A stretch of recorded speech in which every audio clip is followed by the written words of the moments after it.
Presenting Loretta Young in Doctor in Crinoline, with Walter Houston as commentator on the Cavalcade of America, sponsored by the DuPont Company, maker of better things for better living through chemistry. Good evening. This is Walter Houston. Here in Hollywood, where there's an abundance of both beauty and talent, both seem almost commonplace, are taken for granted by us who live here. And yet, tonight's Cavalcade star, beautiful, gracious, and talented, has carved a special place in our hearts, as we know she has in yours. And so I take special pleasure in introducing her to you, Miss Loretta Young, who in our Cavalcade play portrays the role of Elizabeth Blackwell, a woman who dared to fight against the prejudices of her time, who defied the notion that a woman could not enter a profession, and was the first woman to be granted a medical diploma in America.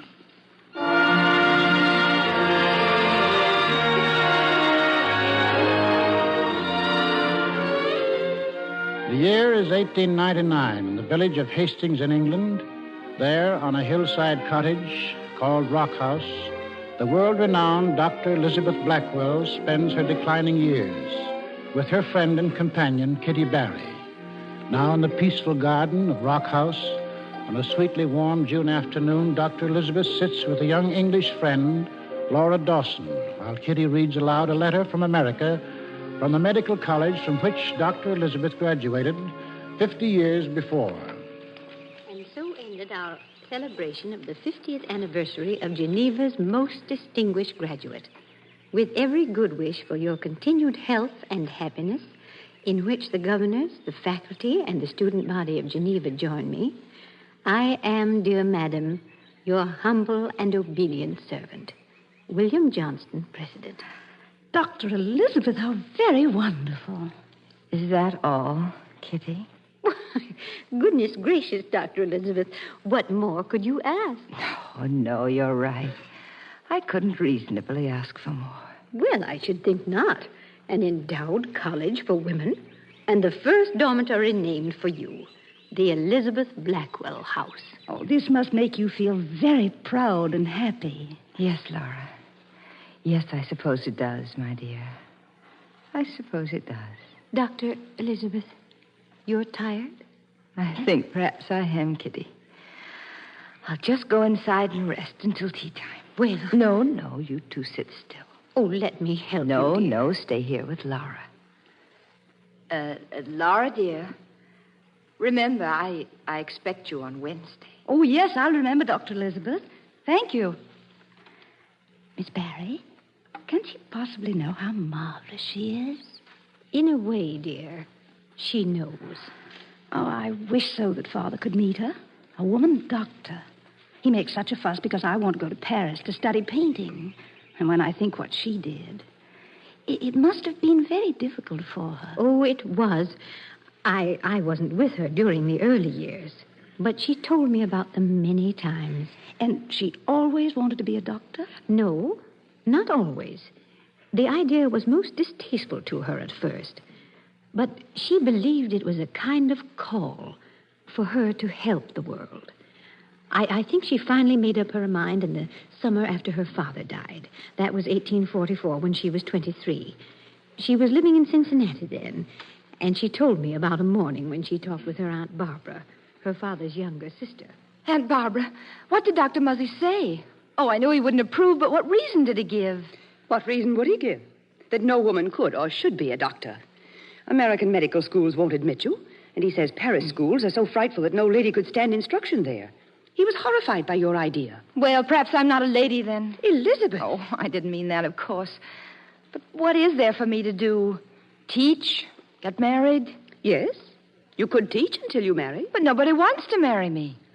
And I don't want to teach. There are some things you have to accept, Elizabeth. Why? Because that's the way the world is. We have to accept it. If we don't, we suffer needlessly. But the world hasn't always been the same. Why, once there were no doctors, men or women. And once people believed the world was flat. Oh, don't you see? I have to do something I think of value in the world. Yes, but something else. Not medicine. No, all through Father's illness, I kept thinking about it. We women have to look after the sick, and yet none of us are trained properly to do it. I've made up my mind. Well, Elizabeth, if you're really decided, your family won't stand in your way. We'll help all we can. Oh, dear Aunt Barbara, I know you will. And I know, even though you don't, that someday you'll be so proud when you can say, Elizabeth was the very first woman doctor.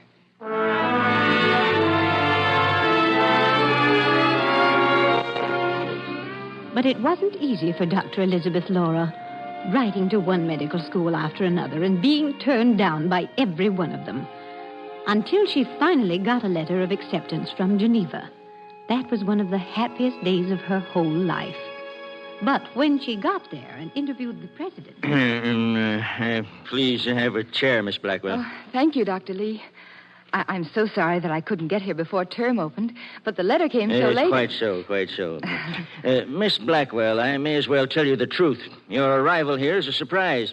Well, why, Dr. Lee? And a source of some embarrassment. But I received a letter from the college saying that I'd been admitted. My dear young lady, when your application was received, the faculty turned it over to the student body for action, Geneva being a democratic institution. As a prank, the students voted to admit you. Oh. To be frank, I would rather you didn't come here. I'm sure that you would find the studies most repugnant. May I ask a question, Dr. Lee? Certainly. Your letter of acceptance, doesn't it constitute some kind of a legal contract? Well, if you choose to put it that way, Yes? I suppose we'd have to accept you or lay ourselves open to a suit for damages. Oh, but I want no damages. I only want to learn to be a doctor. I can assure you, young lady, that the students will make your life intolerable. I mean, there are certain jokes that men play in the dissecting room. I fear, sir, that those are among the risks I shall have to take. Will you have the goodness, please, to enroll me as a student? The townspeople will not be friendly. There'll be unpleasant notoriety. Will you please enroll me as a student? If you insist, Miss Blackwell, I have no alternative. I do insist, sir. I am determined to become a doctor.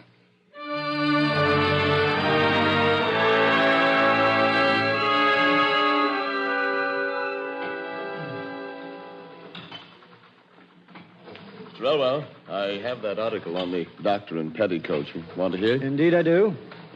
As we previously informed our readers, a young lady named Blackwell is enrolled in Geneva College. She is decorous in appearance, and when she removes her bonnet, she exposes a fine phrenology. However, we suggest that if she attains a medical degree, she confine her practice to disorders of the heart. It must be admitted that her effect on the class has been good. Gentlemen, before we begin our anatomy class, our new student at Geneva, Miss Elizabeth Blackwell, is waiting outside the classroom in the hall. There has been some doubt as to whether we should admit her to the dissecting room, and she has agreed to abide by your decision. On to the lady. We vote for trousers for all. What is your verdict, gentlemen? All in favor, say aye. Aye. Very well, then. Will someone call Miss Blackwell? And may I suggest, with a lady in our midst, we shall have to curb our masculine merriment.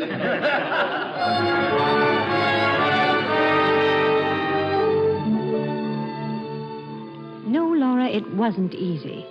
But when her first term ended, she went back to Philadelphia feeling she had really accomplished something, that she was on the road to becoming a physician.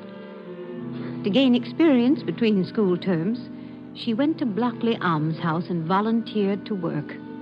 It was both a poorhouse and a hospital, shunned by all good citizens. But for medical students, there couldn't be a better laboratory. The director, Mr. Gilpin, listened to her story. No, madam, no. For your own good, I must tell you that it's quite impossible. Why, the worst criminals are here, the outcasts, the very scum of the earth. No decent woman should be exposed to such an atmosphere. But I'm studying to be a physician. What these people are cannot matter to me. What matters most to me is that they're ill. And that by working at Blackley, just like any other medical student, I may gain experience to help them. Madam, you may be able to forget your sex. I cannot. I must refuse your request to enter Blockley as a junior resident. Oh, please, don't open the door yet. Well? Mr. Gilpin, have Have you never faced some insurmountable difficulty? Insurmountable? I don't recognize the word. I've always gotten what I wanted. That's what I thought. What's that? That was the very atmosphere that I felt when I came in here. Oh, yes? Well, what of it, Miss Blackwell? Well, although I'm not a man, I have a little of that quality myself. And I hoped you might recognize it, and sensing how similar we are, you might help me. By gad, ma'am, I have to admire your courage. After all, if you can put up with what you'll find here at Blockley... Oh, I can, sir, I can. We should be able to put up with you.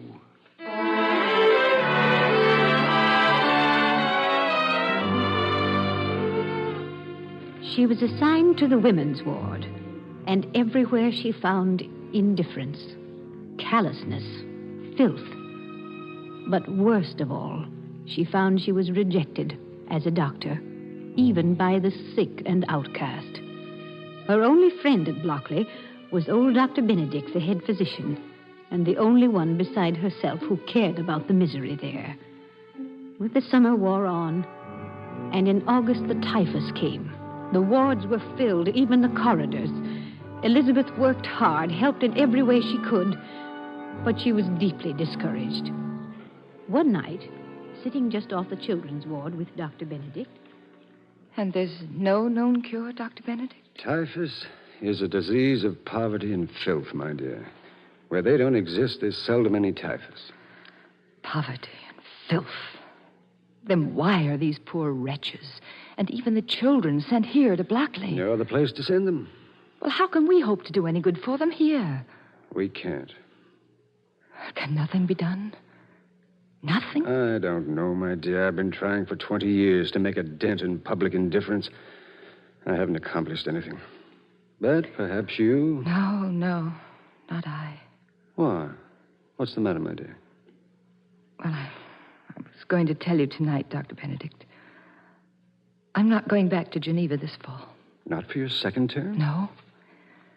No, I suppose it'll be teaching after all. Well, isn't this a radical decision? You've been very helpful here. No, I know, as a nurse. But not as a doctor. Oh, but my dear... Dr. Benedict, I've tried.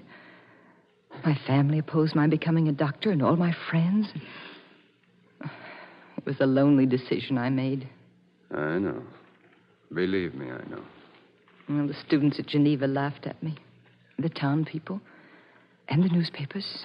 But I didn't mind that. But here I've found the one thing that I... Go on, Elizabeth. Well, how can I ever practice medicine when even the sick reject me? How can I?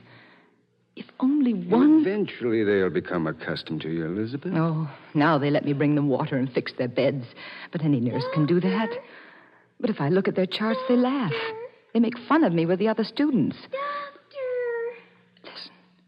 Doctor! That's little Mary Jean. She's calling you, Doctor. Come with me, my dear. Doctor!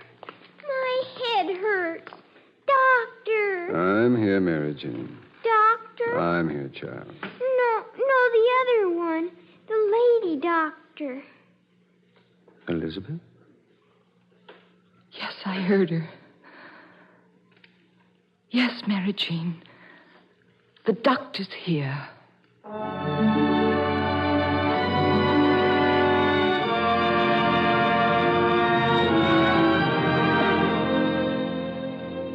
Yes, in that moment, the doctor was there. Elizabeth never faltered again. In the fall, she went back to Geneva and studied harder than ever.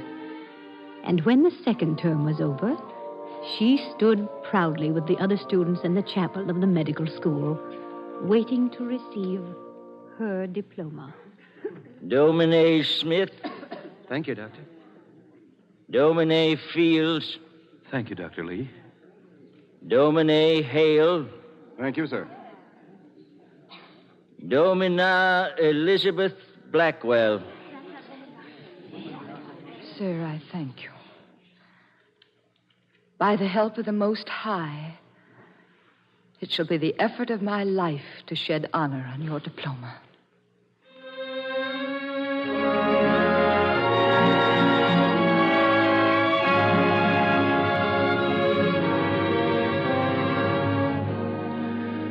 You're listening to Loretta Young as Elizabeth Blackwell in Doctor in Crinoline on the Cavalcade of America, brought to you by the DuPont Company, maker of better things for better living through chemistry.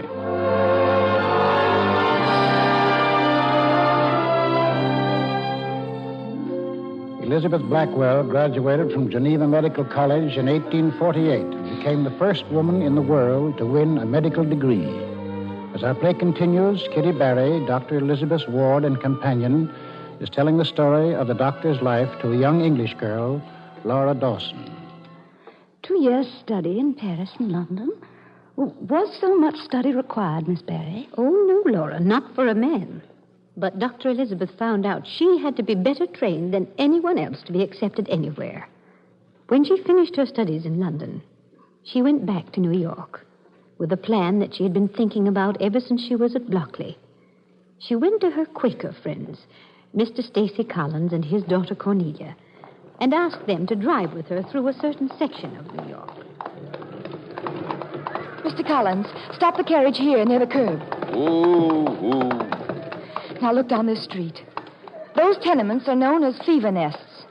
In them, men, women, and children are crowded together in unbelievable filth. Thousands of them. And more crowding in whenever a boat docks from Europe. Just look, Father. The street swarms with children. Poor wretches. And so many hundreds never grow up. Die in the epidemics. And in all this district, Mr. Collins, there's no single medical charity of any kind. Nothing at all, Elizabeth. No dispensaries. Not one. So I've made up my mind to establish a charity office here. For women and children, a place where they could come for diagnosis. And for which I could go out on visits. You will find it hard, Elizabeth. Harder than private practice. But no one will let me practice, even if that was what I wanted to do. Here the people would come.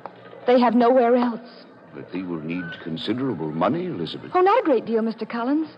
$50 to rent a small room, a few dollars for medical supplies and a few furnishings, and a sign for the door, which I can paint myself. Thy needs are indeed modest. Thy good work should not be wasted. Wait, Father. $50 is not going to be enough. Oh, yes, it will. Enough to start with. And that's the important thing, to get this work started. I agree, Elizabeth, but once started, it must continue. You open the dispensary. Some way I'll raise the funds to keep it going.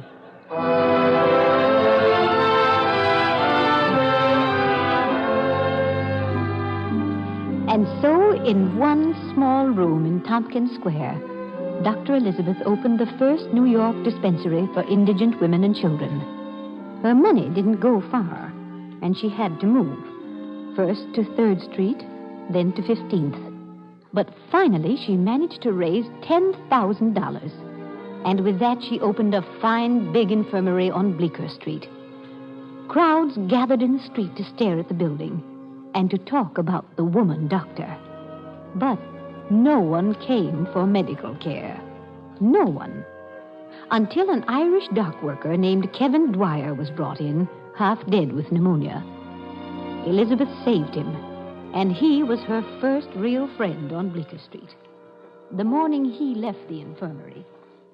Well, you're fit again, Mr. Dwyer. But you leave me with no work. You're not one to sit still, Doctor. No. No, I'm not. They'll come flocking to you now, I'm sure of it. With all those stories about me? I wonder. I heard those same stories, Doctor. Yes. Yes, I'm sure you did. And to be truthful with you, if I hadn't been dying and down in my luck, I wouldn't have come here myself. No, I don't suppose you would. But you saved my life, Dr. Elizabeth. And I'm saying if there are any more of those stories, and I hear them, well, I'm Irish, Doctor. I know, but... And you can count on Kevin Dwyer, Doctor. You're going to have plenty of work to do from now on.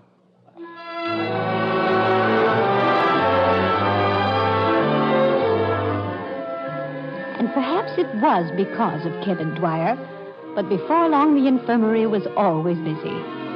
By that time, there were other women doctors who came to help.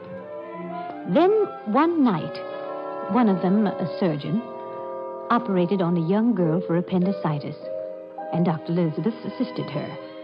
They were both tense and worried because they knew the appendix was inflamed. And Dr. Elizabeth, who had her fingers on the girl's limp wrist. Emily, she's dead. Oh, no. Her pulse has stopped. She can't be. She can't. She's dead. I'll cover her. Oh, Elizabeth, why don't we know It more? wasn't your fault, Emily. It was the inflammation.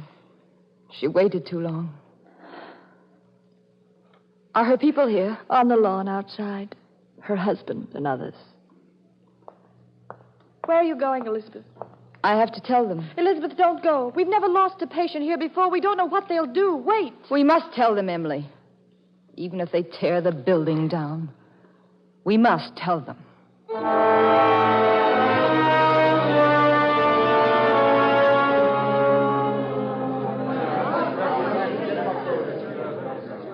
Elizabeth, he's brought more men. If you'd only waited Did you fasten all the shutters? Yes, but that won't keep them out. I should have gone for the police before Where's Marie?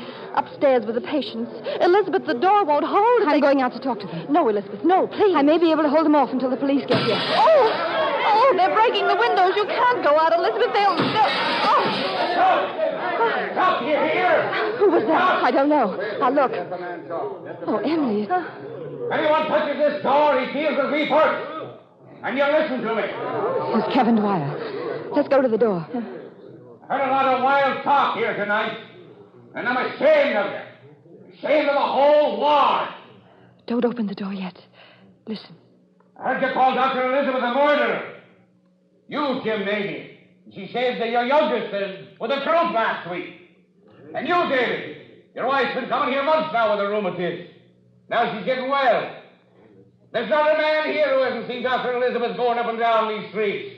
Into homes where no other doctor would go. Because of the car. Come, Emily. Sure. Girl died here tonight. But she died of our ignorance. She should have been brought here days ago. Their family, no. Dr. Elizabeth. Thank you, Kevin Dwyer. It's all right, Doctor. Could I speak to them? Sure, Doctor. And the doctor's going to say something now. No one speak out of turn. Go ahead, Doctor. Thank you. Kevin Dwyer said a girl died tonight of your ignorance. But it was through my ignorance, too. We know no cure for what she died of. Now, many of you think, as a woman doctor, I know less. But I'm trained, and I share knowledge available to every doctor. And more, as a woman, I share with your mothers and wives and sisters a knowledge of the terrible waste of needless death. For that has always been women's greatest burden and sorrow. Now, could I bear that burden afterwards if I had failed to fight for a human life?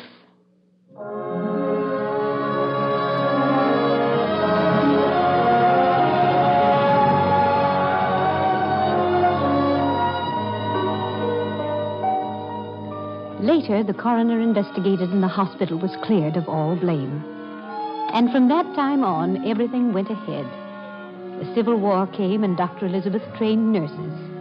Then New York State granted her a charter to give medical degrees to women from her hospital. When that happened, her pioneer work in America seemed ended, and she came here to England to help her old friend Florence Nightingale. That's about all, Laura. You know the rest.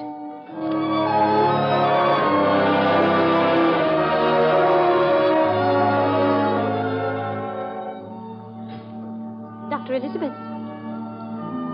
Dr. Elizabeth, it's time for your tea. Oh, is it so late, Kitty? Oh, did Laura go? Yes, just a moment ago. The sun has almost set. I must have dozed. You had a long talk with Laura. Quite a long talk, dear. It's strange, Kitty. I was dreaming, or remembering, all those years. Geneva, the time I went to Blockley Almshouse. Were you, Dr. Elizabeth? Oh, I must be getting old. Well, let's have our tea now. And read me the letter again from Geneva College. The college that admitted me as a joke.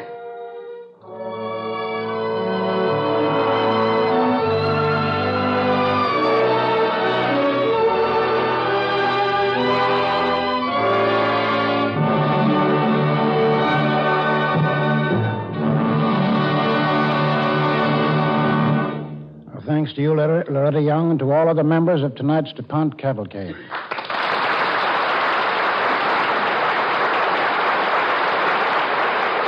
I've often wondered just what we'll do with all our airplanes after the war. Well, the other day I learned about some uses that we'll put some of them to, such as spraying and dusting our forests to help get rid of pests that are destroying them.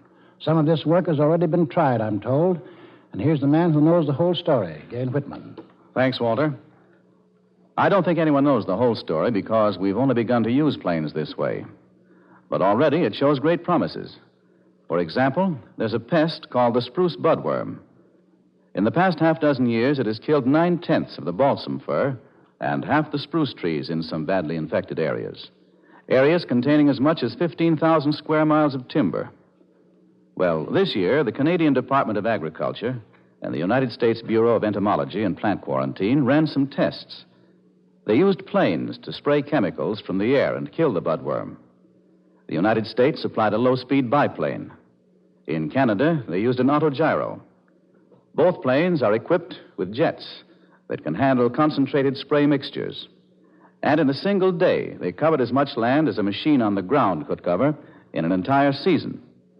And, of course, planes can fly over regions ground crews could never reach. So here's one worthwhile job for planes after the war.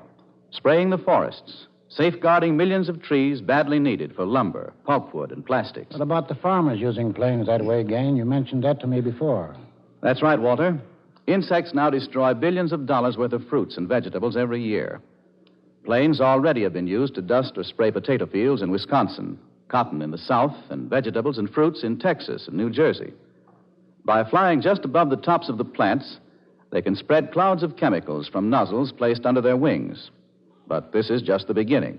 So you see, insecticide dusts and sprays for forest and farm, laid from low-flying airplanes, represent an after-the-war development of great promise. A number of dust and spray chemicals have been developed by DuPont, manufacturer of better things for better living through chemistry.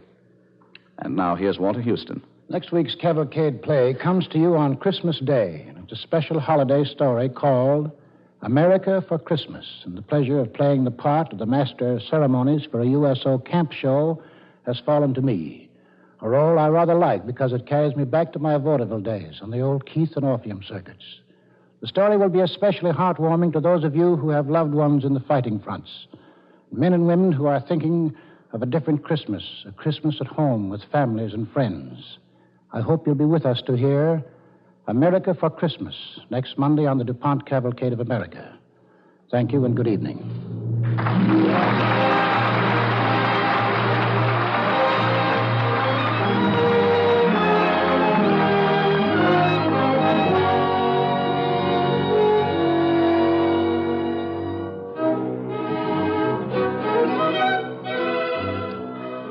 Loretta Young appeared through the courtesy of International Pictures and may be currently seen in And Now Tomorrow.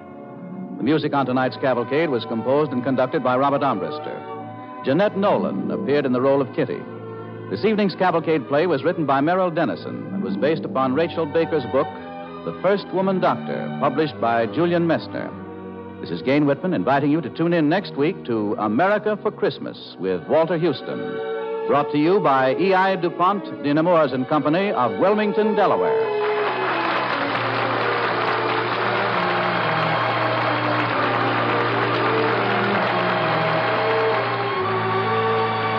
This is the National Broadcasting Company.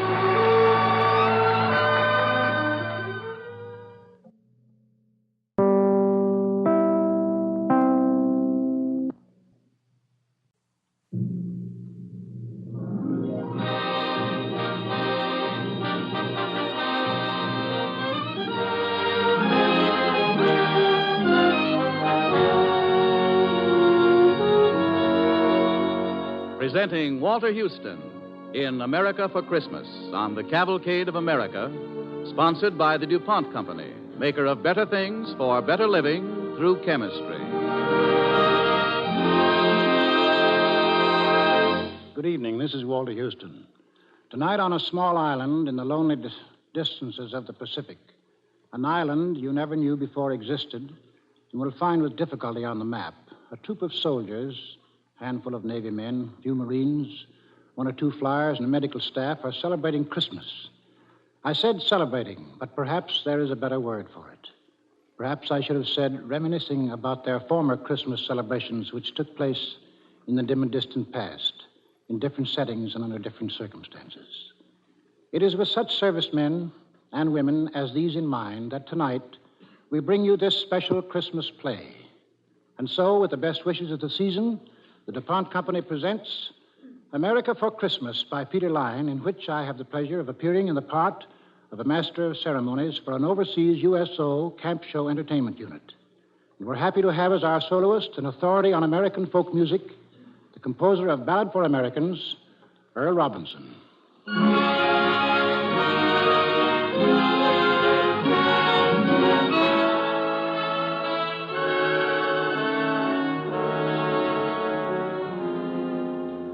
We are now on our small island in the Pacific. Its name will remain undisclosed for reasons of military security. But you can be sure that every inch of its ground is by now familiar to every man stationed there. By now, they've eaten their Christmas dinner and opened their Christmas packages. But there's one remaining package addressed to all the men still to be opened. A package of good cheer and glad tidings to the men in their home away from home. Ye who know will bless the poor, shall yourselves find blessing.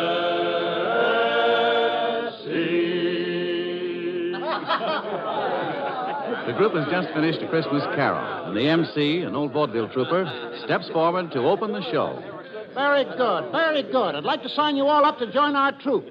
Which one of you guys was singing tenor? Me. Well, we'll sign everybody but you. Well, what about it, fellas? Has it been a good Christmas? Why, sure. It's been okay. You don't sound very sure. Who you guys kidding? Not even yourselves. 2 Christmases ago, I was in Oregon standing 2 feet deep in snow. Look at these palm trees. Is this Christmas? Yeah, that's what I thought. That's what all of us in this troupe figured. Me and Marilyn here, and June and the quartet there, and Sandy over there with the guitar. We had a dope yard, right? Right, Marilyn? Right. Right. Well, we thought everybody's been giving everybody else some Christmas presents, right? Right. All except we haven't given you any. No show tonight. That is, no regular show. And we've got a special one, right? Right. Right. We have caused to be constructed a show, something brand new, bright and different. Songs and stories from our travels all over the country we love. And it's our present to you. It's the best we can do. It's all we can do. Okay? Okay. Places, everybody. The stage, that's over there. No curtain, but you can imagine it now rising. Orchestra finishing the overture, lights dimming. Here it is, America for Christmas.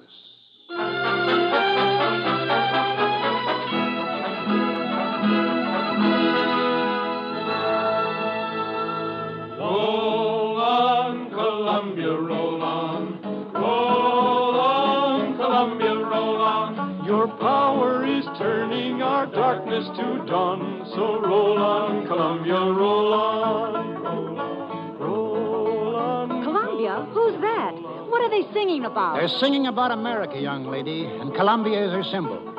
She's a big country and a great country, a hot and cold country, an empty one and crowded. She's an all-over country. And whatever you want, you'll find her in America. That's why they're singing about her. They? Who are they? They're the people, young lady, the people who live in America and sing songs about her and tell stories about her and lie about her and brag about her and love her. The farmers on her plains and the men who built her cities and made her strong. Roll on, Columbia. Roll on, Columbia. They're all over America right now, singing and talking and telling tall tales.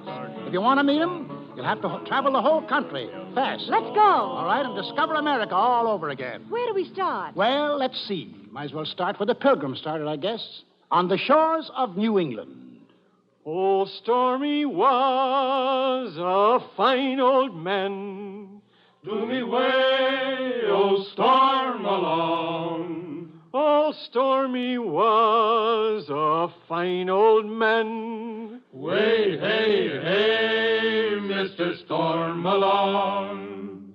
I wish I was old stormy sun. To me way, old storm along. I'd build me a ship of 1,000 ton. Way, hey, hey, Mr. Storm along. I'd fill her up with New England rum. To me way, old storm along. And all my shellbacks, they would each have some. Way, hey, hey, Mr. Storm along. Old Stormy's dead. And that's New England. The song of the men who go down to the sea in ships, down to the sea from craggy inlets and deep sea ports. There's rocks all over New England. All over? All over. Even the fields and meadows of the New England farms. Makes it tough to make a living. There was a farmer in New England who invited his minister to pay his farm a visit. The two of them, the farmer and the minister, walked over the stony fields, the minister saying, Why was it you wanted me to come out on their farm? Reverend, I want you to pray to God with me that I'd get better crops. What this land needs is not prayer, but fertilizer.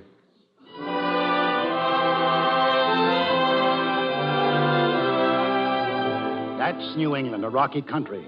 Men get to be shrewd traders in that country. They have to. What's a shrewd trader? A shrewd trader is, well, do you want to watch a couple of shrewd traders in operation?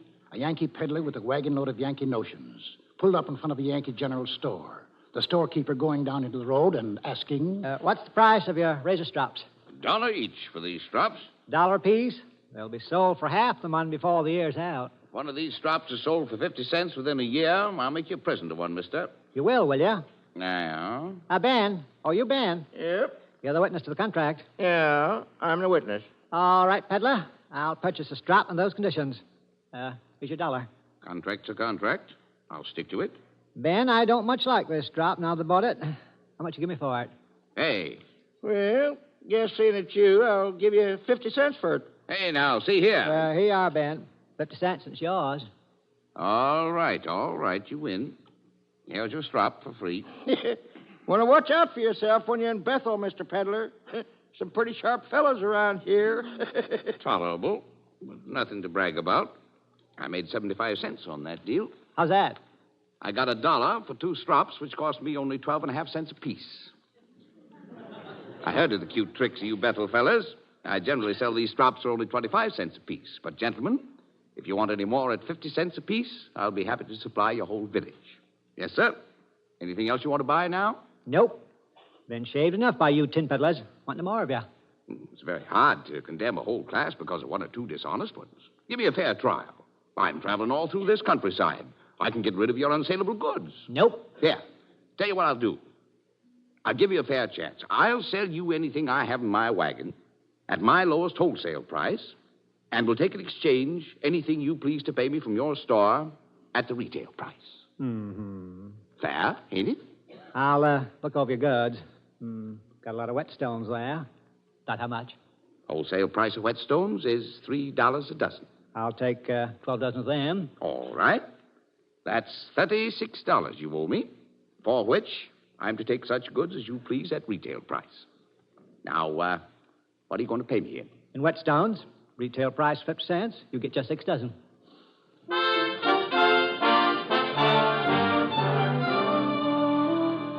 There's a couple of shrewd traders. Let's move on. Let's get away from the rocky country. You think that's a bad country? Why, meet the fella from Maryland. The dogs in Maryland are so poor that they have to lean against the fence to bark. It takes 3 or 4 pigs all at once to pull up a blade of grass. And if they want to cast a shadow, it takes 6 pigs to do that. Should we go further west? If the country in the east is all so bad... West of that country, you run into West Virginia. Now, there's some country. Hill country. You want to hear a West Virginian on the subject? All hills and valleys in West Virginia. Valley's real narrow. So narrow the dogs have to wag their tails up and down. Can't wag them back and forth. Why, there's one valley in West Virginia so narrow that the moonshine has to be wheeled out on a wheelbarrow every morning and the daylight wheeled in. Well, come along, little girl. You got a lot of traveling to do. I heard that railroad whistle blow, blow, blow. Yes, I thought I heard that railroad whistle blow. And I thought I heard that lonesome whistle blow, woo, woo. And it blowed like it never blowed before.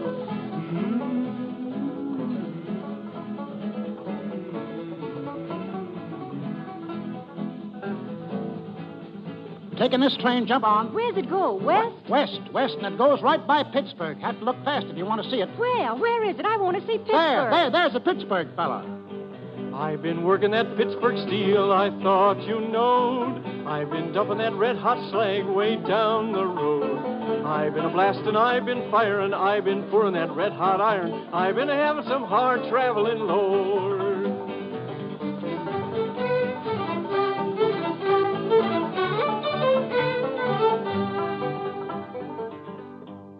If you want to get iron, you go in the hole. You want to get zinc, you go in the hole. You want to get lead, you go in the hole. You want to get coal, you go in the hole. You want to get oil right out of the ground. You dig a little hole about 10 miles down, and that's what you get by going in the hole. Still going west. Same road that Daniel Boone and David Crockett took. Only we can go a little faster. Riding on the Wabash Cannonball.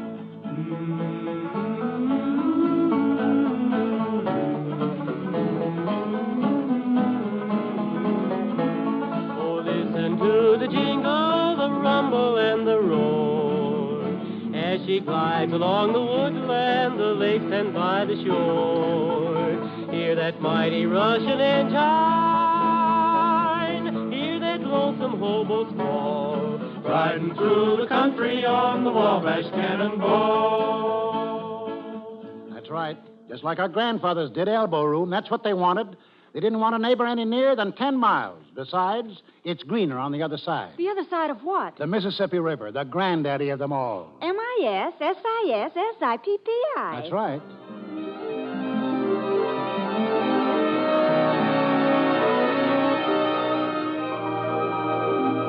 The rivermen, the boatmen, floating down on rafts, talking easy on the night air, talking big, talking quiet, making up stories just to hear the sound of their tongues wagging. Like these two men, talking about their river, the big old Mississippi. Listen to them. Yep, this nice old muddy Mississippi River water is wholesomer to drink than the clear water of the Ohio. Let a pint of this yaller Mississippi water settle, you'll have about a half to 3/4 of an inch of mud in the bottom. What you want to do is keep it stirred up. Yep, that's right. Now, there's nutrition in this good old mud. Hey, you look at the graveyards. That tells the tale. Why, trees won't grow worth shucks in the Cincinnati graveyard. But now in the St. Louis graveyard, why, the trees grow upward of 800 feet high. And it's all on account of the water the people drunk before they laid up. A Cincinnati corpse don't rich in the soil any.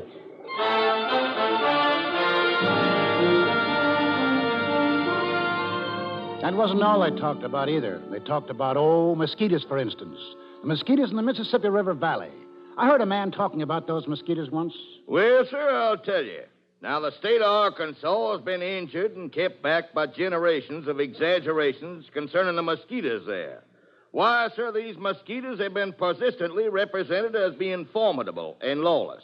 But the truth is, they are feeble, insignificant in size, diffident to a fault, sensitive. Now, if you really want to hear about some formidable mosquitoes, sir, why, then there are the Lake Providence colossi. Lake Providence? There are large mosquitoes there? 2 of them can whip a dog. 4 of them can hold a man down. I must say that's... Why, sir, this may strain your credulity, but I even seen those mosquitoes at Lake Providence trying to vote. What? Well, I have seen them canvassing around the polls. Excuse me, gentlemen. I overheard what you were saying about mosquitoes, and I was about to add simply that the biggest mosquitoes I've ever seen was a little further to the west, in Oklahoma. Years ago, gentlemen, I saw 4 mosquitoes kill a buffalo. Kill a buffalo, yes, sirree. And pick his bones clean and leave him to bleach in the sun. Good day, sir. What do you know? What's the matter? His stories seem a little sizable? I can't stand a liar, sir. I just can't stand a liar.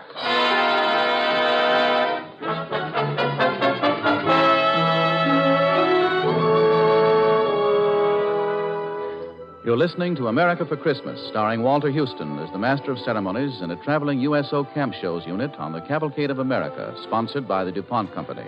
maker of better things for better living through chemistry.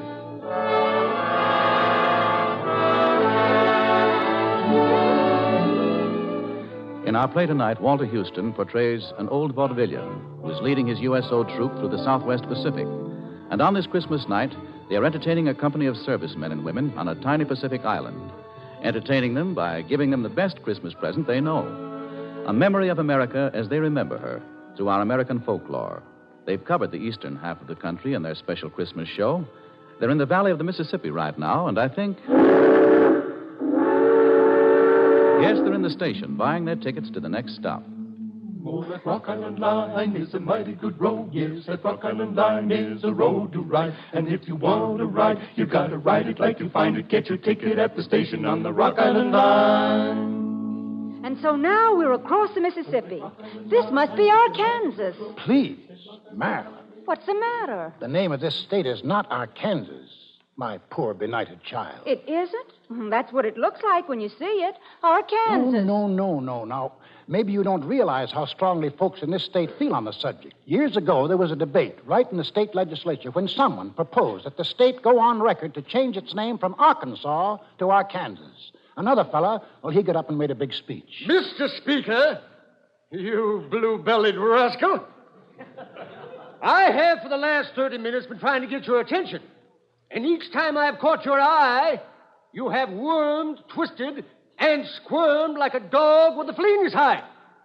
Gentlemen, you may tear down the honored pictures from the halls of the United States Senate. Pull down the stars and stripes. Curse the goddess of liberty. But your crime would in no wise compare in enormity with what you propose to do when you would change the name of Arkansas. Compare the lily of the valley to the gorgeous sunrise, the discordant croak of the bullfrog to the melodious tunes of the nightingale, the bray of a Mexican mule to the classic strains of Mozart. But never change the name of Arkansas. No, 1,000 times no.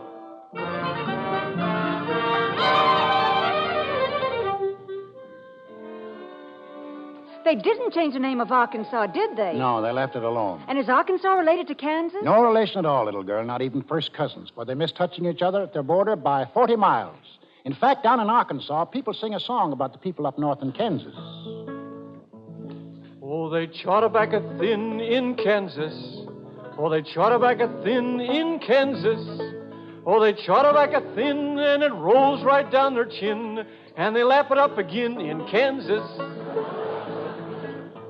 Oh, potatoes, they grow small in Kansas. Potatoes, they grow small in Kansas. Oh, potatoes, they grow small, and they dig 'em in the fall, and they eat 'em tops and all in Kansas. Come all who want to roll. I don't think I want to stay in Kansas if that's what it's like. Well, it's not exactly like that, but the potatoes really aren't quite as big as they are in, say, Idaho. They grow big potatoes in Idaho? Big potatoes in Idaho? Well, I should think pretty sizable. A couple of years ago, when they built an army camp in Idaho, one of the mess sergeants went around to see about buying some potatoes. Spoke to one of the Idaho farmers who had a little farm. Raise potatoes on your land? Mm-hmm. Will you sell me some? I need some for the army camp, other side of Lewiston. Well, how much do you want? Oh, 100 pounds. Only 100 pounds? Yeah. No, I wouldn't cut a spud in two for no one. Still going west. Are we out of Arkansas yet? Ah, yes, this is Texas. We'll be here quite a spell. I should think so. It's so big. And the people here, well, they think quite a bit about their climate here, too. Weather, you know, comes different pretty often. Well, seeing there's so much of Texas, I should think the weather would be all different kinds. Yes, but the point is, in Texas, the weather is all kinds all at the same time. As the fellow says, nobody prophesies about Texas weather except newcomers and dumb fools. Came the time when a fresh young tenderfoot walked into a Texas saloon, walked up to the bar and ordered a drink. Men in the place, they said nothing, just watched him. You know, a young fella finished his drink, then he hauls off and says... Well, I believe it's going to rain.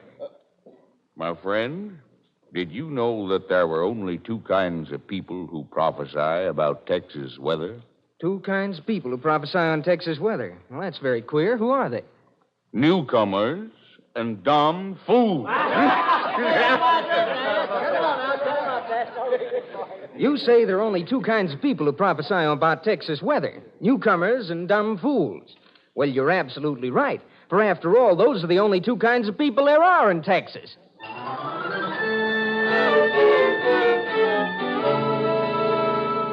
Cow country through here, and to the north, and to the west. Further on west, you come to the desert, where it's dry. Yuma, where it's been known to get pretty warm sometimes when it's summer, and the migratory workers sing in the evening. I work in your orchard of peaches and prunes, and I sleep on the ground neath the light of your moon. On the edge of your city, you see us now and then. We come with the dust, and we go with the wind. California, Arizona, I make all your crops. Then it's up north to Oregon to gather in your hops.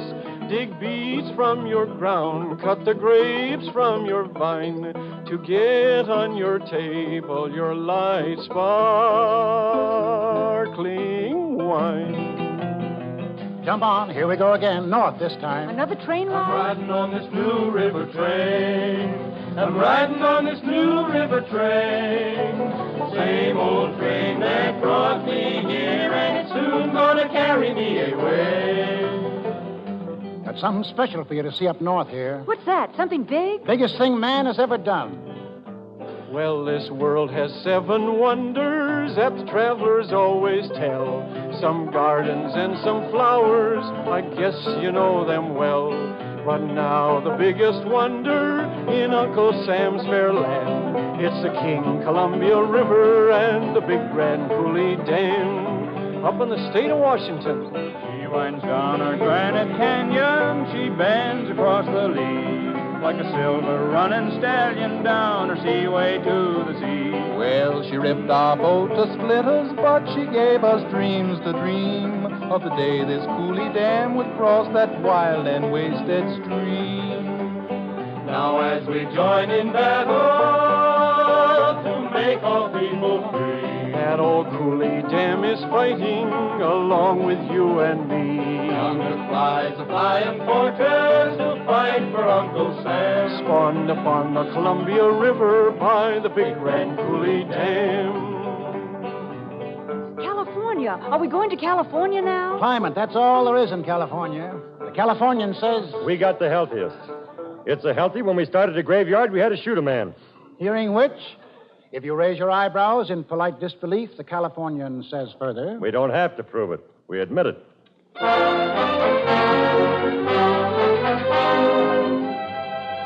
Well, that's about it.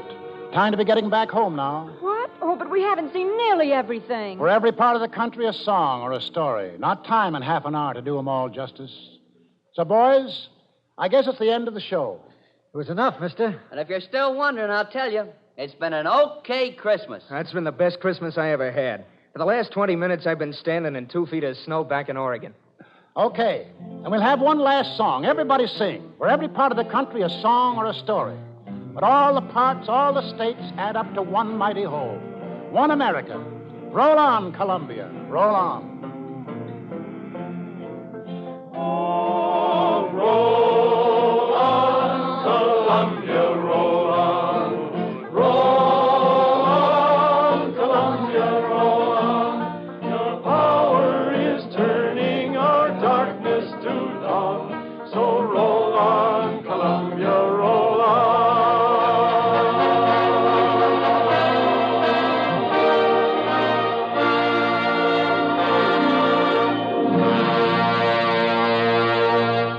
To you, Walter Houston, and the members of tonight's Cavalcade cast, our thanks.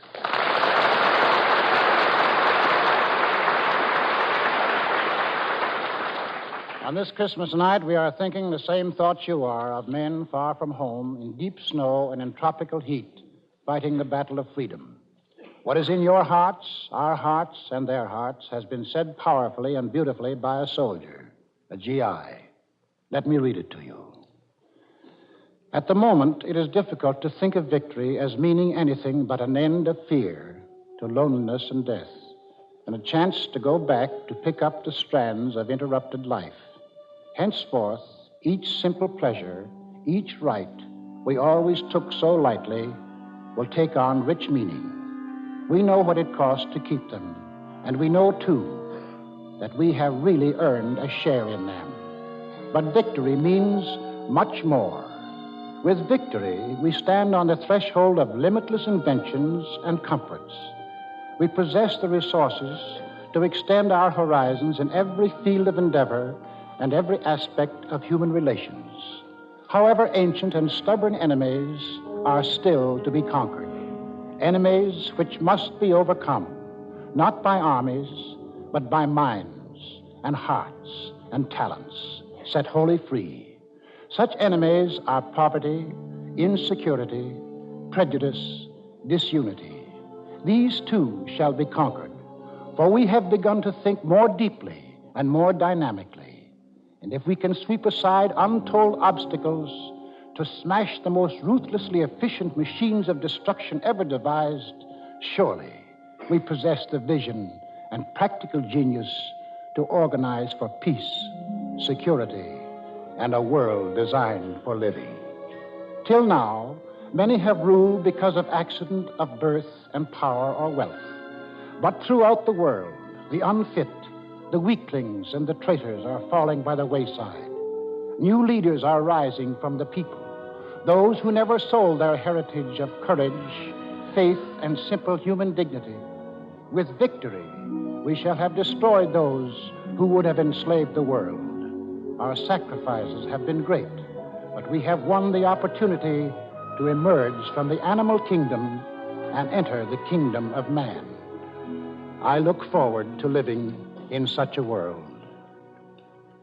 I look forward to living in such a world.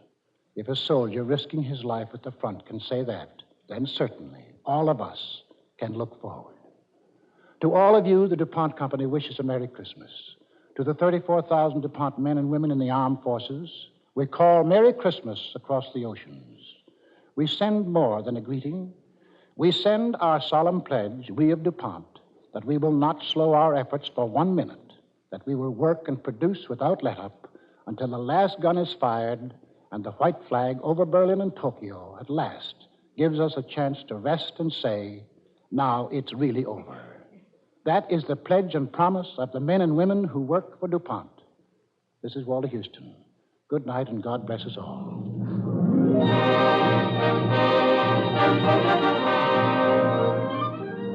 Next week, the Cavalcade of America will bring you Anne Harding in Westward the Women, the story of Abigail Scott Duniway. Abigail Duniway, a farmer's wife, lived in the Oregon Territory in 1850. She managed a household. She raised 4 children. She was an average woman of that place and time with one difference, and this difference was an idea born in Mrs. Duniway's kitchen, an idea which today affects the life of every American woman who fought for it. Listen next week to Westward the Women, starring Anne Harding on the Cavalcade of America.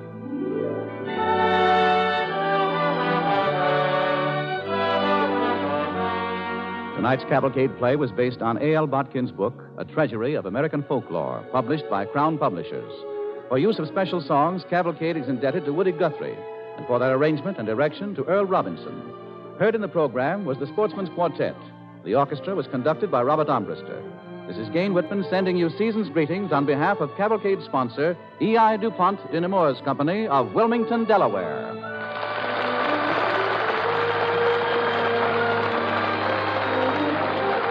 This is the National Broadcasting Company.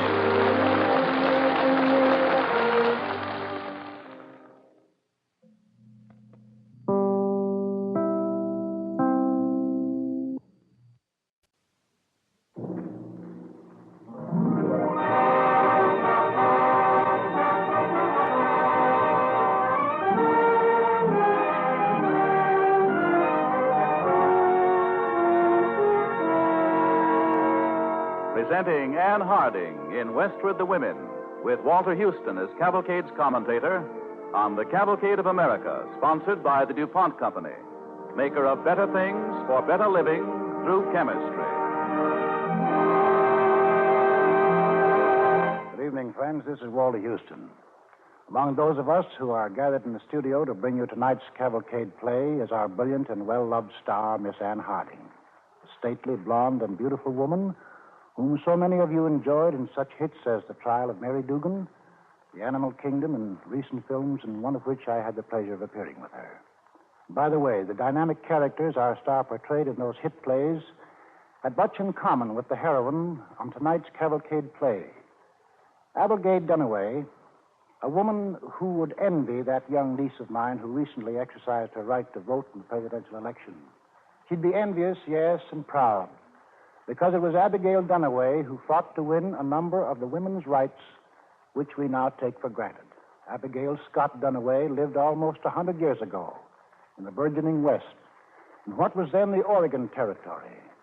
She defied the criticism of both men and women to run a newspaper, to speak and argue and fight without let-up for the legal political rights for women, which were then reserved only for men. To begin Abigail's story, let's begin with the man in her life.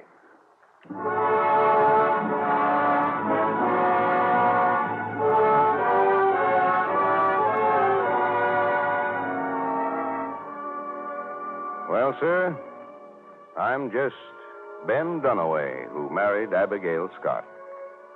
I'm a plain, average man, and I thought I'd marry that kind of woman. But no, sir. Abby wasn't plain, and she wasn't average. I never could quite keep up with her, but I always had to try.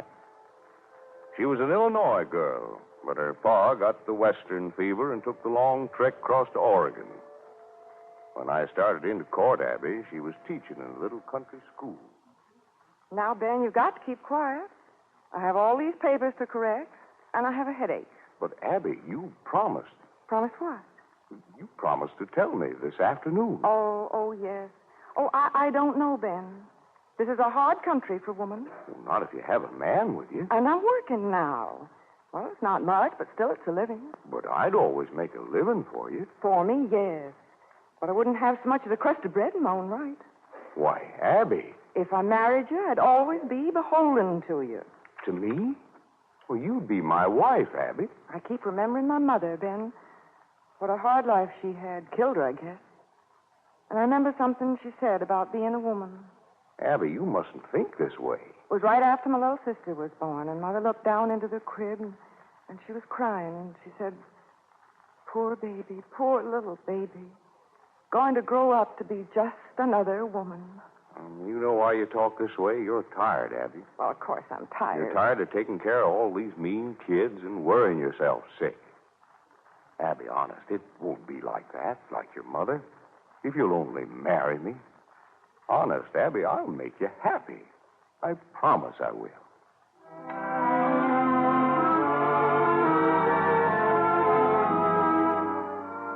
Well, I talked her into it.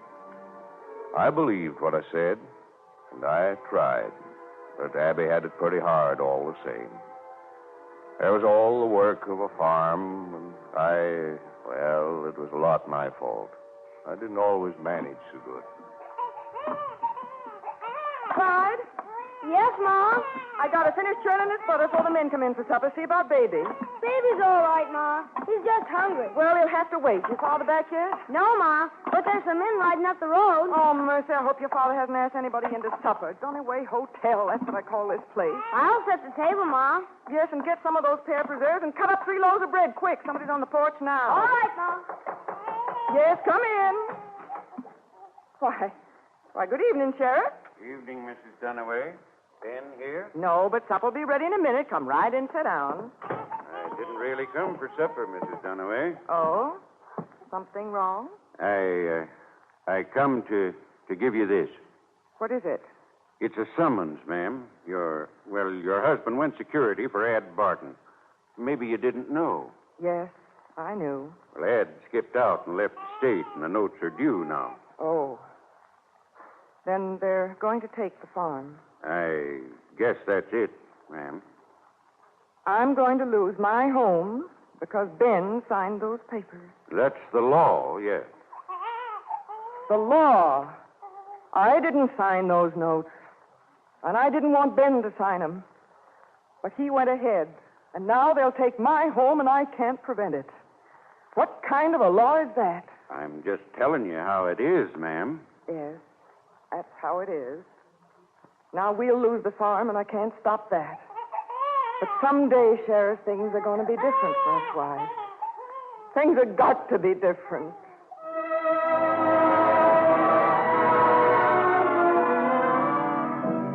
Well, we lost the farm. But Abby didn't blame me. At least she didn't rub it in. Fact is, I think she was kind of glad because we had to move into town. Abby always liked it better in town.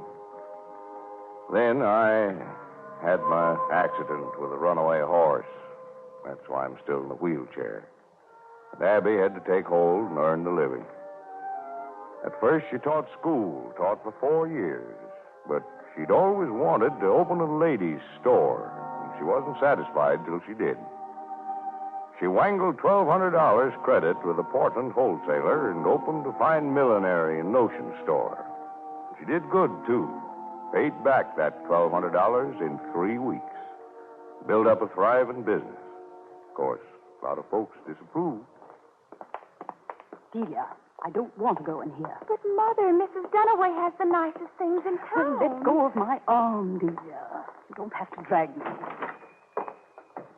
Well, good morning, Mrs. Kane and Delia. Good morning, Mrs. Dunaway. Now, what can I show you? These new poplins, they've just come in, very newest pattern. Well, I really don't need any dress goods. Oh, Mother, let's look. I'll be right out, Chet. Meet you at the feed store. All right, but don't find nothing else, Julia. No, Chet, I won't. Abby, quick. I want to change these hats. Excuse me just a minute, Miss Kane. Oh, go right ahead. I want to get those others you showed me, Abby. The blue one and the pink one. Chet doesn't know a hat from a horse collar. And I'm not going to have my little girls going around looking tacky. Oh, but these hats will be $4 more, Julia. Well, here's $2.30. I'll get the rest by next week. And don't breathe a word to Chet. Well, all right, Julia. Here, I just put them in the same bag. Thank you, Abby. And please don't say anything. No, I won't. Chet will pay, only he won't know it. Goodbye, Abby. Goodbye, Julia. Well, Miss Kane, see something there you like? No. And I think it's scandalous, Mrs. Dunaway. What's that? Listening to you plot with a woman to rob a husband. Oh, you mean with Julia just now? Yes. I think it's terrible. Oh, Miss Kane. If it weren't for the little tricks women play on their husbands, I'd go bankrupt, so would every other storekeeper. Well, it's just not right. No, it isn't right. Every woman should have money of her own so she could have some self-respect. A good Christian woman has self-respect anyway, Mrs. Dunaway. Well, I've seen a lot of women in this shop, Miss Kane. I'll tell you what I think. Half of us are dolls, and half of us are drudges, and all of us are fools. Mrs. Dunaway, I won't listen to such talk. Why, hello, Annie. Come in. Morning, Abby. Morning, Mrs. Kane. Delia. Good morning. Morning, Mrs. Beasley. We're just leaving. Come, Delia. But, Mama, I want some of that riff-raff braid from my mulberry cake. We'll get it somewhere else. What's wrong with her, Abby? She looks awful mad. Oh, just another woman who thinks I'm trampling on the sacred rights of husbands. Say, you look tired, Annie. Oh, I am. I walked all the way in. All the way from your farm? Yeah. Well, why don't your husband bring you? Oh, he's out riding his new horse. Oh, I hate to tell you what that horse cost. More than me and the girls would spend on ourselves in 5 years. He took all my butter and egg money to help pay for it. He took your egg money to pay for a horse? Yes. And I've been promising the children new coats for so long. I told them if they worked hard and helped me make butter, that they could have those coats this winter for sure. Annie, I'm so sorry. Oh, so I thought, well, you've helped out so many women in this town, Mrs. Dunaway. I thought maybe you could give me some sewing to do so as I can make some money. Well, I don't know, Annie. I can't think of anything right this minute. But I'll give you the cloth on credit, and I'll cut it out for you myself. Oh, he won't let me buy nothing on credit. Oh, there must be some way. Oh, look, Annie, there's your husband coming in now. Now, don't let him see you've been crying. Annie, I told you didn't want you hanging around bothering Miss Dunaway. Oh, I just came in for a second, Floyd. And he's going to do some work for me, Mr. Beasley, and I'm going to make new coats for your little girl. My girls don't want no coats from you, Miss Dunaway. Floyd, please. Seems like you're doing too much meddling around this town anyway. I've shown a few poor women how to make a living, Mr. Beasley, if you call that meddling. I do, ma'am. And my wife don't need any help from you. She's got everything she needs. Including a fine riding horse, too, I see. Huh? What horse? I mean the horse you bought with your wife's money. The horse you ride while your wife has to walk all the way into town. Now, you look here. Mr. Beasley, why don't you give her money back? Why don't you give her a chance?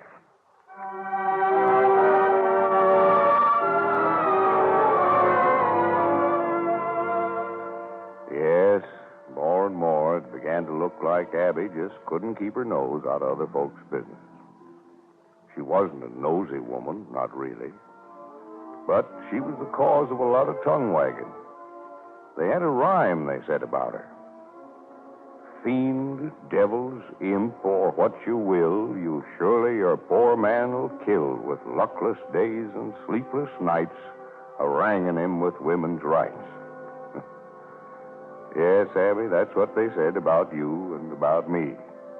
Poor Ben Dunaway, they said. They wasted a lot of sympathy on me, all right. Well, I suppose you just got to put up with it, Ben. Well, I don't put up with anything. Oh, I mean, sitting there in that wheelchair. You can't keep a tight rein on your wife. Shame the way she takes advantage of you, Ben. What? See here, you talking about Abby? Why, who else? You got another wife? Well, I want you to know I couldn't ask for a better wife than Abby, or the children for a better mother. Oh, that's true, Ben. But the way she gallivants around. Well, she does at that. It may surprise you, but I like it. I like a woman with gumption and ideas. Well, you know what she's going to do now? And she thought of it all herself. Well, something in town I wish she hadn't thought of, I'm sure. She's going to publish a newspaper. Yes, sir. She's going to be a publisher. It'll be hard for folks to swallow, but I'll bet it'll be a good newspaper.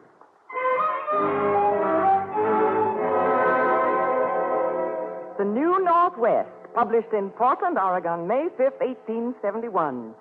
Publisher and editor, Abigail Scott Dunaway.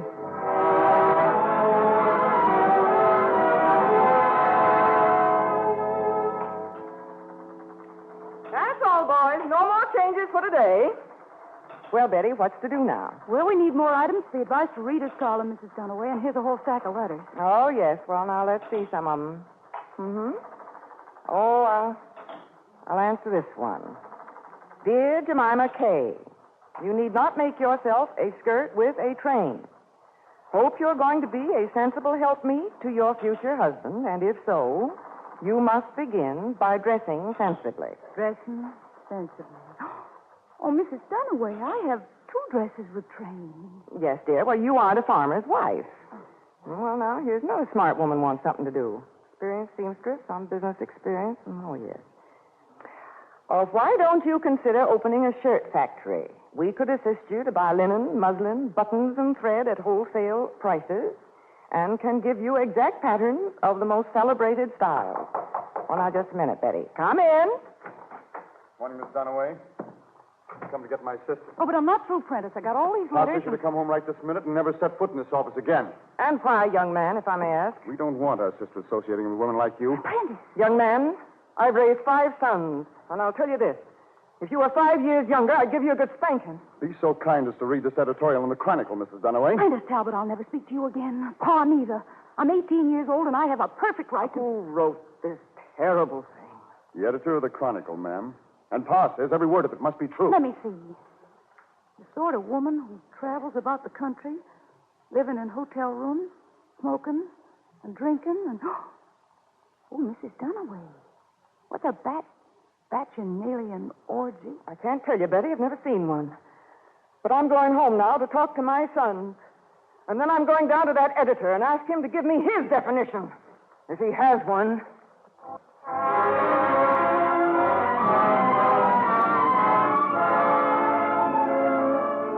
You're listening to Anne Harding as Abigail Dunaway in Westward, the Women. On the Cavalcade of America, sponsored by the DuPont Company of Wilmington, Delaware, maker of better things for better living through chemistry.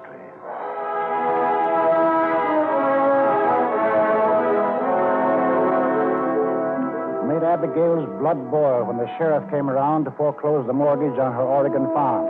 All because of a note her husband had gone security on. Abigail couldn't do anything about it because in those days, during the last century, a husband had a legal right to nearly all his wife's property. But Abigail Scott Duniway was different. She did something about winning rights for women, and her fight took her thousands of miles. As our story continues, Abigail, now the editor of a woman's newspaper, has read a libelous attack on herself on the editorial page of another newspaper, and has taken the editorial home to discuss it with her husband and 5 sons. Clyde. Clyde. Yes, Ma. In here. Who are those men on the porch, Clyde? I don't know them. They're waiting for me, Ma. Are the other boys around? I want to talk to you about something. No, they're not, Ma. Well, it's about this newspaper. It's got an editorial. Newspaper? You don't call that dirty piece of fly-specked wood pulp a newspaper. Then you've seen the editorial. Yes, Ma. I'm sorry you read it, son. I wanted to talk to you first. But go find the other boys, Clyde, before they read it.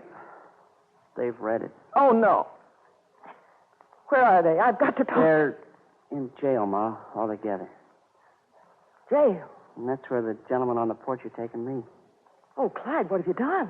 Well, we read the editorial, Ma. We couldn't stand it having those lies told about you. Yes, son. So we went right down to the Chronicle and paid a little call on the editor.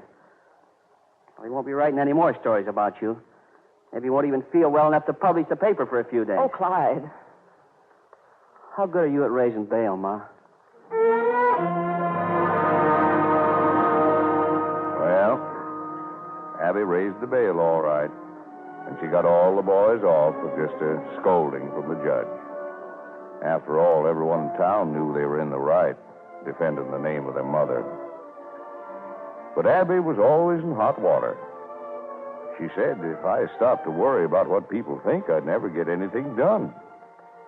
But there were lots of things women didn't do in those days. Nice women, anyway. Nice women didn't ride alone on river steamers. You can ride, lady, but you make no speeches and take up no collections on my boat. Very well, Captain. And the front section up there is reserved for first-class passengers who've made reservations in advance. Oh, I don't mind. I guess there's room back here for me. May I sit down beside you, ma'am? I reckon you can.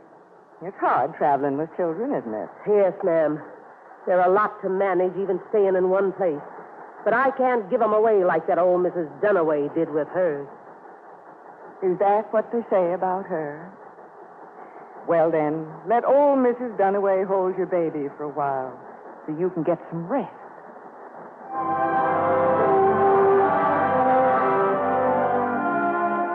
No, nice women didn't travel alone on river steamers or on stagecoaches either, if they could help it. Or if they did ride on a stagecoach, they didn't sit up in front with the driver. First time I ever had a lady set up here. Well, I like it. Keeps me out of the dust, and I can get a good look at the country. If I get to heaven, I'm going to ask St. Peter let me be an usher, so I can show hard-working stagecoach drivers the best seats. Well, ma'am, if you put it like that, I reckon I'll have to come and hear you talk tonight. If we're there in time. I never did see a woman get up and talk in public. I'll do my best, Mr. Driver, especially for you. But I tell you how I feel about the women making speeches. Like a hen, I saw one standing on a fence trying to crow. But she didn't do so good. Well, sir, once I saw a rooster trying to set on a nest of eggs, and he didn't do so good either. No, nice women didn't travel around the country making speeches. But Abby did. She had one idea, and she wasn't going to let anything stop her. But she had all kinds of trouble. Sometimes there wasn't a place to sleep or eat. And lots of times she had trouble even finding a place to speak.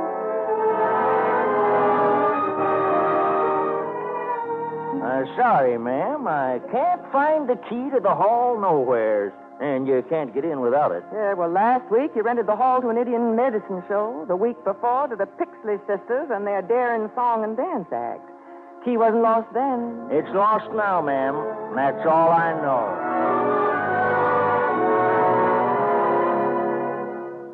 Well, we'll be glad to rent you the ladies' aid parlor, Mrs. Duniway. But we have to know how you stand in regard to the temperance movement. Well, I'm a temperance woman myself. My husband's a sober man, and so are my sons. But I don't think that temperance should be linked with women's rights. Don't you believe in prohibition, Mrs. Dunaway? I don't think we should try to impose restrictions on others when we're seeking freedom for ourselves. Oh, well, Mrs. Dunaway, in that case. I know. In that case, I can't speak in your hall.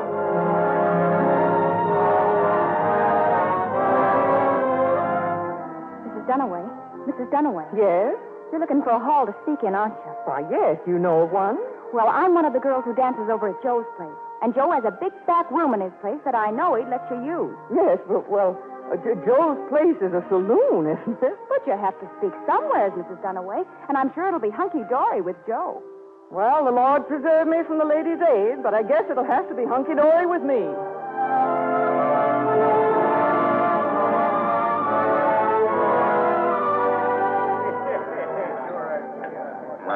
Brought me a beer, Joe. Awful quiet here tonight.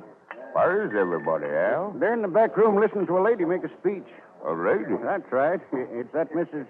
Dunaway woman talking on women's rights. Well, come on, let's listen. Might be fun. I'll be back for that beer, Joe. And one more thing for you women to remember. You can drive a horse to water, but you can't make him drink.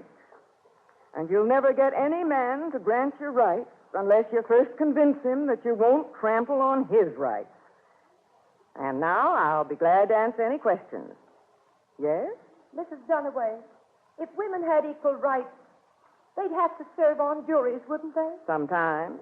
But what would a woman do shut up in a room with 11 men? Well, most women have learned how to handle at least one man, so I don't think the other 10 ought to give her much trouble. If it's equal rights you want, you got to have equal duties. You ready to shoulder a gun and fight, man? I'd shoulder a gun if I had to. Women are mothers, you know. There's not much you can teach them about pain and suffering and danger. We don't want women to be men. Neither do I. I wouldn't be a man if I could. Better watch out, boys. First thing you know, she'll have your wives walking out on you. That's all right. She's a man-hater. Well, if I'm a man-hater, I haven't shown very good judgment. I got a husband and 5 sons. Well, she's got you there, boys. Gentlemen, I know better than anyone that a home without a man in it is only half a home. But I'm here to convince you of one other thing, that a government without women in it is only half a government.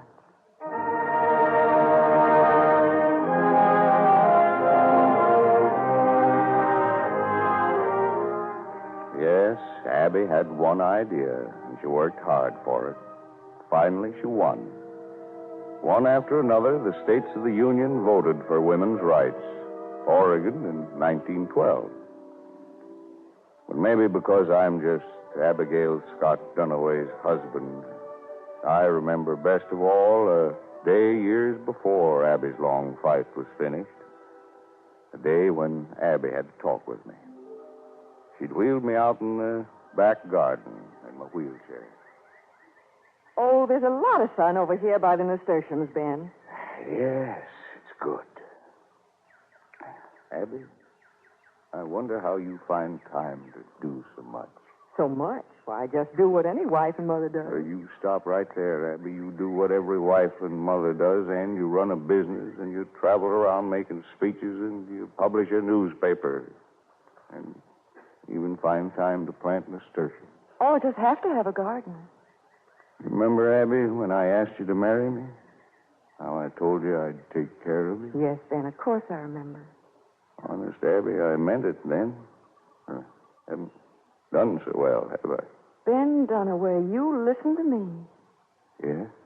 I think all the foolish talk goes on about me is finally beginning to worry you. No, it isn't, Abby. Really, it isn't. Well, just in case it is, let's understand things, Ben. You have taken care of me better than any man. It isn't earning a living that counts. It would have been easier for you. Oh, it isn't having the work taken off a woman's shoulders. It's having a husband who knows and understands, who knows marriage is a partnership, who knows that God created both men and women and gave them dominion over every living thing in the world, but didn't give them dominion over each other.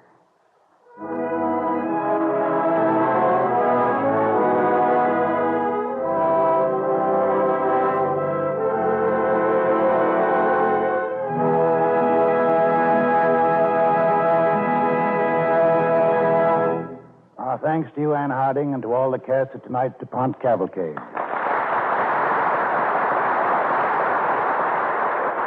Rapid action is being taken at the Remington Arms Company to meet the War Department's recent request for increased production of small arms ammunition. Military schedules, sharply reduced by the government earlier in the year, have been partially restored. Now here is Gain Whitman with a statement from Mr. C.K. Davis, President and General Manager of the Remington Arms Company, an affiliate of the DuPont Company. As Mr. Davis says, I quote, "It is understandable that the public may be somewhat confused by the recent developments with respect to small arms ammunition requirements. Brigadier General James Kirk, Chief, Ordnance Department, Small Arms Division, recently pointed out that there's been no frontline shortage of such ammunition. The supply line to the battlefronts has been kept full. The small arms ammunition industry has met every test and come through with flying colors. But with stockpiles now being drawn on more heavily than had been anticipated, an immediate increase in production is imperative to prevent even the possibility of a shortage." So said General Kirk. And Mr. Davis goes on to say, "About a year ago, the government reduced its program substantially because of the large inventories of small arms ammunition then existing and considered adequate for future needs. We received orders to discontinue ammunition manufacture at 4 government-owned ordnance plants which we operated, also to reduce production activity greatly at the Bridgeport, Connecticut plant and at the Remington-operated Lake City Ordnance Plant in Missouri.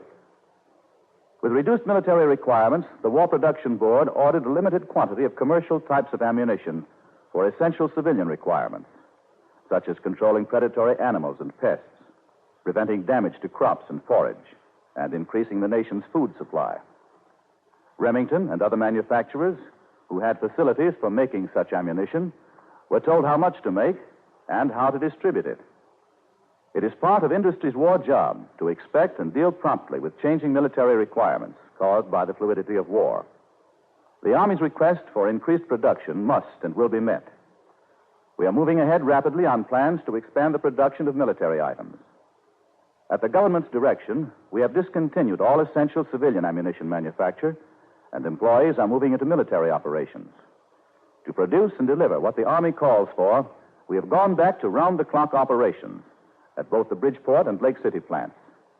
The men and women of these plants have a record second to none in producing high-quality ammunition for the armed forces and delivering it on time. They have always met production schedules in the past, and I'm confident will continue to do so." Unquote. And now, Walter Houston. Next week, the Cavalcade of America will bring you Lieutenant William Holden with Army Air Force personnel in name, rank, serial number. Story of an enemy weapon less known but more deadly than the robot bomb. Based on authentic records of G2 of the Army Air Forces and released for the first time to the general public. Name, rank, serial number illustrates graphically how Nazi intelligence officers gathered bits of information from captured American air crews, which, when put together, tell the story of future Allied operations. It is a startling inside picture of what can and does happen when one captured crew member relaxes for just one instant, when he makes one slip, thus bringing down death on his comrades. Listen next Monday to name, rank, serial number on the Cavalcade of America. This is Walter Houston thanking you and wishing you health and happiness in this new year.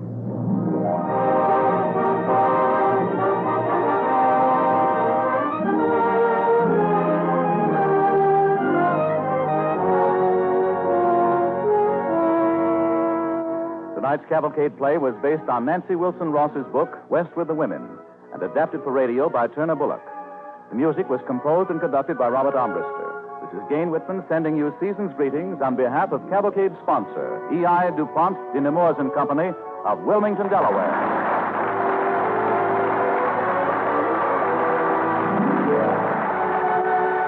This is the National Broadcasting Company.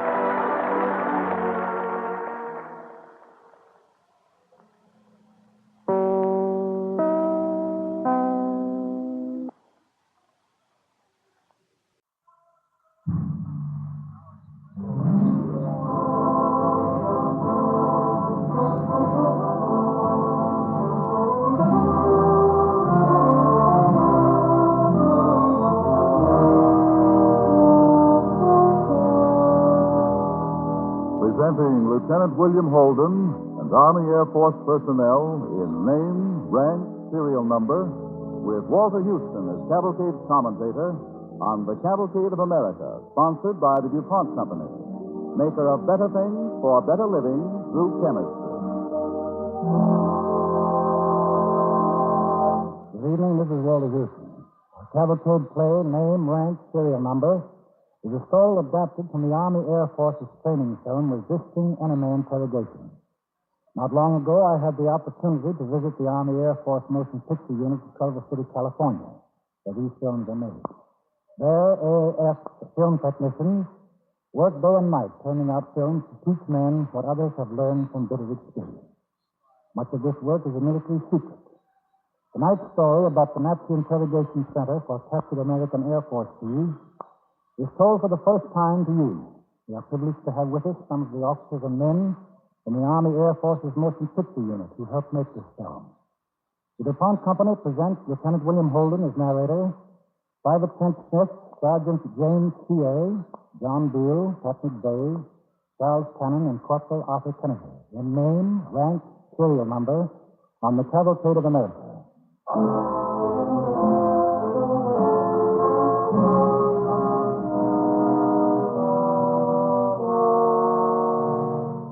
To all captured American flyers is extended this invitation. Welcome, gentlemen, to Dulag Luft, Germany.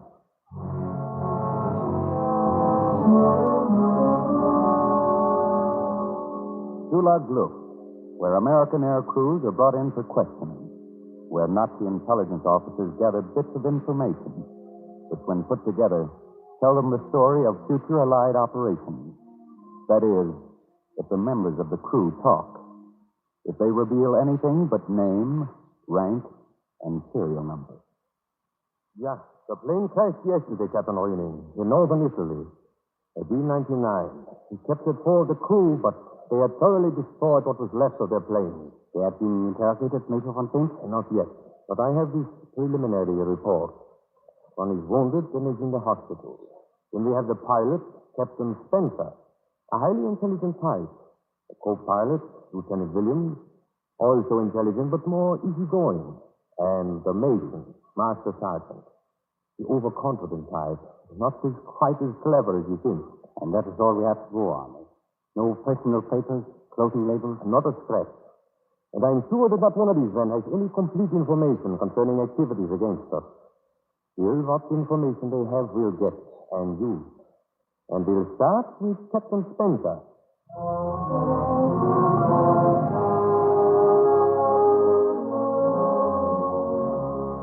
The scene has been laid. The characters are ready. And now the play begins. A play of patience, skill, and cunning. Cigarette, Captain Spencer? No, thank you, Major Von Dent. They say a cigarette is good for the nerves, Captain. I'm glad to see you were in excellent shape. I know what a strain these low-level bombing missions are. I had a chat with another B-29 crew. From your home base, I believe. Of course it is, isn't it? My name, sir, is James N. Spencer. My rank is captain. My serial number is 02469-310. I just see you misunderstand me. You are not being cross-examined, Captain. Let me assure you, I have no plans that do not conform to the rules of the Geneva Convention. Fine? Oh, Herr Mauer. I beg pardon, Major. I understand the American air crewmen have arrived. When may I see them? The commander happens to be right here, Herr Mauer. Captain Spencer, this is Herr Mauer, the International Red Cross representative here. How do you do, sir? Happy to see you safe and sound. Thank you, sir. We were lucky. Captain, I have brought you the form, the regular Red Cross form for all American prisoners of war. Mind filling it out? Maybe borrow your pen, Major. Thanks.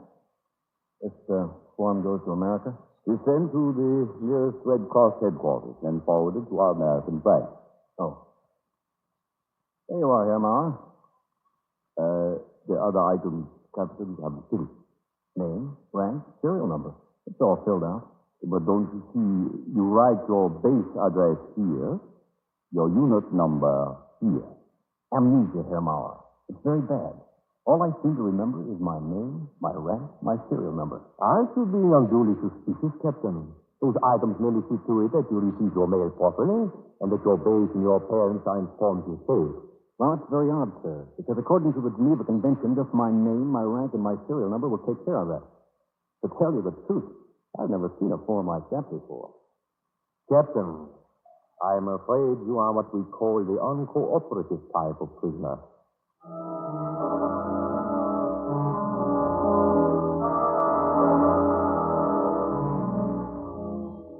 So, Captain Spencer can be crossed off the list.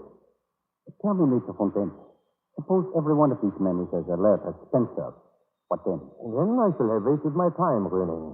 Now, you better get busy with Lieutenant Williams. He's our next man. Yes, sir. If you can only find out where they came from and what kind of mission they were on. There are other things just as important, Captain. Matters, for example, which may have great propaganda value for us. Facts about civilian morale in America. A word about economic conditions there. Just as there is no such thing as an innocent question, there is no such thing as a valueless statement.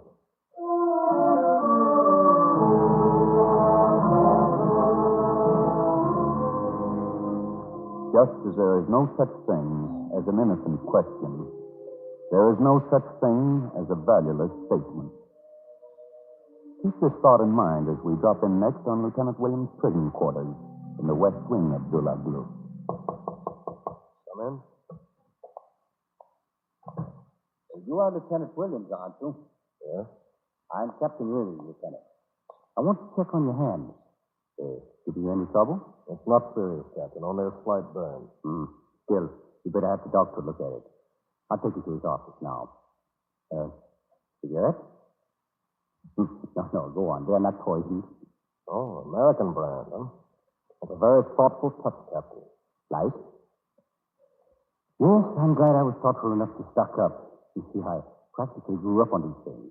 You practically grew up on the American language, too, didn't you? Well, I lived in America most of my life. Until the war, that is. You're from Boston, aren't you, Lieutenant? Well, how did you... No, nothing mysterious about it. That's one accent you can't miss. Accent? Me? You should hear Cole. Cole? Yes, the kid in the hospital. He's from the South. He's got a drawl a mile long. Oh, really? Where's he from? Alabama? No, Georgia. Atlanta, Georgia.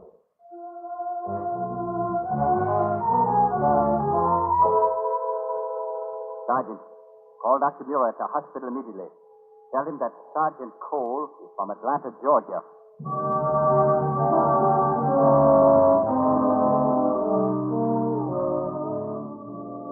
Just a slip of the tongue, an insignificant and obviously unimportant bit of information, but enough to start the wheels rolling for German intelligence.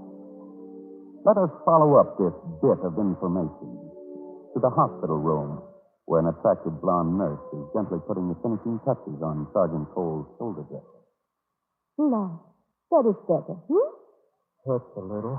It hurts a little, I know. It's a bad fracture. Cigarette? Please, it is all right. Take it. I do not know if it is, how do you say it's your favorite brand, but it is all I could locate.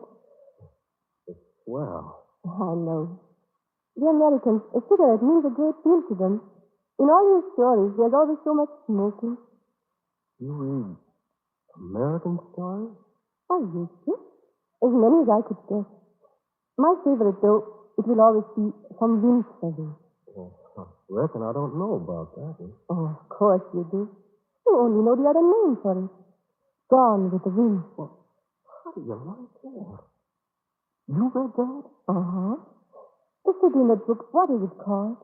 Oh, yes, Atlanta. Atlanta, Georgia. You've seen it, perhaps. You've been there? Yeah, I've been there. It's quite a bit different than it was in the book, but it's wonderful. Well, someday, maybe, when this horrible war is over, maybe I will go there. Oh, I almost forgot. You must fill out your request form. Or rather, I must fill it out. The Red Cross form? Yes, usual form for all prisoners of war. It simply ensures you're receiving your mail. And it sees that your parents are notified you are safe. Now, your name, Ralph Cole. Mm-hmm. The rank, Staff Sergeant. And your serial number. 1, 2, 127 585. 585. And your unit? My unit? Well, is that all right to get? Oh, yes. It's a regular part of the form. See here. Here are forms filled out by some of the other boys here. Rank, serial number, unit, base. Okay. Just the 950th Medium Bombardment Group. And the base? The 12th Air Force Heavy Bombardment Base at Naples, Italy. Naples, Italy. That's fine, Ross. And now, I think you'd better have some sleep. You're quite sure you're comfortable? Comfortable? Look, for the past 3 weeks, I've been living in one tent with 8 other guys. That ought to give you some idea. 110, that surprises me. You know, I always thought the American Air Force had far better accommodations for its men than Germany. Oh, they do, all right. It's just that we sort of moved into Naples in a hurry, and they weren't set up for us yet. Oh, but before that, it was not so bad. That's right. Back in Tunisia, there was only 6 to a tent. I see. Well, that was almost luxury, wasn't it? That was living. But this is Germany.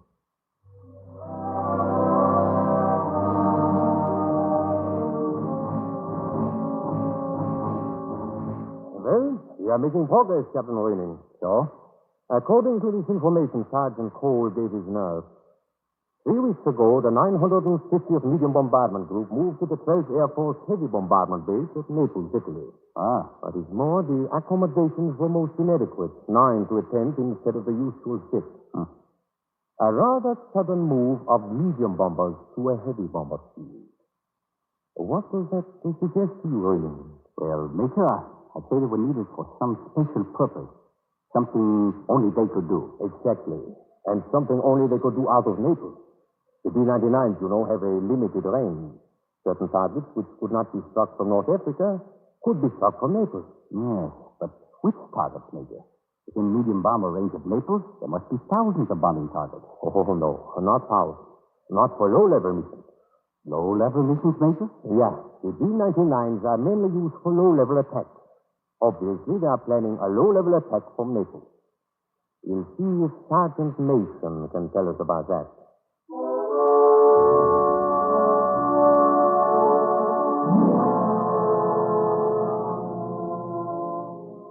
Now, your name, I see, is Alfred Mason. That's the sergeant. Your unit number? The name of your organization, Sergeant. It's a perfectly proper question. Yes, sir. It's the 16th Bombardment Squadron. Yeah. And your base? Palermo, Sicily. No doubt you will regret missing out on all the future operations of the 16th Squadron, Sergeant. I wouldn't like to talk about that, sir. Naturally. But you may be sure I shall advise the general strengthening of defenses in northern Italy. Well, I don't know where you got it, sir, but... Deduction, Sergeant. I know those C-99s of yours were built primarily for short-range missions. That's right, sir. And for certain types of targets, say, large ones? What do you mean, large ones? Industrial targets, for example. Oh, no, Major. I'm afraid you're wrong about that, sir. Yeah, perhaps I don't know so much about that. But I do know what a fool you are. How dare you come into this office and attempt to deceive a German officer? The 16th Bombardment Squadron, eh? You think we're so stupid we don't know you're from the 950th Group? And from Naples, Italy. That you came 3 weeks ago from Tunisia. That's not true. You're wrong. Don't stand here and contradict me. Everything you said is lies. We know all about the missions you're planning, all about the extra fuel tanks in your plane. What a waste of time, those plans of yours. The whole Air Force is as stupid a liar as you are. Yeah? You'll see how stupid we are. You'll find out. Yeah, I have every intention of finding out. Your group is getting set for an important mission, isn't it? No, I didn't mean that. You're going to tell me what they're going to bomb. What and when? Now, look, I don't have to tell you a thing except my name and rank and serial number. Sergeant, you know what happens when a prisoner is seen making an escape? Yeah, that's right. He's fired on. That's what your Captain Spencer is about to do, Sergeant. He's about to be shot. Shall we say, while attempting to escape? You're lying. You can freeze him, Mason. It's up to you. A few words. I won't tell you a thing, so you can go right on with your bluff. That's all it is. It's just a bluff. It's a bluff. Come to the window and keep your search. Look, you haven't much time. Think, Major. Think how little it takes to keep that man alive.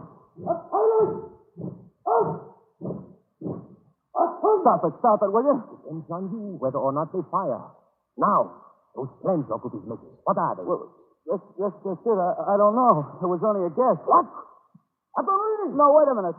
I meant I was only going by how it looked. You see, right after the mission we were just on, everybody was to have a layoff. And all the planes were going to be checked over. I just figured they were getting set for something big, that's all. How long a layoff was it supposed to be? When were the planes to be ready? In 2 days. Tomorrow morning. Tomorrow morning? There. What's the target? I don't know. Don't lie, so you do know. What is the target? I tell you, I don't know. You gotta believe me. All right.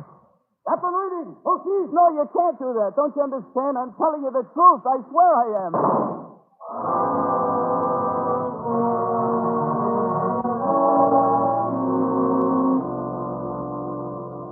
You're listening to Name, Rank, Serial Number, featuring members of the United States Army Air Forces on the Cavalcade of America. Sponsored by the DuPont Company of Wilmington, Delaware. Maker of better things for better living through chemistry.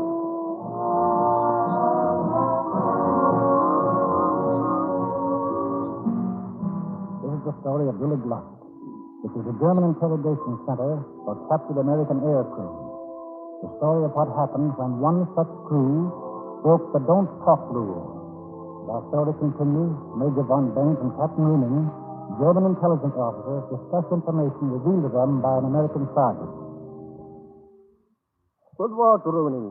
For a moment, even I thought it was Captain Spencer before the firing squad. Thank you, Major.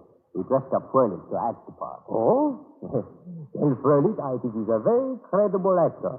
Well, let us proceed. Sergeant Mason gave us quite a bit to work on. The raid is planned for tomorrow morning. Let's look at the map. Yeah. They will leave from here, from Naples. They'll go, safe to say that B-99 can't penetrate further than this area.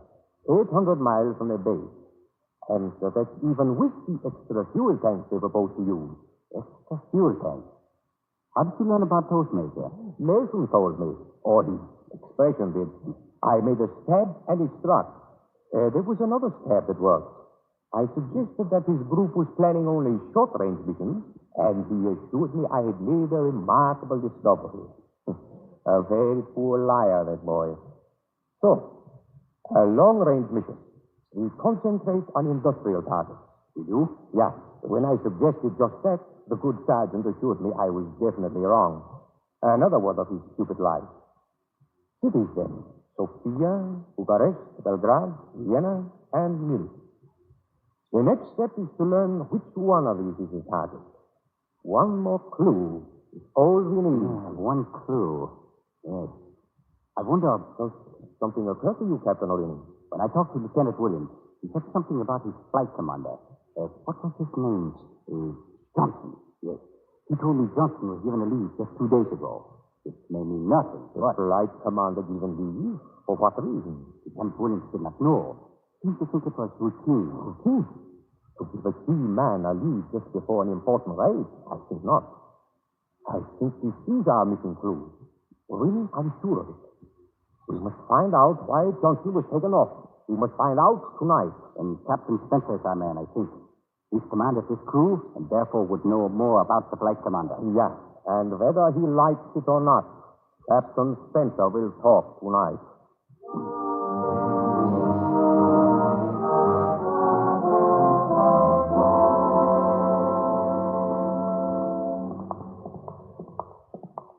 Here we are, Captain Spencer.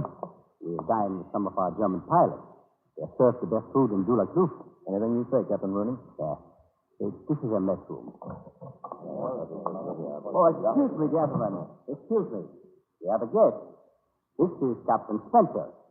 Herman Goldie, Eingold Mark, Hans von Crowley. Captain Spencer, happy to meet you, sir. Sit down. Well, thank you, Lieutenant. You're commander of a B-99, I understand, Captain Spencer. That's right. Then you are a dangerous man. To your health, Captain. And to yours. Mm-hmm.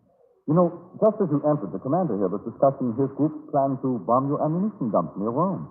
He was telling us, Captain Groening, about his squadron leader who planned the mission. The best flyer in our organization, I might add. Yeah. But quite suddenly this morning, just one day before the mission, the man was relieved of his command. So, what was the explanation? None. None at all. It is very strange. Oh, you will learn, I am sure, that the man became ill. It is as simple as that. No, but it is not, my friend. He left for Berlin for a holiday, as I understand it. One does not have a holiday when one is too ill to fly. Isn't that right, Captain Spencer? He wouldn't have to be very ill. I know of a case quite similar to this. First, the squadron leader seems perfectly well. Yes, but a man can have quite a good time, Commander, if all he has is a cold in the head. Cold in the head? Cold in... Yes. Yes, I suppose you're right. By the way, there's a phone call I have to make. You'll excuse me, Captain Spencer. Gentlemen, I'll be right back. Yeah, Mr. Miller. Yeah, and give the captain some more wine, Lieutenant Friday. He deserves it.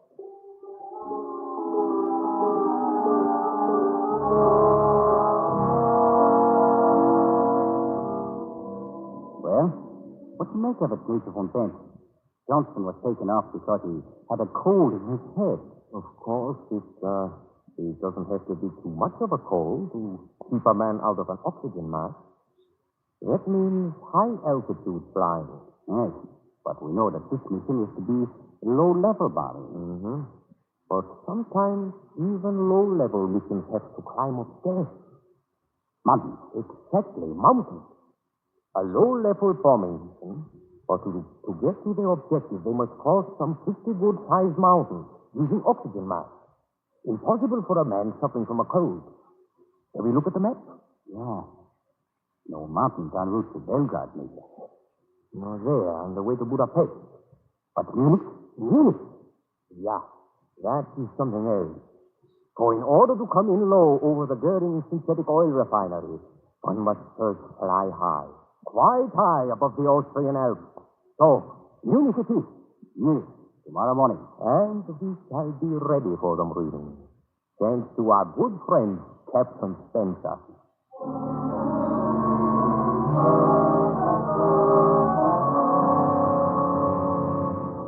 And the next night, at the operations office of the American Air Base in Naples, weary crew members, having returned from the Munich raid, report to an American intelligence officer. Go ahead, Lieutenant. They met us about an hour out of Munich. Messerschmitt, all over the place. About 8 of them jumped Maxwell and Thomas. We saw them go down burning. Like that all the way to the target. They're getting smaller and smaller. Smith got it. Wilkerson, Marion, Dale and Montgomery and Reynolds. I don't know how many others. Well, there was a tip-off. There had to be a tip-off. Oh, how could there be? There wasn't anybody from this outfit who could reach the Jerry's, who could talk to him. Well, we lost Spencer's crew to the Jerry's just the other day. Wasn't a better bunch of guys anywhere than Spencer's crew. Al Mason wouldn't give any information if his life depended on it. And Ralph Cole, well, he'd cut his right arm off for you. That goes for Joe Williams and Jimmy Spencer. You think they'd talk you nuts? What could they talk about? If we didn't know where we were going or when or how until this morning, how could they have known it 3 days ago? You don't have to know where or when or how to tell the enemy all he needs to know. You don't even have to be a traitor. You might as well be. All you need to do is relax for 1 instant. All you need to do is talk. Give anything but your name, your rank, your serial number. What happened to Spencer's crew may happen to any pilot, to any crew, tomorrow or next week or next month. And if it does, remember this. Even though you're a prisoner of war, you're still an American soldier. And you, merely by remaining silent, may be playing a greater part in this war than you ever played before. Your name, your rank, your serial number. Nothing more.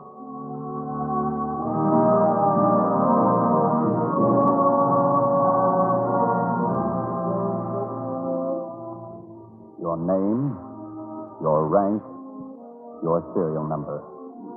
That's the moral of our story, and the credo of every fighting man in every branch of service. Don't talk. Don't talk. Don't talk.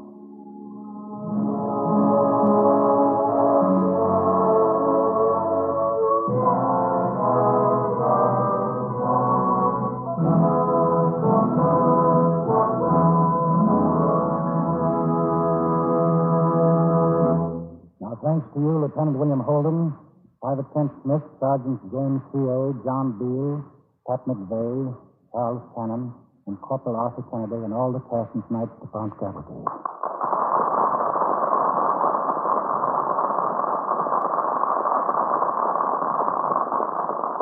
Our Cavalcade play tonight was taken from an Army Air Forces training film. Here's a key story about a Navy training film. A drugstore manager, now in the Navy, was given the job of running a motion picture machine. One of the training pictures he had to show taught men how to aim and fire a rifle. While Jones, we'll call him Jones, was careful really to study the picture each time he ran it in the machine. Why? Because his company was made up of men from Kentucky and Tennessee, squirrel hunters, most of them, and they could drive a pack at 50 yards with a rifle. But Jones, the drugstore manager, had never gone hunting, never shot a gun in his life.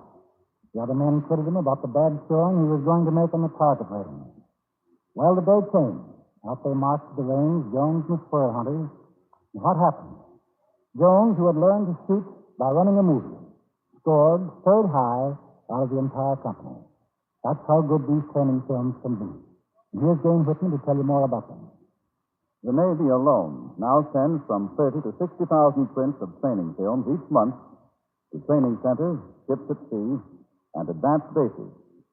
Sailors can learn more about a complicated subject, like fire control, from a 15-minute movie than they can from a 2-hour lecture, the Navy finds.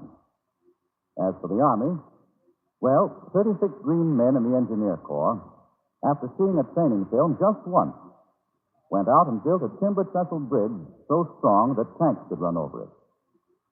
Men who had never built a bridge in their lives. These training films that have done such a wonderful job in wartime are going to accomplish a great deal for education after the war. In a trade school, a boy will be able to learn the elementary facts about a diesel engine, say, or chemistry, in an unbelievably short time. Girls in business college will learn to take notes and do typing under actual business conditions, with messengers coming and going on the screen, telephones ringing, and all the hubbub of a busy office around them.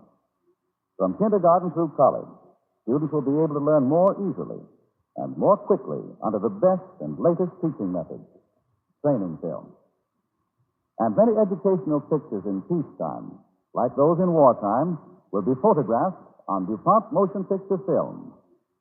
One of the DuPont Company's better things for better living through chemistry. And now, Walter Houston. Next week, the Cavalcade of America will bring you Ida Lupino, a thrilling radio dramatization of Irving Stone's bestseller, Immortal Wife. Story of Jessie Benton Fremont, wife of an Army explorer who later became a presidential candidate and a Civil War general. Listen next Monday to Immortal Wife with Ida Lupino on the Cavalcade of America. This is Walter Houston saying thank you and good evening.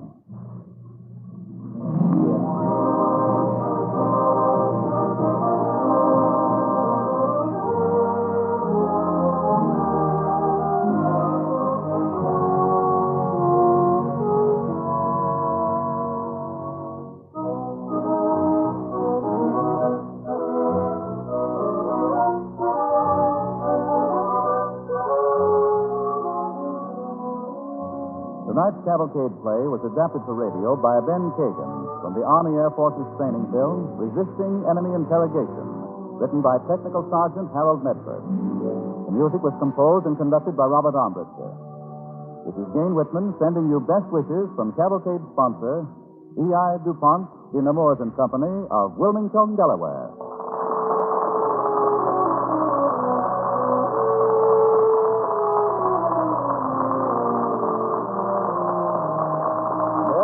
National Broadcasting Company.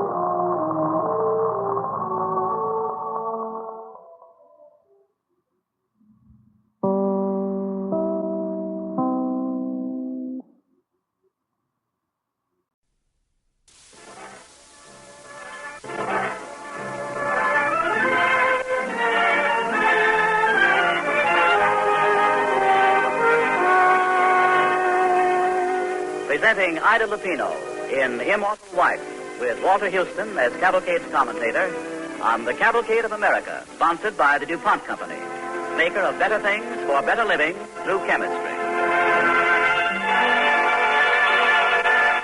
Good evening, friends. This is Walter Houston. I expect nearly everybody likes a good love story. Tonight, our DuPont Cavalcade offers a charming and heartening one. It's the story of Jessie Fremont and her famous explorer husband, General John Fremont, adapted for radio from the best-selling book, Immortal Wife by Irving Stone. Our star is a lovely and talented young actress who is a favorite of yours and mine, Ida Lupino. I believe that Ida and many other neighbors here in Hollywood who know our play will agree with me when I tell you that it is a rich and satisfying romantic portrait of a great woman's devotion to a man. Now, here is Ida Lupino as Jessie Fremont in The Immortal Wife on tonight's DuPont Cavalcade.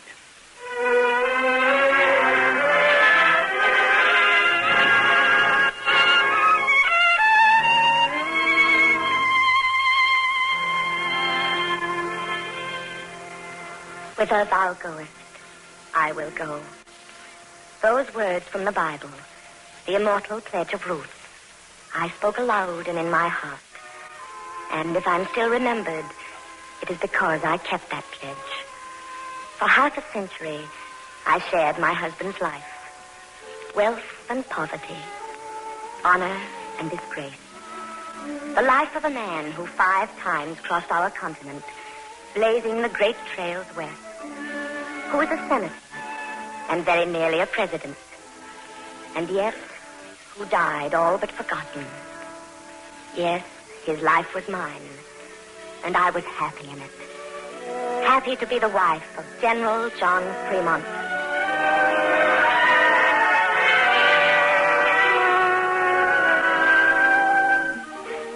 It began, well, it was spring, and I was 17, and John was a very handsome young army lieutenant.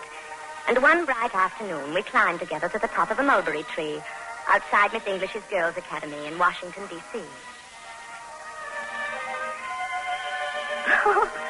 Why are you laughing, Miss Jessie? To see you climb this tree, Lieutenant. I scarcely believed you'd risk your fine blue breeches. Well, I'm an impetuous man. That's plain to see, interfering like this with the routine of a girls' school. And how does it happen the Army lets you wander loose on a Wednesday afternoon? Well, Monsieur Nicolette told me to clear out. He said I have spring fever. I was drawing a girl's face on his map instead of mountains and rivers. Mountains and rivers? It's Nicolette's map of the Western Territory for the expedition he plans to make next year. Oh, yes.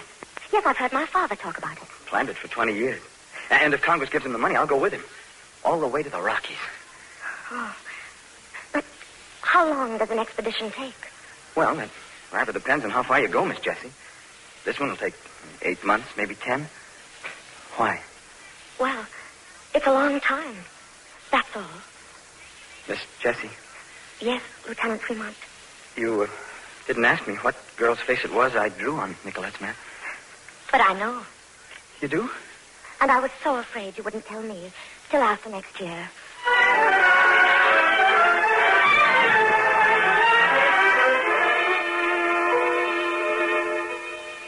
Jessie, this blue silk is so becoming on you. But, Mother, I still don't know why I have to go with you to Virginia and in the middle of my school term. Why we'll be gone weeks. I've never known you to be concerned about school before, Jessie. But I hate weddings, and I don't even know Cousin Cecilia. Oh, please, Mother, let me stay here in Washington. It's too late to discuss it now, Jessie. The carriage will be here in a few minutes. And I'm sure you'll enjoy visiting Cherry Grove. It's a beautiful plantation. And you'll see your cousin Preston. Mother. What is it, Jessie? You're taking me to Cherry Grove because you want me to marry Preston. You could love him, Jessie, very easily. Well, but I don't love him. And you'd have such a good life. Preston is wealthy. He'll inherit Cherry Grove. Then you wouldn't have to live in Washington. But I like Washington. I hate it. Oh, I hate it bitterly. Why, Mother. Jessie, I've loved your father, but not our life together. With Father? But he's had a wonderful life. He's honored, he's a senator, and he fights for what he believes. That's what I mean. I had a peaceful girlhood in Virginia, and I married a life of struggle, argument, abuse. Our lives and names, public property. I want to save you from that, Jessie. A life like that withers a woman. She's shut out. She's alone. Mother, what are you trying to tell me? I'm trying to tell you. I'm begging you not to marry Lieutenant Fremont. But, Mother, Please understand, I have nothing against the young man. He's dynamic, ambitious. He's like your father in many ways. Yes. Yes, he is a little. But if you marry him, you'll be forever battling uphill. You'll have wrangling and dissension mixed with the very food you eat. Oh, Mother, And he's not settled. He'll be always wandering. I can see it in him. Jesse, it's best to marry a man from among the people you know well, like Preston, and a man who is rooted in the past. There's a saying, the gods are slow to bless a new heart.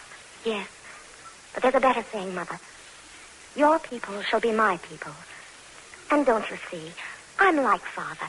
I need a conflict. I need a man who will want me beside him through every possible hardship and danger. That's why I love John Fremont. So I was right. You've decided. Yesterday, Mother. You know your father will oppose it. You're only 17. Well, Grandmother was married when she was only 16. And besides, we'll tell Father afterwards.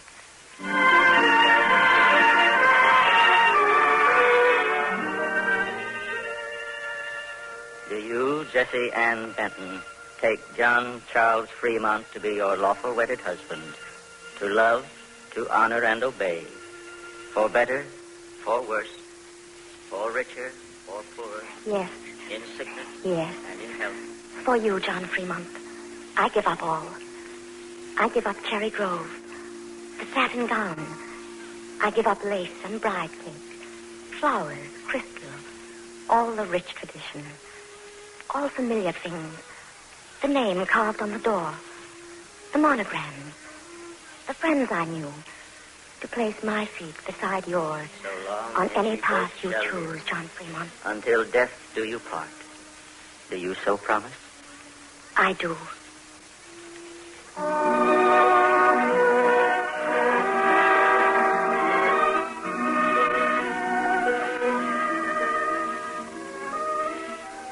But, Senator Benton, I beg you... Get out of this house. Please, Father. Get out of my house, Lieutenant Fremont, and never come here again. Very well. Come, Jesse. What? Jesse, you stay here. I don't think you realize what you're saying, Father. I certainly do. This upstart made you fall in love with him. And he'll get out of my house. Not just fall in love. I've married him. And that means something else. I'll tell you what it means. It means that wherever John goes, I'll go.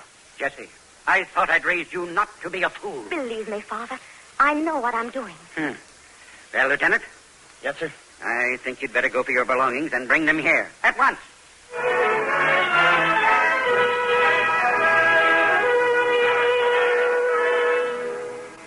1841.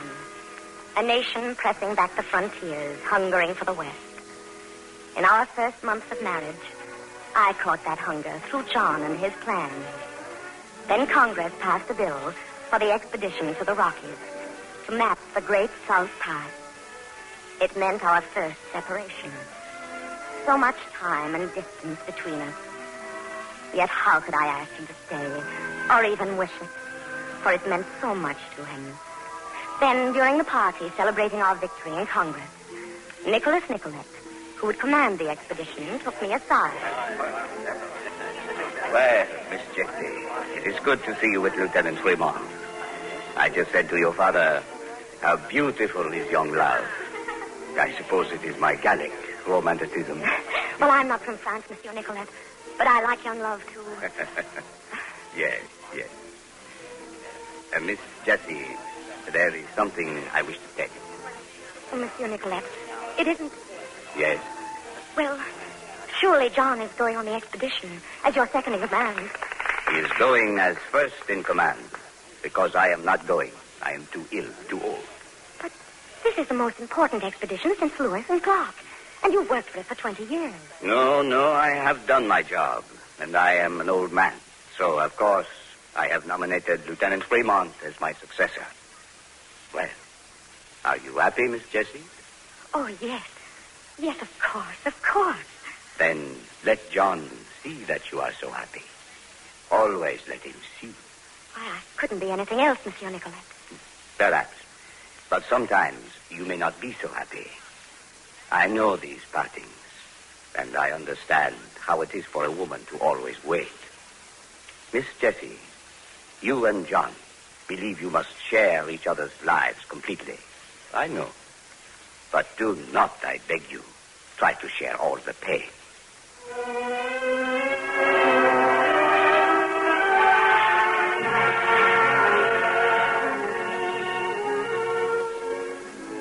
The expedition to the Great South Pass. The expedition that would plant the American flag on the highest peak of the Rockies. Well, I tried to follow John even there. I set up a map, a large one, and on it I drew to scale all the country we knew as far as the Rocky Mountains. Traced the trail I thought John was taking, and drew campfires by lakes or running streams, where I hoped he was each night. Then I showed the map to Father and his friends. Who sketched in the terrain for Colorado, Miss Jessie? Mr. Hassler. He got all his material from Trapper's report, Monsieur Nicolette. And did you notice Professor Darnell's contribution to Jessie's map? The flowers and wildlife. Oh, I think it's lovely, Jessie. General, did you look at Miss Jessie's map of the expedition? I certainly did, and I admired it. But I was going to remark, those are rather large campfires, my dear. You think too large, General Scott? Well, they seem to be a bit out of scale. Well, I don't know. Not when you think that someday every one of them will be a city.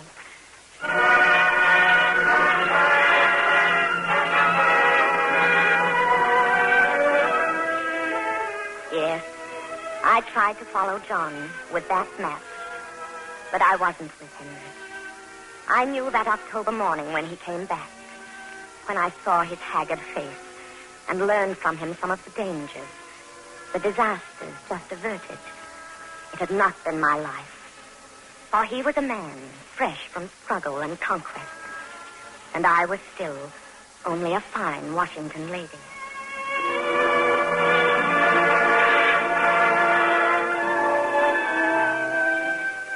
Yet sometimes in my way, I faced his dangers too. There was the second expedition to California. He had been gone about 10 months when suddenly I noticed something in the attitude of my family. And then I knew they'd had bad news. I knew they believed John was dead. So one day, I asked my father and my sister Elise. Jessie, if we'd heard anything, dear. But what makes you think... You're all so kind to me, as if I were sick. And John isn't overdue, so it must be news of him. Oh, please, Father. We don't really know, Father. No, we don't know, but... Jessie, there was a report from Oregon. John and his party reached the Columbia River. They were all right that far. But he was determined to cross the Sierras there, to the Truckee River. To get to Sutter's? Yes. And the Indians told him the mountains were impassable in winter, but he went on. There were heavy snows. And you think he didn't get through?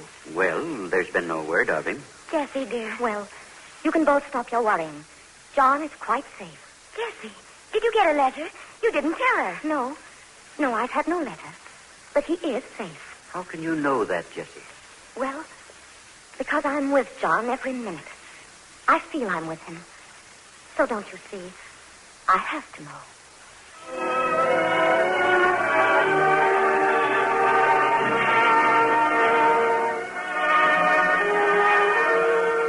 We're listening to Ida Lupino as Jessie Fremont in Immortal Wife on the Cavalcade of America, sponsored by the DuPont Company of Wilmington, Delaware, maker of better things for better living through chemistry.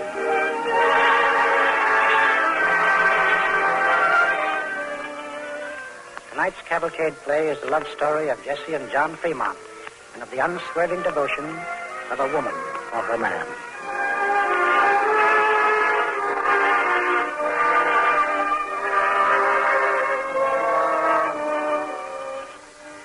You see, I had to know that John was safe. How else could I live through those endless months and years of loneliness? For even after our children were born, my only real joy was the joy I knew when John was back beside me. 14 months. Yes, John. And you have no luck, my poor darling. You come home to find me skinny as a starved cat. You never looked more beautiful to me, Jessie. Oh, I thought you were never coming back. You knew I would. Well, yes, I knew. And wait until Congress sees my maps and reports, Jessie. They'll want another expedition, I'm sure. They will. Well, do you realize I found a straight route and a new path into California? Right into the Sacramento Valley and as good as the Oregon Trail. Better, maybe. There's talk of war with Mexico. And well, if that happens, the Army can go in over my trail. Yes, John. John, what happened in the Sierras? That's what I've been telling you. We crossed from the Columbia River. But we had a report. You were in danger. Only the weak die on the trail, Jessie. Why, it was the greatest experience of my life crossing that 14,000-foot wall of ice. And after the Indians had told us it was impassable, we made it. Even though we were half dead. You should have seen us. Yes, I wish I had. You can't imagine. What'd you say, Jessie? I said I wish I'd been with you when you crossed. You know, you're plucky enough to mean it. But you will travel that pass someday. Just wait till they put the railroad through.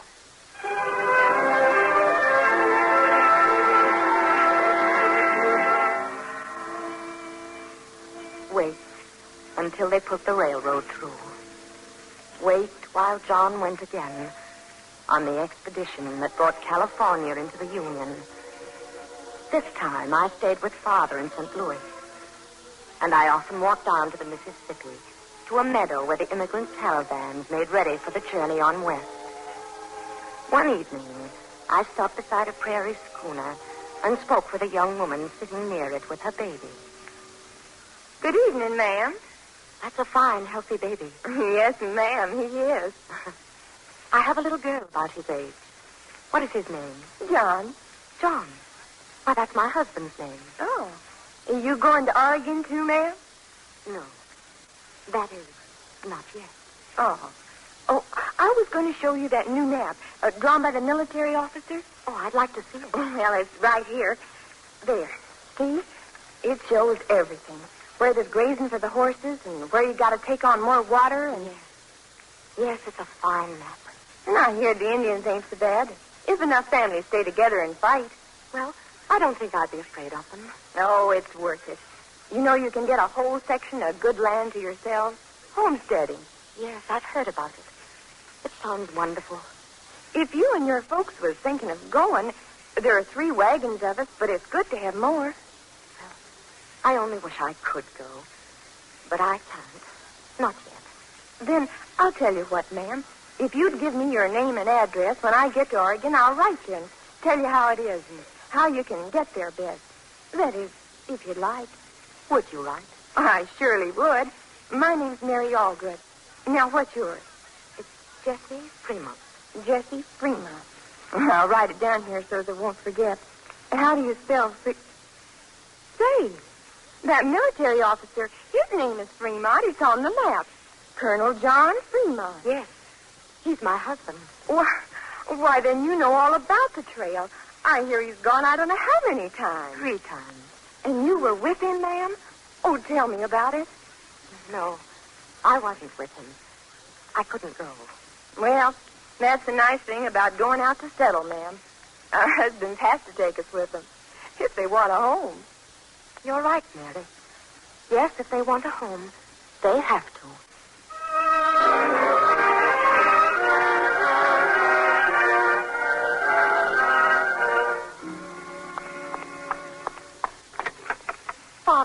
Father, a wonderful afternoon. Why, what's the matter? Is there something wrong? I have a letter here, Jessie. Close the door. The letter's from Washington. Bad news of California. John? He's all right, physically, but he's quarreled with General Kearney. He refused to recognize General Kearney's command in California because he'd been serving under the naval commander who's been stationed there longer. But that seems right to me. Well, John's been relieved of his command and is ordered back to Washington. Oh, thank heavens. You don't mean that, Jessie. Didn't you say John's coming home? But you don't understand, my dear. John is coming back to Washington under arrest. Oh. And it's a frightful injustice. John undoubtedly had secret orders for what he did, but it's the end of his army career. Well, there are other careers. What will he do? What will John do? You should know, Father. He's a fighter like you. And I'm glad, because John and I can fight this together. He won't be at the ends of the earth with me not knowing and not able to help him. I married John for a partnership, Father. I haven't had it. Jessie, you've been a good wife. But not a partner. Now I will be. Jessie, if John leaves the army, he'll still be an explorer. It's his profession. What can you do if he goes on another expedition? What I should have done from the start. I can go with him. And no matter how this trial ends, I will go with him.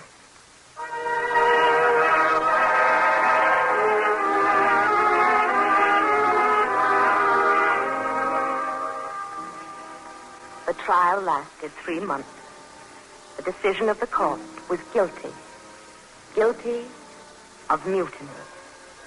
And even though the president pardoned him, John resigned from the army.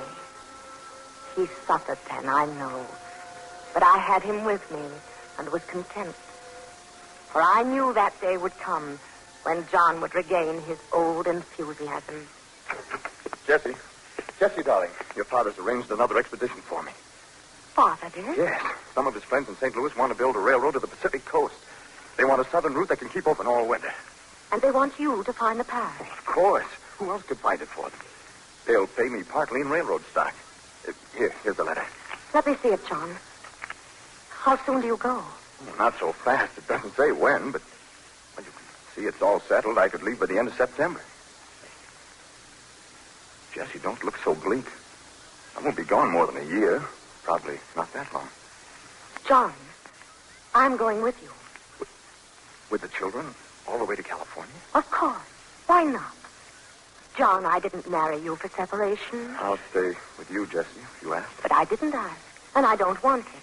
I don't want a husband who's useless and hates himself because he's useless. I married you, John Fremont, for a life with you and a home with you. And I'm going to have a home, even if it's only a covered wagon. Jessie, you don't know how hard it is. I've talked with women going west with their families. Women with babies. Old women, young girls. They don't stay behind. But, Jessie, they're going out to settle. And so am I. You found those trails for the settlers. And thousands have crossed the Great South Pass. Thousands have followed your map to make their homes out there. And now we are going too.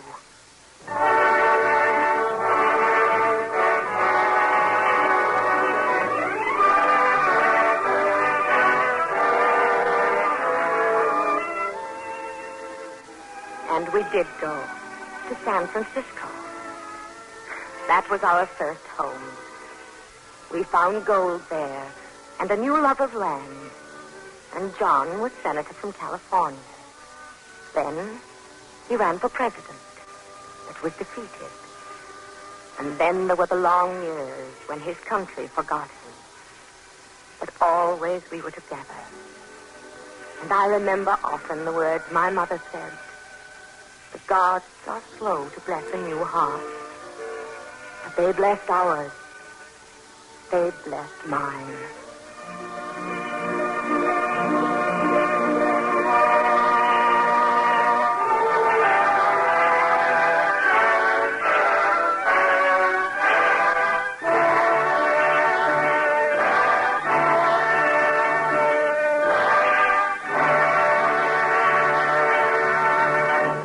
Thanks to you, Ida Lupino, and to all the members of tonight's DuPont Cavalcade.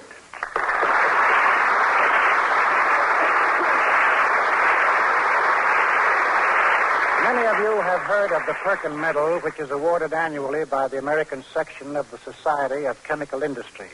This medal is one of the highest awards in the field of chemistry. It was established in 1906 to commemorate the 50th anniversary of the coal tar color industry. It was first awarded to the eminent British scientist, Sir William Henry Perkin, the inventor of aniline dyes. That's why it's called the Perkin Medal. The 39th award of this medal was recently given to Dr. Elmer K. Bolton, chemical director of the DuPont Company, for his outstanding accomplishments in the field of industrial research. Dr. Bolton's career has paralleled the rise of the modern chemical industry to its present vital position in the day-to-day life of our nation.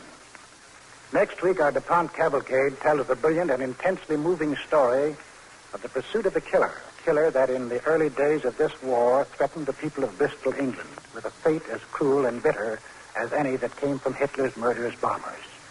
Our play is the story of 6 American nurses whose diligence and perseverance helped prevent a major catastrophe in Britain. The star next week is to be Fay Bainter, and I feel certain that you will want to hear this fine actress in this stirring drama, Penny Fancy, on next Monday's Cavalcade of America. Thank you and good evening.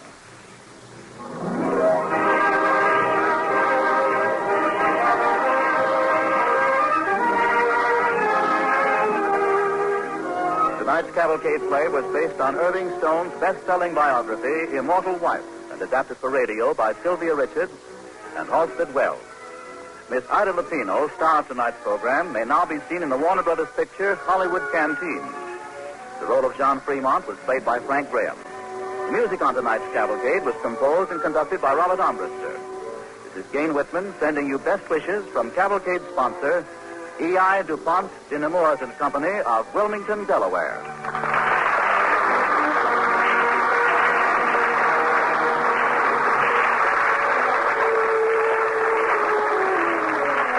This is the National Broadcasting Company.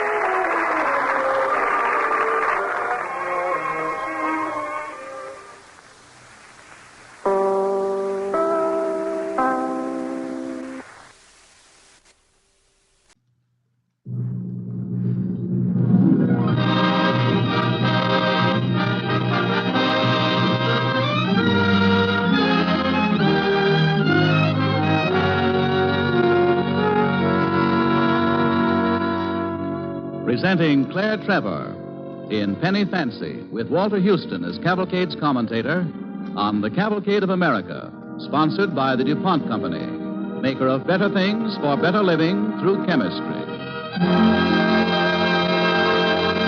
Good evening, friends. This is Walter Houston. This next Friday, our nation celebrates National Public Health Nursing Day, honoring some of the gallant and hard-working sisterhood of American nurses.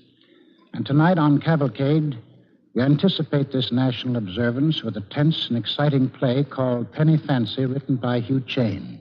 The heroine is Elizabeth Phillips, an American public health nurse who helped lick an enemy of the British people far more deadly and dangerous than Hitler's Nazi bombs. And to star in our play tonight, it is our special pleasure to welcome an actress who, in addition to being one of our most talented picture people, has in her trophy case an award for being one of radio's outstanding performers. DuPont presents Claire Trevor as Nurse Elizabeth Phillips in Penny Fancy on the Cavalcade of America.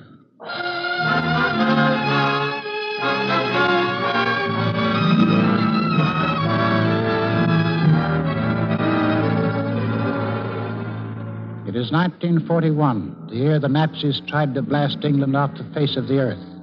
In London, a group of 65 American nurses, including 9 public health nurses, have arrived to help the overworked English doctors who live in dread of a disaster more terrible than the deadly bombs, a dread which haunts them even as they go about their work in the overcrowded wards and in the operating rooms.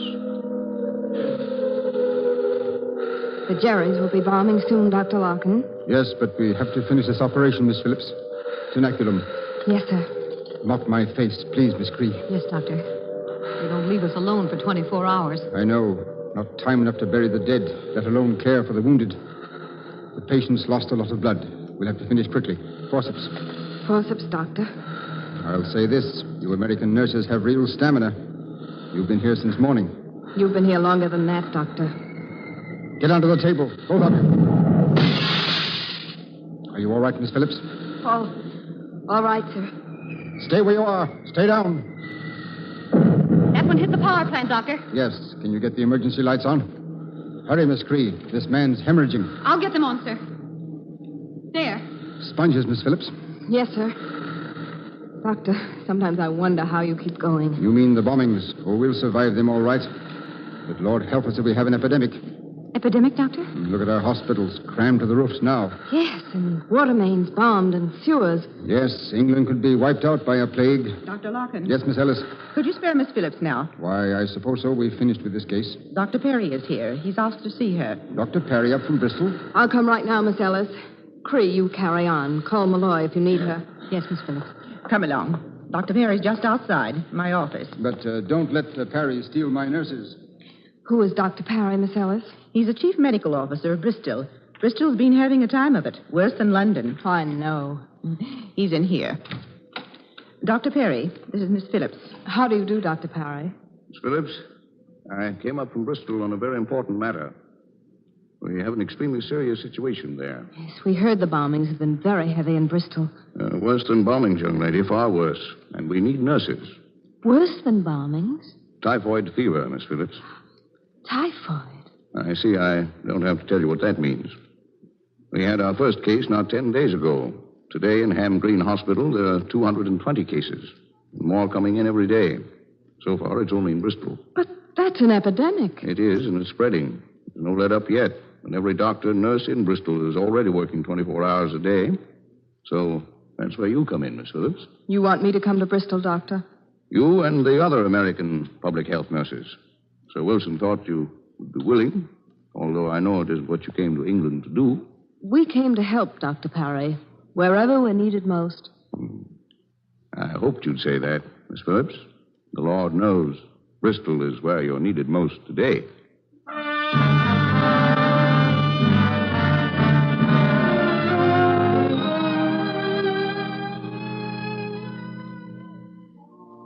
I don't feel too good, Sister Phillips. Oh, that's why you have to eat, Tommy, to keep your strength up. Now, just this last spoonful of porridge. Am I going to die, Sister? Oh, of course not. But you won't be playing cricket again unless you eat. Cricket? That's my game. Well, the porridge, Tommy. All right, Sister. Good boy. There you are. Now, just rest and you'll get well. You have to go, Sister? You're not the only one with typhoid fever around here, Tommy. Now, you go to sleep. All right, Sister Phillips. Oh, Miss Cree. Yes, Miss Phillips. How's Tommy? Worse, if anything. Where are the rest of our girls? They're specialing those 5 new cases, Miss Phillips. All typhoid? Oh, yes. I don't think Dr. Davies is the kind of man who makes mistakes. No, he isn't. Is Dr. Parry in the hospital? I saw him making the rounds in the next ward. He'll be here soon. I'm going to talk to him, Cree. To Dr. Parry? I certainly am. Here we are in the middle of a raging epidemic, and the thing we know best how to do, we're not doing. Yes, but I don't think he'll give us the authority. Well, I can ask. Nice report, please, Miss Martin. Yes, Dr. Parry. Oh, Dr. Parry, there are 5 new cases this morning. Yes, I know, Miss Phillips. I just looked at them. Your nurses are doing a good job. As good as we're able, just nursing. Doctor, what's been done about checking the epidemic? Have you found the source of it? Well, no, we haven't. Well, then how on earth do you expect to stop it? This isn't enough. Hospitalization isn't enough. It's spreading, Doctor. My dear young lady, don't you think I know? Don't you think I've been screaming to the ministry in London for help, for technicians? There isn't a technician available in England.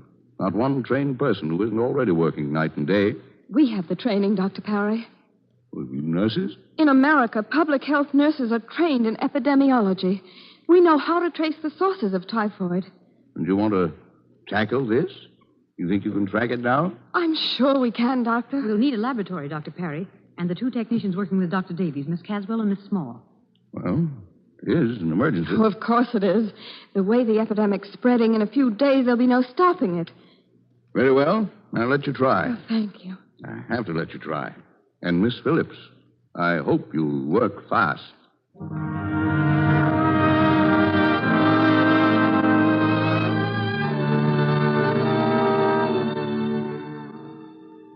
Cree, is Caswell sure she'll have that test run before Dr. Parry gets here? She's finishing now, Miss Phillips. Maggie Malloy is with her. And where are the other nurses? Cameron brought in the milk samples you wanted. The rest will be over from the hospital this afternoon. We'll need all of them if this Bristol water doesn't test positive. Do you think I was sound about the water? Where we should get the sample, I mean. Well, water is the best-known source of typhoid. Mm-hmm. Good morning, Miss Phillips. Miss Cree. Hello, Dr. Parry. I know it's only been a day, but I hope it's good news. We're hopeful, Dr. Parry. Caswell will be finished in a minute with the water test. Naturally, we tested the drinking water, but you're right. It might have become infected further from the source. Yes, since we know most of the cases are from poor sections, which have been bombed frequently. Miss Phillips. Oh, hello, Doctor. Yes, Caswell. You finished the test? Yes, Miss Phillips. It's negative. You're absolutely sure? Absolutely. I think we can assume the Bristol water supply isn't the typhoid source. Well, don't be discouraged, Miss Phillips. In a way, that's good news. Oh, I'm not discouraged, Dr. Parry, only I was pretty sure. It may be a food infection from a human carrier. Yes, it might even be the milk supply. No, it isn't milk either, Miss Phillips. We tested the samples Cameron brought in. Are Cameron and Malloy both out there now? Yes, they are. Well, then we'll begin our last test. Interviewing the families of the people who have typhoid. What do you think you'll find there, Miss Phillips? We'll find out if the source of the typhoid is food.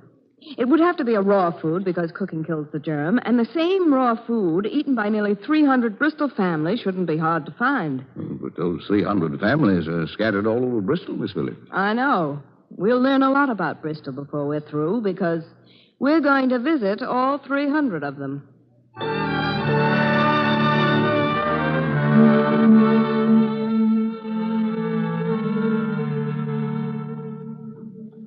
So you see, Mrs. Hale, that's why it's so important that you help us.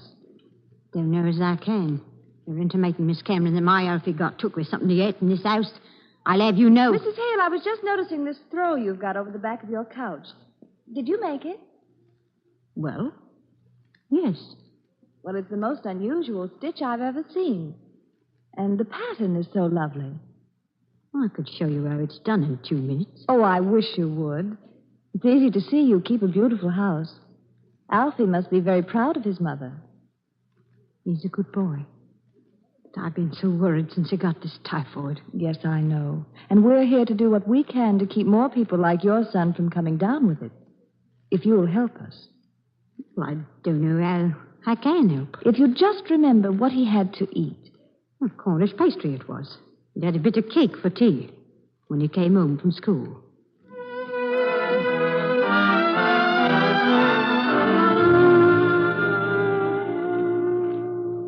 But don't you see how important it is, Mr. O'Brien, that you tell me just... Important, is it? Sure, my good wife's dying in the hospital, and you ask me a lot of silly questions. It's to save others, Mr. O'Brien. Oh, that's it. Sure, I can remember. Kippers we had on the day you mentioned with a bit of a sweet I brought home from the bakery.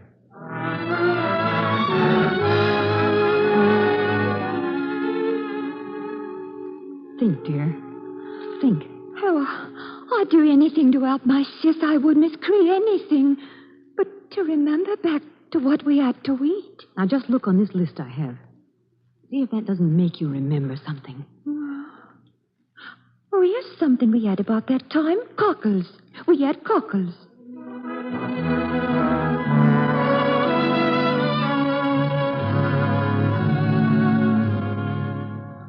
Cree, it's here. It's somewhere in these reports, and we can't find it.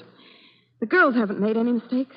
Perhaps that shellfish, even though Caswell tested it. No, I've looked through these lists until I'm dizzy, Cree.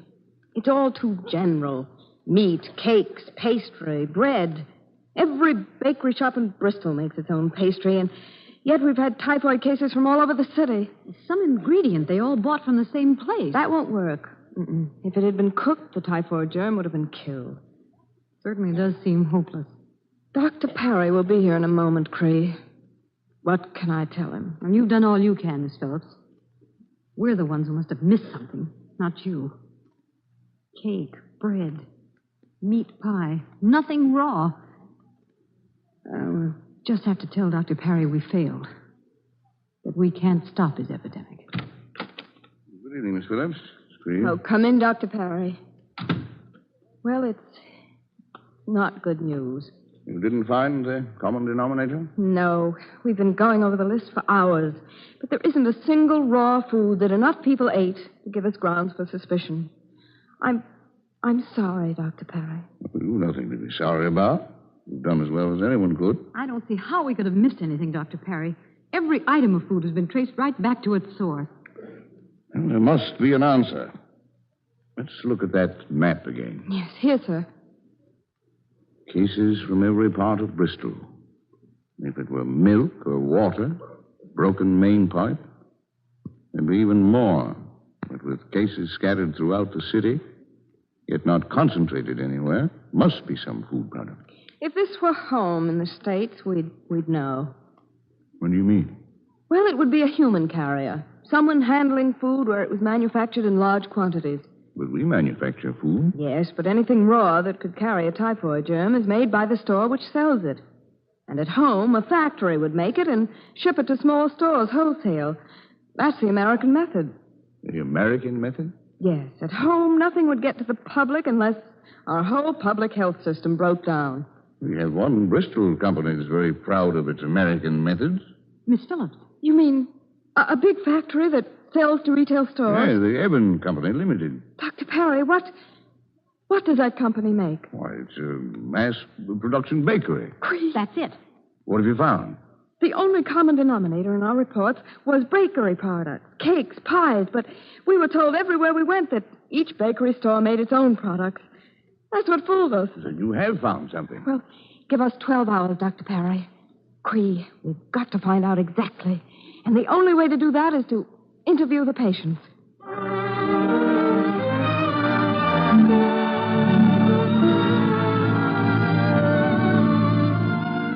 We're listening to Claire Trevor as Elizabeth Phillips in Penny Fancy on the Cavalcade of America, sponsored by the DuPont Company of Wilmington, Delaware, maker of better things for better living through chemistry.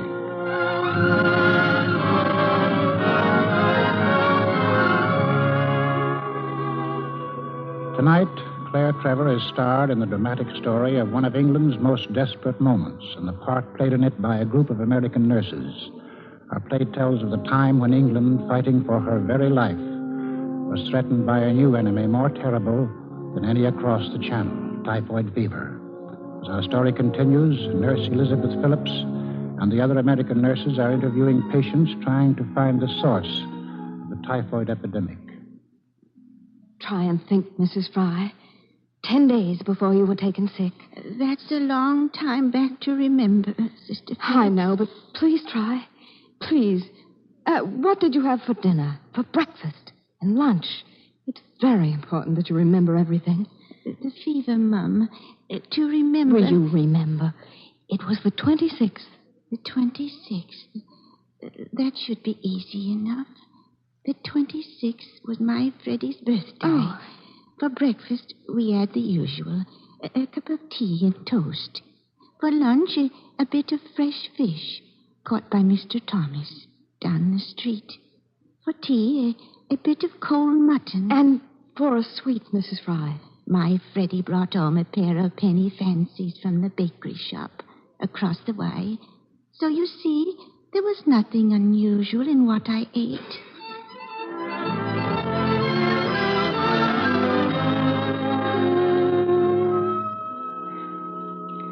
Fish and chips, that's what it was.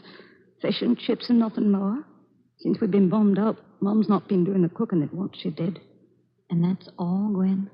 No, it was not. I was so hungry on my way to work, I did stop in at Jack's Bakery for a bit of cake. What kind of cake, Gwen? Let me see. Oh, yes, and good it was, too. A penny fancy.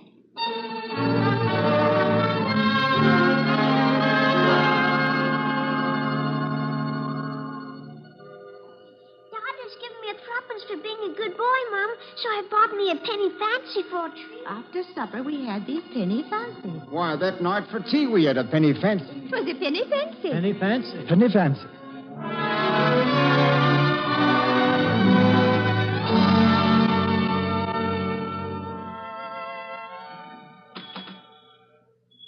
Oh, good evening, ladies. Good evening. Is this Jack's bakery shop? Indeed it is, ma'am. What'll it be now? Blackberry tart, nice and fresh. We'll look at what you have. Are you the proprietor, sir? I'm Mr. Jack. Mr. Jack, excuse me for seeming to pry, but do you bake your own goods here? Most of them. And no one can say we use anything but the best, even these war times. Do you sell penny fancies? Penny fancies, is it? Indeed I sell them. And how many will you have? Which are they in the case, please? These here, nice and fresh. Why, they're sort of cream puffs.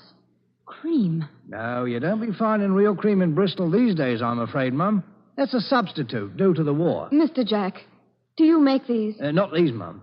They're well bought at a penny, so I get my supply, as most bakers in Bristol do, from the Evan Baking Limited. That's the name. That's the name Dr. Parry mentioned. I'll take a penny fancy right now, Mr. Jack.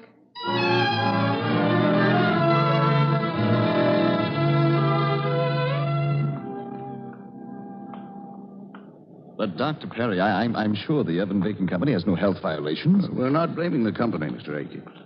But the microscope showed that the oil cream in your penny fancies was infected with typhoid bacillus. And that means there must be a human carrier in the plant. We're extremely careful. Oh, we're sure you are. Still, typhoid can get by the best technicians. We only want to make a few tests, Miss Recon. Blood tests? Of the girls who fill the penny fancies. You haven't made any shipments today, have you? No, not a one, Doctor, after your order came down. Well, we've sent inspectors to get every bit of stock back from the retail store. How many girls did you say are working at the filling table? 5. All steady workers. And careful. Those at that table. Oh, well, let's stop here where we can watch them. They look very clean. We're sure of that, Dr. Perry. Is Miss Cree ready with the venipunctures? Yes, she's all set up in the outer office. Will you ask them to report to her, Mr. Akins? Yes. Do you want them in any special order? No, it doesn't really matter. Send that young blonde girl in first. That's Eleanor Barnes. All right, then in the order they are around the table. The tall girl on this end will be last. Very well. She's our newest girl. Only been here about 3 weeks. Name is Margaret Wicks.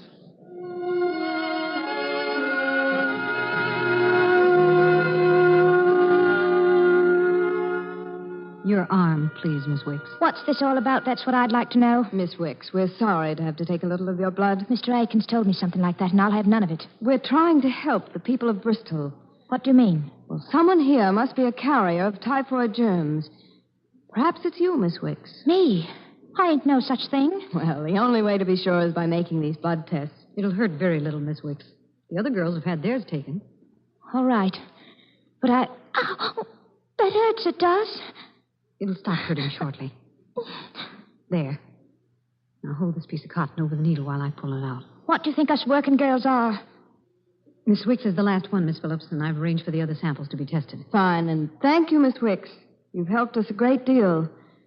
Now we'll really know. Now we'll be sure.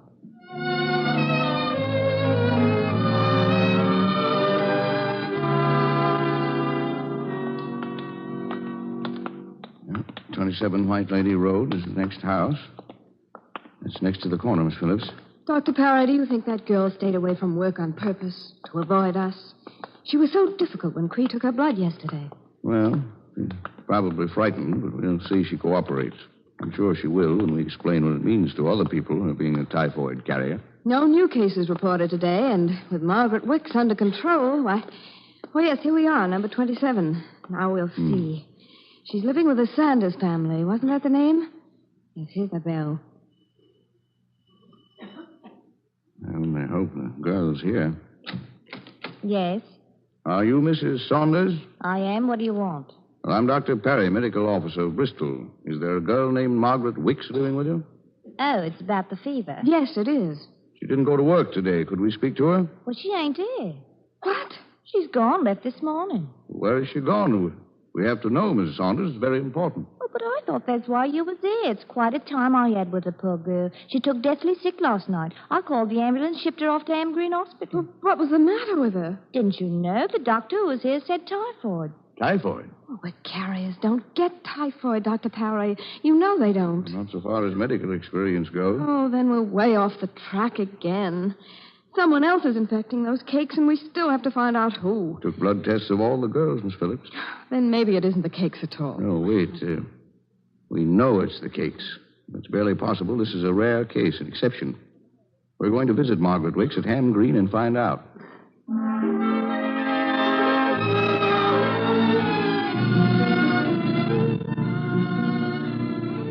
Doctor, am I going to die? Oh, of course not, young lady. Now, just rest quietly and answer some of our questions. You know I never meant to do anything wrong. And you didn't do anything wrong. You see, Margaret, we think you've been carrying this typhoid germ around for a long time, and you didn't know. You couldn't know. So you accidentally put the germs in the penny fancies. But then why wasn't I sick, too? For a long time. Well, that's what we're trying to find out, Margaret. Margaret, do you suppose you could remember what you ate over the bank holiday? Everything you ate? Oh, it's not easy, miss. I didn't work at all for 3 days, so I ate here and there with friends or had tea in a little shop across the way. Most of the time, I just fixed myself a bit at Mrs. Saunders. Did you eat any penny fancies? Oh, yes, miss. Took 4 home with me for Mrs. Saunders, and then Sunday night I saw she hadn't touched them, so I ate them all. Couldn't let them waste, though they were a bit stale. Dr. Perry. Yes, that would explain it. That oil cream is such an ideal incubation material. By the time Margaret ate those penny fancies, she must have gotten a lethal dose of typhoid germs. Enough to infect her, even though she is a carrier. I am going to die. No, you're not. Being a carrier, you have a strong natural immunity that I'm sure will save you. And don't you see, Margaret, by answering our questions and by cooperating with us, you've saved hundreds of people. Maybe you've saved England. I did, miss. Well, you, Margaret, and these American nurses, Miss Phillips and the rest. You're from America, miss. Whatever you're doing way over here in Bristol. We're nurses, Margaret. It's our job to use our training wherever it's needed most. You did more than your job, Miss Phillips. Oh, no, Doctor. When the results of hard work are smiling, healthy faces, well, every bit of it's worthwhile.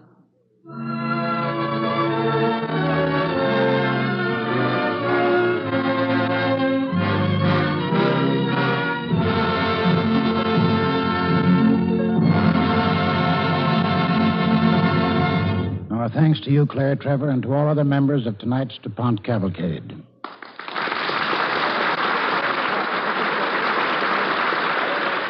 When I read about the launching of a ship called the USS Hydrogen, I thought it was a pretty odd name for a ship. But I find the United States Maritime Commission is building a whole little fleet of vessels with chemical names: the argon, the carbon, the radium, and a lot of others. Let me tell you a bit more about the Hydrogen. She's made of concrete, the first concrete reefer ship of her type ever built in America. She's a floating refrigerator, a big one. She manufactures 500 gallons of ice cream and 20 tons of ice a day. Her nickname is the Ice Cream Ship. The Ice Cream Ship is out in the South Pacific now, working for the Army. I don't have to tell you why soldiers and sailors like ice cream. They like it for the same reason you do, because it tastes good, and it's good for you. It's because all of us know thousands of tons of dairy products are going to the men on the fighting fronts that we take it good-naturedly when we can't buy a double-dip cone or more than a pint of ice cream. They need tons of ice in the South Pacific, too. I'm going to ask Gane Whitman to tell you more about it. Refrigeration is very important in war, especially in the tropics. All our warships have refrigeration systems, from submarines to battle wagons, for comfort, to protect foods, and to condition explosives.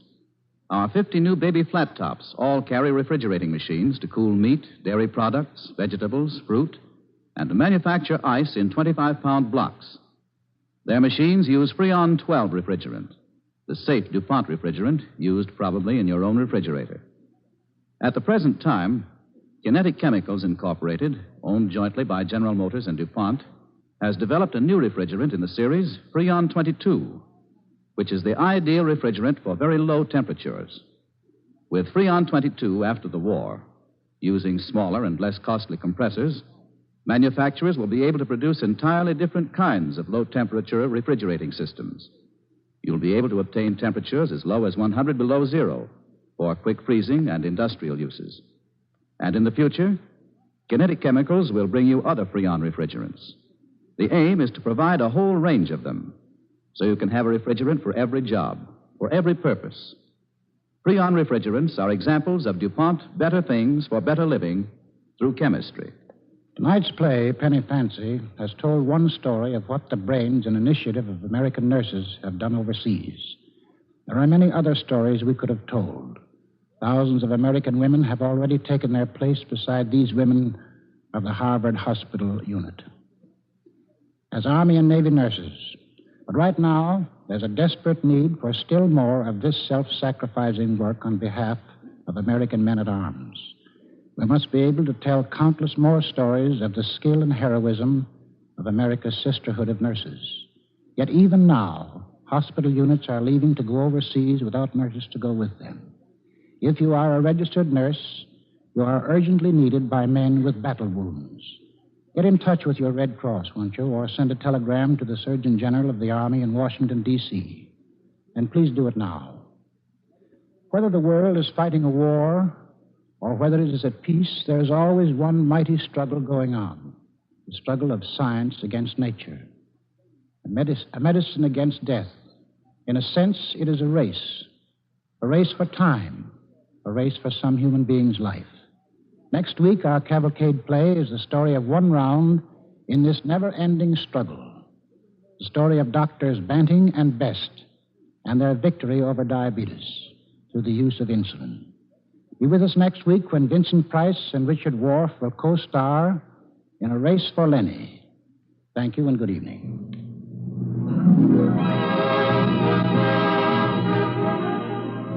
Claire Trevor, star of tonight's Cavalcade, may currently be seen in RKO's Murder, My Sweet. The music was composed and conducted by Robert Armbruster. This is Gane Whitman sending you best wishes from Cavalcade sponsor, E.I. DuPont de Nemours and Company of Wilmington, Delaware.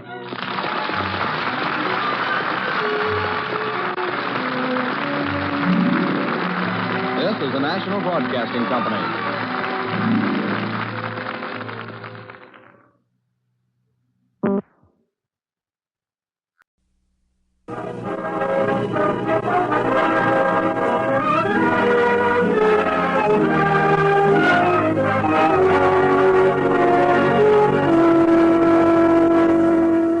presenting Richard Wharf and Vincent Price in A Race for Lennie, with Walter Houston, distinguished star of stage and screen, as Cavalcade's commentator on the Cavalcade of America, sponsored by the DuPont Company, maker of better things for better living through chemistry.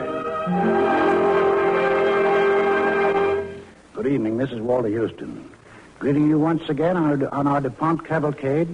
Our story tonight is about a struggle that goes on whether we have war or peace. A mighty struggle against the most powerful of enemies, disease.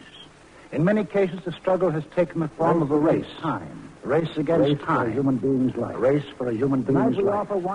Tonight we offer one such story of the race of medical science against death. To conquer diabetes. A race to conquer diabetes. Are two of Hollywood's most interesting people.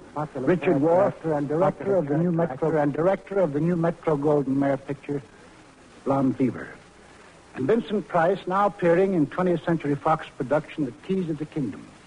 Here, then, is one story of the race of medical science against death, starring Vincent Price as the late, great doctor Sir Frederick Grant Banting, and Richard Wharf as his associate Charles Best, in Morton Wishengradz's A Race for Lennie, on the Cavalcade of America.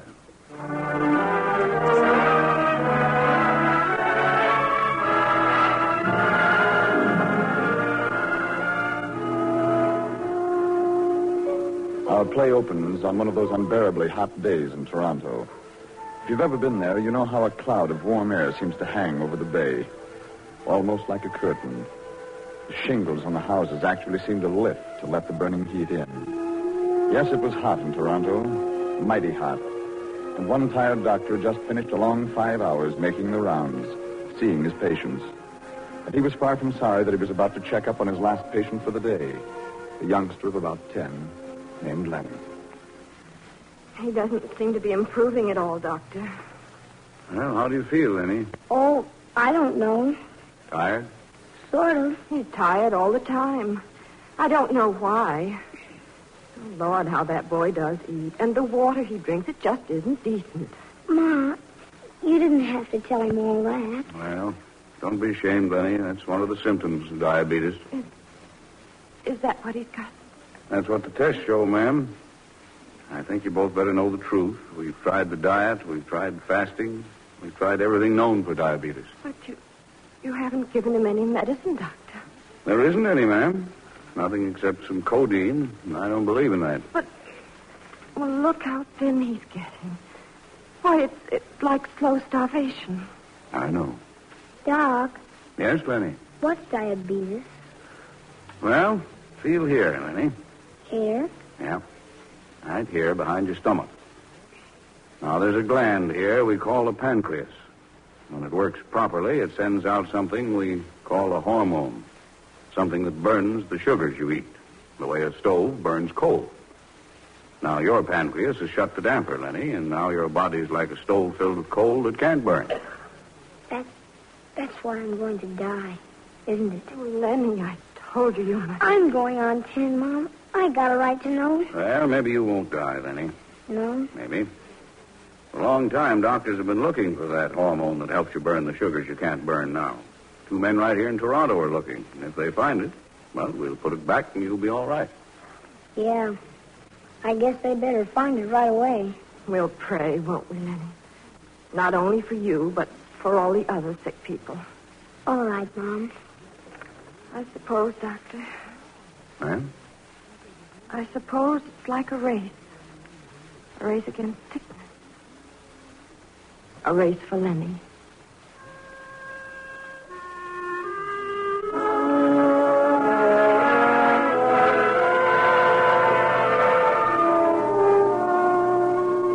Every problem in medical research is a race for Lennie.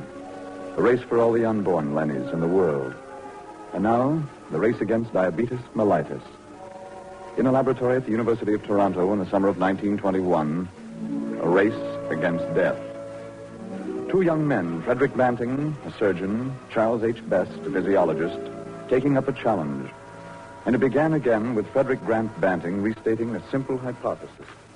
Professor McLeod, if diabetes is caused by the failure of the pancreatic hormone, then diabetes should be cured by returning to the body an extract of the pancreas. I'd agree with you, Dr. Banting, except for the fact that 100 men have tried to do just that and failed. Professor McLeod, I think I know why they failed. Do you know, young man? Oh, I know it sounds presumptuous, but I've got a theory.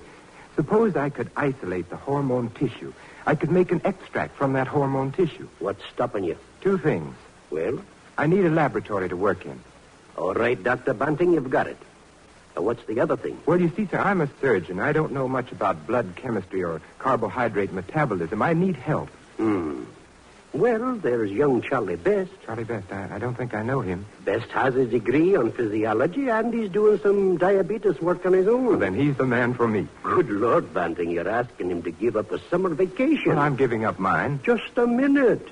Everyone isn't as crazy as you. Everyone maybe, except Charlie Best.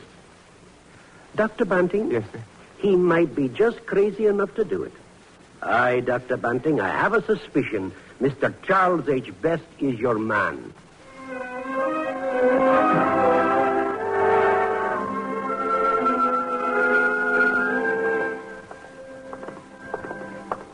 I told Dr. Banting you just might be his man, Charlie, but still I'm surprised to see you. I'm a little surprised myself, Professor. When Fred said you'd offered one of your cherished laboratories, well, I knew it was important. Yes, that was the clincher, Professor McLeod. You may regret your decision, Charlie, when you've seen the laboratory. Here it is. Room 27. Not the latest or best equipped. Well, come in, gentlemen. It's all yours. Why, I remember this room. I worked here myself. What do you think, Fred? Well, it looks good to me. Everything installed, tables, Bunsen burners. You know, we could practically live here. Practically. We could live here. Isn't that a cot over in the corner? Aye, it is. We can sleep here and cook on the Bunsen burner. Of course, it's not such a large room, a bit dark, only the 2 windows. What's the matter, Professor? Sounds to me like you're regretting your decision. No, but I was wondering, Charlie, if you would find this better than a summer vacation. I seem to recollect that you were a cricket player of sorts. Not cricket, Professor McLeod. Baseball. I used to catch a little. That's so. And Dr. Banting, what are your vices? Oh, I'm a bit of a barbershop baritone. Not much good, but loud enough, I should say. I have no doubt. No, don't misunderstand me. Some of my best friends are baritones and cricket players. Baseball, Professor. Good enough. Well, the problem is a cure for diabetes. 2 brash young men against a disease more ancient than the Bible. Are we more brash than most, Professor? Well, when Mering tried and failed, Minkowski, Eden, Legues, all failed. And now? Yes, Professor? Now? Now, I suppose it's the turn of a barbershop baritone and a baseball catcher. Well, stranger things have happened.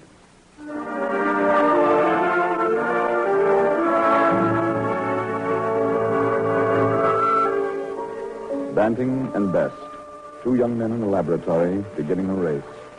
They liked one another from the start. Banting taught Best surgery. Best taught Banting blood chemistry. Then, the first tedious weeks of an experiment with diabetic dogs. Tying off the pancreatic ducts with catgut. Failing. Beginning again. Watching the blood sugar rise. Measuring the excreted sugar. Then, completing the first short lap of the race. Charlie. Yes, Fred. You're sure? I've double-checked. Nothing but hormone tissue went into this solution. All right, here's hoping. I've got a syringe of the extract ready. Well, which one of these diabetic dogs do you want? Well, let's see. Let's try Blackie. Now, come here, Blackie. Good girl. So we're not going to hurt you. We're going to try and make you well. I got her. Steady. Go ahead. There. There it's in. Let it go, Charlie. Well? Well, there's nothing to do but wait. If the blood sugar falls, we've got something. Fred, what if it doesn't fall? If it doesn't fall? Yes.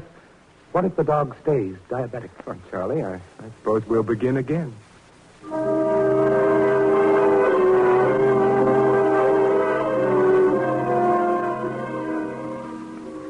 He's not himself, Doctor. Lennie was always... Oh, I just don't know anymore. Pull up your shirt, Lennie. All right, Doc. I'm not going to hurt you, Lennie. See, I'm just going to tap on your abdomen like this. He hardly weighs anything at all, Doctor. I know, ma'am. Lennie, you haven't been eating candy, have you? No, I'm with him day and night, Doctor. Smell his breath. Lennie, you aren't hiding any candy. Oh, Sonny, that's wrong. You Oh, it's all right, ma'am. His breath is sweet, but he hasn't been eating any candy. Does that mean he's worse? I can't say. I haven't any right to ask, Doctor. You say doctors are working in the laboratory. Oh, please, God, can't they hurry?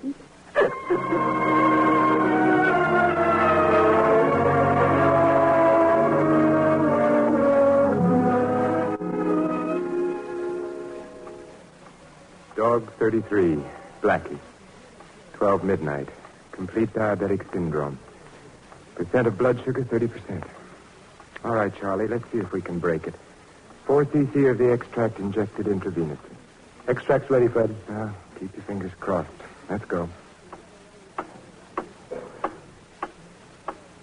What's the time? 12:30. It's too soon to test. Oh, test anyhow. Let's get another blood sugar reading.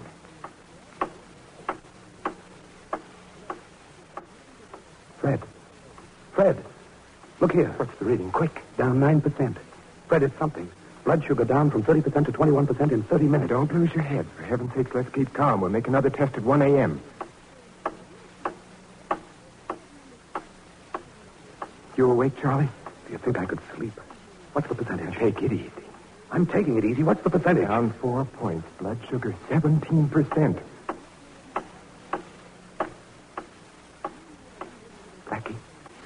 Blackie. Nice dog. Good dog. Blackie. No use, Fred. Maybe we are too late. She's awfully still. No. Blood sugar is 11%. We're not too late. Blackie. Blackie. Fred. She's licking your hand. Listen to the wonderful music. Nice, Blackie. Nice dog. Charlie, we owe her a feast. Sure, Fred. Some milk, some lean meat, and dog biscuits for the prettiest little mutt in the world. You think you can get it, Charlie? Sure. Fine. Nothing's too good for Blackie. You know something, Charlie? I could use a little grub myself. Well, the coffee isn't stale. Here's the frying pan. There's the Bunsen flame. And I've still got enough money for eggs. Oh, I'm sick of eggs. As a matter of fact, I'm a little sick of being so broke all the time. How about McLeod? Oh, I told him we were on our own. Besides, there's no budget for us. Eggs, Dr. Banting? Take your choice of 6 different styles. Underdone, overdone, slightly ripe, burnt. How many is that? I don't know. Charlie, I know how we can get some cash. Me too. I could always write to my father. My way's quicker. Where's my hat? I'm going to sell my car.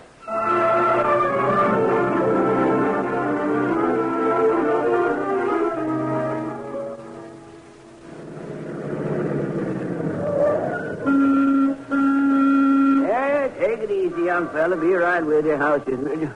Oh, sorry, Dr. Banning. Didn't know it was you. Fill up? Not today, thanks.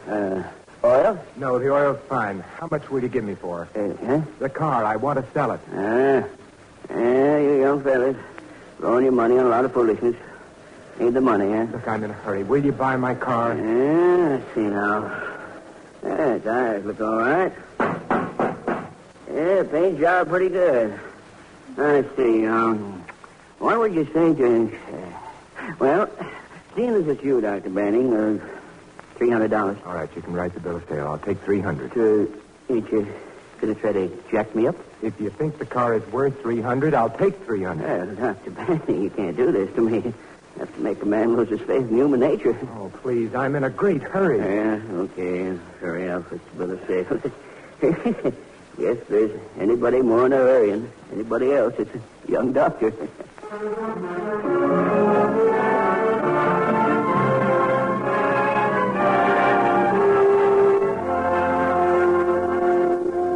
You're listening to Richard Wolff as Charles Best and Vincent Price as Dr. Banting in A Race for Lennie on the Cavalcade of America, sponsored by the DuPont Company of Wilmington, Delaware, maker of better things for better living through chemistry.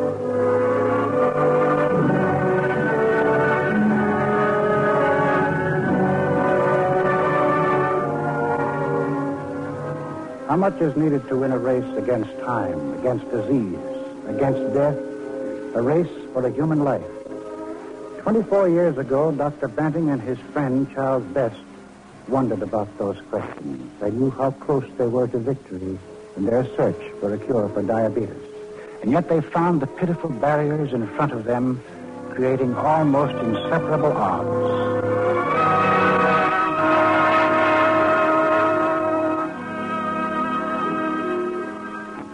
A necessary interval in a race against diabetes, mellitus, a race for Lennie. Frederick Banting sold his car, shared the money with Charles Best, and now, for two young scientists, no time to lose. They slept on the hard benches of the laboratory. They cooked their coffee, they fried their eggs over a Bunsen flame. It was a laboratory, it was a home, and it was something more. The hard wooden benches had become pews in the church of the scientific method. The stone tables, mottled with acid, worn by many hands, had become an altar. And mute with supplication, a 10-year-old boy, listless, always hungry, wasting before his mother's eyes, and waiting for the race to be done. Mom. Here I am, Lennie. Mother's here. More water, Mom. I've brought it. Here, drink it slow, Lennie. Can I have some more, Mom? All right, son. Thanks, Mom. Lennie. What, Mom? Don't stop hoping. Lennie, you mustn't lose hope.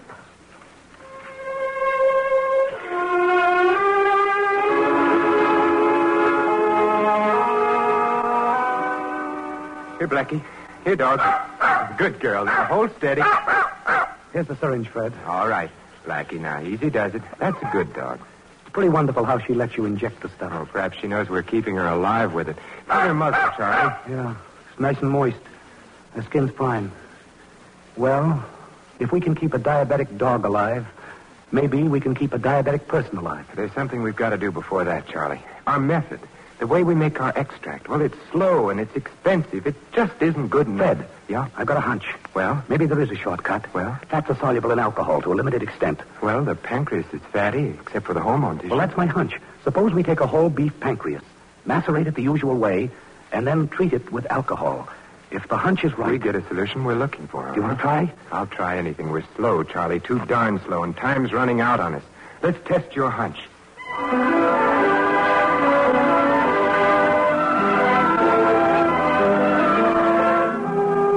Second lap in the race. Banting and Best macerated a beef pancreas, steeped it in the alcohol solvent, ran a warm current of air over the solution. Evaporated the residue, made their extract once again in a salt solution, and we're ready for another test. This dog's in a diabetic coma, or close to it, Charlie. She's breathing, but not much more. Blackie. Here, Blackie. She's practically done for. Blood sugar diabetic, 33% plus. Excretion loaded with acetone and ketone bodies. It looks bad. What do you say? Do we try the new extract on her? I don't know. Suppose she's too far gone. We won't know whether the new extract's any good. Oh, I hate to see these dogs die. Charlie, let's try it on her. Maybe we can save her.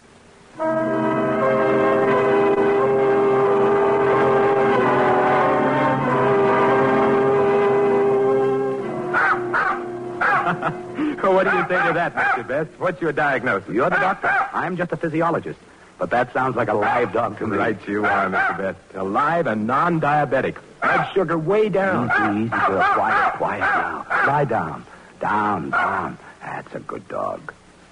3 hours, Fred. Only 3 hours. Look at her lap up that milk. Makes you feel hungry, doesn't it? My dear Mr. Best, it does. Well, what's the menu? All right, forget it. You can scramble mine this time. And if you don't mind, eggs only, no shells.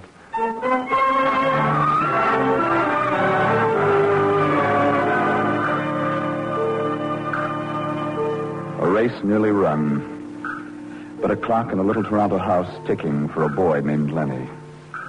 And now, Banting and Best testing the new extract, keeping test animal number 33 alive with it, a dog named Blackie. And Blackie, who should have been dead, frisking about the laboratory, proving a theory, winning one race. Professor McLeod sent a biochemist called Collop to help. And while Dr. Collop searched for a still more powerful extract, Lennie grew more wan and emaciated. The extract was ready, waiting. But the scientist must be sure. It was necessary now to prove beyond any doubt that it was the extract and the extract only that was keeping Blackie alive. A final conclusive test was arranged. Dr. Robinson administered the chloroform, then the autopsy. Finished, Dr. Banting. Autopsy's finished. Well, any trace of hormone? Not a trace. We've got to be sure. Absolutely not a trace. If you fellows tell me you kept this dog going for 70 days, I'll have to believe it. But I can't see how she could have stayed alive without being able to burn carbohydrates. All Best and I did was put back a hormone that dog didn't have. I'll have to take your word for it. Gentlemen, I guess you've got something.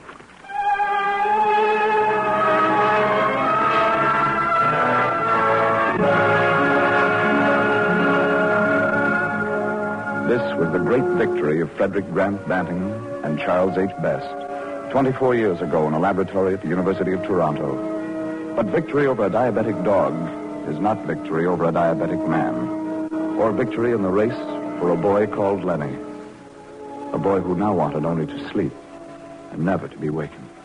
Lennie. The doctor's here. Aren't you going to say hello to the doctor? I can't. Can't you hear me, son? Lennie, can you hear me? What are you saying, Lennie? Breathe. I can't breathe. Air. I'll open the window. What is it, doctor? Can you stand it? I think I can stand anything now. Tell me. Lennie's approaching diabetic coma. I'm going to take him to the hospital. Come along if you want to. All right. I'll come.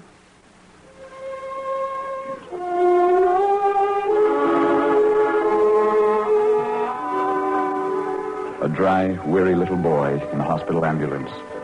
The skin almost cold to the touch. The breath sickly sweet. The face flushed, the lips dry and cracked. The hands yellow. And the race for Lennie almost run and finished. On December 2nd, 1921, 2 doctors at the Toronto General Hospital completed the examination. The poor little fellow's pretty far gone. Have you got the stuff for me? Yes, here it is. Insulin. That's what you call it? Yes, Doctor. Well, whatever you call it, I hope it works. You sure it's not toxic? We've taken it ourselves. Good enough. Well, here goes. I'll keep the two of you posted.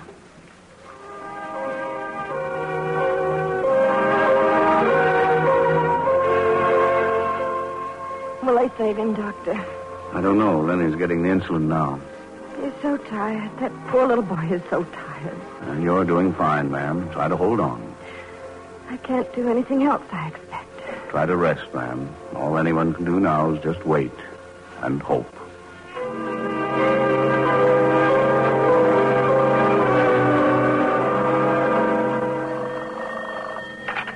Banting speaking. Yes? Yes, Charlie. The boy's blood sugar is down.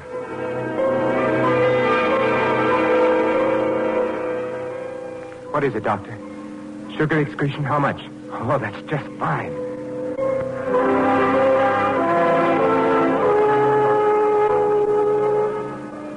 This is Charlie Best. Oh, yes, of course. We'll come right away.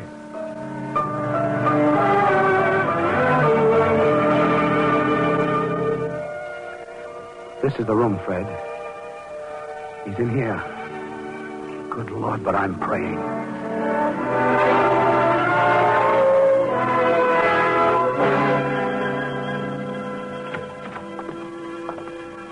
Hello, Lennie. My name's Best. This is Dr. Banting. Hello. How do you feel, son? A lot better. We saw your mother downstairs. She's very happy. I'm glad. They tell me you were a very good patient. That's good. The needle hardly hurts. Dr. Banting. Yes, Lennie? I guess we won the race, didn't we?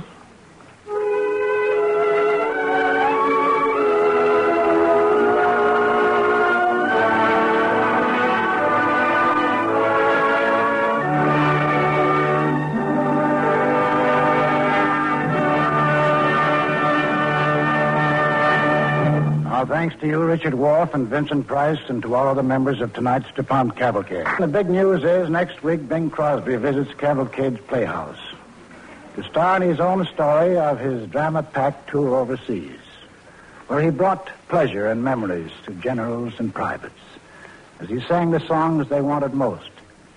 Bing's visit with us next Monday will also highlight the 4th anniversary of the USO, that great combination of organizations known to every American at home and abroad for what they have done, to provide a home away from home for all in service.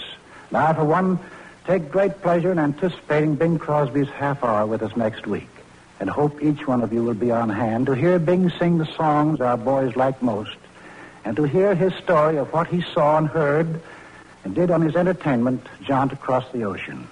Till next Monday, then, thank you and good evening. Music on tonight's Cavalcade was composed and conducted by Robert Armbruster. This is Gane Whitman sending best wishes from Cavalcade sponsor, E.I. DuPont de Nemours and Company of Wilmington, Delaware.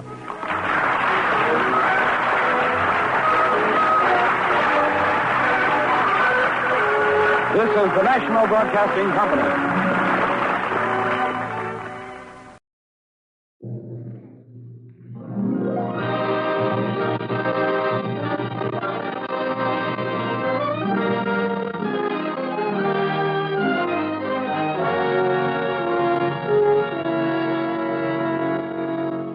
Presenting Bing Crosby and Company in The Road to Berlin on the Cavalcade of America, sponsored by the DuPont Company, maker of better things for better living through chemistry.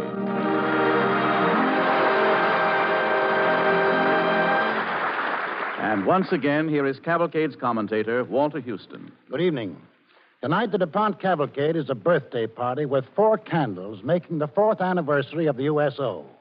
Our star is a little guy who is usually getting kicked around by Bob Hope, and vice versa.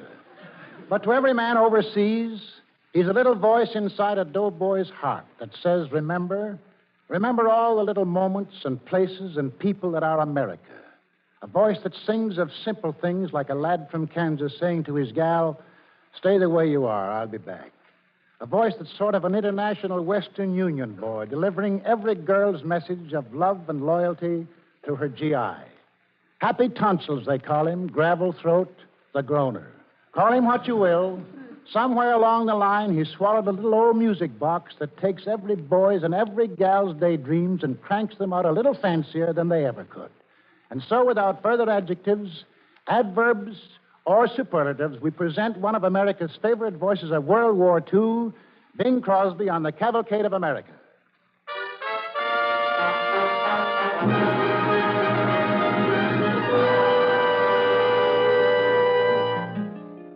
When the blue of the night meets the gold of the day. Well, I'd say that's ample, Brother Armbruster. They've been running me on and off with that since 1900 BF. BF, that's before Frankie.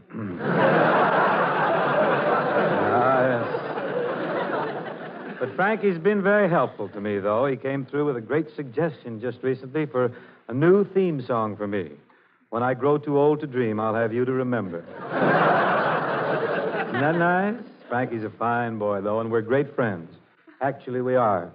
In fact, next season we're going out on tour together, Frankie and I. We're going to sing some duets, do a little double act. We thought we'd call our act Breathless and Hairless. Should be a grand act. Yes. But enough of the microphone with the fringe on top. Let's cut the USO birthday cake and join hands in our little bovine session wherein we reminisce about our overseas jaunt last August through October. It'll be strictly ad libidum. That's ad lib for short. You know what ad lib is, don't you? That's when Hope writes a joke on the margin of his script and tries to make you think he just thought of it. And you just wish he hadn't. Anyway, holding down the East chairs in our little hokey pokey tonight are Jeannie Durrell. a very cute girl and Darlene Garner. a very cute girl. And what you know, Joe? Dorita. And when I was their age, I was cute, too. Well, we thought we were slated for the quinine circuit or the South Pacific. So, of course, we headed for San Francisco, where we improved our time working a few hospitals and laying around town. About the third night in Mecca by the Golden Gate, the phone rang in my hotel room. Hello. Mr. Crosby, Yes? I have a cable for you from Bob Hope. Collect. Natch. Would you please read the undesirable message? Dear Bingle, would you please phone Dolores? I forgot my scrapbook. A kindly fate intervened, however, saving us from a possible juncture with Ho's nose. Orders came to report to New York. It was really something to know that we were going to have a small role in Ike Eisenhower's big show. The next thing we knew, we was in Scotland. Well, just a minute, Bing. Hmm? Don't tell us you're skipping that trip across the Atlantic. Well, I didn't think it was... Oh, vital. he's still embarrassed about that paratrooper. That boy sure had the groaner on the ropes, didn't he, kids? I'll say he did. Oh, it was really nothing. We were a day or two out on this big troop ship with the all-British crew. I don't suppose I better divulge the name of the ship, huh, Joe? I should say not. The Ile-de-France, that's a secret information. Exactly. But I'll never forget that big paratrooper, built like Superman's big brother, and he talked like Benny the Creep. I'm heading for the ship's theater late for a show, and this boy stops me. Hey, wait up. Who, me? Yeah. You're the groaner, ain't you? Well, I'm sometimes referred to as such, yeah. Hi, son. Sing me White Christmas. Well, I'm late. I'm on a forced march to the said theater sing downstairs. me White Christmas. Well, I'm due at the show. Besides, I can't sing White Christmas without a guitar. Get a guitar. Huh? I says, get a guitar. Sing me White Christmas. Well, look, I'm busy. It's late, and I'm due at the show. I got no guitar. I'll see you around. Well, the next day I'm heading for the British captain's quarters. We're going to bust a scone or a crumpet or two, he and I. And this is the big boat. But whose pretty puss do I have to bump into? Hey, are you? Come here. Where's the guitar? Well, Buck Harris is our guitar man. He's down below decks getting ready to go on. Well, go get him. I want to hear White Christmas. Well, listen, son, I'm awfully sorry, Shut up. You never was any good in the first place. You're full of gravel and you're slipping. You know what I think of you, Crosby? You smell. Well, now, just... What you doing? Hello, Buck. Look, can you unsling that overgrown uke there, will you? This guy wants to hear White Christmas. You mean you're going to sing it for just one guy? Play the thing, you. And you, fella, just stand up there with your back to the wall. I'm going to sing this thing right into your china. I'm dreaming of a white Christmas with every Christmas card I write. May your days be merry and bright, and may all your Christmases be white. Well, what about it, big boy? Yeah, that's fair.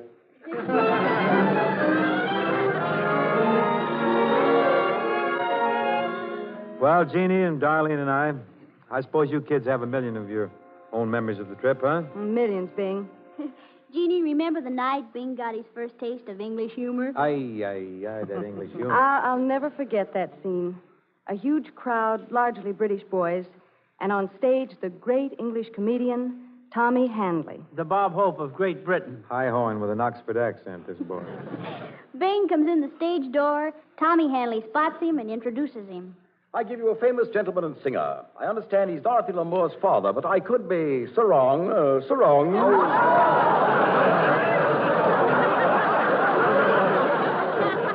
Gentlemen, Harry Lillis Crosby. Bing, I'll wager you're going to find London very much to your liking. You think so, Tommy? Oh, yes, Bing. I'm so sure of it that I'll bet you 3 bob. Hope. Oh, no. You can't do this to me. As you say in America, I'm very hot tonight. Tommy, you're hotter than a $2 pistol. Hotter than a $2 pistol? Yes, sir. I don't get it. I'll just skip it, Tommy. It's just my way of saying that I think you're a great comedian. Well, thank you for being so frank, Sinatra. Bing, I say Bing. Hit me, Tommy, hit me. Bing, you heard the joke about the iron walnut? No, Tommy. Tell me the joke about the iron walnut. I can't crack it. It's a great deal easier to understand English humor when we realize that Bob Hope was born there. But it was pretty nice to know that even though they didn't understand all our jokes, they understood and enjoyed our songs, especially this one, split 2 ways with our little globe-trotting chanteuse, Jeannie Durrell. in your Easter bonnet, with all those frills upon it, you'll be the grandest lady in the Easter parade. Oh, you'll be all in clover, and when they look me over, you'll be the proudest fellow in the Easter parade. On the avenue, La da da, Fifth Avenue. da da da dee dee dee dee dee, the photographers will snap us. You'll find that you're in the rotogravure. Oh, I could write a sonnet about your Easter bonnet and of the girl I'm taking to the Easter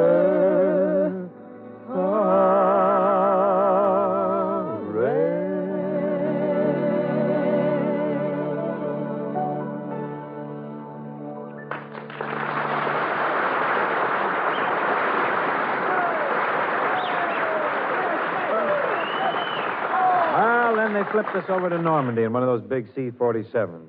Remember, kids, how the guys kept asking for songs like Sweet Lilani and Blue Hawaii, Old Cowhand, all the oldies they wanted to hear. Well, Bing, don't just slide over them like that. Too fast to brush? Come on. we can Let's level. bring back those nights when the boys would corner you and ask for so many songs that we'd all have to come to your rescue. Oh, what wonderful nights. The show is over, but it goes right on into the wee hours. Somebody yells. Hey, take a love song. The fella makes with the accordion, That's the stomach Steinway. and we're gone. Come with me where moonbeams light Tahitian skies, and the starlit water linger in your eyes. Very big in Normandy. Singing in the stage, Shoo Shoo Baby or something. Shoo Shoo, oh, Darlene? Oh, no, Bing. I couldn't sing that. I don't know all the lyrics. You're a tap dancer, aren't you? How about knocking it out with your pedal extremity? Yeah, Darlene, come on. Tap up a small storm for the guys, huh? Well, fellas, I'll do it if Bing and Jeannie sing it. Well, we're going to sing it. Just pump away, Professor. Everybody. Oh, shoo, baby. Bye, bye, bye, baby. Shoo, shoo, baby. Your papa's off to the 7th. Go ahead, darling.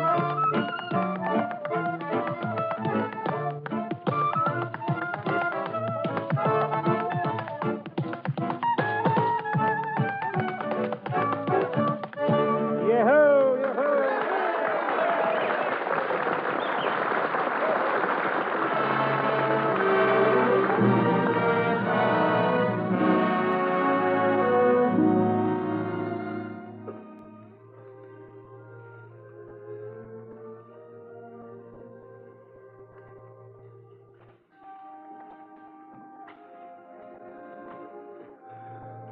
You're listening to Bing Crosby, Joe DeRita, Janie Darrell, and Darlene Garner in The Road to Berlin, presented by DuPont Cavalcade of America on the 4th anniversary of the USO. To a few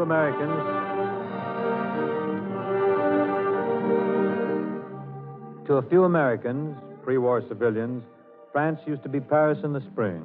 Chanel number 5, silly bonnets along the Rue de la Paix, the Cathedral of Notre Dame, the Eiffel Tower, the Louvre in Luxembourg, Montparnasse. But we found France to be quite another thing. Like the little kid we saw riding up the hill on the bike. Yeah, Joe. He was a boy about 10 years old. American guns had leveled his hometown. Same guns were firing over his village at the Germans in a nearby town.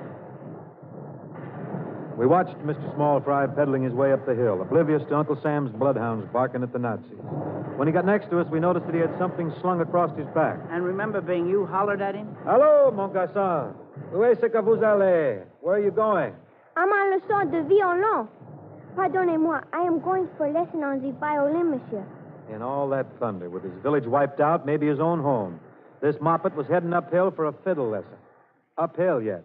That was the France we saw. Uphill all the way. And uphill for our GIs, too, huh, Bing? You thinking about any particular day, are you, Joe? Yeah. Remember the afternoon we saw about 700 bombers going over with the egg delivery for Hitler's supply lines? I certainly remember that day, all right.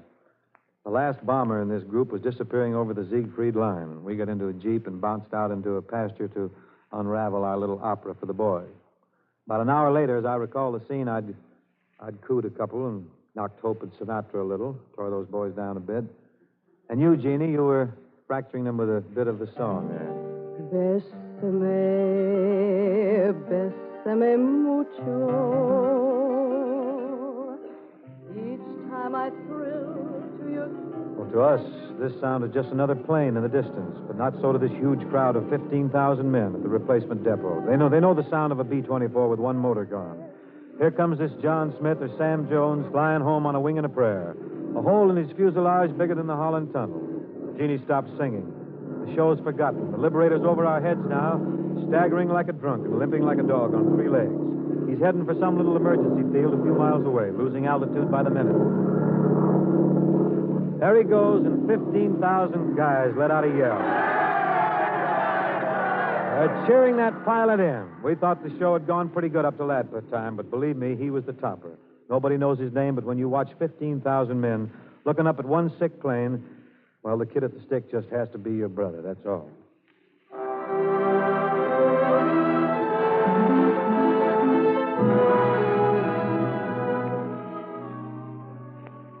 Say, Doc. Yes, Bing. What happened to that second lieutenant who followed you all over the map of La Belle France? It just so happened, Smarty, that he had a perfect right to get around like that. He had an important roving assignment. I thought he was just looking for cigarettes. Stop that. He had a roving assignment with intelligence. He didn't look so intelligent to me, honey. Army intelligence, Joe. G2 or something. Oh, I guess. That's very different stuff. Darlene, I sort of thought he was doing a little cross-country courting for your benefit. You're going to talk now, aren't you? Tell Daddy. You don't think he'd go through all that just to hear you sing Blues of the Night, do you? Me? With my big finish? With the high note at the end? Anyway, he was a sweet boy, and you wouldn't joke about him if you knew that he was wounded. Oh, well, I'm sorry. Darlene, you heard from him then? Yes, I got a letter recently. Fortunately, the wound isn't serious. Well, that's good. Where was he wounded? In a foxhole. No, I mean the location. It was near Metz. The location on the anatomy. Oh, well, all I know is the way he starts the letter. Dear Darlene, I'm writing this letter standing up. Next gaze. Jeannie, if you had to pick out one experience on our trip that would outlive all others, what would it be?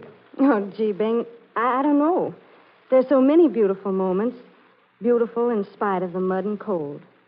Like the 1103rd Combat Engineers. Many casualties building and defending their pontoon bridges under fire.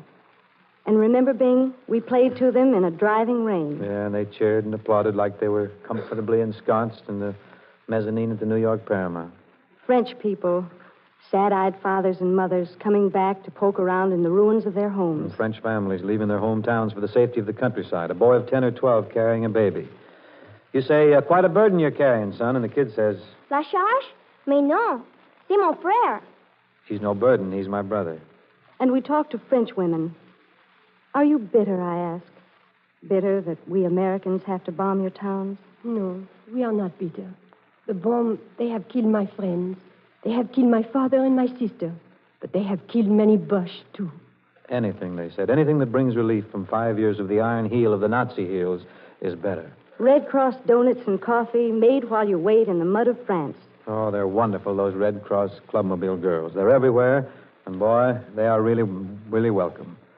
Memories of singing to guys that you didn't see, slipping up near the front under a complete blackout, a gun crew that you remember only from their voices and their accents. Hey, Bing, I'm from Texas. Knock me a bit of sunshine. You are my sunshine, my only sunshine.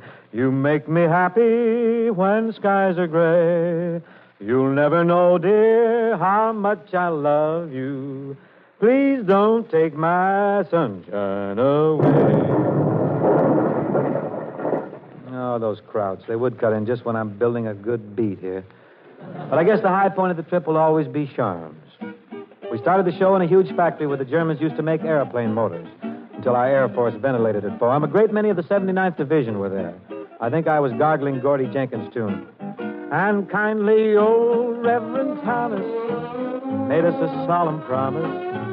Said he'd make the two of us one. So I'm hitting the trail to the cow country. You can forward my mail, care of RFD. I'm gonna settle down and never more roam and make the San Fernando Valley my home. And make the San Fernando Valley my home.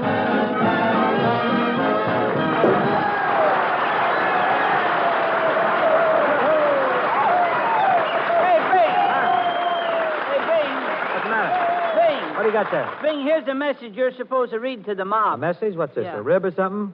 Oh. Fellows, an order come from divisional headquarters. Here it is. Captain Andrews, Company B, report to Colonel Riley at the command post. Here's that great little gal, fellas, from Hollywood, Darlene Garner. Darlene, why are you late? Well, a great big MP stopped Great me. big MP stopped you, huh? Yes, he did. And he said, friend or foe. Well, naturally, I said friend. Then why are you so late? Well, this MP was from Missouri, and I had to prove it. I see what you mean. Excuse me, Dow. Another announcement we got here. Lieutenant Samuelson and men report to Captain Alexander at command headquarters. And now, let's get into our barbershop. Are you ready? If I had my way, dear, forever there'd be a garden of roses for you and for me. And my top sergeant. What am I saying? 1,001 things, dear, I would do just for you. Would you lend me a quarter? Let's not be commercial in through here. Take 5, Duck Hips. What do you got here? What's this? Oh, excuse me again. Another announcement. Major Williamson and Companies B and C report to Colonel Fitch at the forward echelon right away. Well, that's the one that enters the house, Bing. Let's go down by the door and see the fellows off. Come on, Darlene. Coming, Jeannie. Well, it seems the Hun was launching a counterattack up the road a piece, and the command headquarters needed our audience and needed them right away. Songs can wait, battles never. We stood close to the gate as the boys was filing out of the factory. Say, Jeannie, my wife lives at 323 South Avon Street in Philly. Take this slip. You know, just in case. Sure, soldier. Darlene, if things don't work out for me, Mom's phone number is on this envelope. Sure, soldier. Say, Bing, I got a kid I've never seen. Look, here's this picture. If I don't, well, drop them all a line if you get time, and say you saw Pa on the road to Berlin. I'll take the picture, but I'll lay you 20 to 1 you come back for it. Well, we cut out and went on back to our tents. The next day, late in the afternoon, we were working a field hospital. A lot of the men who had to walk out on us had come back already on stretchers. Well, hello, Stanley. Where was I when you left the show last night? Well, Jeannie, this army's making a rude soldier out of me. I had to go walk out in the middle of you singing the St. Louis blues. Never forgive myself. That's the kind of men you meet when you go out for the USO. Men who have to leave for battle in the middle of your show, who come back wounded, and they apologize for walking out on you. They're all cut from the same cloth over there, and, brother, it's all wool. We saw more of the same stripe that October homecoming day when we pulled into New York Harbor. Wounded boys aplenty, many helping the more badly hurt over to the side of the giant Queen Mary for a look-see. And then all of a sudden they all saw her. Statue of Liberty.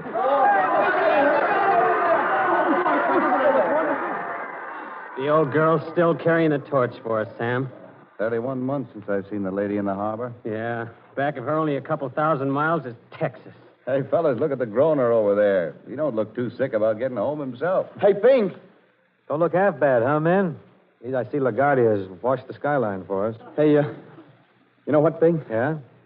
Well, a lot of us were just saying, this occasion calls for something special. And he don't mean playing a Sinatra record either. Yeah. Oh, you mean a toast, huh? Something in the bubbly stuff? No, something, corny, I guess. Corny? Well, suppose you break it gently over my flat top, huh? Well, if you'll bend down over my wheelchair, I'll buzz it in your flaps, Bing. Okay, buzz me, boy. Come in.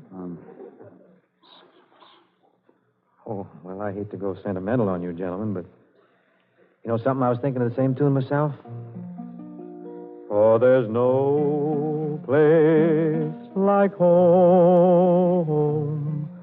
There's no place like home. Be it ever so humble, there's no place like home. Gee, that's pretty nice, Bing. Thanks. I bet you guys are going to give New York a good kicking around today. What's the first thing you're heading for? No, I mean it, really. What's the first thing you're heading for when you hook into your favorite piece of terra firma? Should we tell him? Oh, no, better not. Bing's pretty young. I mean... Says he's younger than Hope. Chronologically and physically, but not mentally, old man. Well, Bing, it's like this. The first thing we're going to do when we hit shore is get a chocolate soda. I may join you. Is it all right with you?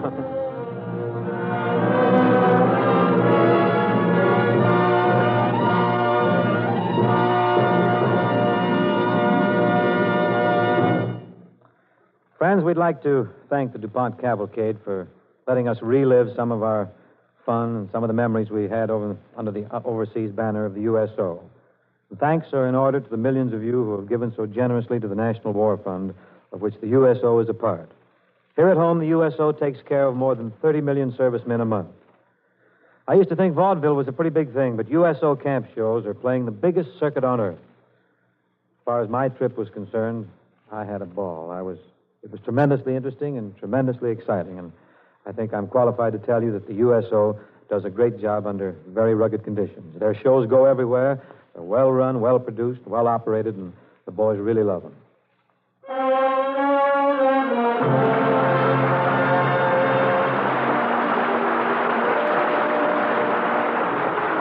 Marines firing a mortar.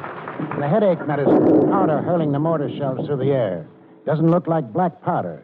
It isn't in grains. It's pressed in solid sheets and it's brown. It looks like a piece of leather with holes punched in it. It's packaged just like aspirin in moisture-proof cellophane. Keep your powder dry. That's been good military advice ever since Oliver Cromwell gave it to his troops. And cellophane keeps powder dry for the mortars, those valuable, deadly little guns that can lob a shell over a hill and drop it right down the enemy's neck. Gain? While cellophane before the war had done a splendid job of keeping food products fresh and many other products clean, few of us thought of it as a war material. But chemists working with the Army and Navy soon found it had any number of properties which made it extremely valuable for many war uses. In addition to being moisture-proof, cellophane is oil and grease-proof, odor-proof, and can be made flame-resisting. It has unusual resistance to permeable gases, and in combination with materials, various types of paper, metal foil, or cloth, it performs still other important jobs. One of the war jobs of cellophane is protecting medicines. The sulfa tablets carried by soldiers are wrapped in it. So are medicines in the first aid kit for Navy life rafts. So are fracture bandages, blood plasma, and other medicines and medical appliances by the dozen. You've just heard about cellophane-wrapped gunpowder. Guns themselves are wrapped in a special laminated cellophane so they can be shipped long distance and be ready for instant use on arrival. And food is wrapped in cellophane. The same protective film that helps make a loaf of bread go further in your own home protects the emergency ration of a soldier fighting in the South Pacific or in Germany.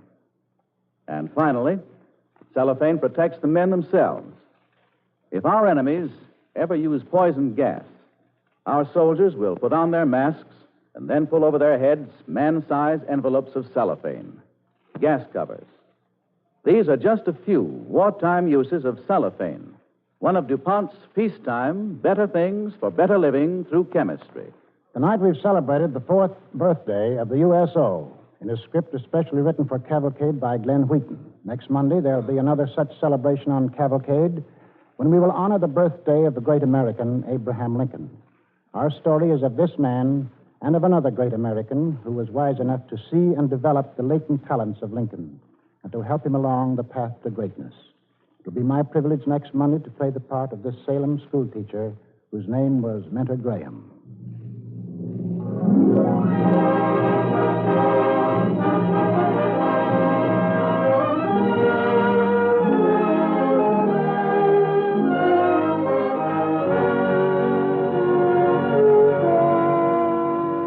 Listen next week when Cavalcade will present Walter Houston as Mentor Graham, the man who taught Lincoln. Bing Crosby appeared on tonight's Cavalcade through the courtesy of Kraft Music Hall and may currently be seen in the Paramount picture Here Come the Waves. The music was composed and conducted by Robert Armbruster. This is Gain Whitman sending best wishes from Cavalcade sponsor E.I. DuPont, de Nemours and Company of Wilmington, Delaware. This is the National Broadcasting Company.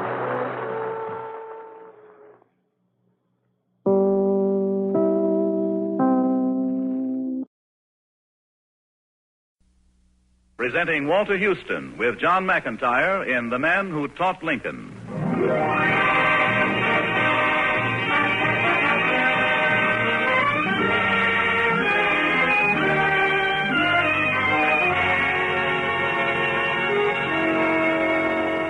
DuPont Cavalcade Theater, sponsored by the DuPont Company, maker of better things for better living through chemistry.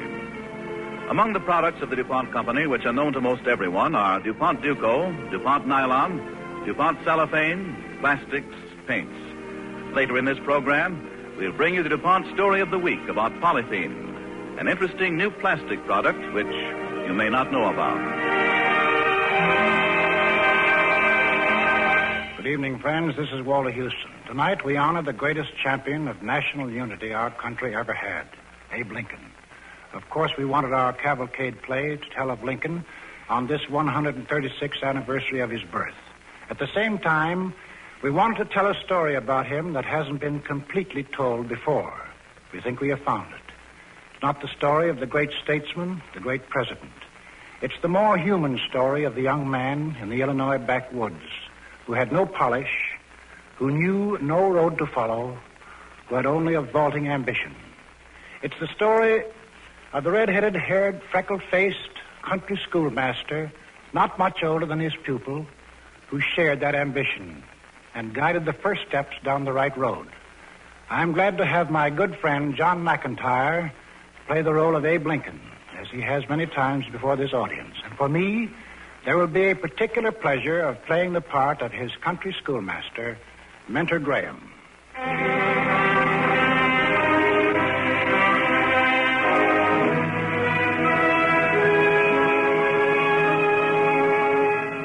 Presenting the DuPont Cavalcade Theater, starring Walter Houston with John McIntyre in The Man Who Taught Lincoln.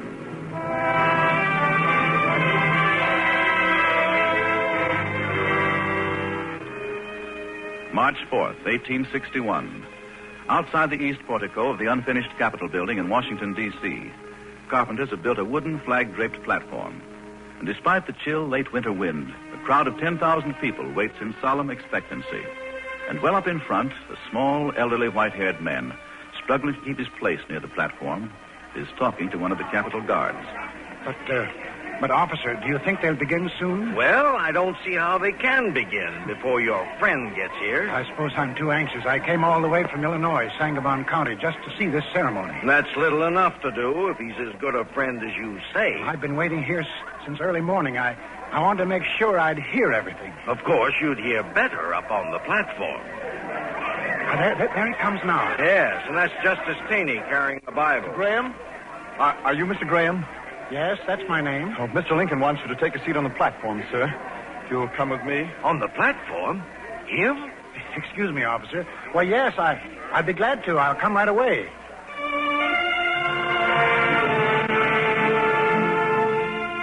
Yes, I sat on the platform at Abe Lincoln's first inaugural. I sat toward the back, and I don't think many folks noticed me, but it was a big day for me, the biggest in my whole life.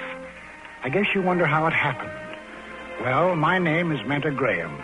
My occupation, farmer, carpenter, shoemaker, and a dozen other things, but most important to me, I was a schoolmaster. For years, I taught school in New Salem, Illinois. And it was there, more than 30 years before, that I first met Abe Lincoln. And you know, almost the minute I met him, I could see... Well, let me tell you about it. It was a summer day in 1831. There was no school because it was election day, and I was in Sam Hill's general store, which was the polling place, and I was worried. The man who was supposed to help me clerk the election was sick. And then I saw a tall, awkward, vaguely familiar frame. Mind if I have a gander at these election lists? No, go right ahead.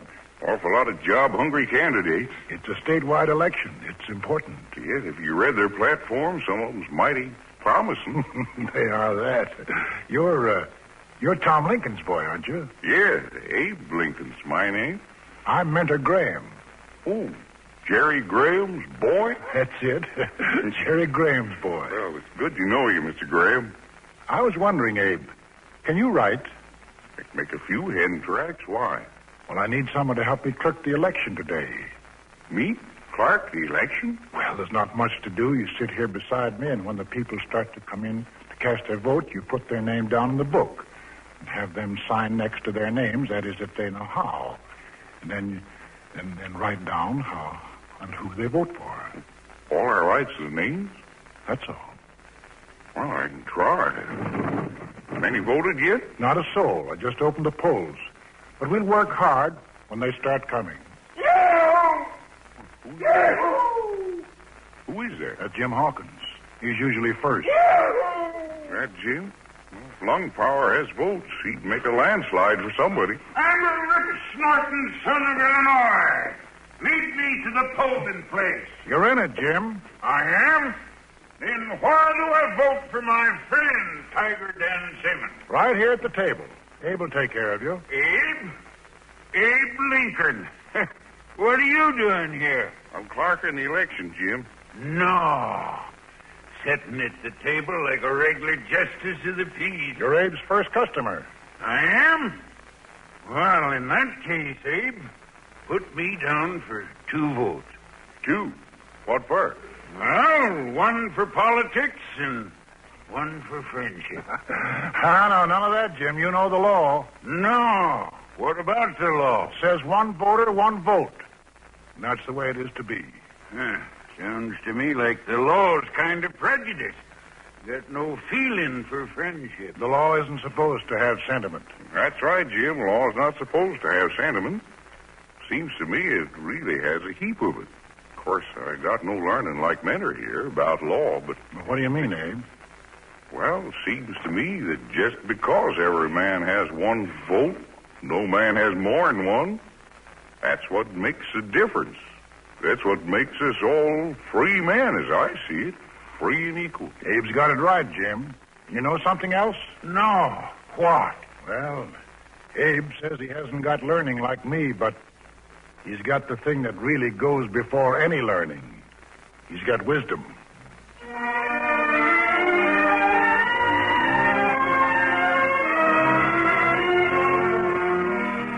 Yes, right from the first, I could see it in Abe.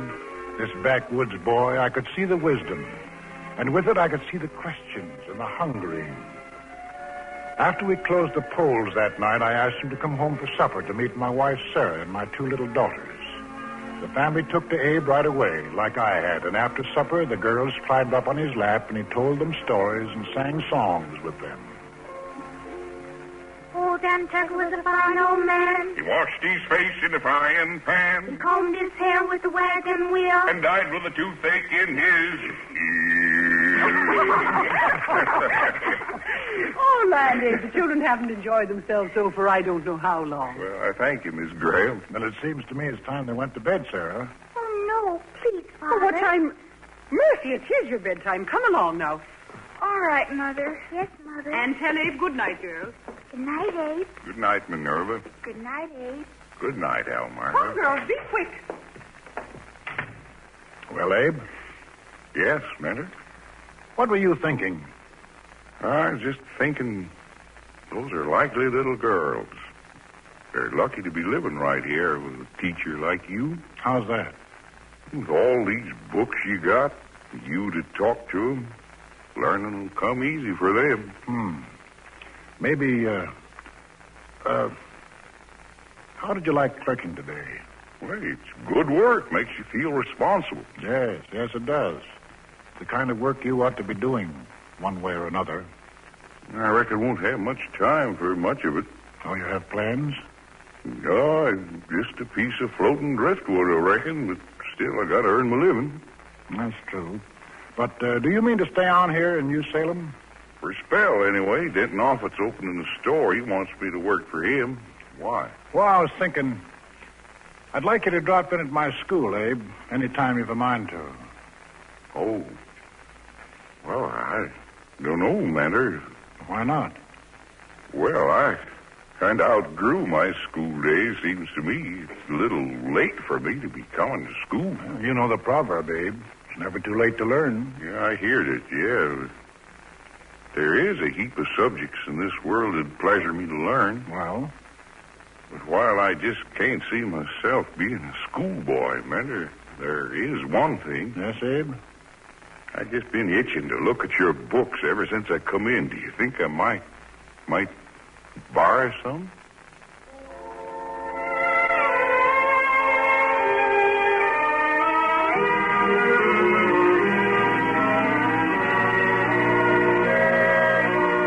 Voyager upon my seas, your shall be true, and whatever your fortune be, sail your own canoe. Good. That's very good, class. And now that we're refreshed with songs, we'll study our lessons. Mr. Graham. Yes, Dennis?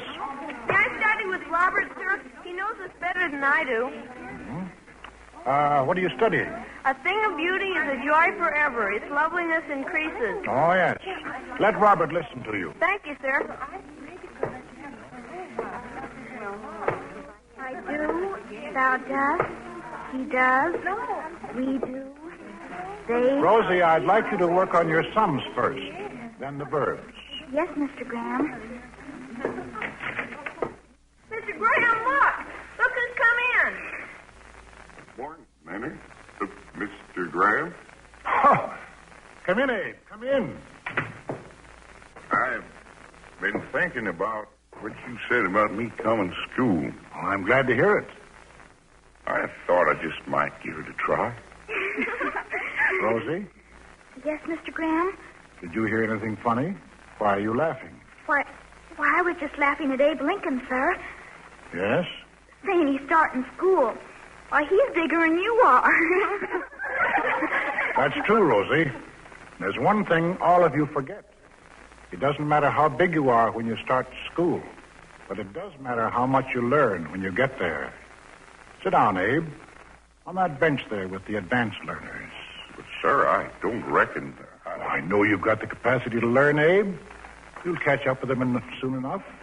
I can think there's room for me. Plenty of room. Sit down there, next to Ann Rutledge.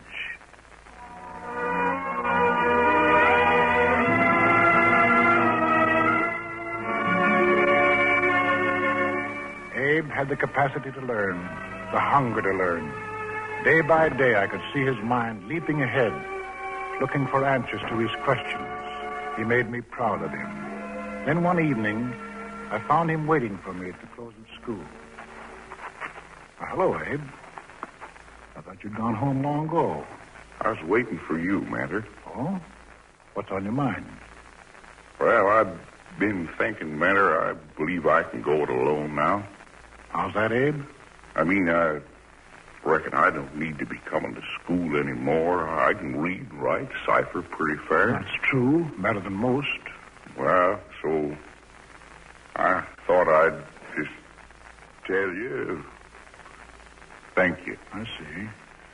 Abe, if you knew a man who was given a strong box full of money and then he was given the key to the box, what would you tell him to do? What would I tell him? That's right. I'd tell him to open up the box. Money no good if it's locked up. And learning's no good locked up either. What do you mean, Manny? You know how to read and write and cipher, and those are the keys to learning. And with those keys, you can unlock all the rest to become anything you want to. You want to make something of yourself, don't you? What a kid. And think about what I've told you. About the strong box. I am thinking. Well, Abe? I'll see you Monday morning, Minute.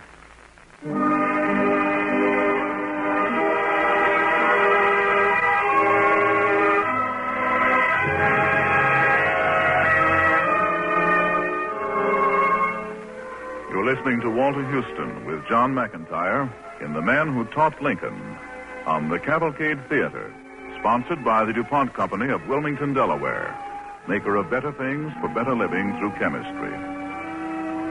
So we begin Act Two of The Man Who Taught Lincoln, starring Walter Houston as Mentor Graham and John McIntyre as Abe Lincoln.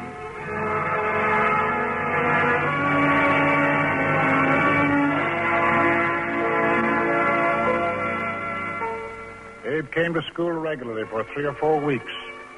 Then he had to go to work again. But he didn't let his education stop. He kept borrowing books from me. He told me the things I want to know are in books, and my best friend is the man who'll get me a book I ain't read. After work, Abe and I would meet, and I'd hear him recite lessons, or I'd do my best to answer his questions. And one evening, I came home with news for my wife. Is that you, Mentor? Yes, Sarah. Sorry I'm late. You've missed your supper. I know. I've been taking care of some things. Sarah, how would you like a boarder? Why, that's a practical idea. We could use the money. Oh, not a paying boarder, Sarah. Someone to do the chores. Why? Who are you thinking of, Mentor? I was thinking about young Abe Lincoln. Oh. Don't you like the idea? As a matter of fact, I do, but why pretend about it? You're bringing him here to teach him, aren't you? Well, as a matter of fact... And he's out on the porch right now, isn't he? Well, yes, Sarah. Well, call him in, Mentor.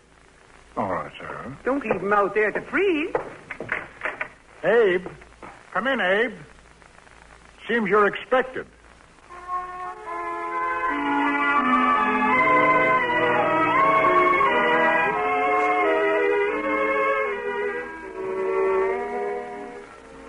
Well, Abe, now that you're living here, we can really get to work, plan your studies. Do you know yet what you want to do?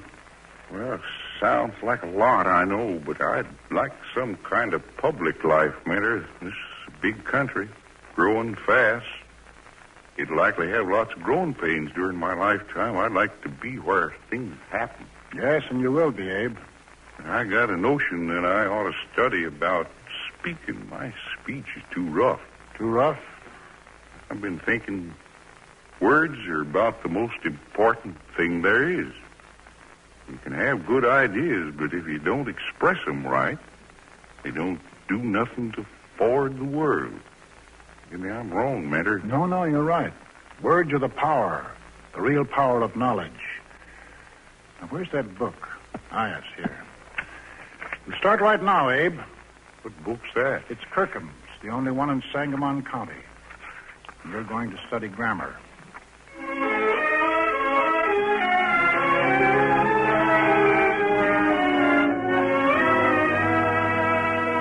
What is a noun? Noun is the name of any person, place, or thing. Great? Greater, greatest. Frugal? More frugal, most frugal.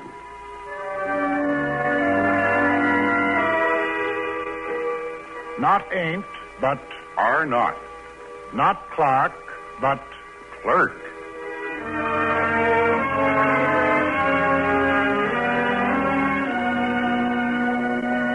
What is the foundation of all good writing?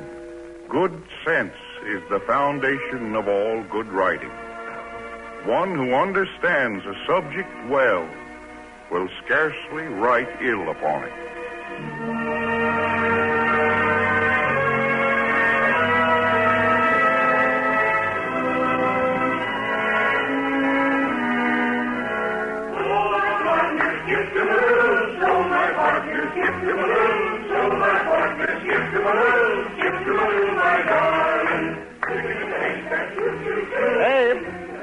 Ann? You calling us, Bender? Yes, I was about to leave the party, Abe, but I wanted to have one more look at that corn silk hair of Ann's. Well, here I am, Mr. Graham. I want to talk to both of you. Will you come outside a minute? We will, Bender. Sorry you're leaving so early. It's the best 4th of July party I can remember. Well, I've seen more than you that, Abe. And Sarah's tired. I promised to get her home. What did you want to talk about, Mr. Graham? Well, there are one or two things about Abe's studying. You're going to keep on, aren't you, Abe? Yeah, I guess I am. Well, I got a new book. It's much more advanced than the one we've been using, much more advanced. I'll study it with you if you think I should. I really do, Abe. Of course, there is one hitch. What's that? I have one other advanced grammar student, and since there's only one book, I'll have to tutor both of you at the same time. Is that all right? Why, yes, it is, yes. And it's all right with you, Ann? Yes, sir. I mean, I think it will be more sociable. Ann's the other student?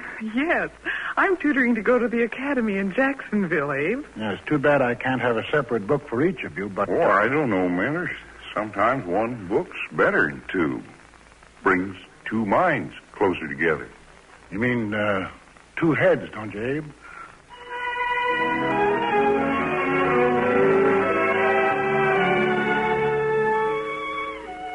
Abe Lincoln and Ann were engaged, so Abe was even more anxious to make a living. He ran for the legislature and lost, but he kept on working and studying. I taught him what I knew about surveying, and he got a job as a deputy surveyor. Then he ran for the legislature again, and this time he was elected. Yes, he was moving on. And he was already ahead of his teacher, except in one great lesson, the bitter lesson he had to learn alone. It happened one sultry August afternoon in 1835. Abe had stopped by and was sitting with Sarah and me on the front porch, and we could see that he was worried. It's the drought that's doing it, I'm sure. That's doing what, Abe? Bringing all the fever. So many sick. But only rain. Yes, we've lost some of our friends, too, but the plague seems to be coming to an end. Hasn't rained, corn's parched everywhere I see. Everything's stunted, dying. Abe, you look drawn. Are you sick? No, Miss Graham. Not that way. But it's Ann. I heard she was much better. No, she's no better. How can you tell, Abe? They sent for me yesterday. Mr. Rutledge did.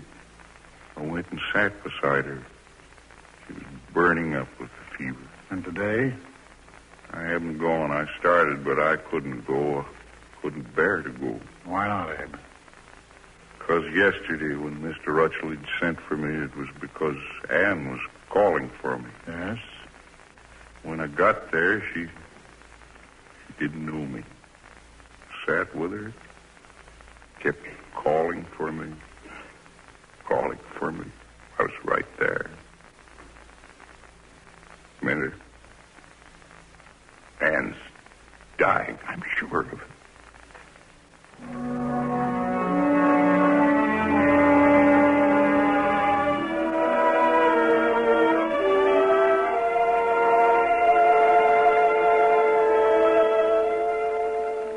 They buried Ann in Concord, 7 miles away. And for weeks afterward, no one could talk to Abe. Sometimes he was found lying with one arm thrown across her grave. Or in the stormy weather, he was seen walking, with the rain running on his gaunt face.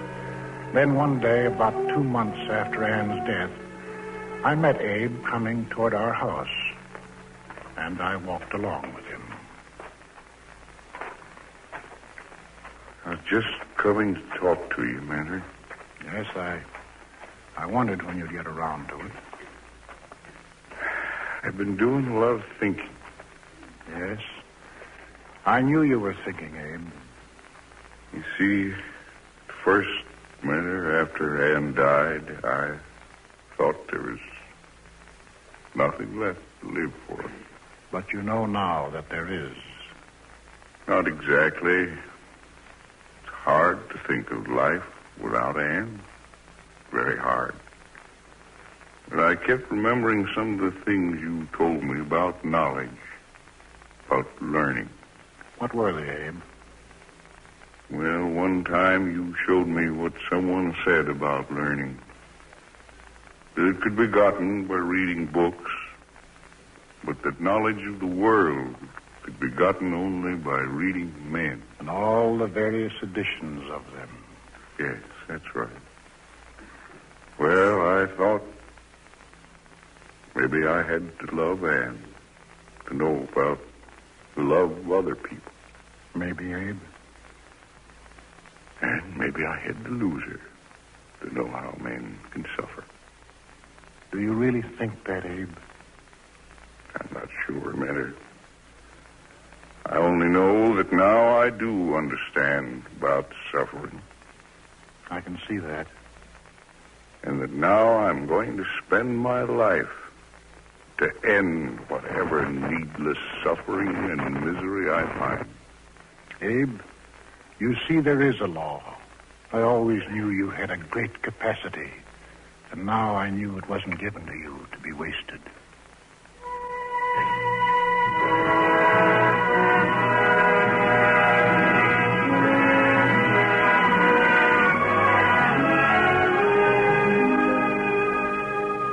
It wasn't wasted.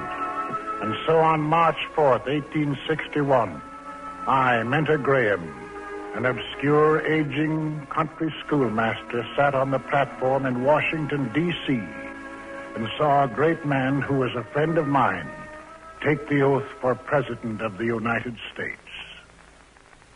I will faithfully execute the office of President of the United States and will, to the best of my ability, preserve, protect, and defend the Constitution of the United States.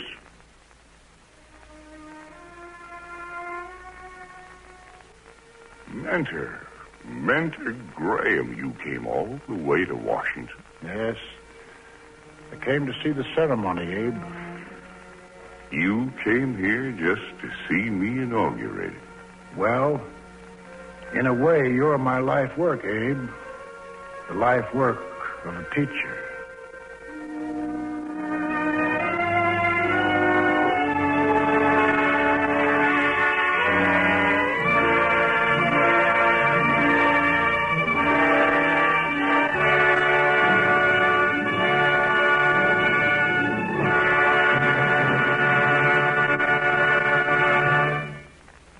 Thanks to you, Walter Houston, and to John McIntyre, and all other members of tonight's DuPont Cavalcade Theater cast.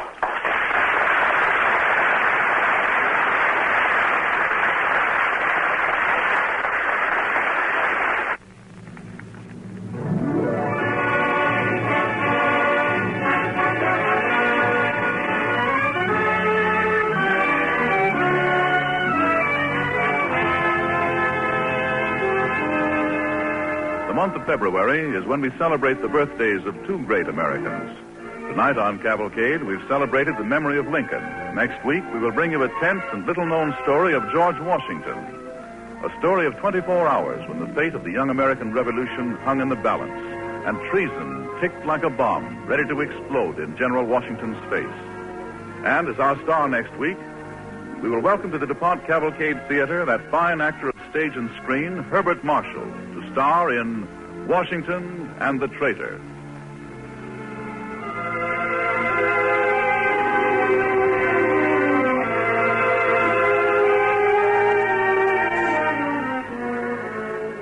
Walter Houston may soon be seen in Rene Clair's production, 10 Little Indians.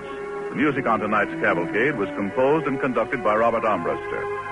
This evening's Cavalcade play was written by Bernard Rhymes. It was based upon the recently published biography, Mentor Graham, by Cunningham, Duncan, and D.F. Nichols. This is Gain Whitman inviting you to tune in next Monday to Washington and the Traitor, starring Herbert Marshall on the DuPont Cavalcade Theater. Brought to you by E.I. DuPont de Nemours and Company of Wilmington, Delaware.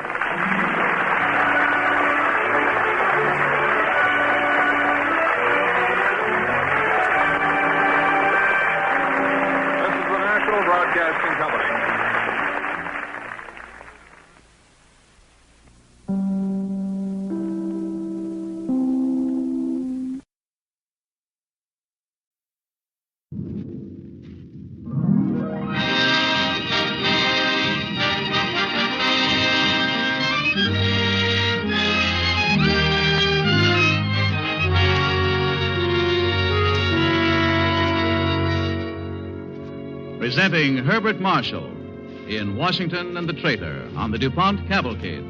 Sponsored by the DuPont Company, maker of better things for better living through chemistry. DuPont cellophane, Duco, nylon are well known. Later on in the program, we'll bring you DuPont's Story of the Week about products of chemical research which are doing an interesting job in the production of helicopters. The DuPont Company presents Herbert Marshall as General George Washington in Washington and the Traitor on the DuPont Cavalcade.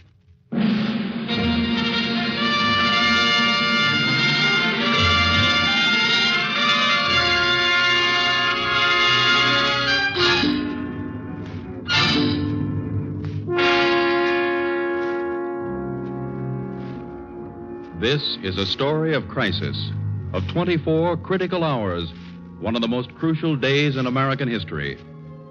The day begins on the morning of September 25th in the year 1780.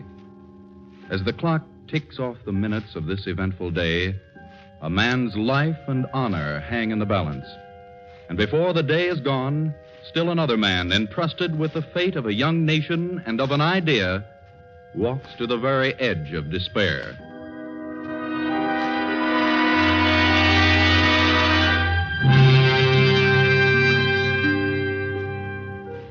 September 25th, 1780. And along the east bank of the Hudson River, there are signs of autumn. Sumac, the first red of the dogwood trees, whitecaps in the river, and war and revolution seem for the moment remote as General Washington rides south from Fishkill, accompanied by his staff, Lieutenant Colonel Alexander Hamilton, Major General Knox, Lafayette, Colonel McHenry, and others. General Washington? Yes, Hamilton? Do you think we'll reach General Arnold's headquarters for breakfast? I did, but I doubt we'll get there in time now. If we omit this next scheduled stop... Yes, Your Excellency. The fort on the east bank is properly manned, sir. I've been over the ground myself. No, Colonel McHenry. I promised myself an inspection of that fort.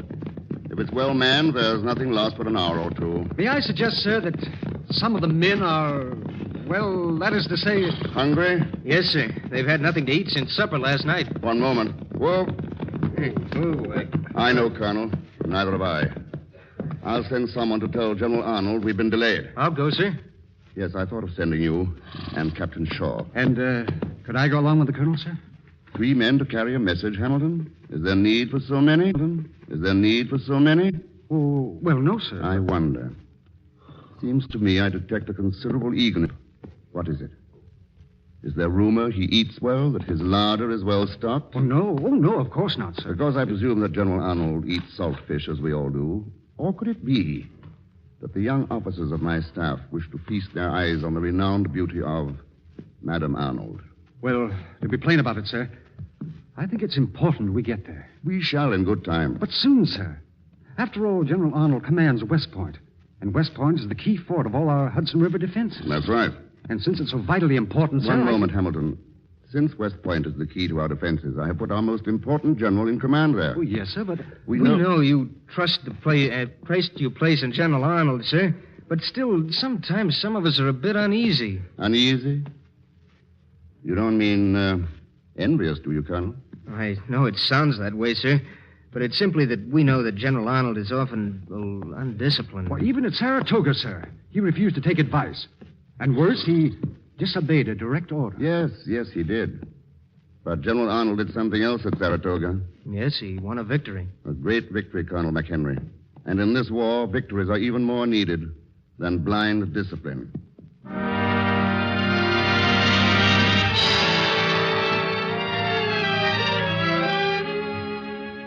And so the day begins. A serene day, a day of apparent calm in the progress of the war. McHenry and Shaw leave with a message for General Arnold, and Washington continues his inspection of the forts upriver. He is leisurely and thorough. But in General Arnold's headquarters across the river from West Point, for 2 people, the crisis has already come. For General Arnold and his wife, Peggy Arnold.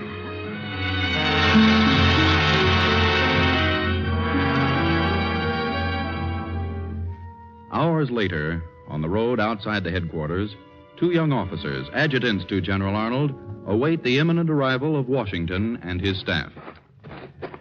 They're damnably slow at getting here. It's the waiting makes you think so. The last messenger said they'd be here in an hour. Lacks 10 minutes of that. Well, it seems afternoon already. You're nervous, that's all. Come on, sit down, Major Franks, here on the wall.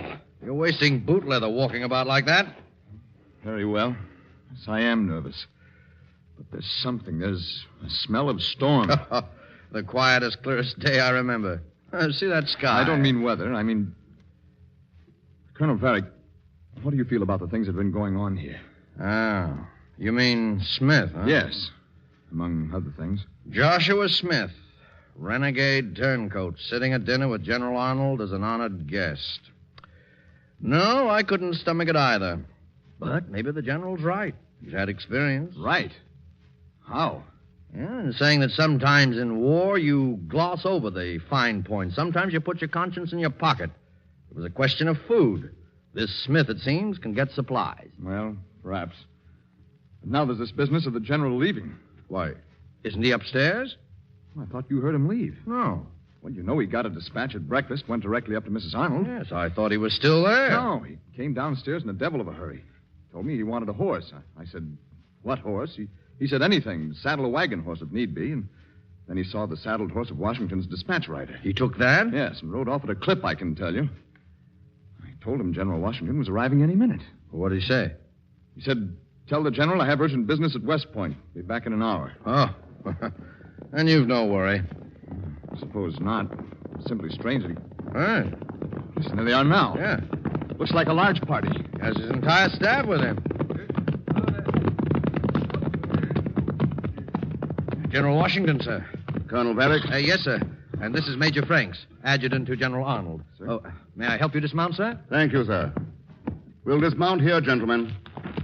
There you are, sir. It's good to leave the saddle. And how is General Arnold, Major? How is he, sir? The state of his health, man. The thigh bone he cracked at Saratoga. Oh, I'd say the general is enjoying the best of health, sir. You men serve under a brave and brilliant officer. We're sure of that, sir. The nation is greatly in his debt. The general will be pleased to hear your high opinion, sir. And he begs that your excellency will await him. Await him? Yes, Colonel Hamilton. Urgent business has called General Arnold across the river to the forts at West Point. How long will he be gone? Well, he said he'd be back as soon as possible, sir. You see, Hamilton, you and McHenry are concerned over the forts at West Point. And all the while they are commanded by a man who is even more concerned than you. Well, yes, I can see that. So we'll have our breakfast now and then cross over and see the West Point forts. Drop in on General Arnold and surprise him.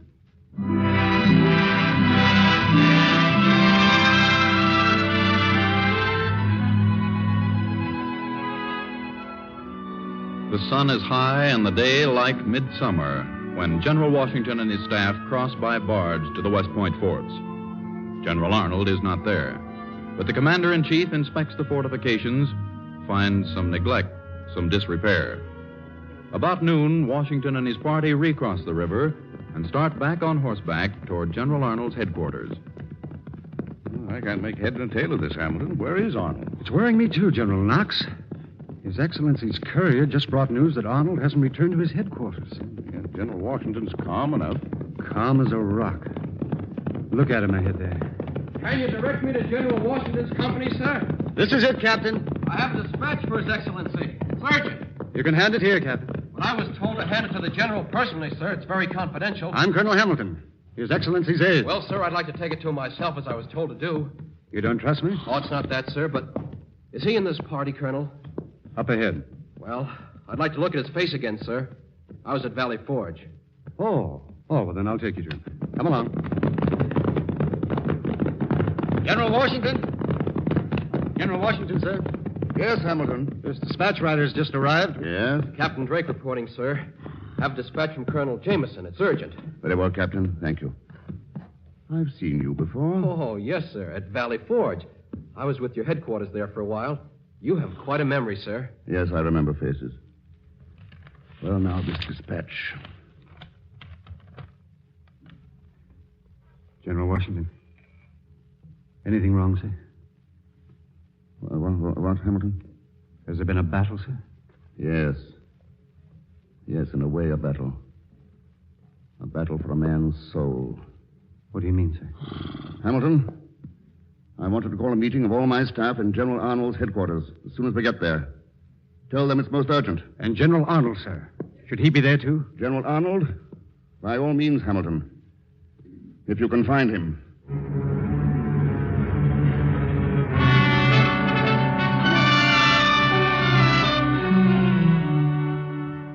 September 25th, 1780. A day of crisis. And yet, there is no hint in the slant of the early afternoon sun, or in the crisp, ruffled waters of the Hudson River. Still, it is crisis. For in the study of General Arnold's Fieldstone headquarters across the river from the West Point forts, the staff of General Washington is gathered together, and Washington is hurrying to meet with them. Well, Hamilton? They're all inside, sir. Knox, Lafayette, Colonel Lamb, and the others. We haven't been able to locate General Arnold. Thank you. But I took the liberty of including General Arnold's adjutants, Colonel Varick and Major Franks. Oh, you did. Well, let's go in now. Good afternoon, gentlemen. Afternoon, sir. Be seated. Gentlemen, I have a matter of extreme gravity to discuss with you. But before I begin, Colonel Varick. Yes, Your Excellency. Major Franks. Yes, Your Excellency. I must ask you two gentlemen to step outside until we have finished. Oh, but, sir, I thought It's all right, Hamilton. You had no way of knowing. Gentlemen? Very well, Excellency. We'll wait outside. Now then, this dispatch I hold in my hand is from Colonel Jameson, commander of our outpost downriver. It bears, gentlemen, most serious tidings, whose full implications I have not yet been able to face. Will you read it, sir? I'll tell you in effect. The dispatch says that a man named John Anderson was arrested on the Tarrytown Road. He carried with him certain plans and drawings, which I have here. Will you look at them, Colonel Hamilton? Yes, Your Excellency. Well, sir? Why, they're the plans of the West Point fort, sir. I'll take my oath on it. West Point? Yes, look here. We stood on that hill just 2 hours ago, remember? And this cannon emplacement here. Exactly the place. Thank you, Colonel Hamilton. Yes, these are the plans of West Point. And the man called Anderson has confessed to being Major John Andre, adjutant to General Clinton, who commands the British forces in New York. I see you all understand the gravity of this news. But, sir, where did Andre get the plans, and how was he able to move through our line? I was coming to that. For that fact is the gravest of all. And for me, a matter of great personal grief. Not Arnold? Yes. Major Andre carried a safe conduct, signed by General Benedict Arnold. What? I can't believe it. But, gentlemen, we must first concern ourselves with the possible consequences of this conspiracy. Even now, British vessels in the Hudson may be moving to attack West Point. And if such an attack was successful, all our northern armies will be isolated, cut off. Like Gates in South Carolina? Exactly. And that defeat would mark the end of the war, for we would have no army left for resistance. Therefore, gentlemen, we must take what immediate steps we can to prevent such attack. Colonel Lamb? Yes, Your Excellency. You will ride to Stony Point at once and take command. Yes, sir. General Knox, I want you to take command of the forts at West Point. Yes, sir. Captain Shaw, ride post haste to General Greene. Tell him I want you to put the division on the left in motion as soon as possible. Yes, Your Excellency.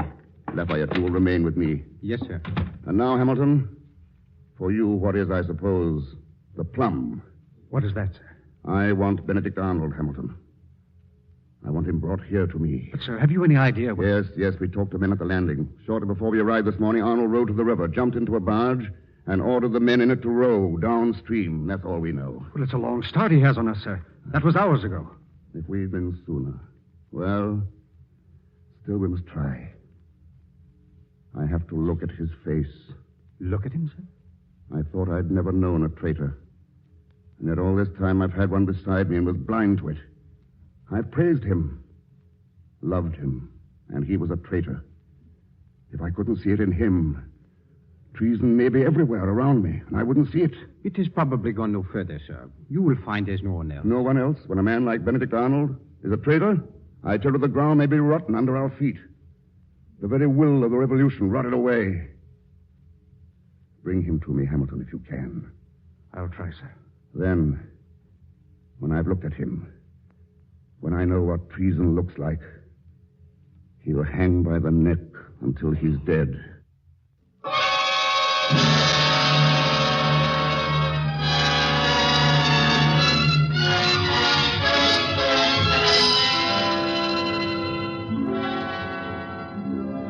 You're listening to Herbert Marshall in Washington and the Traitor on the DuPont Cavalcade, sponsored by the DuPont Company of Wilmington, Delaware, maker of better things for better living through chemistry.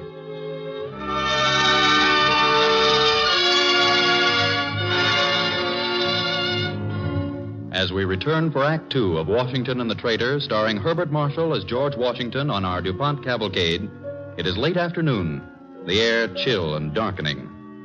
The orders are given and the men are gone. And for General Washington, there's a heavy time to wait.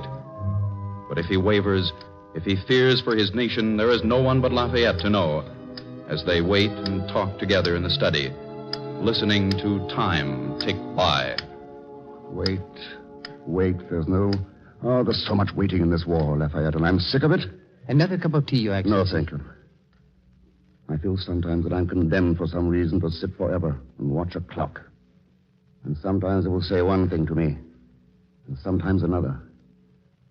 One time the clock asked, will there be an alliance with France? I remember that waiting, sir, also. Another time the clock said, can bone and flesh and the hearts of your men endure this winter? That was at Valley Forge. And today it says, did Lamb reach Stony Point? Is Knox all right? Is Clinton sailing on West Point? Did Shaw get to Green? Time, and always before I had a certain answer for that clock, Lafayette. What was that, sir? I answered, there will be an alliance. Bone and flesh will endure. There will be a nation. Because the men who fight for this cause are strong and united and can never be corrupted. And now, sir? Now, there is Benedict Arnold. Lafayette, do you grasp what this may mean?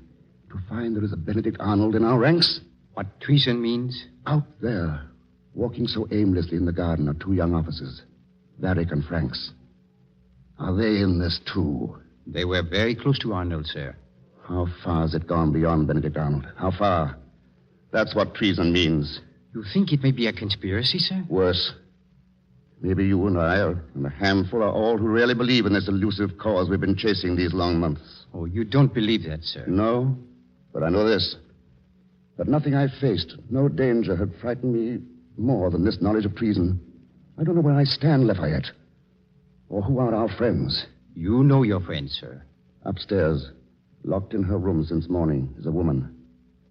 Peggy Arnold, the beautiful Peggy Shippen of Philadelphia. Is she a traitor, too? Of course, she may be with her husband in this. Yes, I always thought she was unscrupulous. Lafayette, I'm going up and talk to Madame Arnold.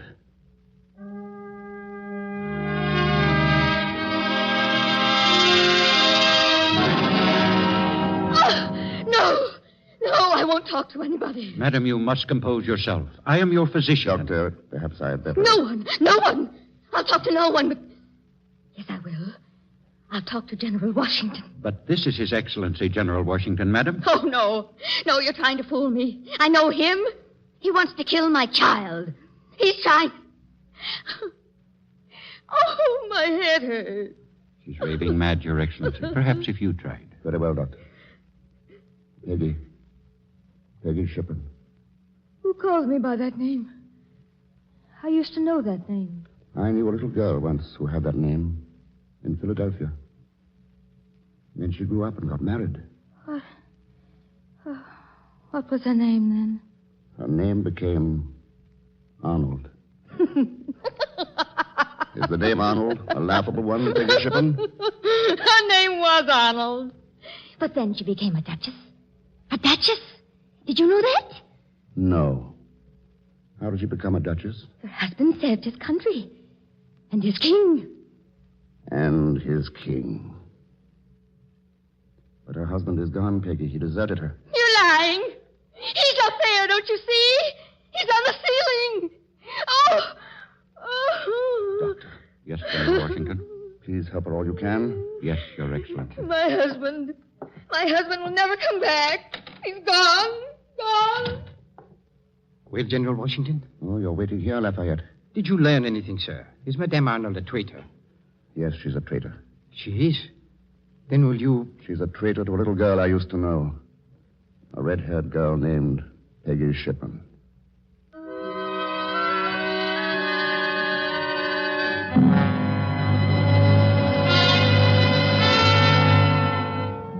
Treason, and in its wake a madwoman shrieking the ambitions which are the seed of treason. And by evening, this is all General Washington knows. He fears much more.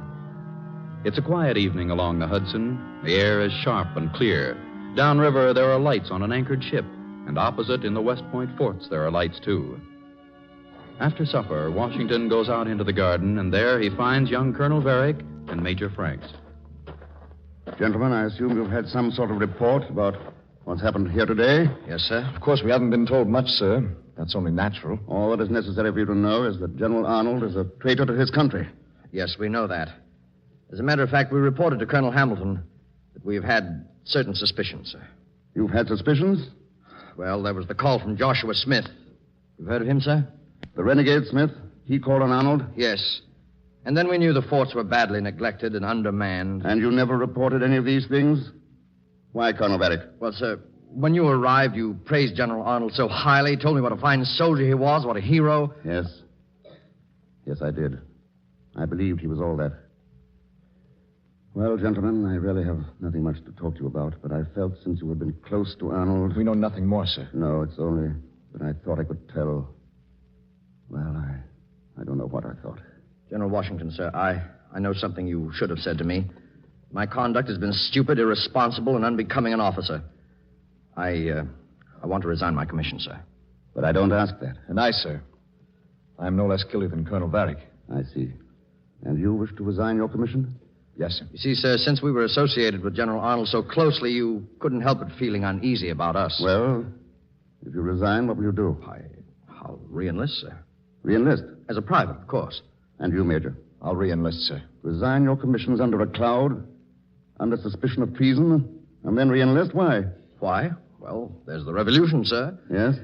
It seems to me, sir, that it may take another year or so to win. We can re-enlist, can't we, General Washington? No. No, gentlemen, you cannot. I'm sorry, sir. You cannot re-enlist as privates because I haven't accepted your resignations as officers.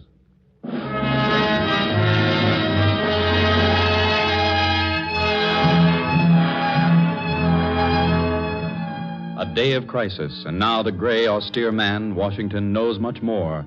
That the infection of treason is Benedict Arnold's alone. It has not spread. And the hours go by. Midnight, 1 o'clock, 2, 3.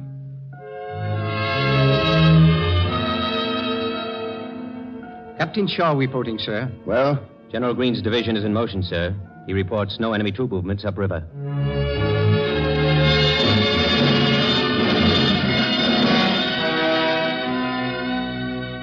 General Knox is here, Your Excellency. Yes, General? I wish to report all quiet across the river, sir.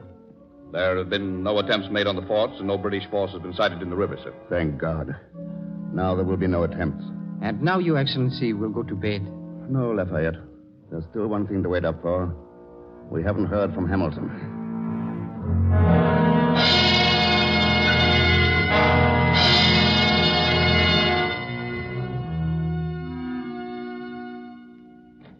General Washington, sir? Come in, Hamilton. We were waiting for you.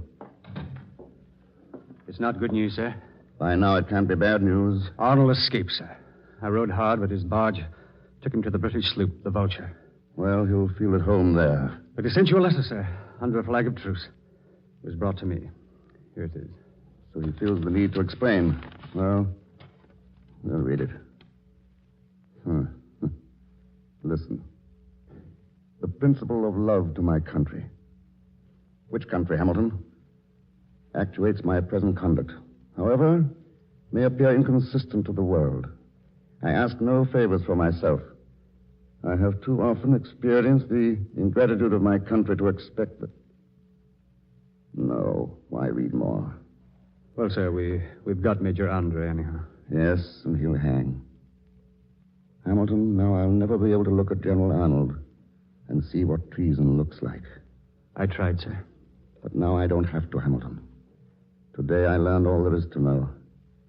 I learned in the raving of a madwoman. Madam Arnold? Yes, and I learned from the simple belief of two men, Varick and Franks. Learned what, sir? That treason is a fungus, Colonel. A creeping growth, tenacious, evil. But it can only grow, like any other fungus, where there is already decay. It grows in mold and rot, Hamilton. Yes, sir. So, when I talked to Varick and Franks, I learned that treason can't flourish, can't develop in men such as those who follow us. No, sir. No, Hamilton. For such men are made of steel.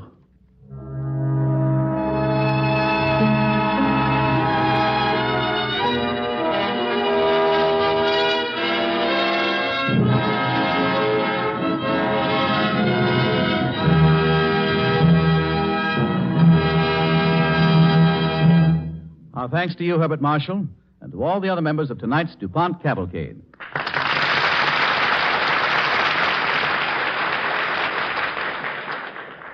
Did you know that we're actually building planes today that can stand still in midair and raise a man by a rope from the ocean or from an impenetrable jungle? These planes, called helicopters, are designed by Igor Sikorsky and have been thoroughly tested at Wright Field, so they're no longer experiments. In fact, they're in mass production right now. And the Army has amazing plans for them because helicopters can do so many different things. For example, as observation planes, they can hide behind a hill, pop up to take a look at the enemy's position, and quickly drop out of sight again. As hospital planes, they can descend into the narrowest valley, pick up wounded men, and take off again, where ordinary planes are useless. Navy helicopters can rescue men floating on life rafts by dropping a line to them and using a power winch to haul one man at a time into the air. Perhaps in the newsreels you've seen a helicopter with its great rotor blades in motion. These rotor blades are made of laminated spruce and balsa wood over a metal core and then covered with fabric. Not only must they have great strength and sturdiness to support the plane in the air, but they must be able to withstand sun, rain, ice, and the corrosive action of salt air over the ocean. DuPont supplies the Sikorsky division of the United Aircraft Manufacturing Company with a special sealing compound which keeps moisture from penetrating the wood of these whirling vanes. DuPont also supplied a pre-doped fabric of the necessary drumhead tautness and a final protection finish that safeguards the rotor blades in all climates and all weathers. We're still a long way from the day when every family will have a helicopter in the garage beside the family car. But there's no doubt that the helicopter, like the jet propulsion plane, represents a new principle of flight, which will be of great importance in the future. We're proud of the contribution to this means of flight made by DuPont, better things for better living through chemistry. Next week, the DuPont Cavalcade will bring you Marcia Hunt and Marjorie Reynolds in Flight Nurse. Perhaps of all the work that is being done in this war by women, the most packed with danger and excitement, with sacrifice and devotion, with fatigue and heart's pain, is the work that is being done by the young American women, still in their 20s, most of them, who are flight nurses, angels of mercy with wings. Our play next week is based on the actual experiences of these efficient heroines.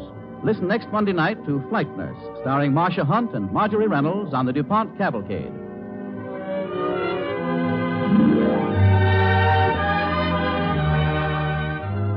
Music on tonight's Cavalcade was composed and conducted by Robert Armbruster. This evening's DuPont Cavalcade play was written by Arthur Arendt. It was based upon material supplied by Carl Van Doren. This is Gain Whitman inviting you to tune in next Monday to Flight Nurse, starring Marcia Hunt and Marjorie Reynolds on the DuPont Cavalcade, brought to you by E.I. DuPont de Nemours and Company of Wilmington, Delaware.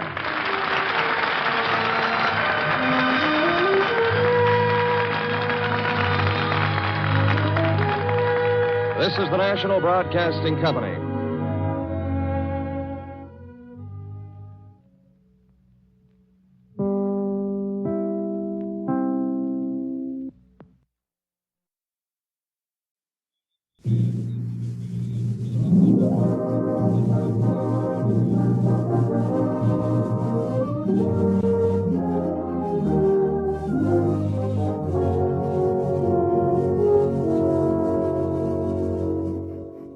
Presenting Marcia Hunt and Marjorie Reynolds in Flight Nurse on the Cavalcade of America, sponsored by the DuPont Company, maker of better things for better living through chemistry.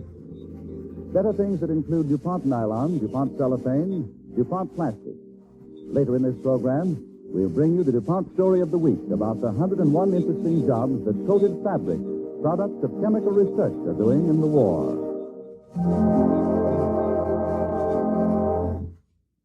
There is a sisterhood of young American women in this war, which has won an enviable reputation for glamour. The sisterhood of flight nurses. But there is more danger, more hard work, more heart pain in what they do than glamour. Our play tonight has caught the danger, and the heartache, the tension, the occasional smile or laugh that sparkles in a flight nurse's memory. Our stars are two of Hollywood's most charming young actresses, Marcia Hunt, who is one of the stars of the Metro Goldwyn Mayer picture Music for Millions, and Marjorie Reynolds, who will soon be seen in the Paramount picture Bring On the Girls.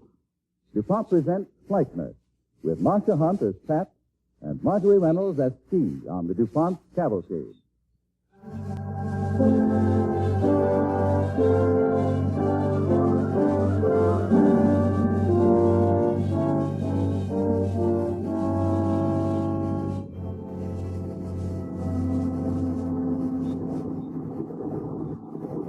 On an airstrip near Lingayen Gulf, one of our most costly beachheads in the Philippines, a C-54 transport plane squats heavily, its four motors idling but ready.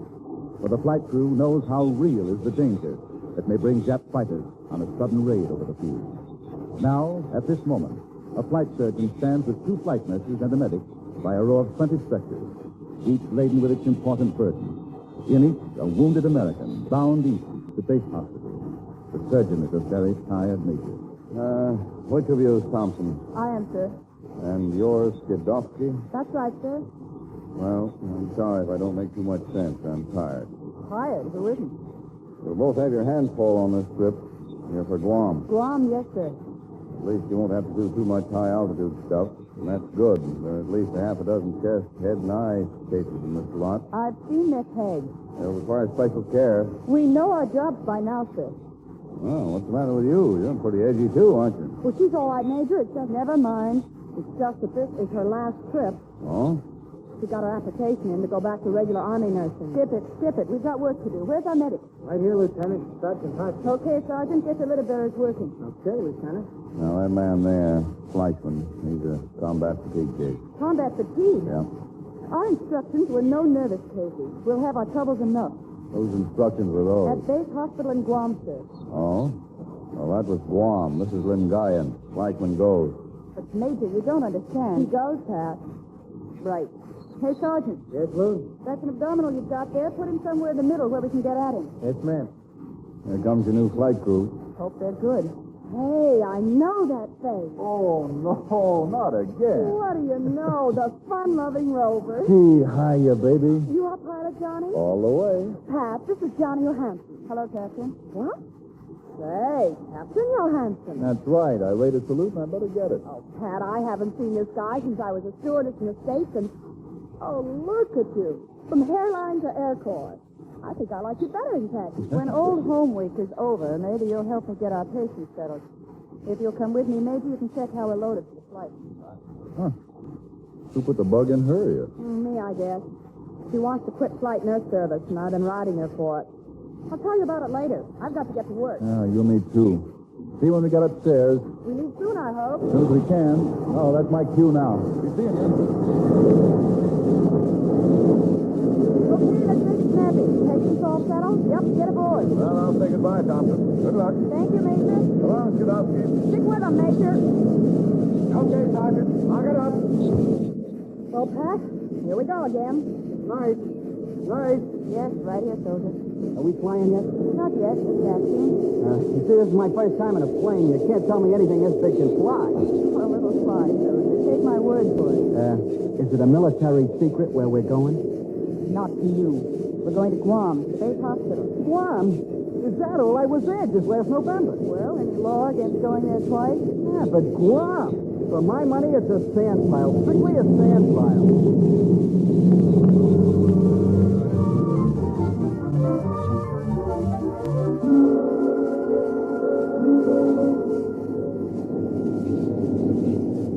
Hey, nurse. Yes, soldier? How's my pal, Fleischman? Oh, the red-haired boy? Yeah. He ain't said a word for hours. Well, we'll take good care of him, don't worry. How's it with you? I feel better just watching you. What's that, your knitting needle? This'll make you sleep. Steady. There. Thanks. Wake me up when we get home. That's right off of Staten Island. Pat? Yeah? Everything under control? Why not? I'm going forward for a second. Want to say hello to Johnny. Hello? I thought you said that once. Yes, but you don't know how glad I am to see Johnny. I'll be right back. I hope. There's a lot of work to be done. Hello, Johnny. Oh, hello, Dilligan. Wait, take off these earphones. I can't stay up here long, Johnny. There's some sick kids on this trip. Give them my compliments and tell them I think we're going to have a nice, tough ride. You kidding? No? Navigator reports there's sticky weather up about 4 hours. Maybe it'll blow over. You can dream, baby, but this won't blow over. Does that mean we'll have to get altitude? May? Just remember, Johnny, we've got some soldiers back there with head, eye, and chest wounds. They're supposed to stay around 8,000. I hope. Looks like Pat and I'll be busy. Say, what's the matter with your sidekick, anyway? You gave me another one of those off-the-shoulder cracks a few minutes ago. She got a letter from her boyfriend. Oh? You know, one of those, dear Pat, I guess it was all a mistake letters. Oh. Captain, Yeah? why is it 11 o'clock? Get back to your patients, Steve. Those are Betty's. Betty, Jack? Yeah. You got a chaplain back there. Tell him to start praying. Oh, I'll be praying myself. So long, Johnny. Pat, over here, what is it? I've got a secret for you. Jap planes. 3 of them. Oh, fine. Have a look at the corporal up front. We had a head wound. He was calling. Right. Hey, nurse, Right here, soldier. I couldn't help hearing what you said about Jap planes. Well, keep it to yourself, Jack. But our Red Cross markings. Not us. This was a war plane going in. We don't rate hospital markings going out. As if that would make any difference anyway. Uh-oh, here they come. Cross your fingers. What can we do? I wouldn't know, soldier. That's his job up front. But take it easy. Hey, nurse. Yes, can I help you? Yeah. About that sand pile. Yes? I take it all back. Sand pile or no sand pile. Right now, I'd settle for anything. I see what you mean. Wow. Yes, I am listening. Wait a minute. Steve, what happened? I don't know. All of a sudden, they're gone. I'll go ask Johnny. I couldn't see. Here he comes now. Hey, Johnny, the Japs, what about them? Where'd they go? Oh, didn't you see? No. They ran into some friends and decided to stop and talk. Ran into some friends. Yeah, some Hellcat friends of theirs. About 5 of them. Oh, boy. Love those Navy pilots. Any hot coffee back in the tail? Ask Hoskins, the medic. He'll pick you up. Okay, thanks. Ski, that storm I told you about. Yes? It's an hour away. Blowing nice and pretty, the navigator tells me. How do you like that? He shakes off those Japs, and he's as cool as Christmas. Oh, no fooling, Pat. Isn't Johnny some guy? Sure, I guess so. I guess he'll do.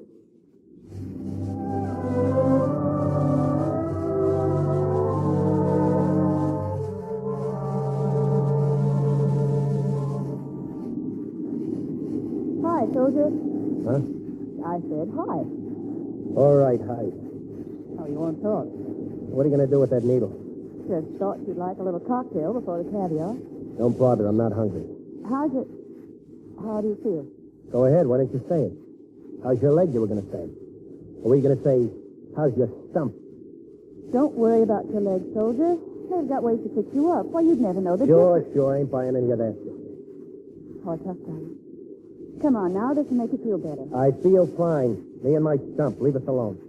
After this high Is that an order, Lieutenant?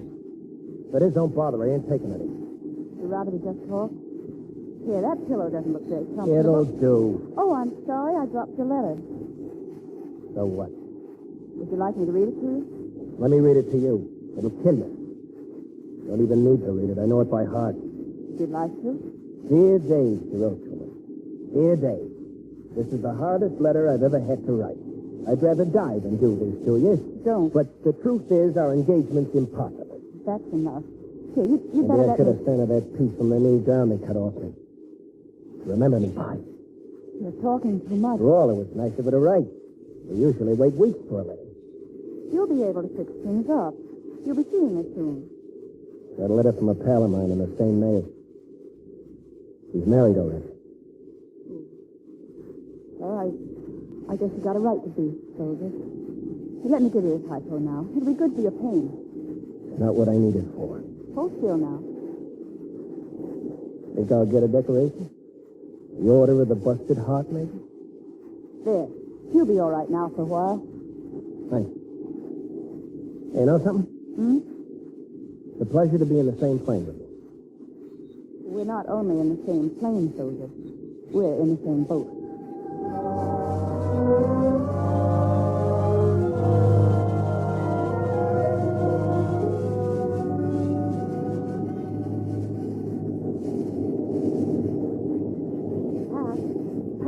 What now? Johnny wants to see you. Captain Hampton. Aren't you company enough for him? Oh, don't be that way, Pat. It's important. Well, what does he want?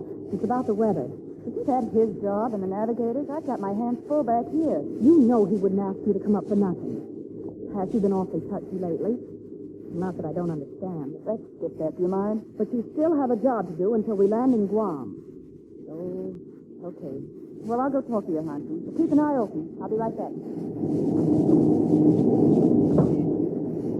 You want to see me, Captain? Yeah.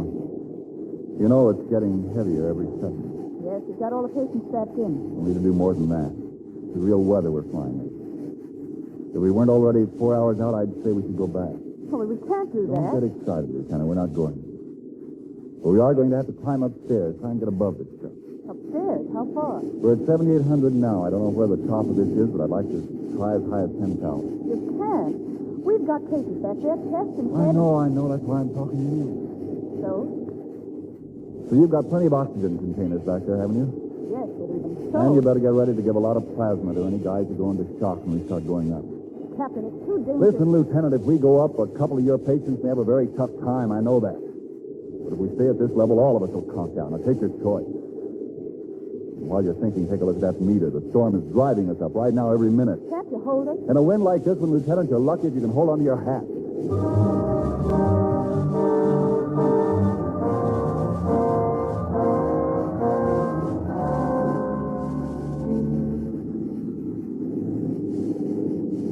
Where's that medic? Right here, Lieutenant. Oh, good. Listen, Sergeant, get out all the oxygen bottles and have them ready for use. Are we going up above 8,000 with these chest cases? We're over 8,000 now. And, Sergeant, you better keep those bottles last fast when they're not in use. It's going to get even bumpier. Okay, Lieutenant. Something's hanging around now. Here? Find out what it is and pass it down. Okay, Liz. Half, yes. This chest case here, the Captain Burnham. Yes. I'm afraid he's going into shock. Oh, all right. Well, give him plasma. I'll get it. Oh, hurry, Pat. Oh, I hope he's the only one. Me too, but there's no... Hey, look out!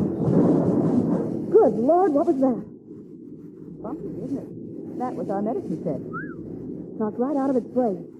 Oh, just a minute. I'll help you. No, we'll leave it. Have to leave it now. Got to get to that shock case. Where's Hoskins? Right here, Liz. Everything's fastened down. I want you to help me with plasma. Listen, you'll never be able to give plasma when she's bumping like this. Got to. Look at him. But you can't do it. Go forward and find out how long we're going to fly this high. That's your hunch. Right. And now, Sergeant, let's start with that plasma. Johnny. Hey, Johnny. Oh, hello. Don't you have enough to do in your department? She wants to know how long we're going to be this high. Oh, she wants to know. We've got one case of shock now. Well, you can tell her I don't know whether we're going to be able to stay at 100 feet, let alone 10,000.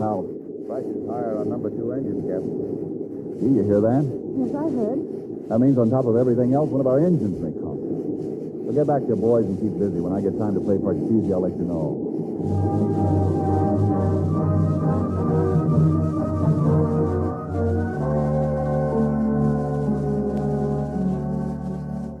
We're listening to Marcia Hunt and Marjorie Reynolds in Flight Nurse on the DuPont Cavalcade, sponsored by the DuPont Company of Wilmington, Delaware, maker of better things for better living through chemistry.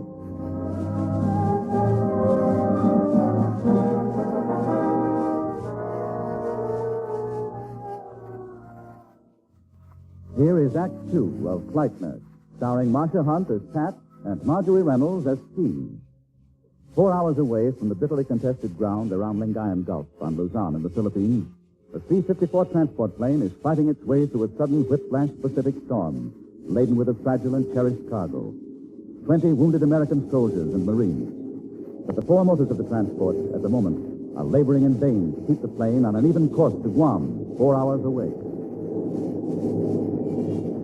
Say, Hey, you got half that flour skin him already? I gotta say it, Lute. I wouldn't have believed it. Stop. You gotta stop.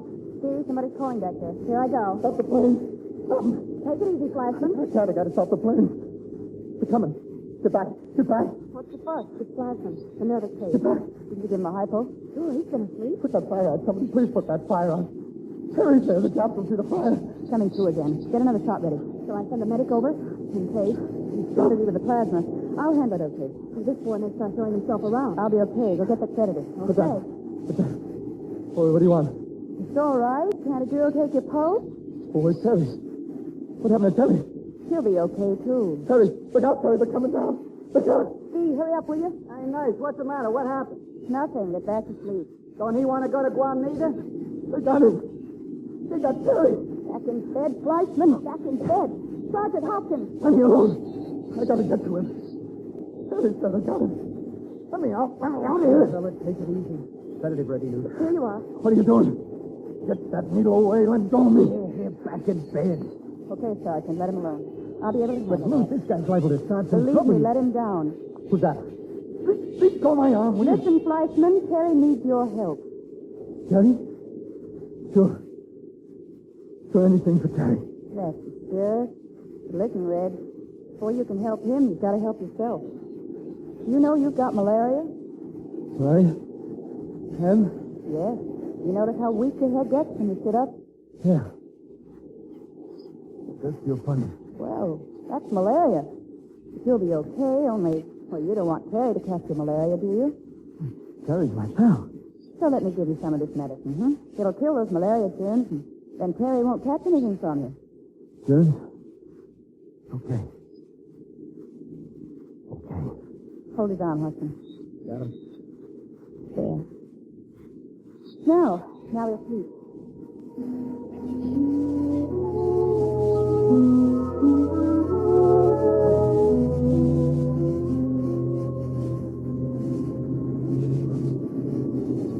I hate to be optimistic, but... No, you're right, Pat.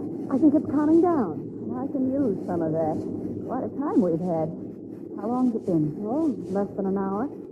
Say, I think I'll go up front and see how things are with Johnny. Gee, not again. I'll be right back. No. Lieutenant. You want something? My mouth's awful dry. Oh, all right. I'll give you some water. Here, drink slowly. You've been shaken up a lot, and it might make you sick. Thanks. I guess I was being scared that made me thirsty. Oh. Well, the worst is over now. We'll get to Guam in just a little while, and then all you have to do is rest. But don't you get scared, too? Me? Sure I do. Plenty. All the time when the Japs were coming at us and when the weather was so rugged. I kept watching you. Oh, you were fine. I was busy, that's all. If I had to just lie here like you boys do, I don't know how I'd take it either. Well, what I mean is, well, ever since I got in the Army, even back home in training, I've been scared. I sure wish I could get over it, but I guess there's something wrong with me. Right now, I'm nervous. You want to know a secret? We're all scared. But how were you in the fighting? Oh, I killed some Japs, all right. Oh, that's all that matters, soldier.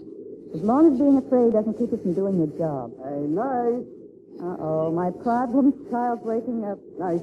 Right here, soldier. All right, no kidding. I know you don't want to go to Guam. Well, I was thinking. It might not be so bad if you're going to be there for a while. Oh, well, don't worry, soldier. You won't be in Guam long enough to think about that. You mean we won't be staying there? Not long. You'll be shipped to the States in a week or two. Well, now that's more like it.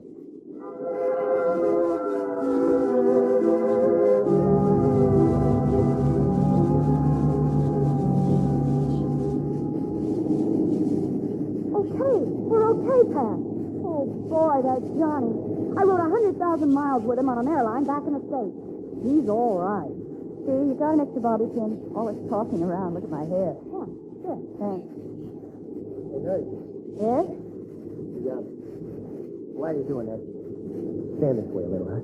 What I'm doing? Yeah, that's it. Ain't a girl sticks bobby pins in her hair like that. God, it's been longer than I like to think. What are you doing awake here? You're supposed to be sleeping, soldier. Oh, I've been awake a long time. I was trying to get a chance to tell you I'm sorry about cracking sore there with you a couple hours ago. You mean about that letter you got? Yeah. Oh, that's okay. I know how you felt. I got one of those letters myself a week ago. Yeah, I figured that. From what you said. You know, you're lucky. Lucky?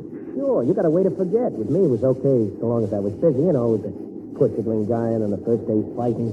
Took the edge off my own troubles. Till I got it in the leg. Sure. But it feels funny. The place where my leg used to be. I get to thinking. Thinking about her again? I had it all figured out. I was going to go back home and sit in their front yard and then spend the rest of my life feeling sorry for myself. Well, not now, sister. Not now. What made you change your mind? You? Me? I've been laying here watching you. Fleischman, those other guys. You say that guy's lucky? Well, 3 years practice, you could do the same thing yourself. That's why you're lucky. You've had the practice. Now you can do it. You can keep busy all the time right here in these plains. Mm-hmm. And the thing is, you might have let your letter get you down. Gone right back to your soft civilian life and done something crazy, like I was going to do. What makes you think I wouldn't? Of course, I got to say, with me, it's a little tougher still. My leg. My ex-leg. But even then, I don't figure you for the kind of girl who would have let that pop. What makes you think it wouldn't? You? The way you've been working? Listen, Lieutenant. You're a lady. Right out of the sky. I'm going to have to change the dressing. See if you can find me a new leg, too, while you're at it. That'll be a little tough these days. Yeah, I know. There's a war on.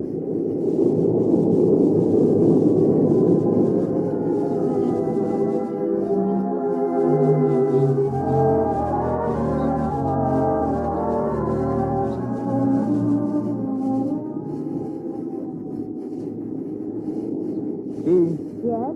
Look over there. See through the clouds? Guam. Yeah. That soldier's sand pile sure looks good to me right now. Yeah. You better tell your Lieutenant Thompson to see that all our guys are strapped down nice and comfy. We're going down. Okay, Johnny. And I'll see you tonight. Pat? Yeah. We're landing, Pat. Everybody strapped down? Hopkins is checking in now. How about it, Sergeant? Oh, good, Lieutenant. We're nearly down. Oh, boy, feel that. Johnny sets it down like a feather. Hopkins? Yes, Lou? These two first. Him and him. Right to the hospital and fast. Okay, Lou. You can open up now. Right. Well, soldier, this is it. What do you say? A sand pile. Strictly a sand pile. Hello there. Anybody home? All present and accounted for, sir. How was the trip? Well, we flew through the air, but I wouldn't say it was with the greatest of ease. There was a little weather at sea. Well, that's why we told the sergeant to get these 2 cases out to hospital first. They're chest wounds. Right. By the way, which of you 2 nurses is Thompson? Here, sir. Oh, well, I've got your orders here to send you on through to Hawaii. You should be able to get a plane within a couple of hours if you want to leave that soon. A couple of hours. After a year of this stuff, I guess you can use a leave. I've only been on 7 months. You see, sir, this is Lieutenant Thompson's last flight with us. He's resigned. Resign? Oh, I must have things mixed up. I never knew you girls did resign. You've got things confused, all right, sir. Well, now, wait, Pat. I know you're tired. We all are, but that's no reason for you to... Sure, I'm tired. Why not? But we've got work to do. What are we waiting for? Well, what about that resignation? I was never any good at writing. The whole thing was a typographical error. Huh. So I'll be ready to make the next trip to Lingayen, sir, whenever you want me to go. Glad to hear it, Lieutenant. Besides, I just remembered I forgot something in Lingayen. Forgot something? Yeah. I forgot there's a war on.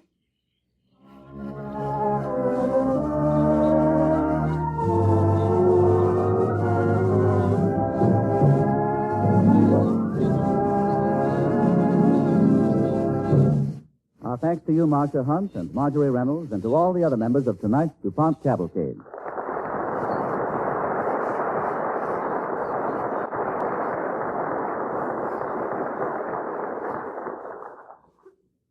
When the pilot of a B-29 over Tokyo gives her the gun, he does it with a carburetor a lot bigger and more complex than the carburetor in your car. In the carburetor of the B-29 is a diaphragm that automatically corrects the flow of high-octane gas, mixing it with air in the right amount. That diaphragm has to flex and change position just the right amount in just the right way every time the pilot touches his throttle. What's it made of? Metal? No. Cloth. A fabric woven of DuPont nylon, coated with DuPont chemical rubber, neoprene. That's typical of the jobs being done by coated fabrics, hidden away where you never see them and never think of them, and still accomplishing things no other materials can do as well. Mankind has been using fabrics for centuries. Coating them, however, is a development of modern industrial chemistry. Coating a fabric gives it entirely new qualities. Coated fabrics are made which reproduce the appearance of the finest leather for women's handbags and shoes, or which, for another example, offer you a better window shade material, like DuPont's Tontine washable window shade cloth. Coated fabrics are used in 101 ways in war. DuPont nylon ponchos, shelter tents, are coated white on one side and green on the other, so they'll be hard to see against snow or against the evergreens of the mountains. There are rainproof, mildew-proof, termite-proof jungle hammocks, and Army and Navy raincoats and all-weather jackets that stand the cold weather of Greenland without cracking and the hot, damp climate of the tropics without getting sticky or gummy. When soldiers ford rivers, they button inflated bladders of coated fabric, like small air cushions, inside their shirts to keep them afloat. Life belts are made of coated fabric. So are life rafts, and the chemical containers that change seawater into fresh drinking water. Scientific research has two aims: to create new things and to improve old things, adding new and valuable qualities to old materials. Here in the development of wartime coated fabric is a double example of what research does. Fabrics are an old friend. Several coatings developed by DuPont were unheard of, simply didn't exist only a few years ago. Add them together, fabric and coating, and you have an illustration of the value of research. DuPont research that brings you, year after year, an ever-growing list of better things for better living through chemistry.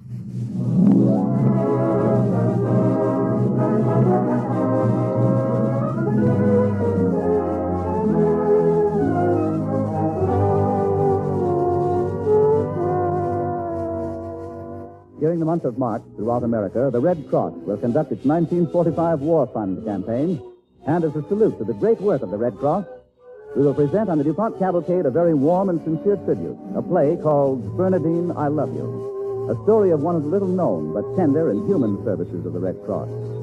William Bendix will star in this home-away-from-home tale of a paratrooper's inarticulate love for his bride of only 2 weeks.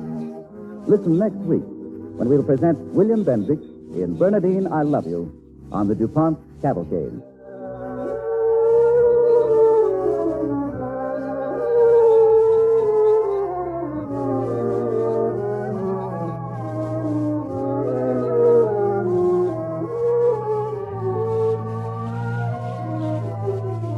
Music on tonight's DuPont Cavalcade was composed and conducted by Robert Armbruster. This evening's play was written by Charles Ravener and Peter Lyon. This is Gene Whitman inviting you to tune in next Monday to Bernadine, I Love You, starring William Bendix on the DuPont Cavalcade. Brought to you by E.I. DuPont, Dinamores and Company of Wilmington, Delaware.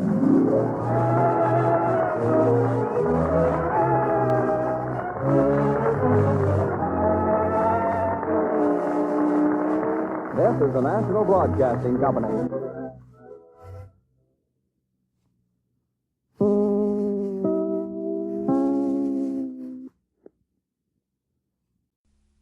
Sponsored by the DuPont Company.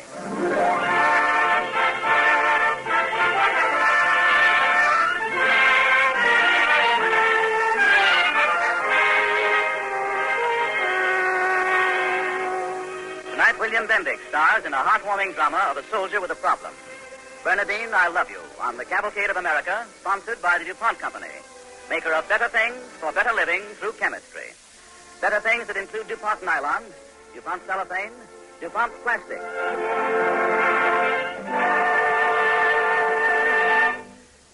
Tonight we bring you an original story, one that's full of humor and warmth. It's the story of a paratrooper who had a problem and of how the Red Cross helped him out. We think it illustrates unusually well one of the human little odd jobs which the Red Cross does for the fighters in the line and for the lonesome servicemen behind the lines. Warm as a hand clasp and sentimental as young love is our play, Bernadine, I Love You, starring William Bendix as Private Irving Breckenridge on the DuPont Cavalcade.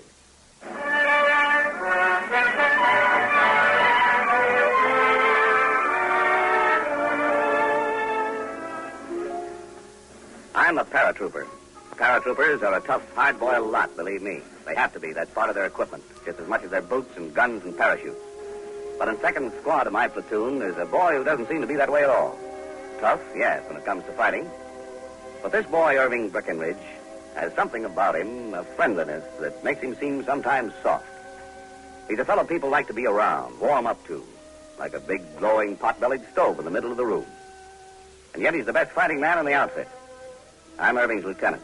The first time I really noticed Irving was one day when we were circling over a field in North Africa. The boys were lined up waiting for my signal to jump. There was a bad crosswind that could make trouble for us. Suddenly, the wind started rushing in the open door. I could feel the tension rising. I wanted to give the signal now, even though we weren't over the jump spot. The men started shifting with anxiety. Hey, Lieutenant, somebody must have left the window open. There's a little draft right on the back of my neck. That broke the tension. A minute later, we jumped. I think it was easier for all of us because of Irving.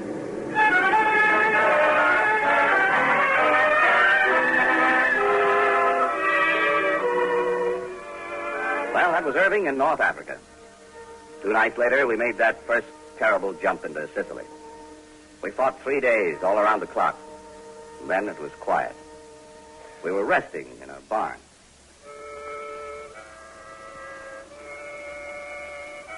Where's the rest of the guys? Where's Bobo? Bobo's dead. The medic just told me. Where's Bernie? Bernie's dead. Yeah? Man, it sure does rain around here. Anybody see George? You ain't seeing George no more.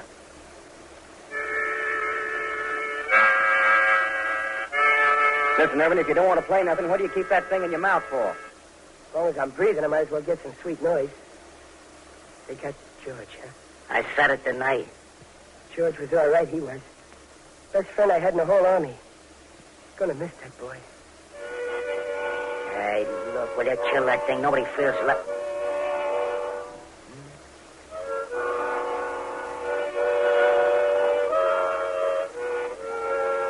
Irvin, you sure do play mighty pretty. How'd you ever learn that pony? Well, my feet's too big, so I can't sweep a gal over by dancing. My hands are too big, so I can't strum a romantic thing on a guitar. My mouth's too big, too, but just right for blowing a harmonica, so I done it. Hey, how about showing us that picture of your wife, Irving? Oh, no, sir. She's so pretty, one of you wolves is able to follow me back home. How do you like her, Sheriff? She's staying right where she belongs, in my pocket.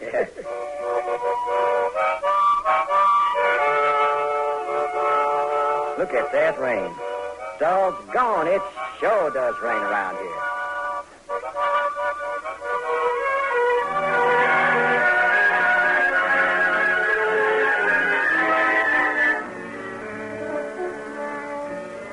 Irving blew his way clear up the Italian boot.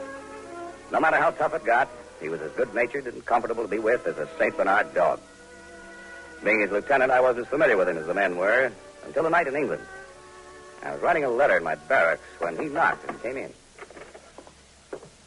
Evening, Breckenridge.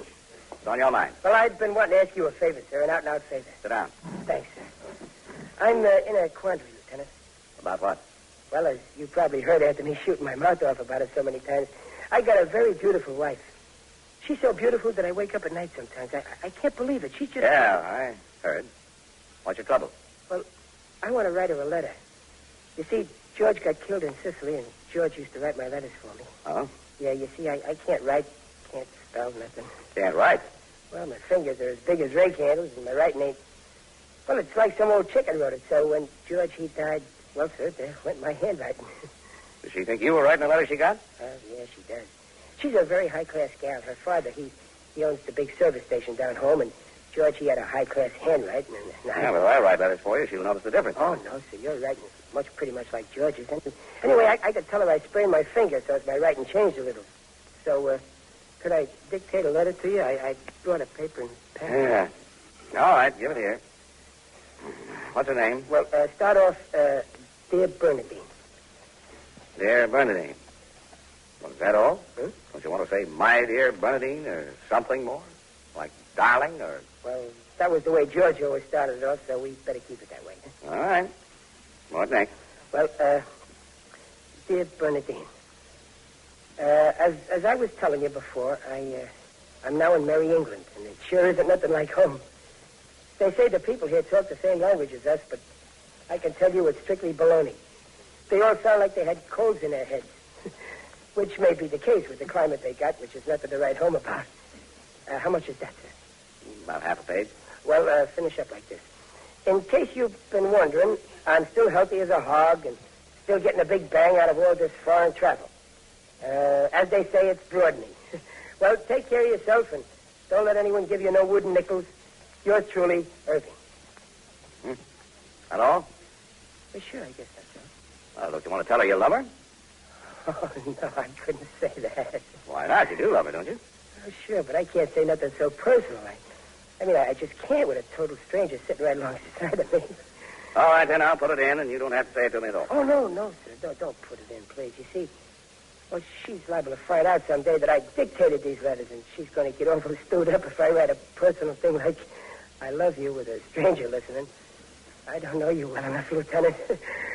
I'll save the real stuff for that old hammock on the front porch.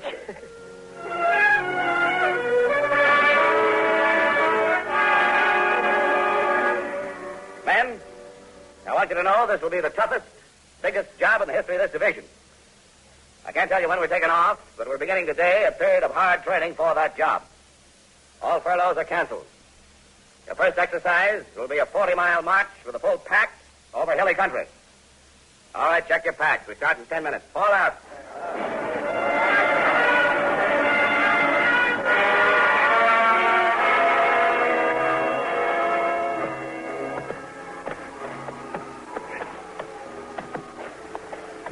It sure does rain around here. Don't bend over, Harry. It's harder walking that way. I ain't bending over. I just got shorter. My feet fell off a mile back. Hey, where's Irving? Hey, Irving, how about blowing us a song, huh? Yeah, come on, Irv. Blow that thing, Breckenridge. Johnny comes marching home. Come on. I ain't got it in me. What's the matter, bub? I ain't heard a word out of you in a week. You sick? I'm sick, all right. I never stopped you before. Go on, play. Leave me alone, will you? I'm blue.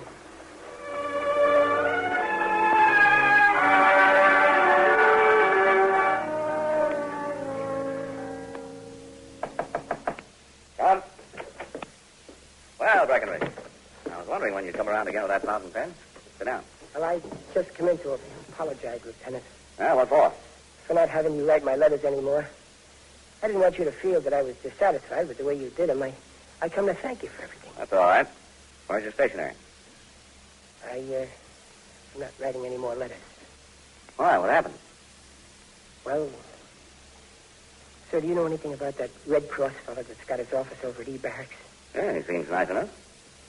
Look, if you want to get anything off your chest, I'll be glad to help you if I can. I kind of think I'd better go over and see him. Well, that's his business. Go ahead, see him. And Breckenridge. Yes, sir.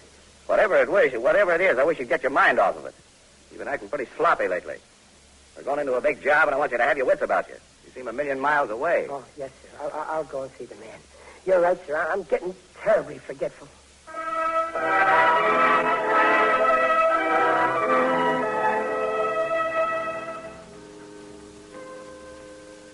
There's nothing I can do, Breckenridge, if you won't tell me the whole story. The Red Cross is pretty good, but it can't read your mind. I just couldn't stand it if you told anybody, though. All right, now look, fella. In civilian life, I was head of a settlement house. Oh, is that so? Yeah. So I didn't have to come 3,000 miles across the ocean to gossip. Now, what is it? Well, like I said, she's very beautiful. And me, I'm just a plain old kind of a fella myself, so I kind of worry, you know. A pretty gal like that don't like to sit home for 2 years doing nothing. The thing is, I've been writing her every other day all the time I've been going, but I ain't got a letter from her, and it's over 5 months now, sir. Nothing at all? No, sir, not a V-mail, not an airmail, nothing. Well, maybe she's sick. If she was, I don't see why she wouldn't write and say so. Mm-hmm. How long were you married, Breckenridge? Well, we got hitched about 2 weeks before I left. That's why I worry. She never had much of a chance to know what she drew. Well, she loves you, though. Well, she married me. The thing is, we're going into a big push in a couple of days, and Well, I can't get my mind on my work. You can't go jumping out of airplanes and be thinking about something else. At least you can't do it for very long before you ain't thinking of nothing at all. And forever. All right. We'll go to work on it then. Oh, swell. How you going about it? Well, the Red Cross in the States will send somebody to her house, talk it over, and find out what the situation is. The lieutenant ain't going to know about this, is he? Or any of the men? Put that right out of your head altogether. All right, because I dictated some, a lot of letters, and I'm going to look mighty silly if they find out she's been lighting somebody's cigars with them. Well, I don't think she's been doing that at all. You really don't? No, she probably got lazy, that's all. Put off writing. You know, they forget over in the States how much a fellow needs a letter. You go back to your work and forget about it.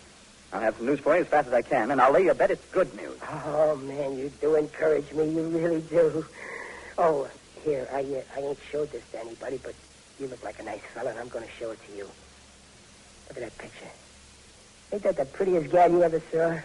Hey, she's a knockout. Peaches and cream, huh? Yeah, and I sure do hope she keeps.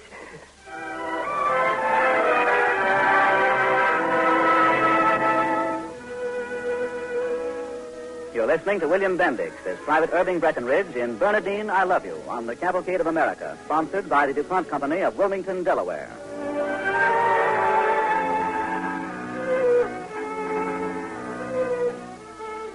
Irving Breckenridge, a paratrooper getting ready for a dangerous jump into enemy territory, has asked the Red Cross to find out why his wife has not written to him in 5 months.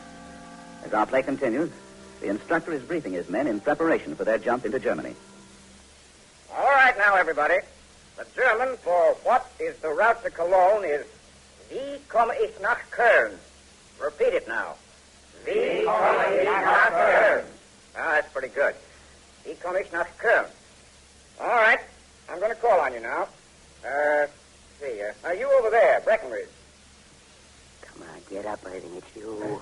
Oh, yes, sir? What's the German way of saying, what is the route to Cologne? Go ahead, Irvin. I'm sorry, sir. I don't guess I know. Well, look, boy, you better learn it. Your life may depend on knowing those words. You realize that? Oh, yes, sir. I'll learn it. All right. Take 5, everybody. Maybe you're tired. Breckenridge. Oh, yes, Lieutenant. The Red Cross fellow wants to see you. He's over there with the door. Oh, thanks, sir. Thanks. Before you go, I was just checking everybody's gear. Where's your entrenching to? Well, I guess I must have misplaced it, sir. Yeah. Now, look here. You going to pull yourself together, or aren't you? Oh, I am, sir. Yes, sir. I'm just... Breckenridge? Oh, yes. I was just going over to you. Did you hear anything? No, but they sent word the Red Cross is working on it in the States. So you buck up now, and everything will be ironed out before you know it. Just leave it to me and forget about it now. Oh, okay. I'd just like to know. Even if she was sick, I'm sure she'd write. Is that the trouble, Breckenridge? Oh, yes, sir. She ain't wrote for nearly 6 months now. I meant to tell you. Well, I guess you know why she didn't write, don't you? No, sir, I don't. 10 to 1, it's those letters you keep sending her. How do you figure that? She doesn't know whether or not you love her. Well, she's got to know. Don't be so sure. You wrote her letters, you might just as well write your Aunt Minnie. She might think you're just trying to let her down easy. How could she think a thing like that? Why don't you send her a letter and straight out say, Bernadine, I love you? All right. I can't. If I was writing it myself, I could do it, but I can't dictate a thing like that. It's too personal. All right, then dictate it to the Red Cross. She won't get mad if she finds out she dictated it to this gentleman. The Red Cross is, well, it's personal. That's right. I've written letters for quite a few men. I don't know. I couldn't. He ain't a real friend, you know. And anyway, his handwriting's different from yours. I can't go switching on different kinds of handwriting every week, you know. All right, then. Dictate it to him, and he'll tell it to me, and I'll write it. You got to get out of this stupor, Breckenridge. Yeah, but that way he's really spreading it around, sir. I'll just carry on till I hear from her. I'll get your word just as soon as it comes. Meanwhile, just forget it, Leave it to me. Well, I'll try, sir. Why don't you limber up on that harmonica and play us a good tune? Oh, no, sir. My mouth's willing, but if you went in with a magnifying glass, you couldn't find a good tune left in my heart.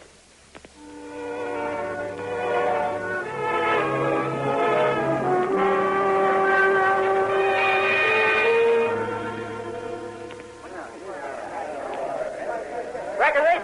Oh, yes, Sarge. The old man wants in his office. Yeah? Okay.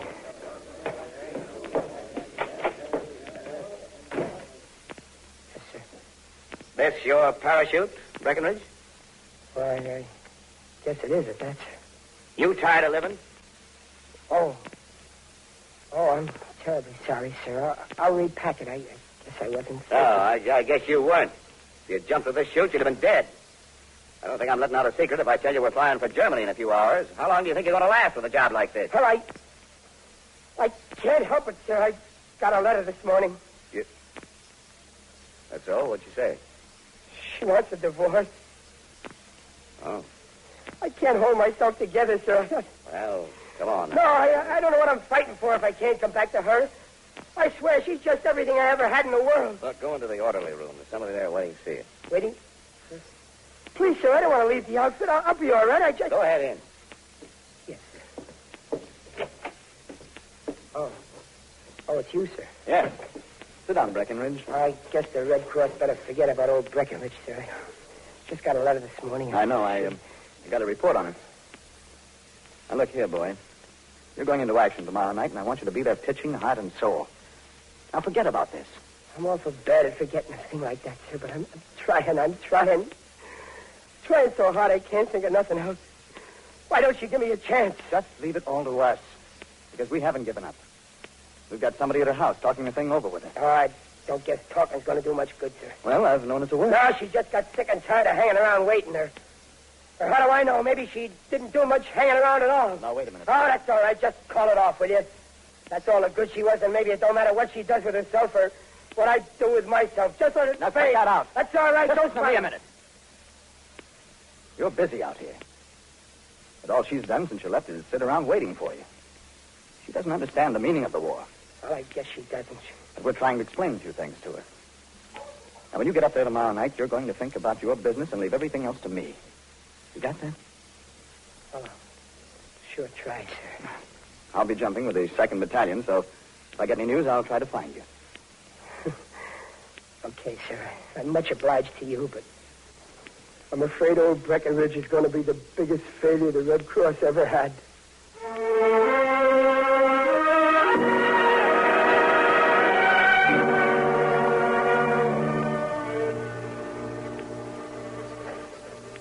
We were flying over France toward Germany.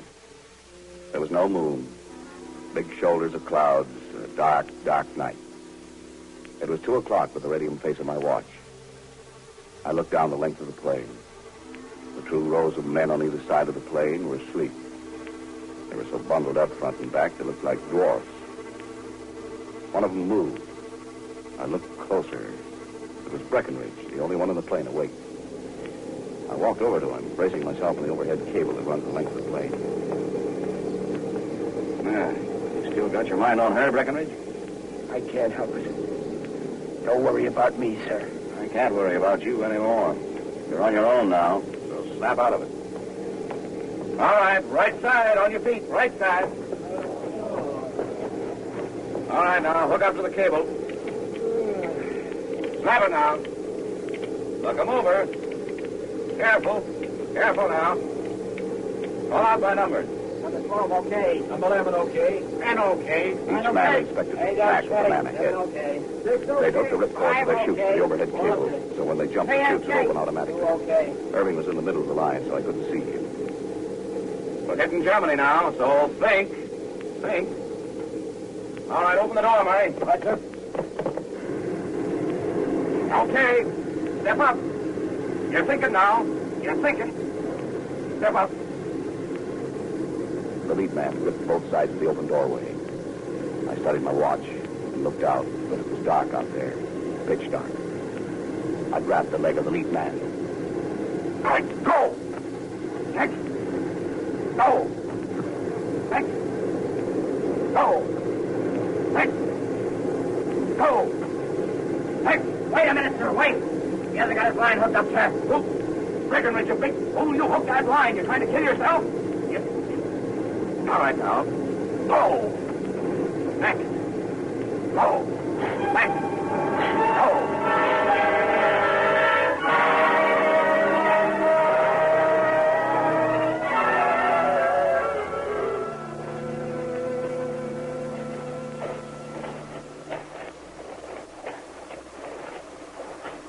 You better dig that hole deeper, buddy. Where's Harry? Right here, sir. All right. Take 3 men and crawl out there behind that hill. Dawn will be coming up in a few minutes. See what you can see. like to go along, sir. Who's that? Breckenridge. I'd be much obliged if I could go along. What are you aiming after? Trying to end it all? No, sir. You can go along, but if you're trying for that, you're no use to me. You understand?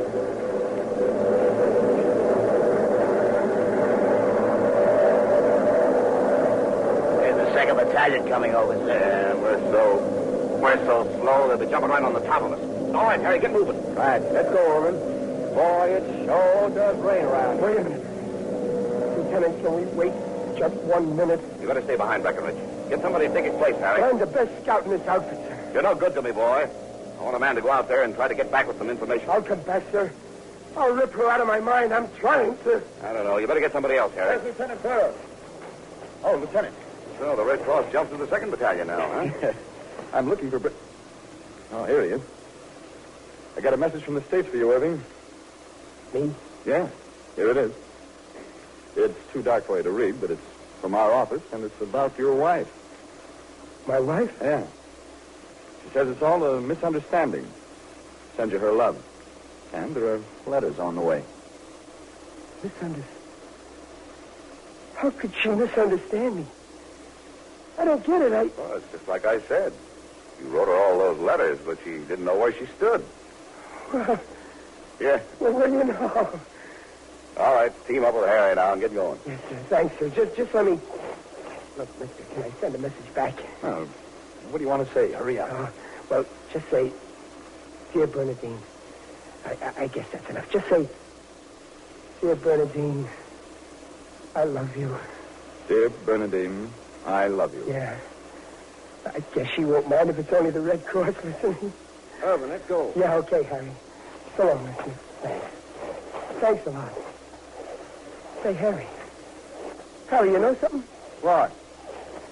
Sure does rain around here.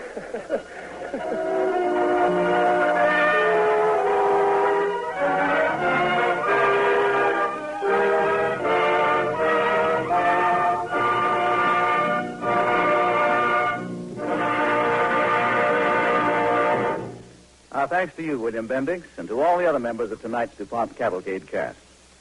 Your portrayal of Private Breckenridge has reminded us all again what a welcome responsibility it should be to all of us to support the Red Cross with our generous contributions.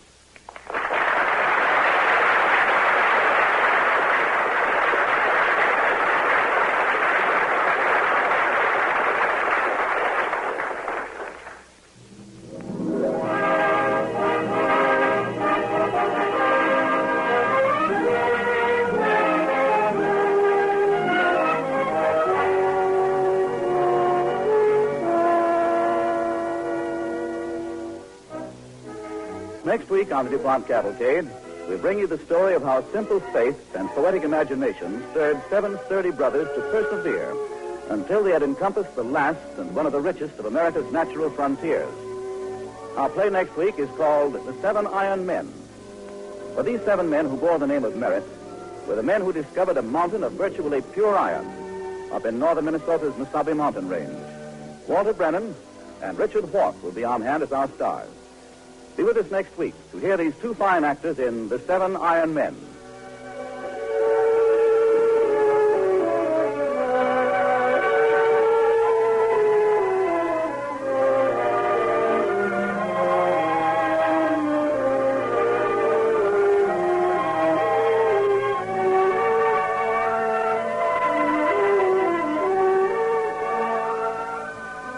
Music for tonight's cavalcade was composed and conducted by Robert Armbruster.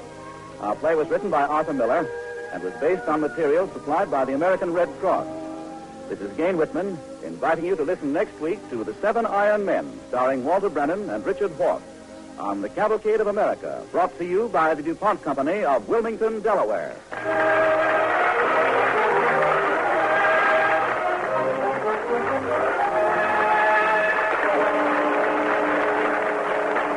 This is the National Broadcasting Company.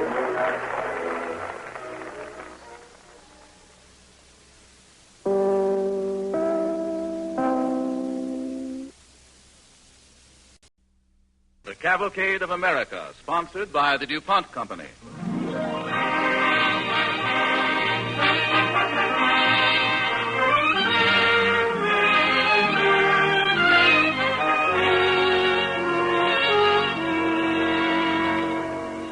Tonight, Walter Brennan and Richard Wharf star in a dramatic story of discovery. The 7 Iron Men on the Cavalcade of America, sponsored by the DuPont Company, maker of better things for better living through chemistry. Better things that include DuPont nylon, DuPont cellophane, DuPont plastics. 50-odd years ago in northern Minnesota, in the rugged wilderness of rock and forest that surrounds Lake Superior, a great discovery was made. A discovery to which we in America owe our skyscrapers, railroads, and automobiles. And today, the tanks, shells, and ships that will bring us victory. This evening's cavalcade is about that discovery, about some men named Merritt, whose lives and work in the Lake Superior region is one of the epic stories of America. Walter Brennan appears as Cy Kinney, and Richard Wharf, who has just directed the Metro Golden Mayer picture Blonde Fever, plays the role of Lon Merritt. The DuPont Company presents The 7 Iron Men, starring Walter Brennan and Richard Wharf on the DuPont Cavalcade.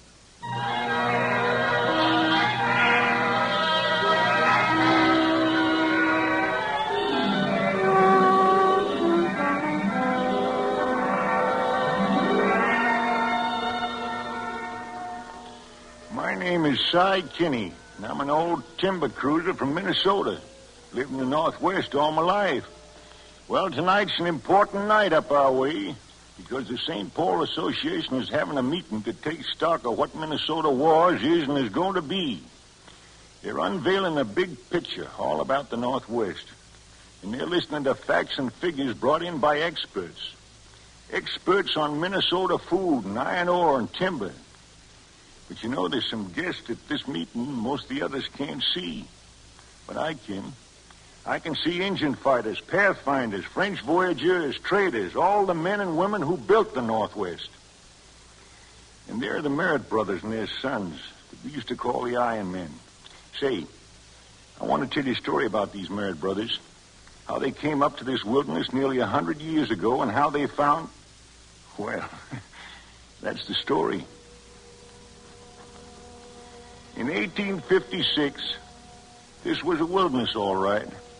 But Lewis Merritt, father of the Merritt boys, moved 1,000 miles from the rich farmland of Ohio up through Lake Huron and Lake Superior to take up a squatter's claim at the head of the lakes. He built himself a log house there and waited for his wife, Hepzibah, and their 5 youngest sons to come the long way by steamboat to Minnesota Point. In front of that log house was the cold St. Louis River, and behind it, a heap of old gray rock called the Duluth Gabbro. And the top of that hill was the beginning of nowhere. Even the Indians couldn't say what lay north of it. But when Hepzibah got to Oneonta, to that log house, bringing with her a black cow and all her household goods, she hoped it was going to be home. A home for herself and Louis and their growing sons. Louis? Who's that man down in the clearing with the boys? They've been hanging around him all morning. The one who's with Lon. Oh, that's Joe Salt. Who? Joe Salt. He has a friend named Joe Pepper. They're Indians from the band of the Nikondas. Indians? I'll tell Lon to bring him over. He's a good fellow. Lon, you too, Joe. Indians? Aren't they... Well, aren't they... Dangerous? No, not the Ojibways. I tell you, Joe Salt's a good man. You calling me, Dad? Yes, I want your mother to meet Joe. Come here, Joe. Good day, Mr. Merritt. Good day. This is my wife, Hepzibah, who sailed here from Ohio. Oh, good day. You are mother of many sons. Many, yes. 7 of them altogether. Ma, Joe's been telling us all about this country. The Cavalcade of America, sponsored by the DuPont Company.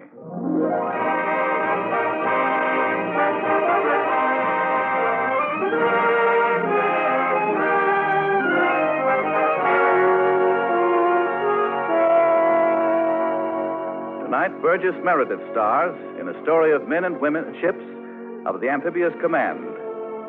Sign here, please, with Bob Bailey on the Cavalcade of America, sponsored by the DuPont Company, maker of better things for better living through chemistry. Better things that include DuPont nylon, DuPont cellophane, DuPont plastic. Right after Pearl Harbor, our Navy was asked to pull up to the islands of the Pacific and to the fortress of Europe to deliver full-scale invasions on shores bristling with guns pointed right down their throats. The Navy's Amphibious Training Command invented the way to do it, created strange ships never before seen on water, ships that deliberately headed for the shore, rammed themselves onto the beaches, ships that opened up their faces and out of which marched and rolled all the men and equipment of war. LSTs, landing ship tanks, LSMs, landing ship medium, LCIs, landing craft infantry loaded with troops, LCTs, landing craft tank, and in the first wave, LCMs, landing craft material, LCVPs, landing craft vehicles personnel, everything you need for an invasion. This evening, on the third anniversary of the Amphibious Training Command, the DuPont Cavalcade presents Burgess Meredith as Jiminy Peters in Sign Here, Please, with Bob Bailey as Hal McGehee.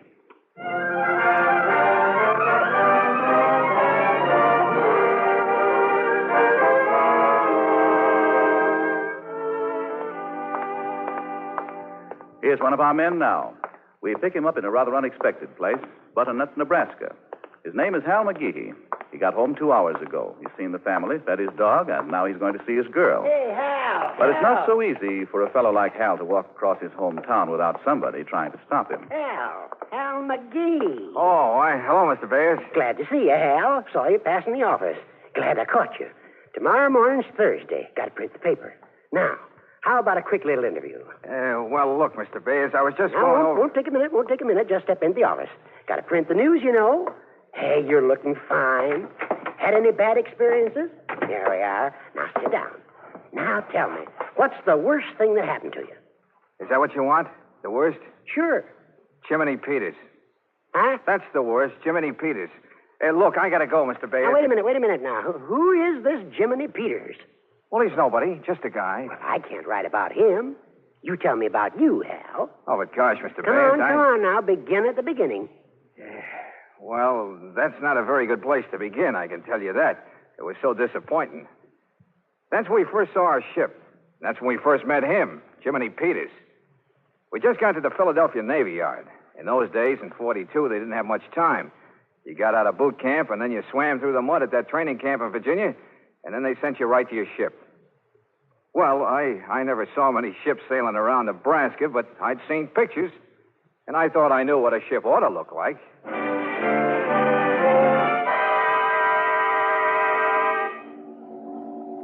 For crying out loud. Hey, Hal, what is it? Well, it ain't no ship I ever saw. Hey, what are we, a comedy act? Why didn't somebody tell us? Hey, that thing will sink as soon as we cast off. It's nothing but an iron box. An iron don't float, brother. Hey, Stinky, look. What? The whole front end of it's opening up. With doors. Yeah. Hey, suppose them doors bust open out to sea. Hey, Harvard, you want a ship on that? Not if I can avoid it. I went to Europe once when I was young, and I know that thing couldn't stand it. It's probably only some foolish experiment. Hey, here comes the guy. Maybe he knows. Hey, Max, hey. Good morning, gentlemen. I see you're admiring our ship. Admiring? I don't blame you. It's a noble craft, latest model, all improvements, including an anchor. We call this model an LST. That stands for Let's Stay in Texas. It carries tanks and jeeps, plus a couple of hundred Marines and Army. They're for ballast. It's not so large, I'll grant you that, but it has its advantages, gentlemen. It means a small crew, and a small crew means a chance for advancement. It means if we keep our shoes shined every day, they'll let us take turns being captain. And consider this, my friends. Now, this isn't official. Now, come closer. This isn't official, but I heard that in case of good behavior, they're going to give each man one of these things after the war. All you'll have to do is to run it up on land, put a couple of gasoline pumps on front, and you got a garage. Mighty glad to have you with us, gentlemen. Step aboard, leaving any minute. Under orders, you know. They want us to go out and find a place called Australia. Huh? Australia? Yeah, somebody sorting a map. They're not sure it's there, but you know the Navy, always curious. Hey, look, wise guy, I don't like to be horsed. It's me that's going to be stuck on that thing. If that's going to Australia, something bigger will have to carry it. And I didn't join the Navy to ride on something that rides on something else. I don't like people to talk that way about my ship. You want that thing to snap its big mouth and bite you? Goes to Australia all by itself. Don't worry. Now, we know you joined the Navy to see the war, so we designed a ship just to carry you right into the battle. Who wants to look at the war through field glasses? We take you right up to where you can see the whites of their eyes and the bucks of their teeth. Now, don't crowd, gentlemen. Single file, hoop. Up yourself, sailor. Hey, what's your name? James D. Peters. The D's for damn. The torpedoes. Full speed ahead. Don't give up the ship. You'll get your feet wet. How long you been with that ship? What ship? That ship? Yeah. Never saw it before. I just got here.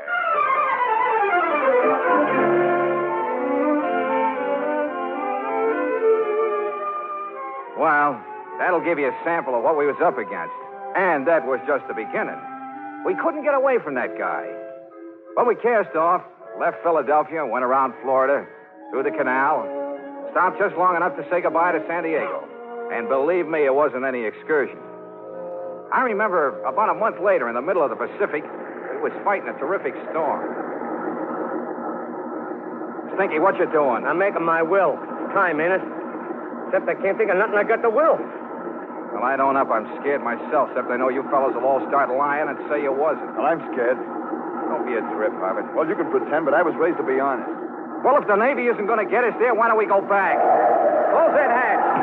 Oh, for Pete's sake, it's Mr. Peters. I thought maybe you washed overboard. It ain't a fit night out for man or beast. That's why they sent us. Hey, look, I'm not in the mood. If you want to be funny around me, wait till we get on land. We'll be on land just as soon as we get over the next wave, right in the bottom of the ocean. Then you gotta let me tell you the story of my life. It's very interesting. It began the minute I started breathing. I looked up and there was a doctor beating me just below the middle of my back. And I hadn't done anything. So I said, "Look, Doc." Cut it out, will you? I mean it. What's the matter? You nervous? Oh, you have no sense, Peters. This kind of a ship is a new experiment. No one ever saw one before this war. How do we know we're going to get there? Ah, you fellas are not observant. Didn't you notice how the deck sort of doubles up every time we hit something? How a wave seems to run right through the plate? So what? Ingenious, isn't it? Rubber, steel. Besides, when you're back home, didn't you ever wonder what it would be like inside a washing machine? Well, now you know. Now, come a little closer. I'll tell you something. Suppose they don't think we'll get there. Think of the scandal if we do. See? Think of all those admirals who get busted because they guessed wrong. Think of them melting down all that gold braid. Well, I can hardly wait. You want some coffee? You ain't got the brains to be scared. That's the only thing I got that ain't scared. Besides, we'll get there. I know we will. How do you know? Because I told my dentist to forward the bill. You don't think he's going to let me get out of that, do you? We'll get there.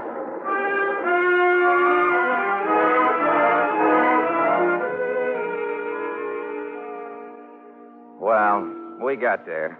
Our ears were a little sore from listening to Jiminy Peters, but we made it. And that's how we found out those ships were built to go 6,000 miles and feed themselves and a crew of over 100 men for over 7 months without stopping. Yeah, it's a fact. Well, we got there, and then what happened? We sat in a harbor waiting for the rest of the ships for days and days. We just about went nuts. And believe me, that guy didn't help any neither. One day we was sitting on our bunks in a space so small we was just about breathing in each other's faces. Hell. Okay, Stinky, what do you want? I don't want nothing. I was just going to ask you what you're thinking. If I thought I'd jump over, then somebody'd probably pull me out. Consequently, I ain't Well, I thinking. just asked. I just told you. Well, you think you're worse off than I didn't everybody say I else? was worse off. Shut up. Look, Hey, how'd you spell appendicitis? 2 P's or 3? I'm telling the folks who got it. Yeah. Mr. Peters wants to know how to spell appendicitis. Why? Well, my folks are very smart. If I tell them I'm all right, they'll think something's wrong. I don't want them to worry. Well, just tell him you got lockjaw. I can dream, can't I? I tell you, folks, we all got overgrown blisters waiting for something to happen. Yeah. Tell him we're in the last and final stages of mildew. Well, gentlemen, if you're bored, I'll just write to headquarters and get some action. Now, who do we know that's high up in the Navy? President Roosevelt. It pays to go to the top, you know. Take a letter. Dear Mr. President, Did you ever hear of us? Well, it's true. Sincerely yours, James D. Peters. The D, Mr. President, is for don't mention it. Oh, go away and let me sleep. I got to write to my folks. I think I'll tell them I got leprosy. That I can spell.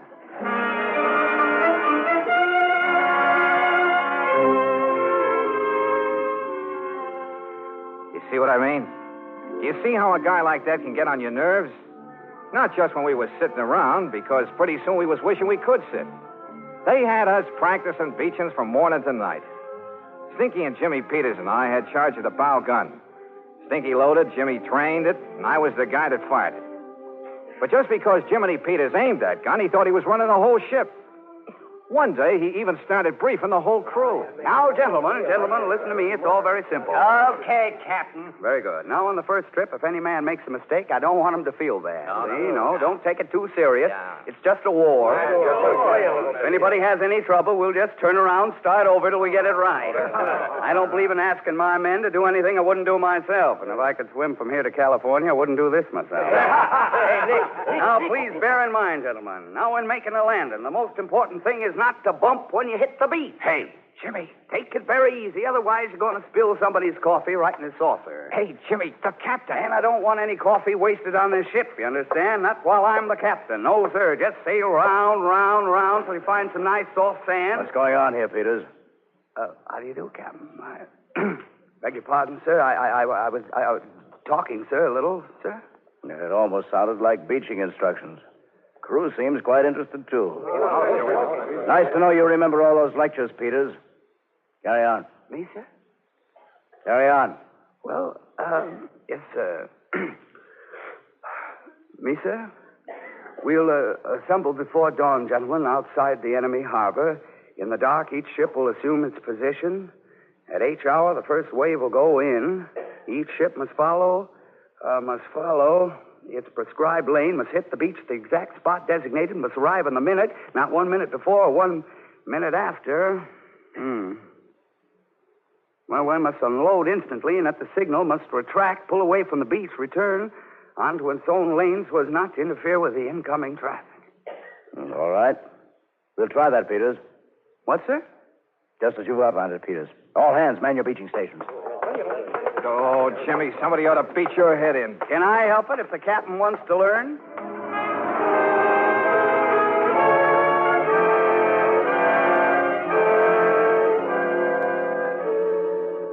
We all wanted to learn. We knew darn well we'd need all the learning we could get when the big day came.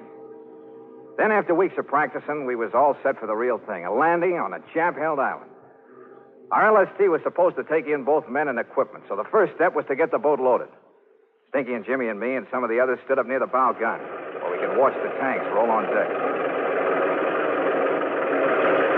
Well, that's number 7, and they're still coming. Hey, shine up that gun, big boy. Jimmy, what you doing at that sight? I'm practicing with my left eye. That's the one I use to shoot Japs. What's the matter with your right eye? The one I have to keep on you and Stinky so you won't make any mistakes. Now, please remember, gentlemen, just do everything the way I tell you. Oh, brother. Hey, Hal, are we going to take this guy along? Hey, look.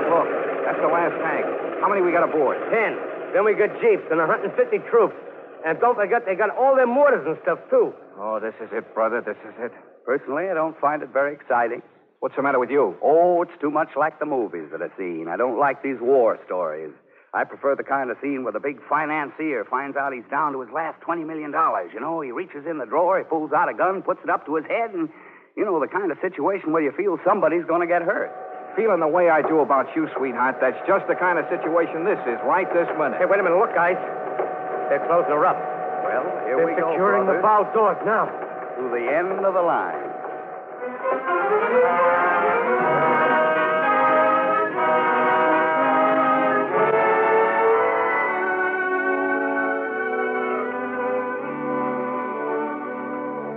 You were listening to Burgess Meredith as Jiminy Peters in Sign Here, Please, with Bob Bailey as Hal McGee on the Cavalcade of America, sponsored by the DuPont Company, maker of better things for better living through chemistry.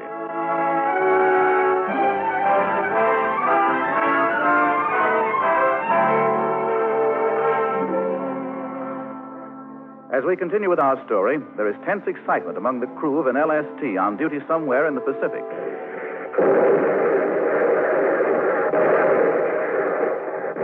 On D-Day, we stood around the dark before dawn outside the enemy harbor. The barrage was kind of noisy. Then it stopped. We started moving.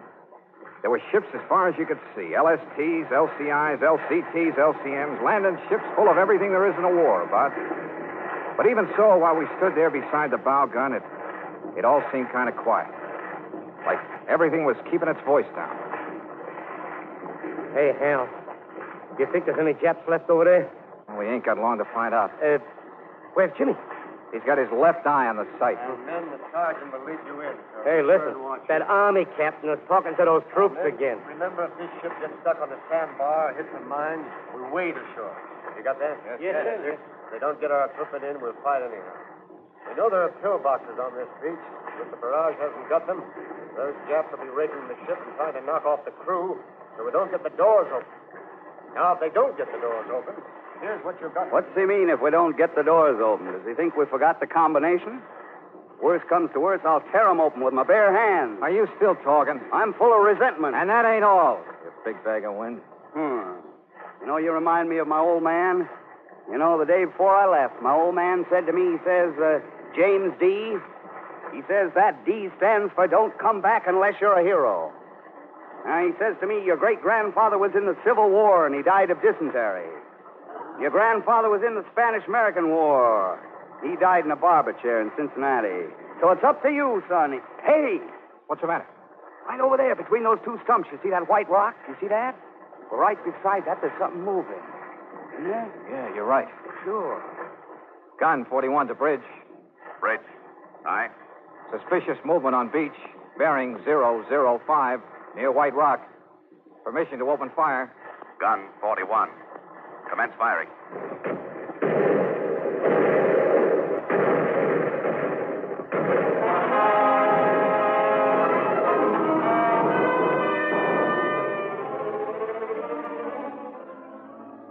Well, whatever it was, when we got through, it wasn't.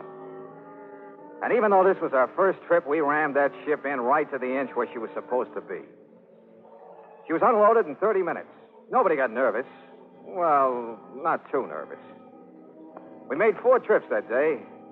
When it was over, we felt, well, naturally satisfied.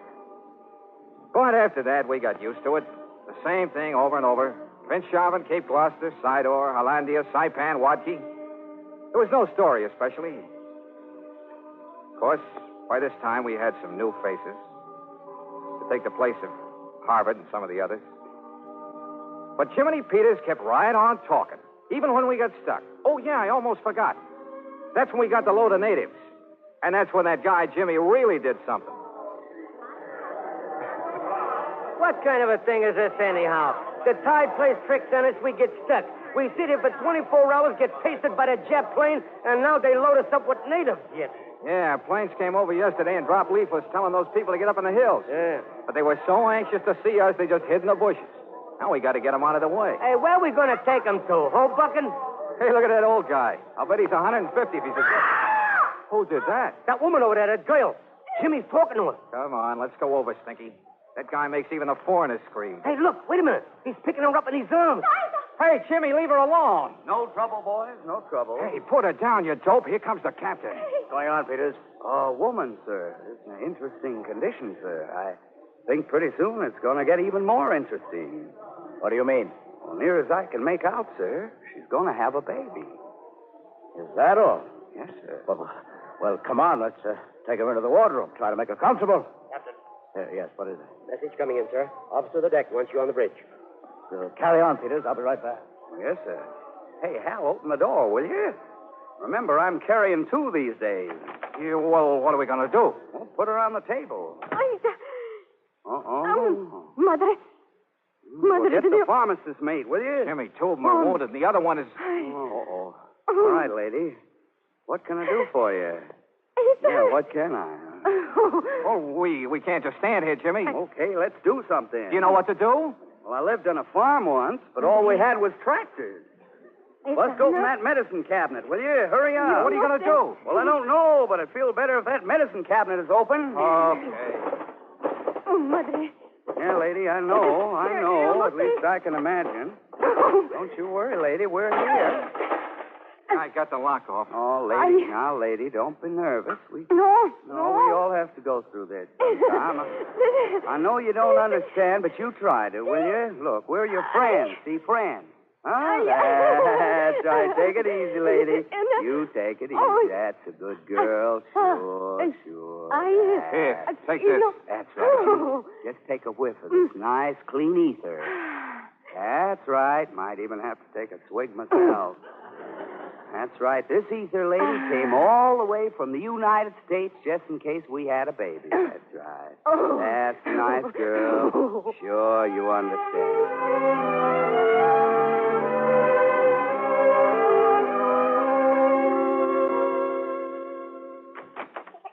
Here's the captain. I've been waiting, Peters.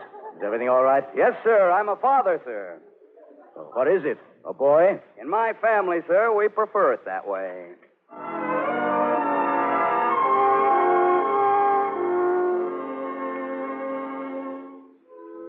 Yes, sir. It's in the log. A baby born on a landing ship. Well, naturally, after that, you couldn't shut up Jiminy Peters. You couldn't expect to. He talked right up to the end. Yeah, we had an end, all right. Had some bad luck. Put us out of business. We was coming in on another beach. Wasn't really light yet.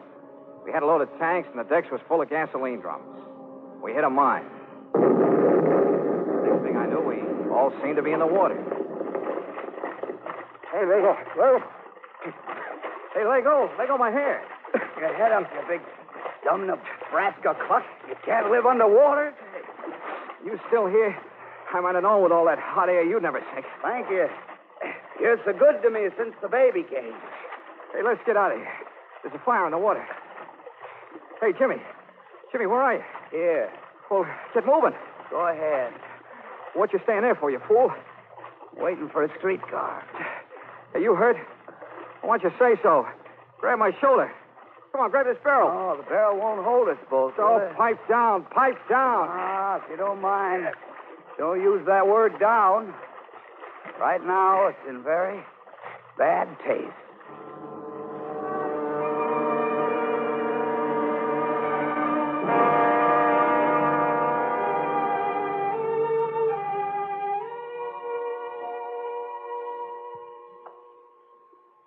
Well, sir, the last time I saw Jimmy was in the hospital. Yes, all of us here in the hospital know James D. Peters. The D, I'm told, stands for Don't Give Me Digitalis, Nurse. Kisses are cheaper. Here he is. Okay, thank you, Lieutenant. Hiya, Jimmy. Hey, what you got on all that cement for? You hurt bad? This is an interesting experiment, my friend. Come close. They wrap me up like this, and when the spring comes, I crawl out and I'm a butterfly. How are you, my boy? Oh, fine. Hey, you'll get the Purple Heart for this, you know that? I'm not the only one. Don't kid me. Hey, we lost the ship, huh? Yeah. Oh, that's a funny old tub. I never told anyone, but I was in love with it. Always did pick funny things to fall in love with. I was planning to take it home and introduce it to the family. Well, we'll get another, don't worry. It wasn't our fault, was it? No, of course not. I mean, we did our job, didn't we? Hey, stop worrying. Of course we did. Hey, for Pete's sake. As you were. Look who's coming, Jimmy. The Admiral. And some Army guy. 3 stars. Here's another one of those men, General. Hi, son. Okay, sir? Well, I understand you were on that LST that hit the mine. Yes, sir. Gave us quite a lift, General. Yes, they can be quite stimulating. How many invasions were you in? 7. Well, speaking for the Army, son, we think you've done a fine job. Did we deliver your stuff, sir? You certainly did. In good condition, sir? That's right. On time, sir? Always. Sign here, please. What? Well, I mean, sir, that's what they say, isn't it? When they deliver stuff in good condition on the date specified, they give you a slip and they say, sign here, please? Well, you want me to sign? Right here in my plaster cast. Well, I certainly will. With pleasure.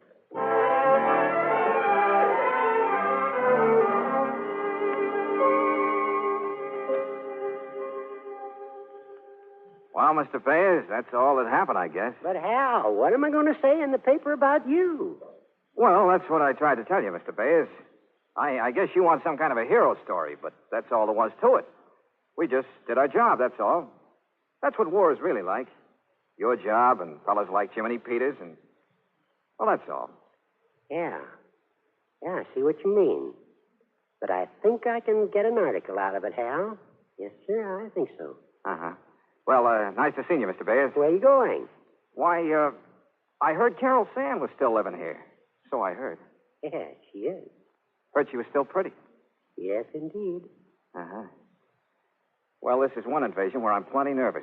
Good night, Mr. Baird. Good night, Al. Good night.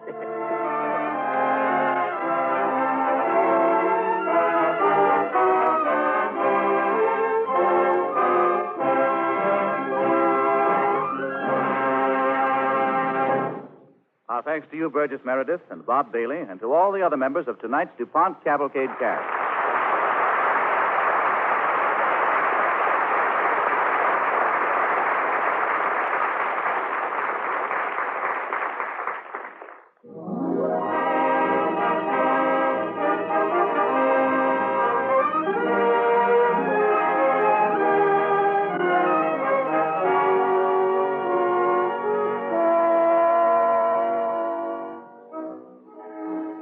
Next week on the DuPont Cavalcade, we're going to bring you a warm and human play about a girl, the most famous and best beloved girl in America. Even if this year she's celebrating her 59th birthday, she's the first girl our GIs strain their eyes to see when they come back to America from overseas. She's the Statue of Liberty, and our play is about how this stately bronze lady entered the lives of a little boy and his trusty grandfather in Brooklyn, New York. Our play is called Grandpa and the Statue. And for our star, we will welcome back to the DuPont Cavalcade that fine actor, Charles Lawton.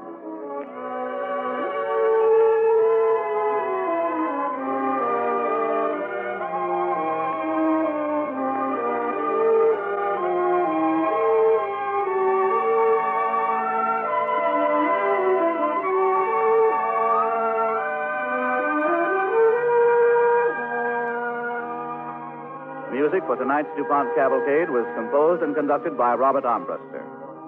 Our play was written by Philip Lewis, based upon material supplied by the United States Navy Amphibious Training Command.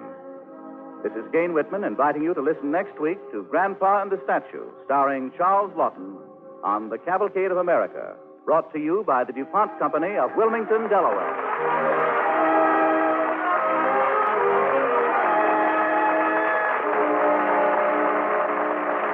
This is the National Broadcasting Company.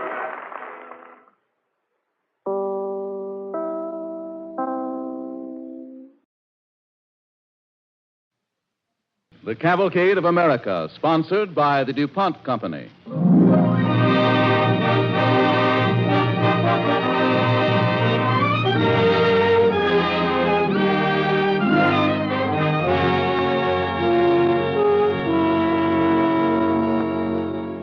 Tonight, Charles Lawton stars in Grandpa and the Statue, a warm human story of the most famous pin-up girl in the world, on the Cavalcade of America, sponsored by the DuPont Company, maker of better things for better living through chemistry.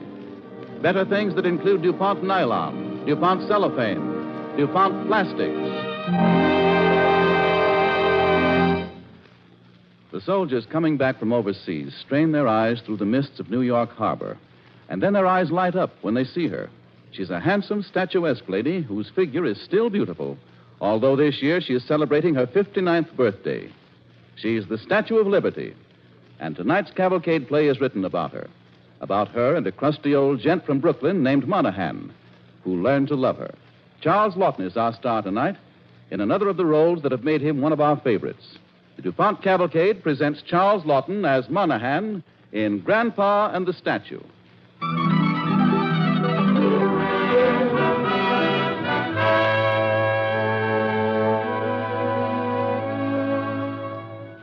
Our story begins today in a giant Army hospital overlooking New York Harbor.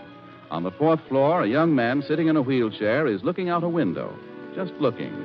After a while, another young man in another wheelchair rolls over to him, and they both look. You, want to play some checkers with me, fella? Not right now. Okay.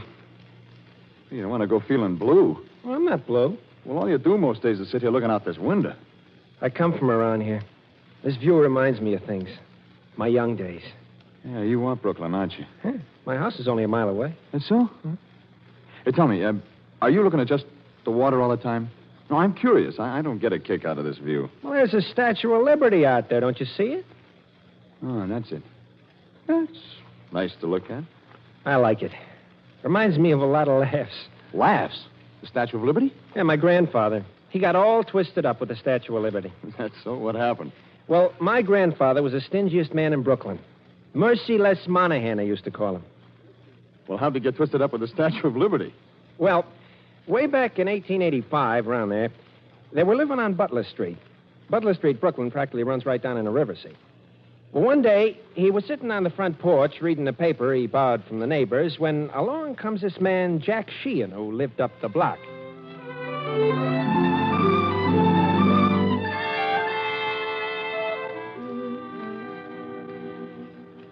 Good afternoon to you, Monaghan. How are you, Sheehan? How are you? Fair, fair.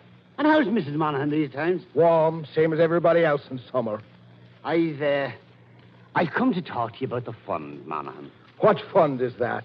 The Statue of Liberty Fund. Oh, that. It's time for us to come to grips with the subject, Monaghan. I am not interested, Now, Sheehan. hold on for a minute. Let me tell you the facts. This here Frenchman has gone and built a fine Statue of Liberty. It cost the Lord knows how many thousands to build. All they're asking us to do is to contribute enough to put up a base for the statue to stand on. I am not interested. No, before you answer me. People all over the whole United States are putting in for it. Butler Street is doing the same. We'd like to hang up a flag on the street corner saying, Butler Street, Brooklyn, is 100% behind the Statue of Liberty. And Butler Street is 100% subscribed, except for you. Now, will you give us a dime, Monaghan? 1 dime and we can put up the flag? I am not throwing my good money away for something I don't even know exists. Now, what do you mean by that? Have you seen this statue? No, but it's in a warehouse. And as soon as we get the money to build the pedestal, we'll take it and put it up on that island in the river. And all the boats coming from the old country will see it there. And it'll raise the hearts of the poor immigrants to see such a fine sight on the first look at the country. And how do I know that it's in this warehouse at all? You read your paper, don't you? It's been in all the papers for the past year. The papers? Last year I read in the paper that they were about to pave Butler Street and take out all the holes.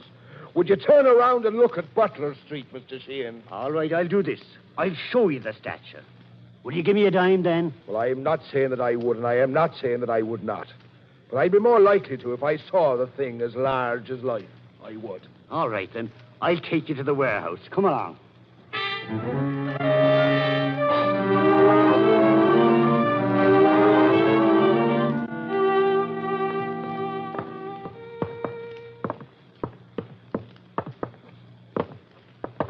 Now then, do you see the Statue of Liberty, or don't you see it? I see it all right, but it's all broke. Broke? They brought it from France on a boat. They had to take it apart, didn't they? You got a second-hand statue. That's what you've got. And I'm not paying for a new one when they've shipped us something that's all smashed to pieces. Now, just a minute. Visualize what I'm about to tell you, Monaghan. Get the picture of it. When this statue is put together, it's going to stand 15 stories high. Could they get a thing 15 stories high into a 4-story building such as this is? Use your good sense now, Monaghan. What's that over there? Where? That tablet there in her hand. What's it say? I put on my spectacles. July.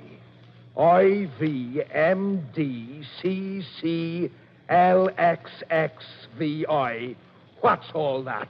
That means July 4th, 1776. It's in Roman numbers. Oh, very high class. What's the good of it? If they're going to put up a sign on it, they ought to put up Welcome All. That's it. Welcome all. They decided July 4th, 1776, and July 4th, 1776 it's going to be. All right, then. Let them get their dime from somebody else. Monaghan. No, sir, I'll tell you something. I didn't think there was a statue, but there is. She's all broke, it's true. But she's here, and maybe they can get her together. But even if they do, will you tell me what sort of a welcome to emigrants it'll be? To have a gigantic thing like that in the middle of the stream, and in her hand is July, IVMCDCV, whatever that is. That's the date the country was made. The devil with the date. A man coming in from the sea wants a place to stay, and not a date. And if the statue's there to welcome, let her say welcome, not this MCD. All right, then, Monaghan.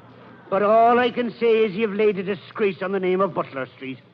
I'll put in the dime for you. Don't connect my name with it. A swindle is all it is. In the first place, it's broke. And in the second place, if they do put it up, it'll come down with a first high wind that strikes it. The engineers say it'll last forever. And I say it'll topple into the river in a high wind. Would you look at the inside of her? She's all hollow. I've heard everything now, Monaghan. Just about everything. Goodbye. What do you mean, goodbye? How am I to get back to Butler Street from here? You've got legs to walk. I'll remind you that I come on the trolley. And I'll remind you that I paid your fare. And I'm not repeating the kindness. Sheehan, you've stranded me.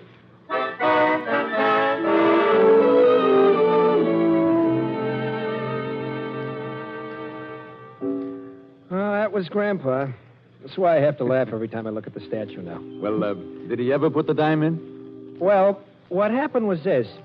His daughters got married, and finally my mom put me out in Butler Street. I got to be pretty attached to Grandpa. Naturally, I wasn't very old before he began working on me about the statue, and even though the statue had been standing for more than 30 years by then, I believed nearly everything Grandpa had to say about it.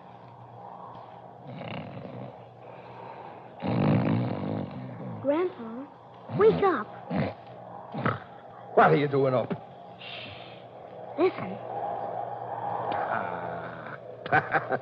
This'll do it, boy. This'll do it. The first thing in the morning, we'll go down to the docks, and I'll bet you me life that Mr. Sheehan's statue is smashed down and laying on the bottom of the bay. You go to sleep now. We'll have a look first thing.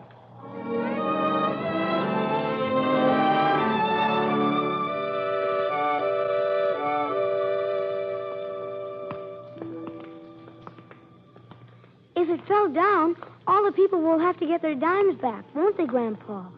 Slow down. I can't walk so fast. Not only will they get their dimes back, but Mr. Sheehan and the whole crew that engineered the collection are going to rot in jail. You mark my words. Here, now, we'll take a shortcut around this shed. She's still standing, Grandpa. She is that. I don't understand it. That was a terrible wind last night. Terrible. Maybe she's weaker, though, huh? That must be it. She must be hanging by a thread. Of course. That's why they put her out there in the water, so that when she does fall down, she won't be flattening out a lot of poor, innocent people. Do you feel that? The wind. It's starting to blow again. Would you look at the sky blackening over? Do you feel it coming up? You take your last look at the statue, me boy. If I don't mistake me eyes, she's taken a small list to Jersey already.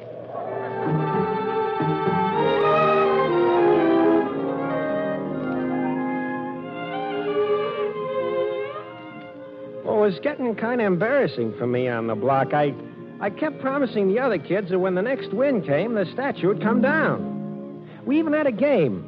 4 or 5 kids would stand in a semicircle around one kid who was a statue. The statue kid had to stand on his heels and look right into our eyes. Then we'd all take a deep breath and blow in his face. He'd fall down like a stick of wood. Well, they all believed me and Grandpa until one day. We were standing around throwing rocks at an old milk can. Hey, what you doing? What do we look like we're doing? I'm going someplace tomorrow. I know, church. Watch out, I'm throwing. I mean after church. Where? My old man's taking me out on the Statue of Liberty boat. You're not going up in the statue, though, are you? Sure, that's where we're going. But you're liable to get killed. Suppose there's a high wind tomorrow. My old man says that statue couldn't fall down. If all the wind in the world and John L. Sullivan hit it at the same time. Is that so? Yeah, that's so. My old man says that the only reason your grandpa's saying it's going to fall down is because he's ashamed he didn't put a diamond for the pedestal. Is that so? Yeah, that's so. Well, you tell your old man that if he gets killed tomorrow, not to come around my grandpa and say he didn't warn him. Hey, George. What? Would your old man take me along? Oh, ask him. Maybe he will. Are you crazy, Jack? Ask him if he'll take me, too. Will you, George? Mike, what's the matter with you? Me, too, George. I'll ask my mom for the dough. Joe, didn't you hear what Grandpa said? I don't really believe that anymore. You don't believe it? Me neither. I don't really think your grandpa knows what he's talking about. You don't, huh? Okay. I just hope that wind blows tomorrow. Boy, I just hope that wind blows.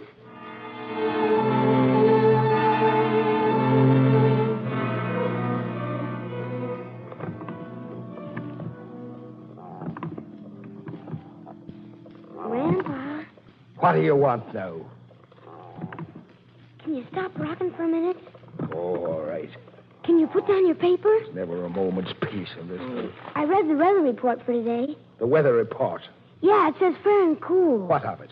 Well, I was wondering, supposing you and me went on a boat trip tomorrow. You know, I always see the water every day where I go down to the docks to play, but I've never sat on it. I mean, in a boat. We might take the ferry to the Jersey side. We might do that. Yeah, but there's nothing to see in Jersey.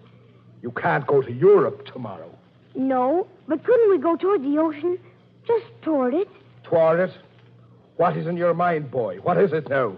Well, I was just Oh, you want to take the Staten Island ferry, for that's in the direction of the sea. No, Grandpa, not the Staten Island ferry. You don't mean to say that you want to take that little boat?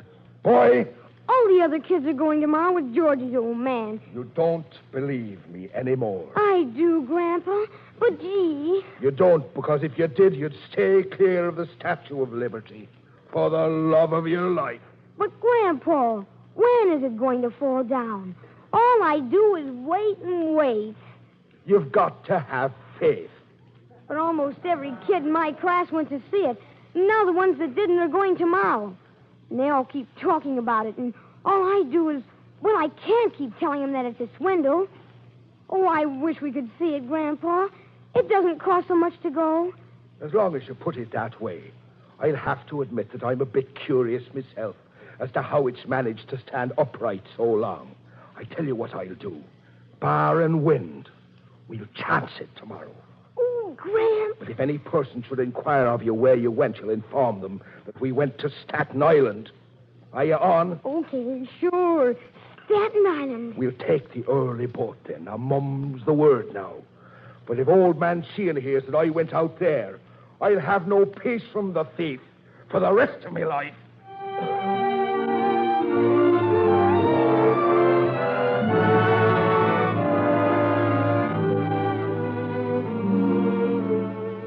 You're listening to Charles Lawton as Monahan in Grandpa and the Statue on the Cavalcade of America, sponsor of better things for better living through chemistry.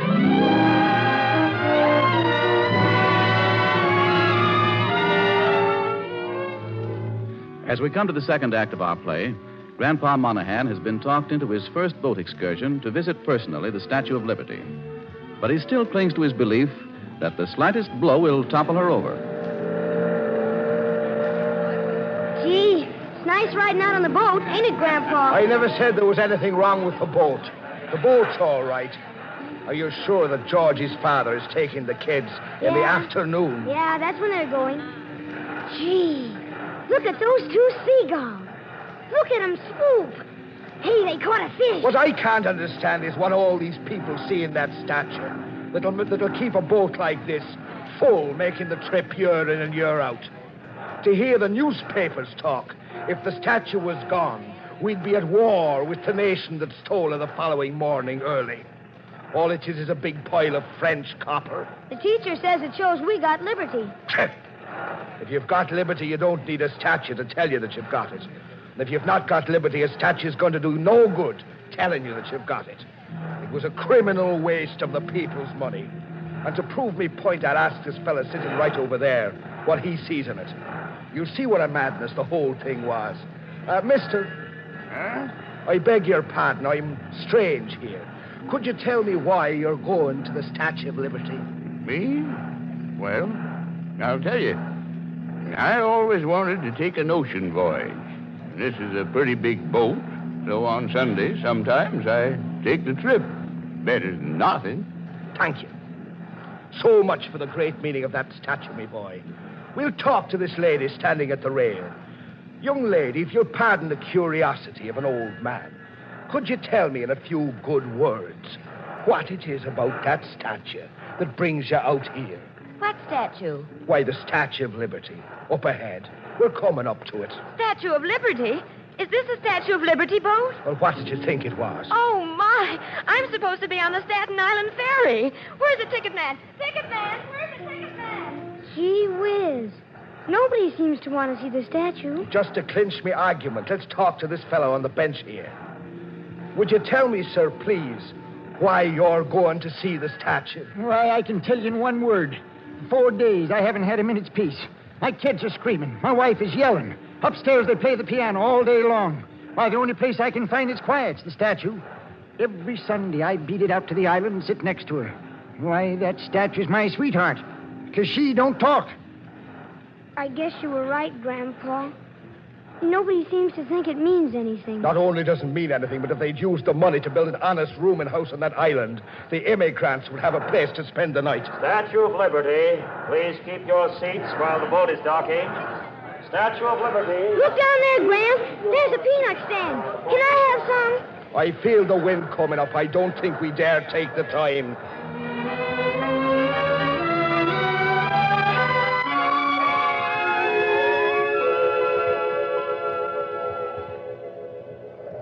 Golly, look how far you can see. Look at that ship way out in the ocean.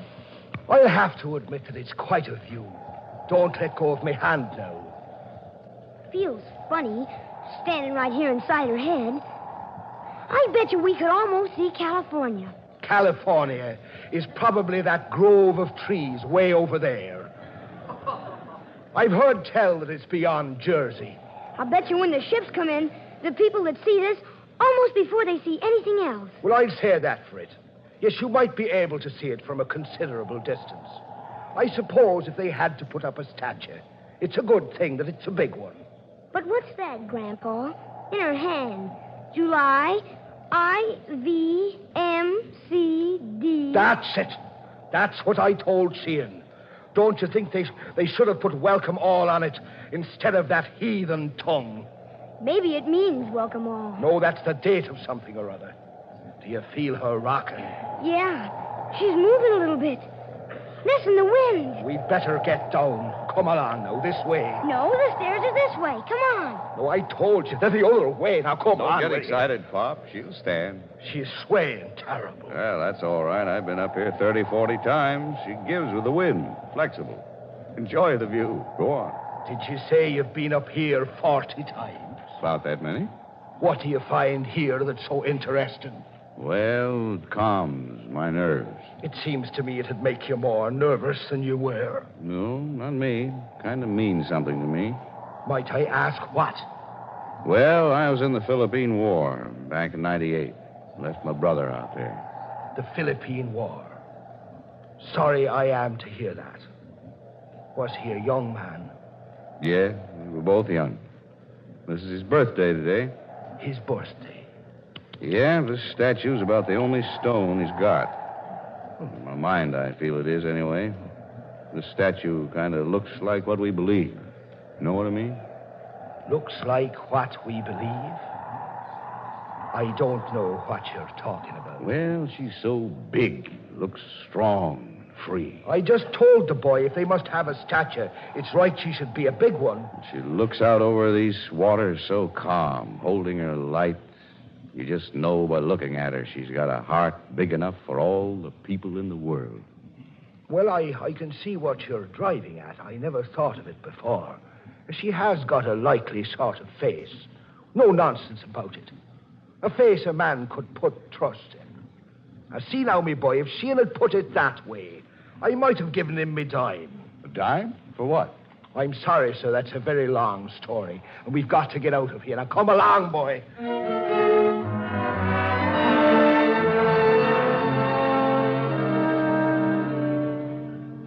Now, hurry now. I want to get out of here. I feel terrible. I do, boy. That Sheehan. That fool. If he'd had a tongue in his head like that, gentleman, you'd think that he... What does this say? That? Well, that's just a tablet, I suppose. I'll try to look at it with my spectacles on. Now, just a minute.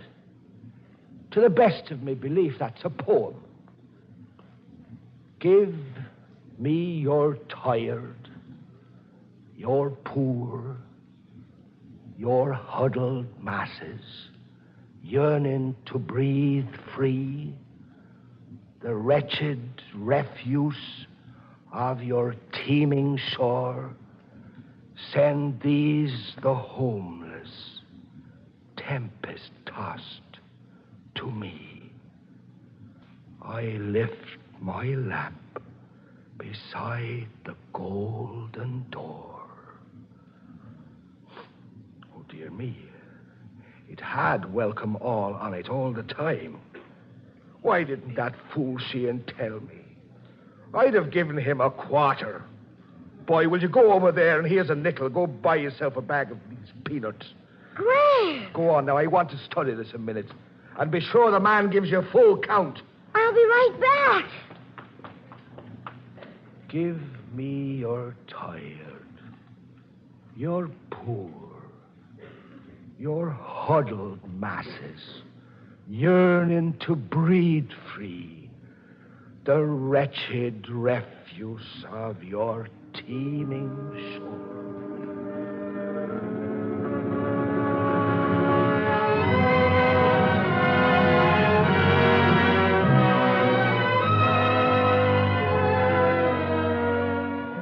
Well, I ran over and got my peanuts and stood there cracking them open, looking around, and I happened to glance over to Grandpa. He had his nose right up to that bronze tablet, reading it. And then he reached into his pocket and kind of spied around over his eyeglasses to see if anybody was looking, and then he took a coin out and stuck it in a crack of cement over the tablet. It fell out. Before he could pick it up, I got a look at it. It was $50. He picked it up and pressed it into the crack so it stuck. And then he came over to me and we went home. That's why when I look at her through this window, I remember that time and that poem. And I can still hear Grandpa saying, "Send these, the homeless, tempest-tossed to me. I lift my lamp beside the golden door." Oh, dear. It had welcome all on it all the time.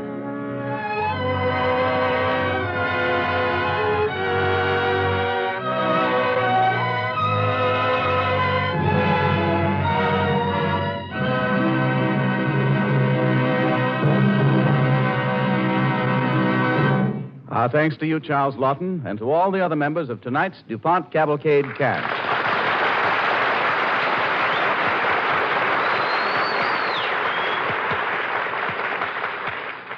Here is a special report from Washington correspondent Phelps Adams to the New York Sun. I quote, "In the face of sharply rising costs for materials, labor, and taxes, American industry has saved the nation's taxpayers untold billions of dollars in the war production program. This fact was demonstrated today by the publication of the annual report of E.I. DuPont de Nemours and Company.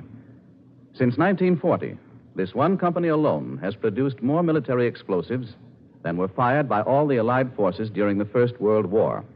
Yet, in the present war, the company's manufacture of explosives constituted a much smaller proportion of its total war production effort than in the last. High-tenacity rayon yarn for use in heavy-duty aircraft and truck tires, neoprene synthetic rubber, nylon with its wide variety of vital military uses, lucite, transparent plastic used in modern warplanes, Freon 12, fluorine refrigerant, and basis of malaria-destroying aerosol, synthetic ammonia, finishes, heavy chemicals, dyes, and other organic chemicals, commercial explosives, pigments, photographic film, and DDT, the new miracle-working insecticide, were other products which this company produced for the war program. Total sales increased 116%. Operating taxes, including renegotiation, rose 173%. Prices of raw materials used increased 46%. Average hourly wages rose 42%. Prices declined 4%. While DuPont prices were dropping 4%, the index of all wholesale prices, as reported by the United States Bureau of Labor Statistics, increased 35%, unquote. These DuPont chemical prices and reductions were made possible by progressive improvements in manufacturing processes, larger volume of production, and employment of additional capital.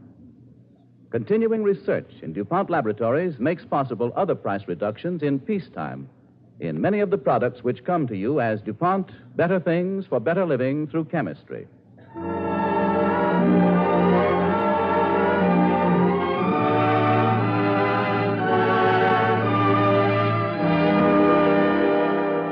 Ladies and gentlemen, a great honor has been conferred upon our DuPont Cavalcade program. The committee of the George Foster Peabody Awards in Radio, administered by the Henry W. Grady School of Journalism, University of Georgia, have chosen Cavalcade of America as the winning radio program in the field of drama, providing the most outstanding dramatic entertainment during 1944. On behalf of the DuPont Company, which sponsors these Cavalcade programs, we say thank you. We're deeply proud to have been awarded this great honor.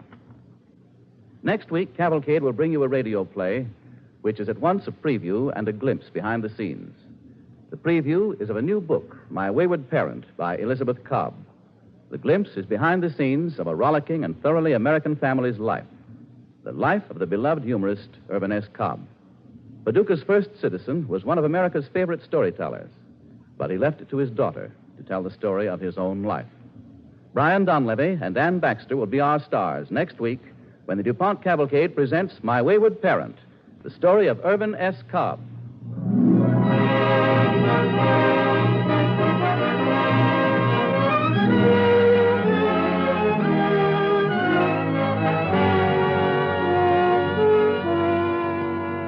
Charles Lawton, star of tonight's DuPont Cavalcade, appeared through the courtesy of Benedict Bogus Productions, producers of Captain Kidd, in which Mr. Lawton has starred.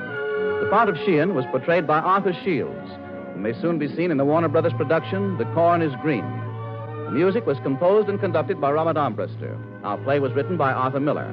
This is Gain Whitman inviting you to listen next week to My Wayward Parent, starring Brian Donlevy and Ann Baxter on The Cavalcade of America, brought to you by the DuPont Company of Wilmington, Delaware.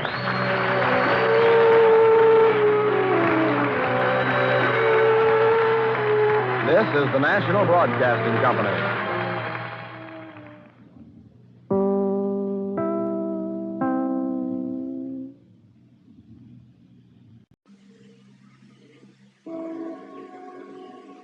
When I heard what the Japs did to Crump, I knew I could never surrender. I knew what would happen if I got caught. And there were a couple of things I wanted to live for. But deciding to keep on living didn't solve the problem of how I was going to live. So far, I've been lucky with the natives I've met. But the reward on me had been raised to 1,000 yen, and the Chamorros were starving. I never knew when one of them might decide to feed his family by turning me into the Japs. And then Joe told me about the one man he said I could trust, a man named Antonio Otero. I went north to Antonio's ranch. Early one morning, he and I scaled a cliff that rose sheer from the sea, and there on a ledge high above Agano, he showed me a cave, which would be my new home. You see, Mr. Creed? 20 miles along the coast, there's Agano, Arlo Point, 2 miles, Severo Town, Rote Peninsula. Well, that's a great deal, in more ways than one. What do you mean? Well, isn't that smoke from Jap ships over there? It must be. Well, I'll really have the inside dope on what they're up to. If I ever get a chance to use it. Yes, you will. You will see everything. Yeah. But how high are we, Antonio? Well, if you fall 300 feet. I wouldn't have fall if I were you. No, I'll remember that. Well, I guess I'll start getting settled. And I will go home to my wife. If she gets worried, do something rash. I will see you 1 week from today, Mr. Pete.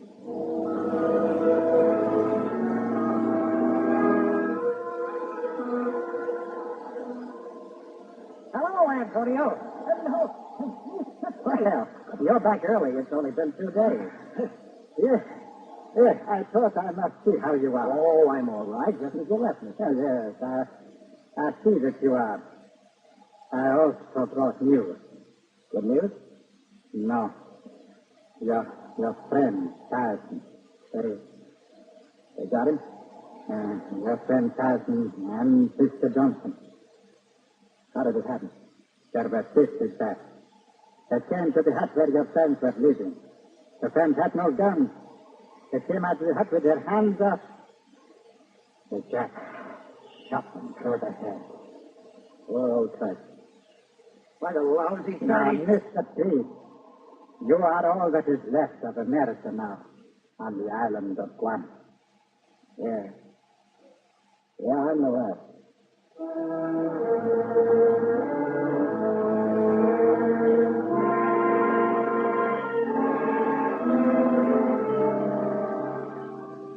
For a long time I was sick at heart. I was afraid of everyone. I slept with my gun by my hand. I still woke up often, straining to hear what I thought was someone climbing my cliff. Stowed away in my gear was an alarm clock. I took it apart, fixed it so the alarm would ring at any time. Then I stripped bark from a pago tree and made a cord 300 feet long. I strung the cord from the button of the alarm clock to a tree at the base of the cliff. It was a tree that had to be grabbed by anyone scaling the cliff. That was what I wanted. I had an alarm system now. Now one could scale a cliff without warning me. There it goes. I wonder who... Where's the gun? Who is it? Stop for a while. It's me, Antonio. Oh, Antonio. Did I surprise you, Mr. Tree? No one can surprise me now. I thought I heard something. Yeah. Was it the bell? Yeah, let me show you. You see this clock? I see. Well, when you pull on that little tree, the bell rang. you make things like a Robinson Crusoe. Yeah. Well, I'm kind of proud of this one myself. Well, what brings you up on Sunday, Antonio? Is there something wrong? There is another notice put up everywhere by the Jap about you. What does it say? Anybody suspected of helping you gets shot. Well, that's not exactly news. You knew that when you took me in. The notice said they killed the man who helped you and his family, his wife and children. His wife and children. And more. The Jap will also kill 100 tomorrows from the district in which you are found. Mr. Freed, my wife, she worries. She say I must tell you something. Antonio. Well, that's that, I guess. I kind of hate to... Well, will you help me pack my stuff? No, do not be angry. You think I'm sorry to you? No.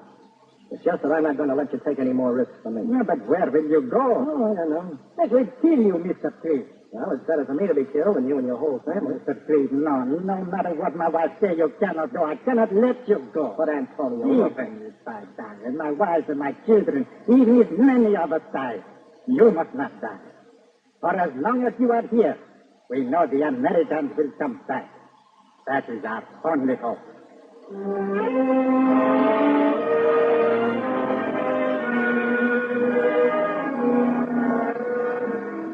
Well, that did it. In a way, from then on, I was no longer a hunted animal. I trusted someone. I had a friend. The Japs were still scouring the island for me, but I watched and waited for the American Navy. It was the thing I lived for. But all I saw were Jap ships steaming into the harbor, Jap guns being set up along the cliffs. I saw and remembered. A year passed and another year. And then on June 11th, 1944, the minute I heard them, I knew they were American planes. It was the proudest day of my life. The planes came over and bombed again and again. And then on the fifth day of the battle, standing off the island of Guam, I saw the American Navy. The planes had given me my first wild hope that the good old Navy would get me out. And each day from then on, American destroyers passed by lookouts circling the island. So I made 2 flags from a roll of gauze bandage. And each day stood from dawn to dark in the highest point of land, waving my flags until my arms ached, shouting myself voiceless, staring through tears as the ships disappeared. A week went by. Another week. Nearly a month. And no one on the ships had spotted me. It was July 10th when I remembered something I had learned to do in case of shipwreck. I ran to my coat and took out a small hand mirror.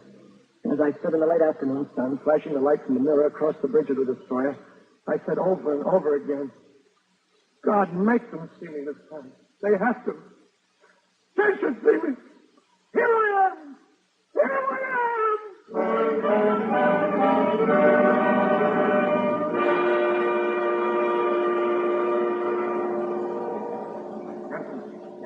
There are flashes of light from that cliff. Someone's trying to signal us. Can you make out what they're saying? Yes, sir. Jap, have, battery of, guns. Agile points, also, gun emplacements, to me, and a rate 8 point. This is good to know. Is there more?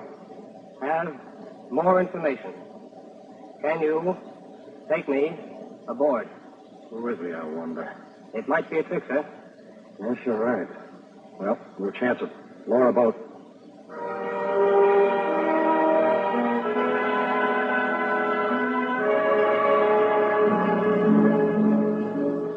They took me aboard. I couldn't even wait long enough to tell Antonio. That worried me. On board ship, I got new clothes, a shave, haircut, and a mountain of back pay. And then before the Marines had landed on Guam, I was shipped back to the United States. The Navy had plans for me. I made speeches, got the Legion of Merit Medal. This was very exciting. But all the time, I was worried about Antonio and my other friends in Guam. And then the Navy sent me back on a tour of duty. Hey, Antonio! Antonio Attila! You calling me, mister? Huh? What's the matter, Antonio? Don't you know me with a haircut? Tweed, it's Mr. Tweed. Oh, it's good to see you. Well, thanks. I talked the Navy into sending me back. It's swell to know you're okay. Yes, we are good, but it was close. You know, Antonio, I want to tell you something. Tell me, Mr. Tweed. I was stationed on Guam a good long time before the war. But it wasn't until I was hiding out those 2.5 years that I really knew the island. Yes, you so much of it. You crawl all over the island on your hands and knees. No, I mean that I really knew your people, the Chamorros. I learned a lot from you, Antonio. Learned? What, Mr. Tweed? That your people are as loyal and brave as any people that live under the American flag. They made me a hero back home, Antonio. But I know the people of Guam are the real heroes. Not me.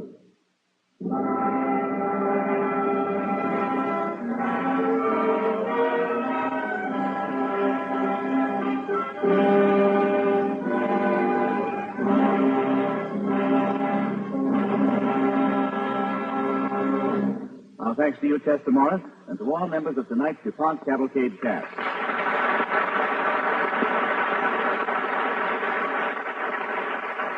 Fighter planes fly 400 miles per hour, and the Shooting Star, the new jet plane now going into quantity production, reportedly tops 700 miles per hour. When the pilot of a plane traveling that fast pulls out of a dive, or makes even a moderately sharp turn, it's like reaching the bottom of a dip on a roller coaster. He's jammed down in his seat. The blood in his body is forced down into his legs, so that they swell to almost twice their size. He faints, blacks out, only for a couple of seconds, but in those seconds he can crash, or an enemy flyer can shoot him down. So Army fighter pilots now wear an anti-blackout suit under their other flying clothes. It looks like a football suit with lacings and leg pads. When the plane pulls out of a dive or makes a sharp turn, parts of the suit are automatically pumped full of air, hugging the pilot tightly around the lower part of his body and clamping down on his legs to keep the blood where it belongs. Wearing the suit, he doesn't black out. Naval aviators wear regular summer all-nylon coveralls, which incorporate anti-blackout features. The Army and Navy have been working on blackout suits for years. About a year ago, during an airstrike in Palau, a whole squadron wore them as an experiment. But they were so hot and uncomfortable that the pilots didn't like them. They had to be redesigned for lightness. The suits in use today are unbelievably light. One weighs 3 pounds. Another weighs only 12 ounces. The answer is DuPont nylon, which combines great strength and toughness with extreme lightness and weight. The DuPont chemists who provided the world with a new material in nylon weren't looking for nylon. They were searching for knowledge. And in this case, knowledge about giant molecules and the way small molecules could be hooked together to make them. Out of their skillful research, out of their months of patient investigation, out of their pooled knowledge, and the fact that the DuPont company was willing to venture millions of dollars and wait years if necessary for any return, came nylon. Because of nylon, these lightweight blackout suits are possible. And parachutes and glider tow ropes and dozens of other things the Army and Navy would find it difficult to replace. Here is a forceful illustration of the value of pure research. Research seeking knowledge for its own sake. Research out of which ultimately come many of the DuPont Company's better things for better living through chemistry.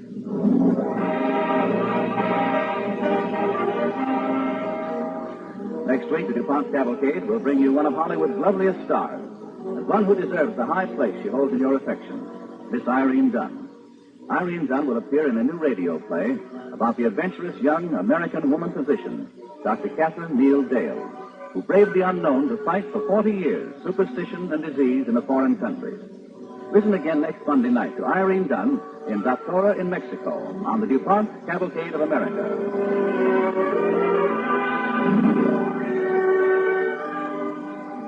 Chester Morris, star of tonight's DuPont Cavalcade, may currently be seen in the new Columbia picture, Rough, Tough, and Ready. Music for tonight was composed and conducted by Robert Armbruster. Our Cavalcade play was written by Morton Wishengrad. It was based on the book Robinson Crusoe USN by George Creed and Blake Clark.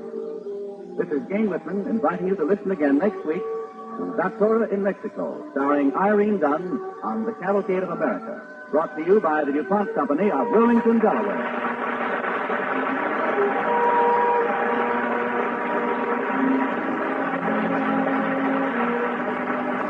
This is the National Broadcasting Company.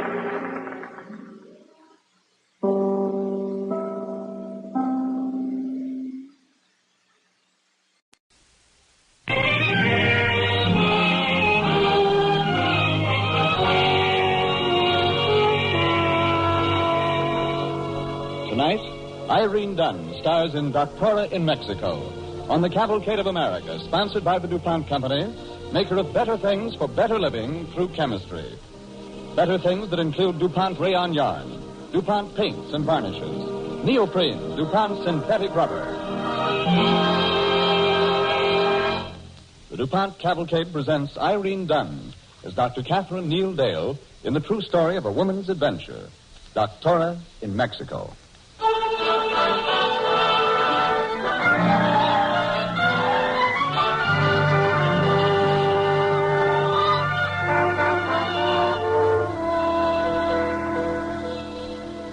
They call me the Doctora. In Spanish, that means woman doctor. Not a doctor for females. Oh, no. Where I practice, it means a cure of ills ranging from tuberculosis through hookworm, lovesickness, malnutrition, and malaria. For 40 years, I've been physician, surgeon, and psychiatrist to Mexicans and Mexican Indians. 40 years. Many times I thought of giving it up, going back to the hospital in Philadelphia. There'd be work for me there. I'd be a human being who saved lives, not a foreign devil whose house you couldn't come into. Oh, yes, I had it all figured out, but just then an Indian baby would be dying of pneumonia somewhere in the mountains. 2 days on muleback. No time to think. Or a case of leprosy would break out in the next village. Or, and this happened most often, I just quietly remember that day a long time ago when I made up my mind to be a doctor. It was in South Carolina in 1891, and I was 19 years old. I can still see the three of us. I was sitting in the garden with Papa and my brother George. Well, Katie, Yes, Papa? have you thought about what you'll do after graduation? She'll get married and have babies. That's what every sensible woman does. Now that you mention it, George, seems to me I've seen quite a good deal of a certain young fellow lately. What's his name? His name, Papa, is Jim Dale, and you know it perfectly well.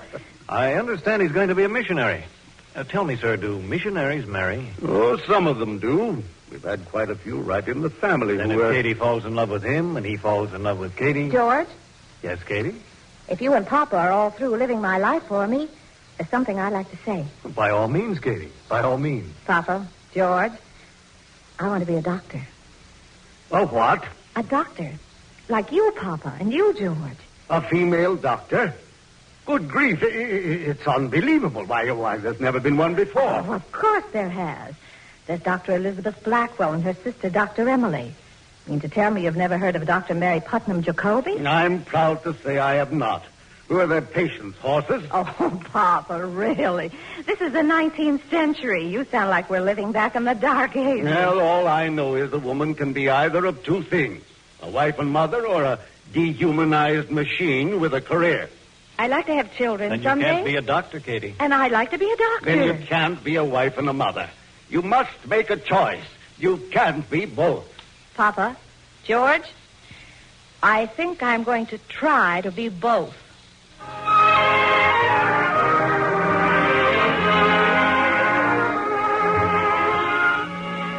But Papa helped me to become a doctor all the same. He knew it was a hard road for a woman, but he knew it was my wish, so he saw me through. He sent me to Philadelphia to medical school, and he helped me to get my appointment with the mission board for a post in Mexico. I knew this meant saying goodbye to Jim Dale. It was a hard decision, but I made it and went on living. And that, I thought, was that. I was assigned to a little town in the interior called Ciudad del Maíz, the city of corn. I'll never forget my first patient there. She She was a mestiza, half Mexican, half Indian. And she was very much afraid. You are the Doctora? Yes. Won't you sit down here, please? No. Stand. Very well. What's your name? I must tell? Well, it's not exactly necessary. Bueno. No tell. What's your trouble? Where are you sick? Doctora, he's very hot. Then all of a sudden, he's very cold. Hot, cold, Doctora. He's very sick all over. I see. Tell me, did you do anything for it? Did you take any medicine? Go to herb woman. Oh, the herb woman. What did she say? She say me under spell. Oh. And what did she tell you to do about it? Sleep in sun on wooden board. Make powder, hot peppers, dried ants, and grasshoppers. Rub on body. This I do, Doctora, I do. And now his fever worse. You've certainly got a fever, all right. Here now, just hold this under your tongue. Oh, no. All right. If you don't like the thermometer, you don't have to have it. See, I'm putting it away in the drawer. There. No more thermometer. Now, you're not afraid anymore, are you? Come. You mustn't cry. I'm going to help you. Here, now, I want you to swallow this capsule. Here's some water. Is magic? No, it's not magic. It's quinine. You've got malaria. Quinine is better than hot pepper and grasshopper? Yes, very much. And you can tell the herb woman I said so. Not that I want to go into competition with her, of course. Now, look, you take 6 every day. 6. You understand? Don't forget. Gracias, Doctora. And if you wish to know my name... No. Don't tell me. Come back in 2 weeks. Then if you feel you can trust me, then you tell me your name.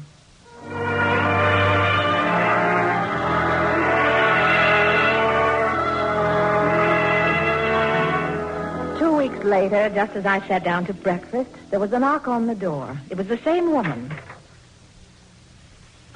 Doctora, it's Doña Pancha, Doctora. Oh, Doña Pancha. Well, I'm glad to see you again. Come in. How do you feel now? Doctora, he's no more sick. He's feeling very good. Gracias, Doctora. Now, here. Stop kissing my hand. Let me look at you. Well, you look fine. Fever all gone? All gone, Doctora. He's very good, quinine. He's better than grasshoppers.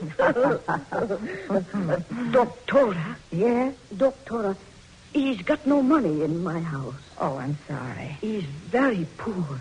I know. Well, wait just a minute. I can't give you much. I don't have much myself. Oh, no. Doctora, no understand. Today, I strong again.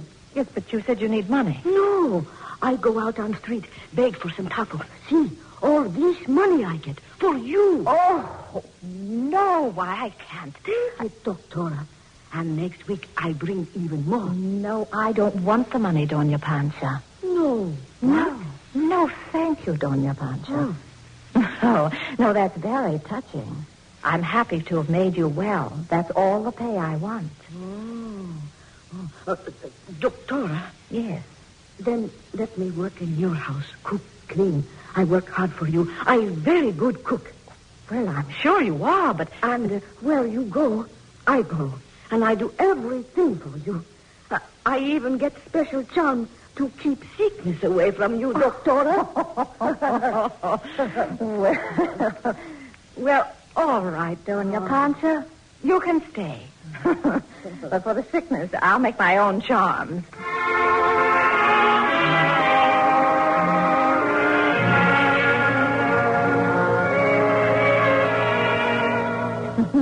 And that was Doña Pancha. After that, whenever I felt discouraged or hopelessly confused by the strange behavior of Mexican Indians, I'd look over at Pancha sterilizing the forceps or telling a frightened Indian mother not to be afraid, and for some reason I was always reassured. The first year I had 800 patients. It was a good beginning, and it was a good life, even though I was very lonely. But things had a way of happening in Mexico. Unexpected things. Almost miraculous things. Like that day just before Thanksgiving when I heard a knock on my door. Come in. Katie.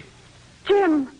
Jim Dale. Oh, Katie, I almost didn't believe you'd be here. Well, come in, Jim. Oh, however did you get here? You're the last person I The ever last thought... person? Well, I never dreamed I'd see you here. No, it wasn't so difficult. Boat, train, and a day and a half on the back of a mule. Frankly, I never thought I'd live through it. Well, but why have you come down here? To work as a tourist? I have an assignment here to see you at Del Maíz. Oh, But that's not why I came, Katie. no? Not the main reason. What is the main reason? Katie, I came down to marry you. Oh. Well, sit down, Jim. It's dangerous for a young woman to live alone in a place like this, Katie. It's the middle of nowhere. You need protection. Protection? I hate to think of the things that could happen to you. These half-civilized people. Why, some I've even seen make me a little nervous. I'm afraid for you. Oh, that's nonsense, Jim.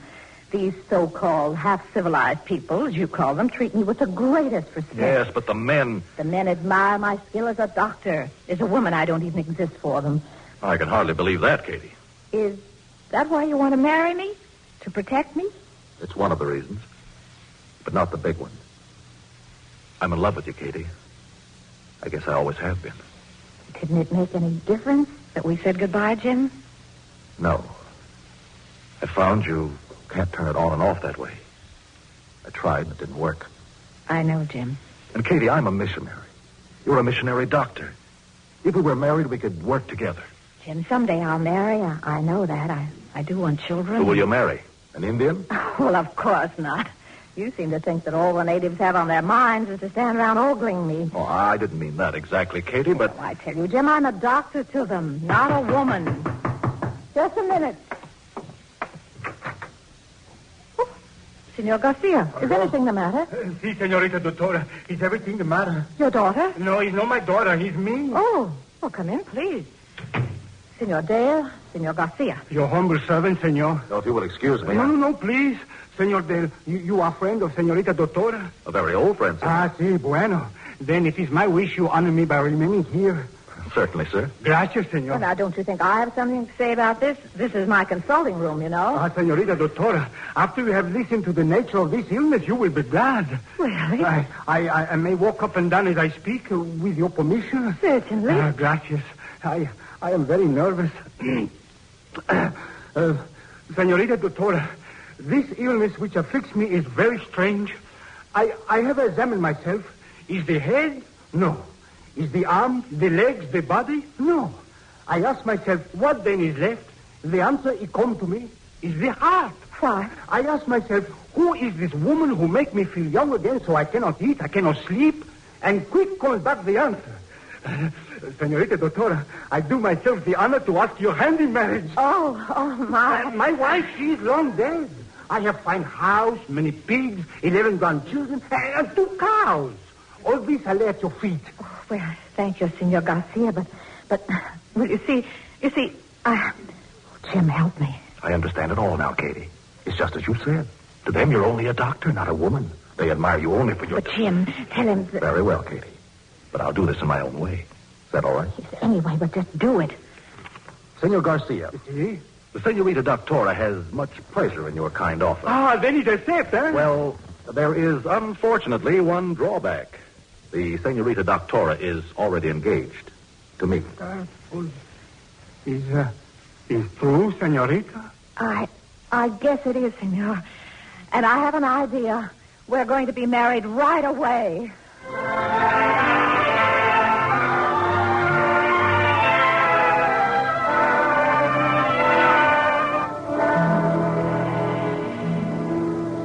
After Jim and I were married, we left Ciudad del Maíz and opened a mission school and hospital in the town of Rio Verde. Again, there was the usual show of fear and superstition. Again, there were the enemies, the witch doctors and herb women who resented the thousands of patients that flocked to my office. And this time, I made enemies among the doctors of the town, too. One Dr. Lopez paid me a visit in the hospital one day. Can I do something for you, Doctor? Yes, Doctora. You can answer for me one question. Yes? Why do you come to Mexico? Why? Because I like it here. Of course. Everyone likes Mexico. But why do you come as a doctor? Because doctors are needed in Mexico. There are not enough. Not enough? Who says this? Well, now, Dr. Lopez, you know there are thousands dying every year here who could be saved with proper medical treatment. Ah, you say the doctors of Mexico are no good? I didn't say that, Doctor. You're putting words into my mouth. I think the doctors here are very good, but they're too few. And you will make so much difference? Dr. Lopez, why are you asking me these questions? Have I interfered with your practice? Have I taken one patient away from you? Oh, my patients would not come here. They would have no faith in a doctor whose charge is a loaf of bread or a bag of onions or a dozen eggs. Oh? The practice of medicine is a profession of dignity, Senora. How can you expect dignity if I give it away free? Exactly. These peons who are your patients, they laugh at you behind your back. I've heard them. Senora Doctora, I have one thing more to say. Leave Rio Verde. Leave Mexico. Forget these peons. Leave them to their herb women and witch doctors. Go home, Senora. Thank you for your advice, Dr. Lopez. But I think I will stay. Then be careful. Do not make any mistakes. I will be careful, senor. One mistake, Doctor. Just one little medical mistake. I will be watching.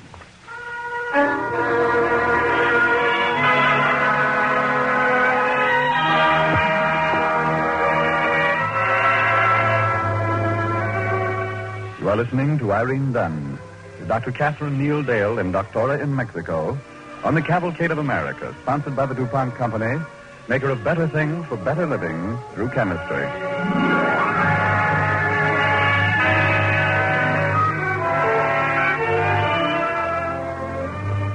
As we continue with Act Two of this true adventure of the woman doctor's struggle to bring medical help to the people of Mexico, there is uneasiness in the minds of the peons. Who is this woman with her strange ways? There are threats, misunderstandings, and suspicion. Yes, I was uneasy for a long time, but nothing happened. I made no mistakes. I was very busy, and soon the threats of Dr. Lopez faded from my mind. Then one night, while Jim and I slept... Jim! Jim, what was that? Sounded like the window. I'll get up. Well, wait, I'll light a lamp. Sounded like somebody threw a rock. There, now, can you see? Oh, yes, that's better. There's glass all over the floor. Oh, here. What is it, Jim? It is a rock. Is there paper around it? Yes, it's a note. It's somebody's idea of a joke, I guess. What does it say, Jim? Oh, I can't quite make it out. It's in Spanish. Here, let me see. No, let's wait until morning. It's not important. No, give it to me, Jim. Well, it's nothing, Katie. Oh, please. Leave here at once, or the blood of your family will flow in the streets. You cannot escape. A man has been paid to kill you. Oh, Jim. You're not afraid, Katie? Oh, no. No, of course not. If you're not. It doesn't mean anything. Let's go back to sleep. All right, dear. Jim. What's that you're putting under your pillow?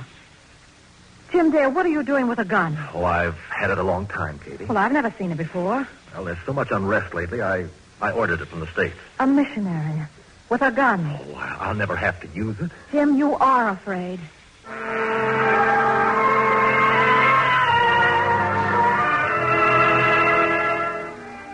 Yes, we were both afraid, but we stayed on.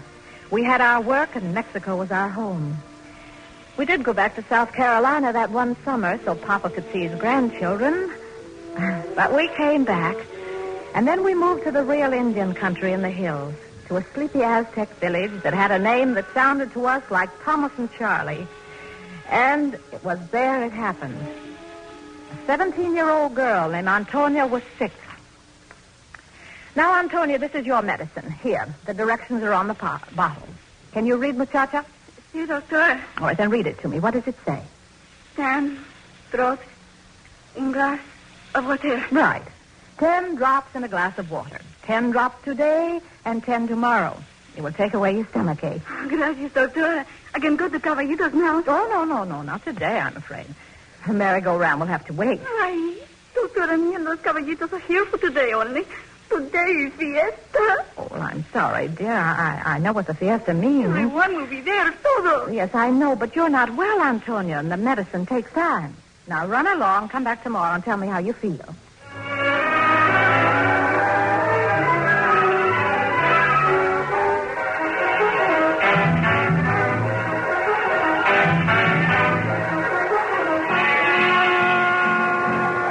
Wonderful, Jim, to have time for a fiesta. I was sure someone would have a baby at the last minute. Well, this time they'll have to have it without your help, Katie. You deserve a little fun. What's in that booth, dear? Chihuahua?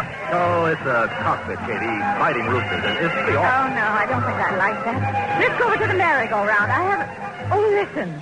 They're dancing over there toward the plaza. Yes, I heard that Lola was going to dance. Oh, look, it is Lola. She's dancing on the brim of a sombrero. Oh, she is wonderful, Jim. Yeah, she's the best in the village. Oh, look. Wonderful. It's snowing. Enjoying yourself? Good. I love this.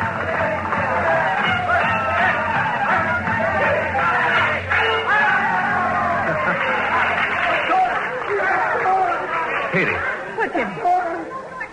someone's calling you. It's Fernando. Antonia's father? Oh, Senora Doctora. Murderer. Fernando, what is it? What are you talking about? The Doctora, she's a murder assassin. Why you kill my daughter? Well, I saw her only an hour ago. I gave her some medicine. Yes, you give her some medicine. You give her poison, and now she is dead. Dios mío, why you kill her? Why? Don't talk nonsense, Senor Fernando. Fernando, I gave her good medicine. 10 drops of it couldn't kill anybody. 10 drops. 10 drops. Kill barbaridad. She take whole tablespoon. She what? Tablespoon. She want to go fiesta, and so she say if 10 drops be good, whole tablespoon be better. Oh, Jim. Now, Katie, it'll be all right. Where is she, Fernando? At your hospital, senor. And you, Doctora, you are here to celebrate the fiesta, and my daughter, she is dying. Jim, come on, let's hurry. I've got to get there in time.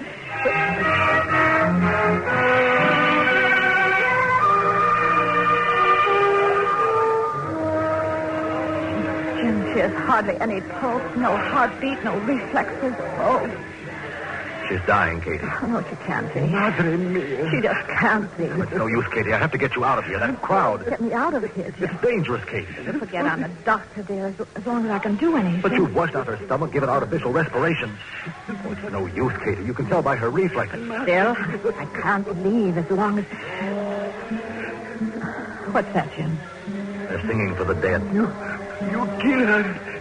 She no live now. Tell them she isn't dead. I'll keep working with her. Fernando, please.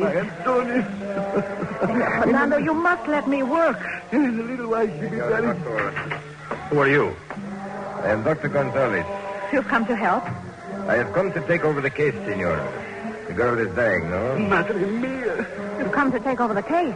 Yes, senora Doctora. And this event has been a long time in happening.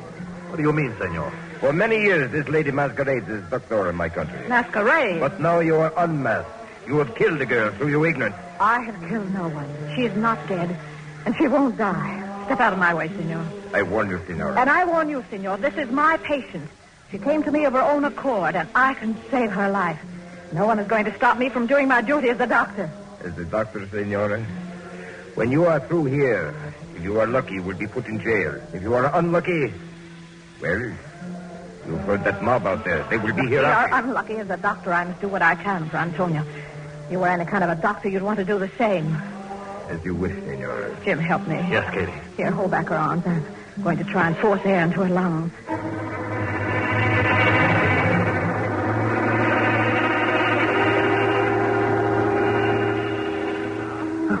She speak. She speak. Doctora. Oh, thank God. Doctora. Antonia. Just rest, Anita. Doctora. Perdóname. I know, dear. You wanted to go on the merry-go-round. Sí, mucho. Sí, mucho. But you're going to be all right now. Senora Doctora, I don't know what to say. Say nothing to me, Doctor. But I think you'd better tell the crowd that followed us from the fiesta. Si, senor. Si, senor. Oh, Jim, I was frightened. But it's all right now.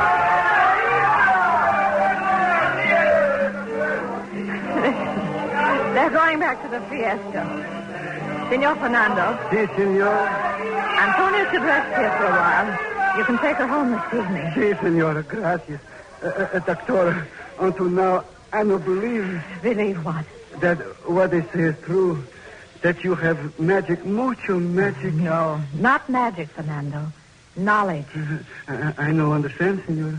For hundreds of years, people have studied and learned so that I could save your daughter. Yes, Doctora. And after me, others will study and learn much more. More than you learned, Doctora? Yes, Fernando. All there is to learn. Until someday, no one will have to suffer.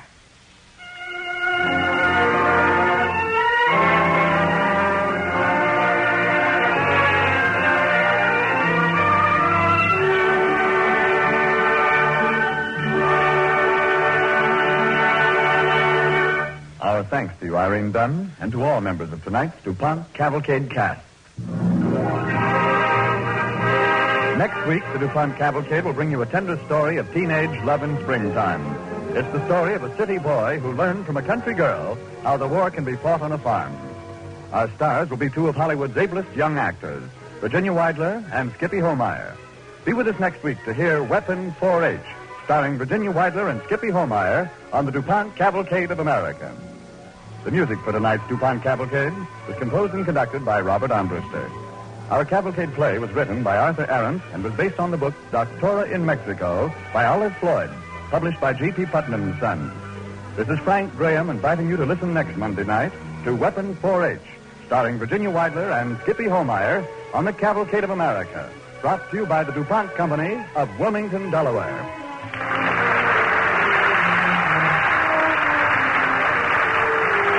This is the National Broadcasting Company.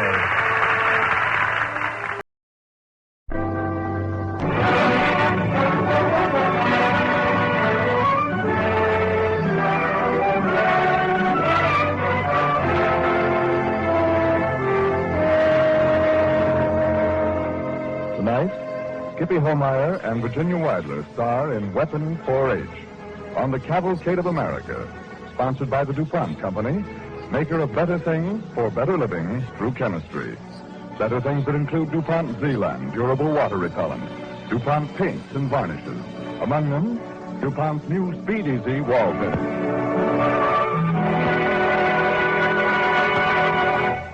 This program will be transmitted to our servicemen and women overseas through the Armed Forces Radio Service.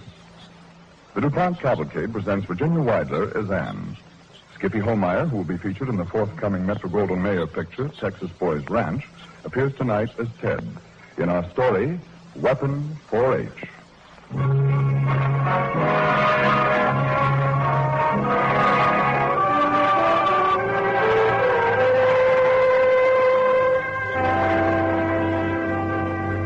There are more than 6 million farms in America, and our story takes place on one of them. It's a good farm. Not too big. Let's call it average. It's the Martin farm, run by Mr. Martin, with the help of his wife, his 17-year-old son, Dave, and his 15-year-old daughter, Anne. One day, not so long ago, Mr. Martin walked down the lane to his mailbox and brought back a letter. It's for you, Mother. For me? Who's it from, Paul? I don't know. It's from New York. I'll bet it's just a circular from one of the seed companies. Isn't it, Mom? Who's it from, Mom? Let your mother read it, Anne. Well, can you imagine? Who's the letter from, Ellie? It's from Emily Clark. Remember her? Who, Mom? Oh, you don't know her, Anne. But your father ought to remember. Emily Clark. You know, Paul. She used to live down near town on the Roper farm. Oh, yes. She married Arthur Hyde. So what does she want, Mom? Why's she writing to you? Well, she's been living in New York City ever since she left here, and she has a son about your age, Dan. Her only child? Sounds that way. Let's see. She says his name is Ted, and he's been sick all winter, colds and all, and she remembered us and wondered if he could come here and stay with us for a visit. Get him fattened up, she says. Oh, gee. I don't know, Ellie. Seems to me we have all we can handle now without taking a boarder. Well, she says he could help us out, do chores around the farm. Well, if he'd really be able to help. Well, that's what she says. Well, we could sure use another pair of hands. The work never seems to get done since Joe went into the Navy. Oh, Ryder, he can come, Mom. It'll be fun. And what do you say, Paul? If you're willing, I'll chance it. Oh, boy. What'll I tell Dave? And you might as well tell her to send him right away. The sooner he gets here, the quicker he gets to work.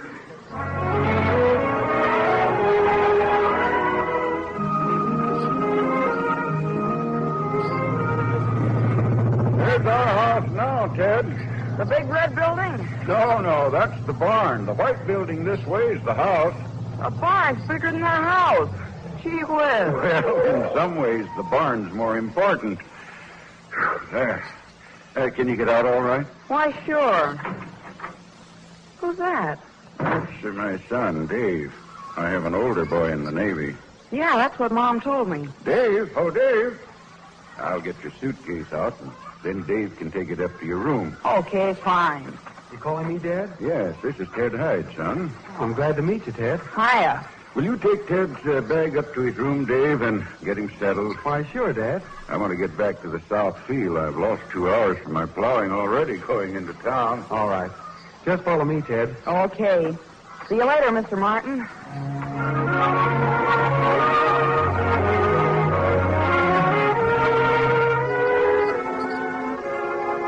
You want me to stick your shirts in this drawer, Ted? Sure, thanks. You got quite a view from this window. View? Oh, yeah. We'll have to buy you some overalls when we go to town. You'll need them. Suits me. Say, who's the slick chick out there? Chick? Where? Down in the garden. Well, I bet one of those Rhode Island Reds has got out. Rhode Island Red? I'm talking about the blonde. Oh, that's my kid sister, Ann. No fooling. I didn't think they grew 'em that good looking out in the country. She'd even look good in New York. Yeah. Ann is about the prettiest girl in this county. Say, Ted, you can hang your other stuff in this closet if you want to. Fine, I'll hurry it up. What'll I do with the stuff that's in here? Oh, just shove it over and make room. Most of it's mine, but some of it's my brother Joe's. Oh. You sleep in this room, too? Yeah. I hope you can take it. Joe says I really snore. Snore? Yeah. He says his #1 post-war project is to build a new room for me. There isn't any other room? No. Oh, gee, I'm sorry. You don't like the idea of a roommate much, do you? Oh, gee, it's just that I've always had a room of my own at home. Oh, you did, huh? Oh, I guess I'll get used to it. Oh, sure you will, in no time. Oh, what? You know, Joe wrote that it was hard for him to get used to sleeping with kitchen guys. Barn, so the cows will keep him company. That's an idea. Oh, but anyway, once you start working, you're going to be so tired now. You won't care where you sleep.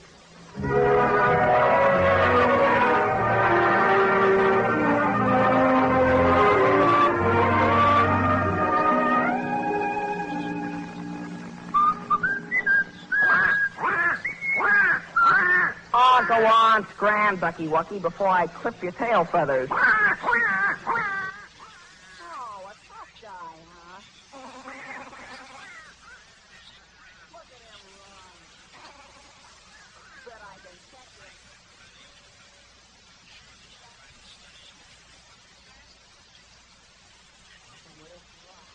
I'll give you something to quack about. Bingo! Here's another little present. What are you trying to do? Oh, hello.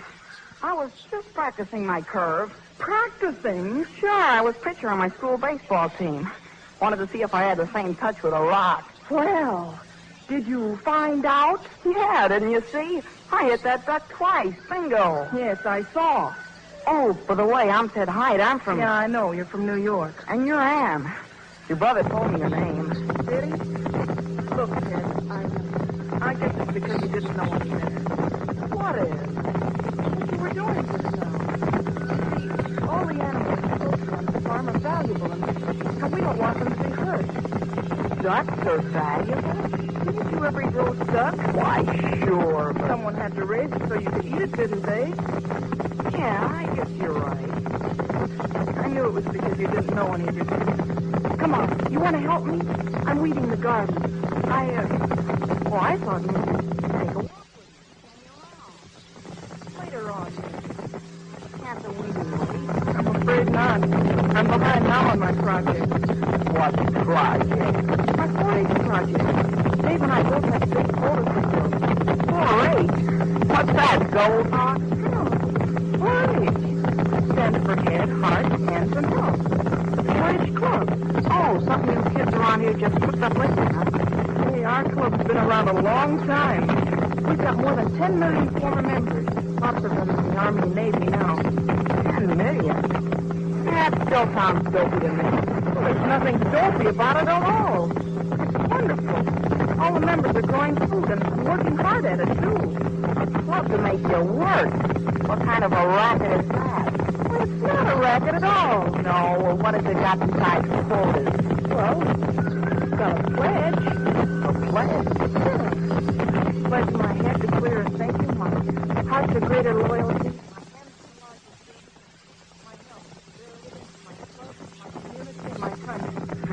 Sounds like mumbo jumbo. And our slogan, feed a fighter.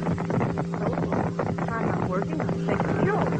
And I think I'm feeding him. All the tomatoes and beans and cabbage and the pigs Dave and I are raising. No GI tomatoes, cabbage. That's rabbit food. Don't be silly. It takes all kinds of food to feed a soldier. And lots of it. More than 200 pounds of vegetables in 1 year. And I don't know how much meat. Very interesting. Come on, want to help me? Look, that's the silliest yet. Why can't you just stick the seeds in the ground and let them come up vegetables? What do you care out of gardening?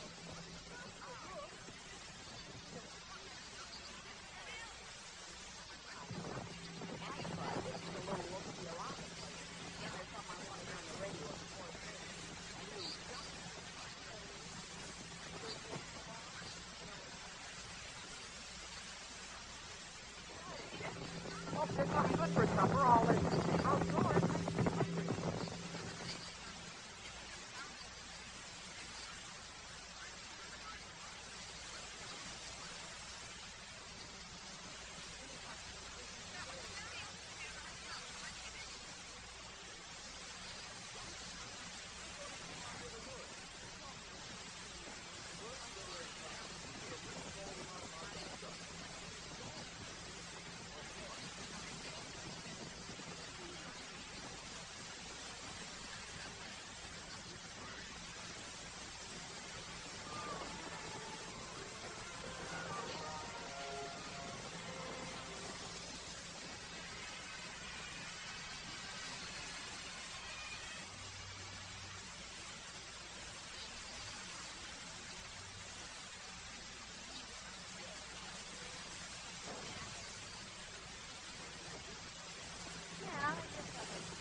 Yeah, back in the city, I used to stop off for a milkshake every day after school.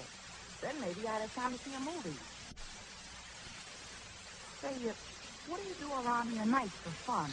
What do you mean? Well, I've been here nearly a week, and all I've seen you do is eat and go to bed. Don't you ever go to town? Sure, once in a while. There's not much gas for that now. Yeah, this gas shortage is a pain. What day is you in town? Looks like an awful dead little bird to me.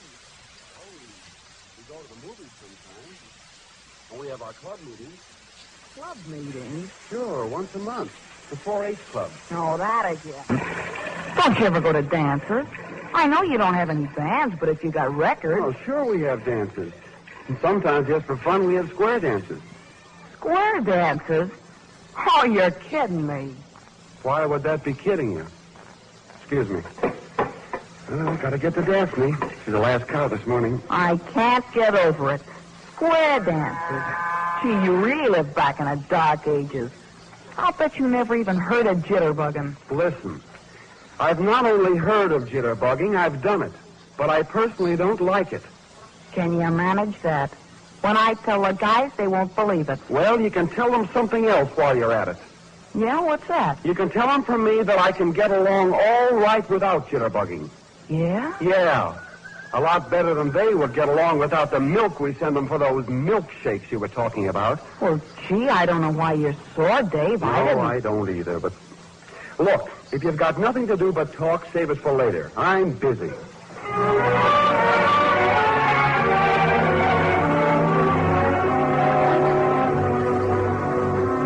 3 weeks he's been here. 3 weeks. Oh, Dave, he'll snap out of it. He just doesn't understand. Doesn't understand? What's there to understand? He's eating our food, letting Mom wait on him hand and foot, and from the minute he got here, he hasn't lifted a finger. Well, he helped me with my algebra. Algebra. Do you know that he didn't even carry his own suitcase into the house when he came? He doesn't hang up his clothes. He doesn't help stack the dishes. He doesn't do a darn thing but make more work. You can't say anything to him, Dave. Yeah, and I know Mom and Dad are too polite to say anything. And you think he's cute looking. Well, I just don't think he's quite as bad as you say. Do you realize that we're behind in our club quotas? 10 cases of eggs and 120 bushels of vegetables by September. And we take time out to wait on that... Dave, please. He could at least feed the pigs. That doesn't take any brains. Pigs got brains, David. Yeah, and his feet. Staying up last night until after 11 to listen to some dance band. And keeping me awake, too. Well, I guess he likes music. All right, he likes it. But I know one thing. He's not going to our 4-H party. David, we can't leave him behind. Oh, can't we?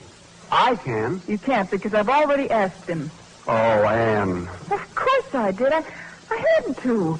He's company. Company? Ted? He's an army of occupation.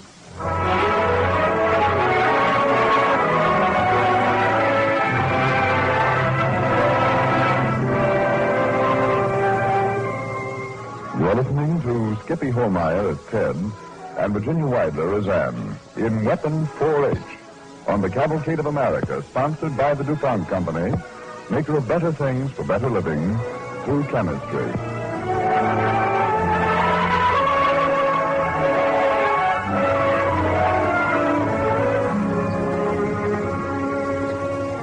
As we return to the second act of our play, Anne and her brother Dave have taken Ted, who is still skeptical about life in the country, to a 4-H club party where square dancing is in progress.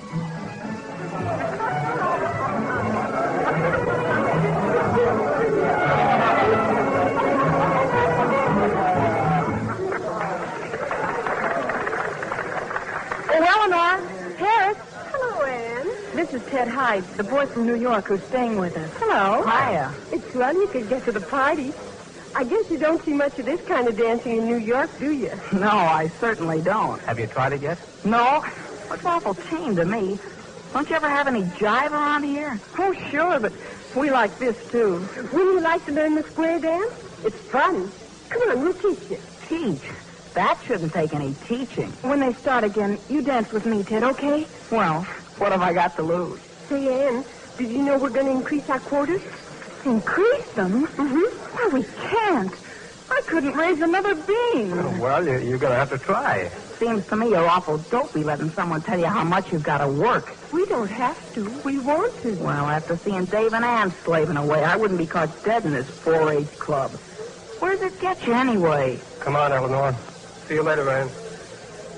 Say, why is everyone so touchy around here? What did I say? Nothing, Ted. Harris didn't understand you. Use your partners. That's what we do.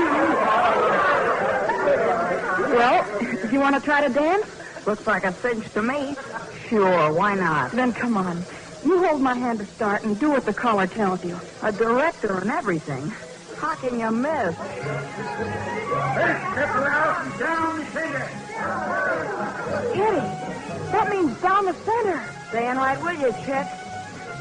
All the way around and half the jack. Change your partners and follow the jack. No, Ted. You changed partners.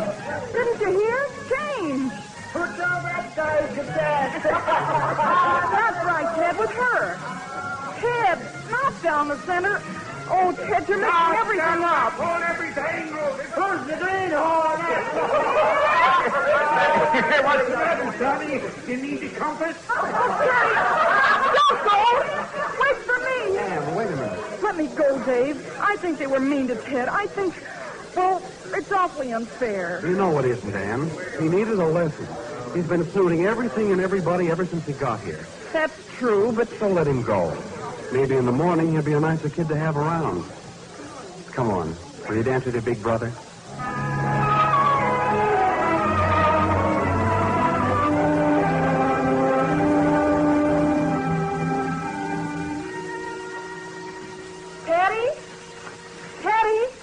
Oh, there you are. I thought you'd be hiding up here in the loft. What do you want? Nothing. I just wanted to talk about last night.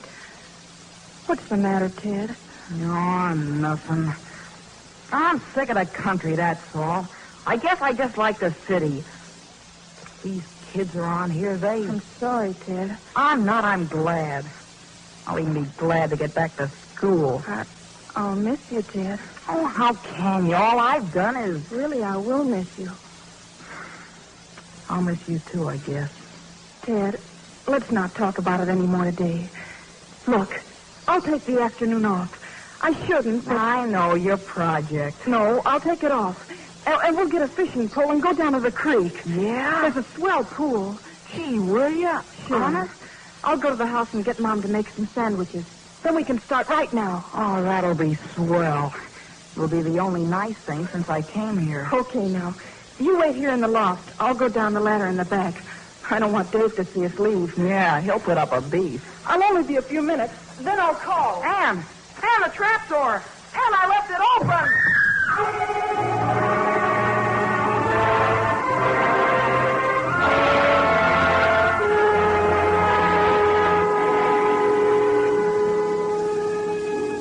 Doctor, is it bad? It's a sprained ankle.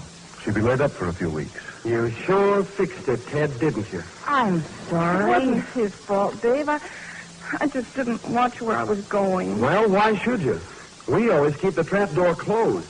Anyone with brains... This isn't doing your sister any good, Dave. Well, if that guy didn't think of just himself all the time. I'll leave you now, Ann. You take it easy. Remember, no work. All right, Doctor. Thank you. Goodbye, Doctor. So long, Doc. I think I'll go outside, too. Yes, I think that's a good idea. Don't pay any attention to him, Ted. I know it wasn't your fault. I wish I was sure of that.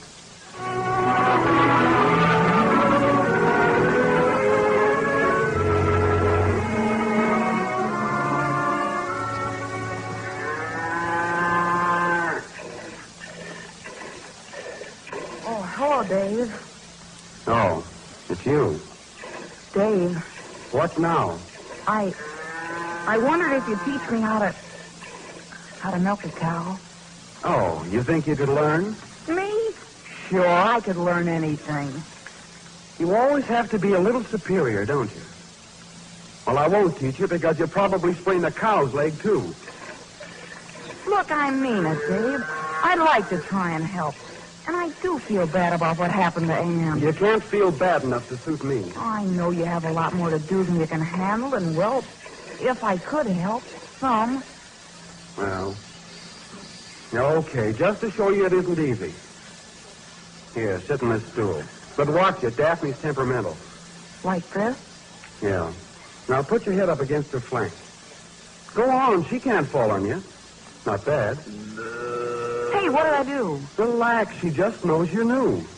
Now look, take hold like this. Like this? Yeah, then squeeze down. First your forefinger and so on. Little finger last. Go on. Hey, some milk came out. What did you expect? Root beer? Keep going. You said you wanted to learn. It works. Look, I'm milking her. Yeah, but the cow will die of old age before you finish. Come on, keep going. Hey, maybe I can be some help to you before I leave. You mean before I leave? I'm 18 next month, and you know what that means. The Army.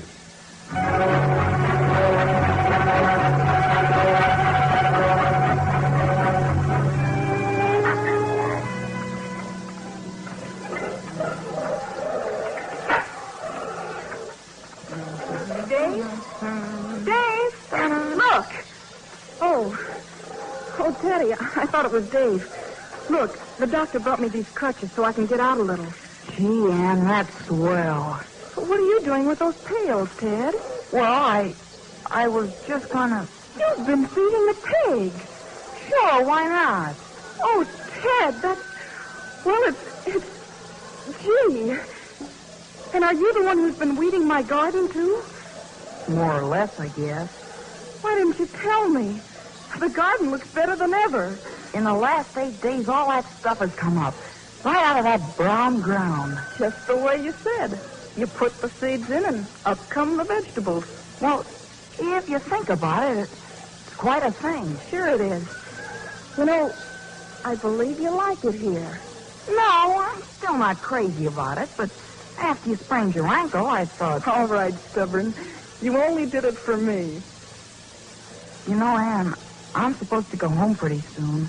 Yes, but I'll be up and around by then, and I can take over my own work. But Dave's almost 18, and maybe he'll be drafted. I know. Dad's worried about that. It's been bad enough with Joe gone. I could write to my mother, Ann. Write what? Well, she let me stay maybe all winter. Oh, Ted. If I could be of any use. Oh, of course you could be of use, but, well, you don't like it here, and... Well, it isn't so bad when you get used to it. What do you think? Oh, Dad'll be so glad. And Mom. But you... Well, it's this way, Ann. If Dave's in the war, well, I'll kind of have somebody in the war, too. A roommate. So then it'll be up to me to feed a fighter.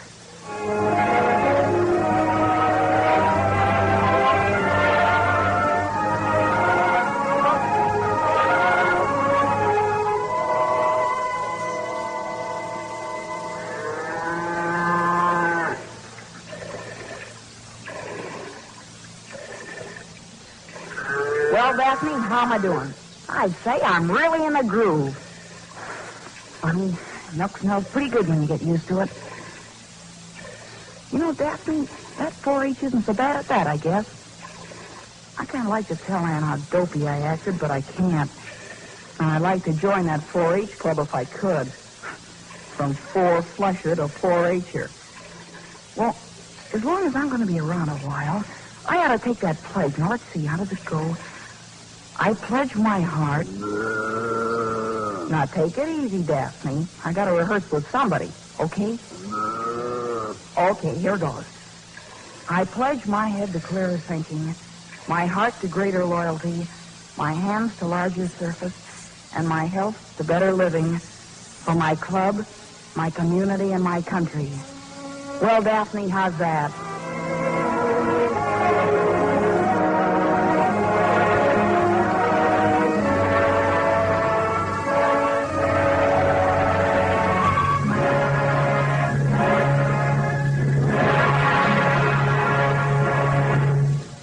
Thanks to you, Virginia Weidler and Skippy Holmeyer, and to all members of tonight's DuPont Cavalcade cast.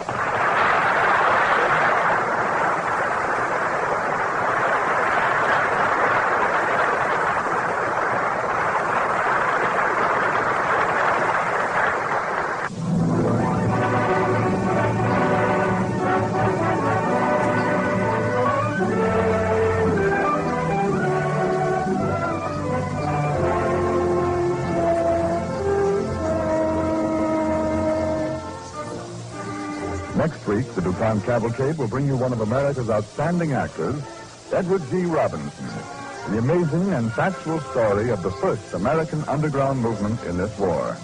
The Philippines never surrendered. Mr. Robinson will play the role of a school superintendent who stayed on the island of Mindanao to organize Philippine guerrilla bands for warfare against the Japanese Army of Occupation.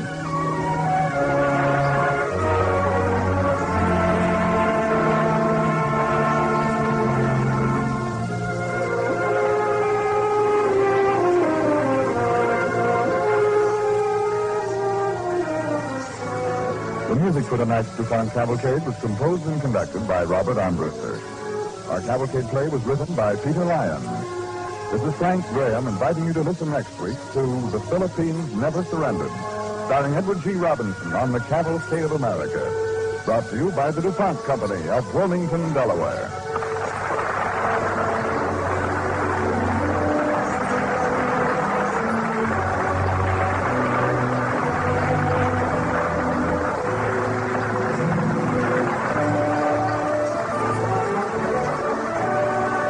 is the National Broadcasting Company.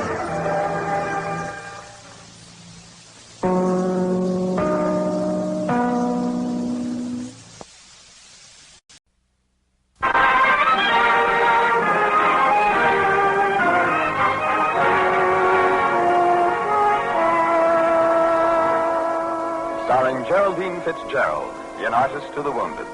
On the Cavalcade of America, sponsored by the DuPont Company, maker of better things for better living through chemistry. Springtime is home decoration time. The time to use DuPont Speed Easy to brighten up those dreary, winter-weary rooms. Speed Easy is an oil-type paint you thin with water and apply with a large brush or roller. It dries in less than an hour to a beautiful, rich finish. Then you're ready to use your room again. No long wait for walls to dry. Use Speed Easy for your redecorating this spring. It costs you less than $3 for the average room. It's Speed Easy, made by DuPont.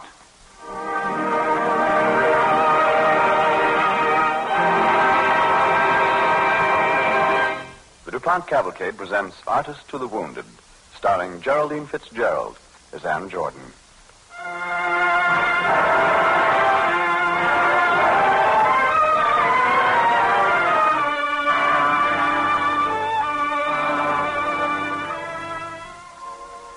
The day the bottom fell out of my world, I fell too.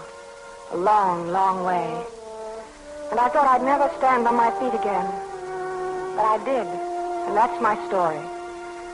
It happened early one afternoon in January. Miss Ann Jordan? Yes? Telegram for you. Sign here. Thank you. Thank you, miss.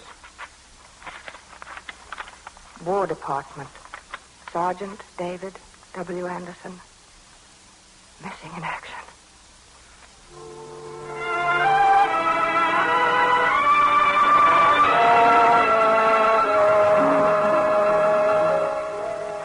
Missing.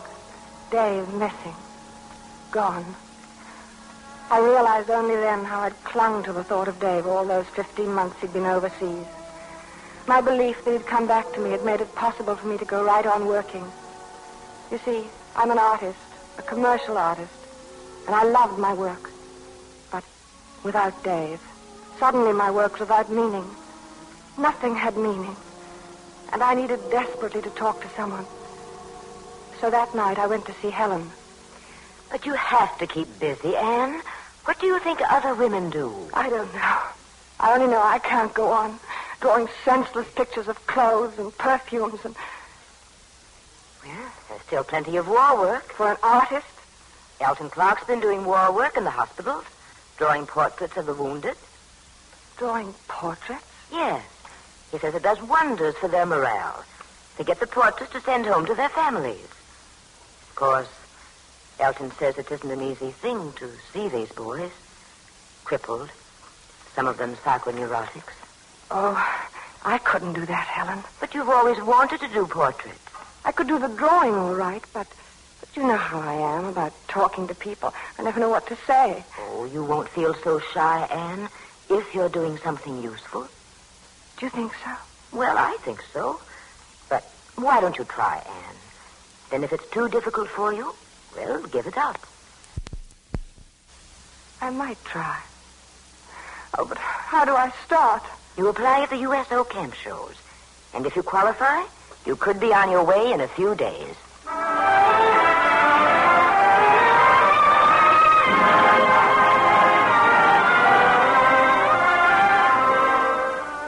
In a week, I reached my first hospital. A special service officer took me to the traction ward. I went in nervously, clutching my pencils and sketch pad. And I suppose it was just bad luck that the first soldier I talked to was the cynic. Hello, soldier. Well, a doll. Would you like me to draw your portrait? You want to draw my mug? What for, the funny papers? No. You can have the picture when I finish. How much? Oh, nothing. It's free. I get it. The government pays you. No. I'm a volunteer. Yeah, sure. That's right. The USO camp shows arrange that I'm an artist, and well, I get a kick out of it. You're one of these lazy, no-good dames with nothing useful to do, so it gives you a cheap thrill to come around to hospitals and see us guys all smashed up. Oh, but you're wrong. Because you're real bang. Now, this guy's got one leg. Oh, the guy's no. got no hand. No. Another one can't see anymore. Oh, please stop. You know I don't feel that way. Sure, that's your racket. I ain't buying any, sister. Just go print your papers somewhere else. Well, don't you understand English?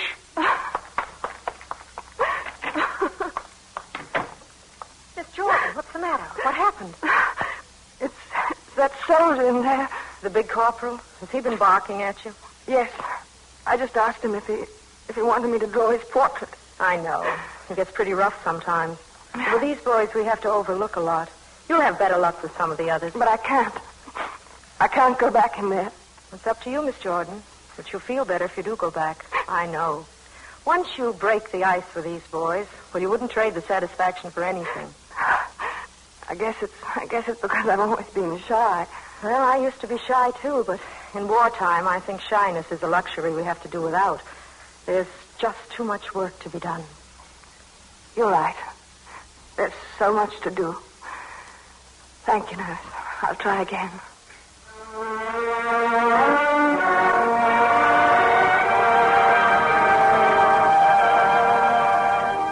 You looking for someone, ma'am? No, no one special. Ah, don't be bashful. What do? You're not one of the nurses. No, I'm an artist. An artist? Really? Yes. Would you like me to draw your portrait to send home? Oh, ma'am, I'd surely appreciate it. No, I guess maybe you better not at that. Why? What's the matter? I guess you better draw some of the other fellows. I'm sorry. I thought you wanted it. Oh, I do, but I wouldn't want... What? Ma'am, you wouldn't put my leg in, would you?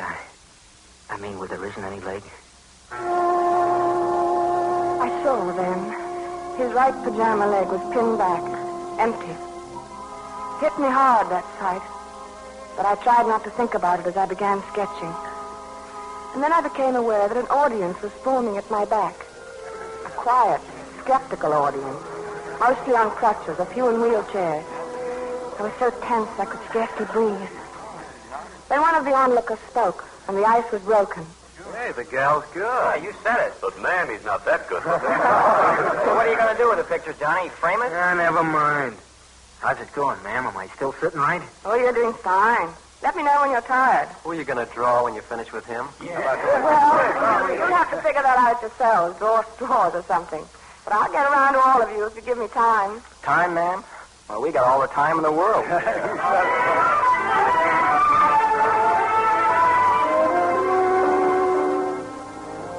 was a long, hard day. And while I was finishing my last portrait, I realized it had been hours since I'd thought about days. Deep down, there was still pain. But it wasn't so sharp, so unbearable. And I was wonderfully tired. I knew I'd sleep that night. I felt suddenly grateful to the boys who were still crowding around me. Don't tell me you're quitting after this one. What about me? I'll get around to you tomorrow. I think 8 in one day is my limit. Are you finished with mine yet? I think it's finished. And can I get copies of it? Oh, yes. The USO will make a photostatic negative. Then you can get as many copies as you want. Would you do something else for me, miss? Would you write across the bottom of it? Sure. What do you want me to write? Write, to the only girl in the world. I see. To the only girl in the world. There you are, soldier. And now would you have 15 copies made for me? That's all, soldier. Good night, fellas. Good night. I'll be back early. Good night. Well, Red Riding Hood, you had a busy day? Busy enough.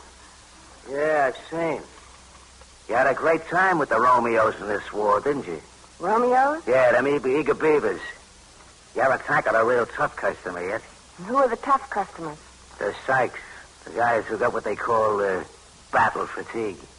I think they'd like the drawings, too. And I think it would help. Yeah. It'd take more than your doodling to help those boys. I just lay you plenty of odds, sister. You couldn't come within 10 miles of a guy like Harry. Who's Harry? He's my buddy. That who really needs help, too. He's in the psycho ward. If you can get him to like anything about you or your drawings or a world for that matter, I'll eat your little sketch pad without salt or pepper.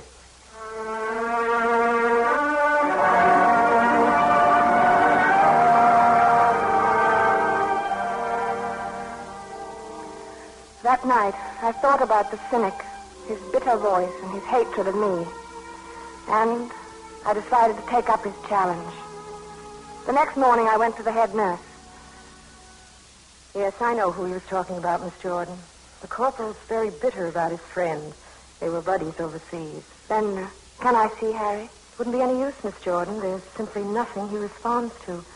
But could I possibly do him harm? No. No, but failure may depress you again. It's difficult for a layman to accept or understand a neuropsychiatric case. I think I can stand it. Please, let me try. Well, all right, Miss Jordan. I'll arrange with the doctor. You can see Harry right after lunch.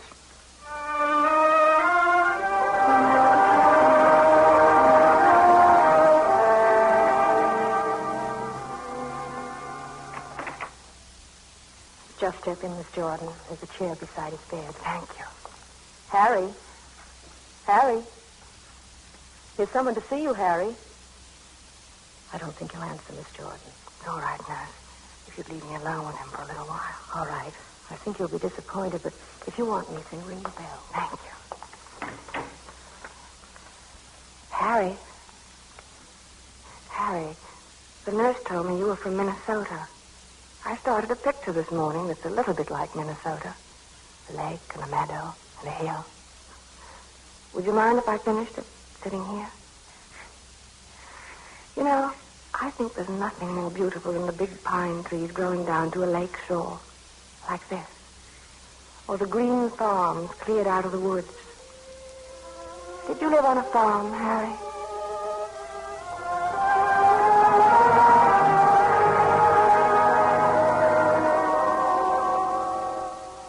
I sketched and I talked.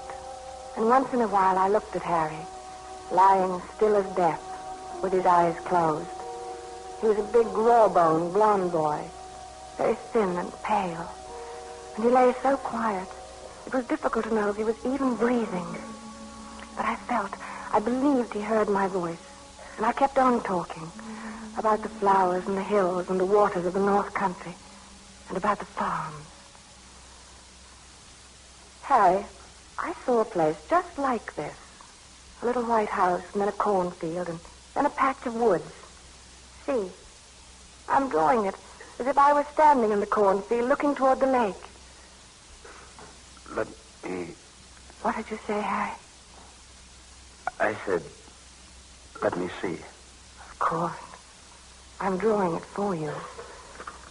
It's wrong. Wrong? I never saw corn like that. Anyway, we got all wheat back home. Of course, you're right. You see, you can help me, Harry. You can tell me what it's really like back home.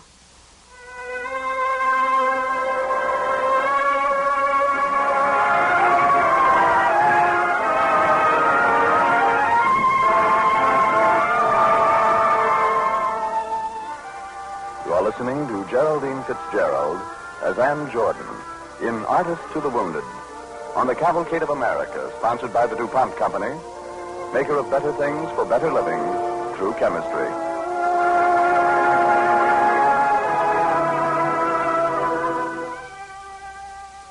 As we come to the second act of our play, Anne continues with the story of her work as an artist, drawing pictures for and of the wounded GIs in military hospitals.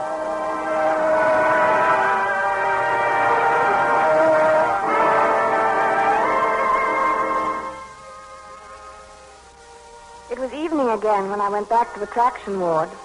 The cynic was propped up in bed, his left leg in a cast held rigidly at a 30-degree angle. He watched me all the way to his bed, but he didn't speak. I saw Harry this afternoon. Yeah, I know. Well? I heard all about it. Well?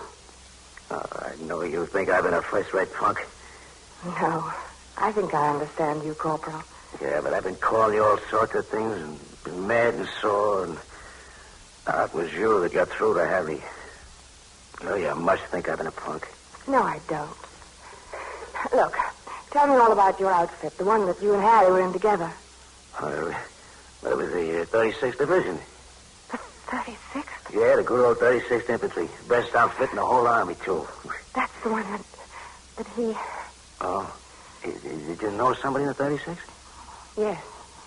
He's missing in action. Oh, now, wait a minute. Maybe the Jerry's took him a prisoner. Maybe he was wounded. No. They let me know if you were in a hospital. What did you say your man's name was? Sergeant David Anderson. He was in Germany and... David Anderson? Tall, dark guy, sort of thing. Yes. Do you know him? Do you? Hey, wait up now. Don't blow your top. Was he a tech sergeant? Yes. Yes, he was. Sure. He used to call me old Pickle Puss. Yeah, that guy's not missing in action. I saw the medics carry him back from the lines.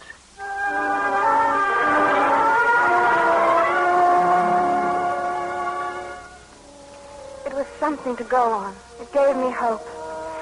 And with the cynic's help, I began my search. He made all sorts of suggestions to whom I should write and what hospitals I should visit. But it was several weeks and many hospitals later before I knew. I'm sorry, Miss Jordan. Sergeant Anderson doesn't want anyone to see him. But why? Is he crippled? Doctor, is it his eye? No, he's one of our neuropsychiatric cases, Miss Jordan. Oh. He's deeply depressed. Believes he's mutilated, that his face is badly scarred. Is it? There's a scar, yes. Looks like a pencil line. But his fears have made him believe that people will find him repulsive. Especially you, his fiancée. Oh, can't you make him see that... No, he won't listen. And he refuses to look in a mirror. His fears are deep-seated. Especially a fear of pity. If I could only tell him, maybe from me... No, you see, Miss Jordan, our only hope is that he completely trusts us. If we take you to see him, he'll think we betrayed him. He won't believe you either. Doctor, I have an idea. I want you to let me try just one thing. Yeah? What's your idea? Is there any place where I could see Dave without his knowing that I'm there? Oh, no, really, Miss Jordan. It's not morbid curiosity, Doctor. I want to draw his portrait. Draw his portrait? Yes, every line of his face, the scar and all. And then? I want you or the nurse to show it to him. That's all. Well, you think he'll accept a drawing? I don't know. I only hope, since he won't look in the mirror. I wonder. I don't see how it could do harm. I'm sure it wouldn't. Very well, Miss Jordan. You come along. If Sergeant Anderson is on the sun porch, you can begin right now.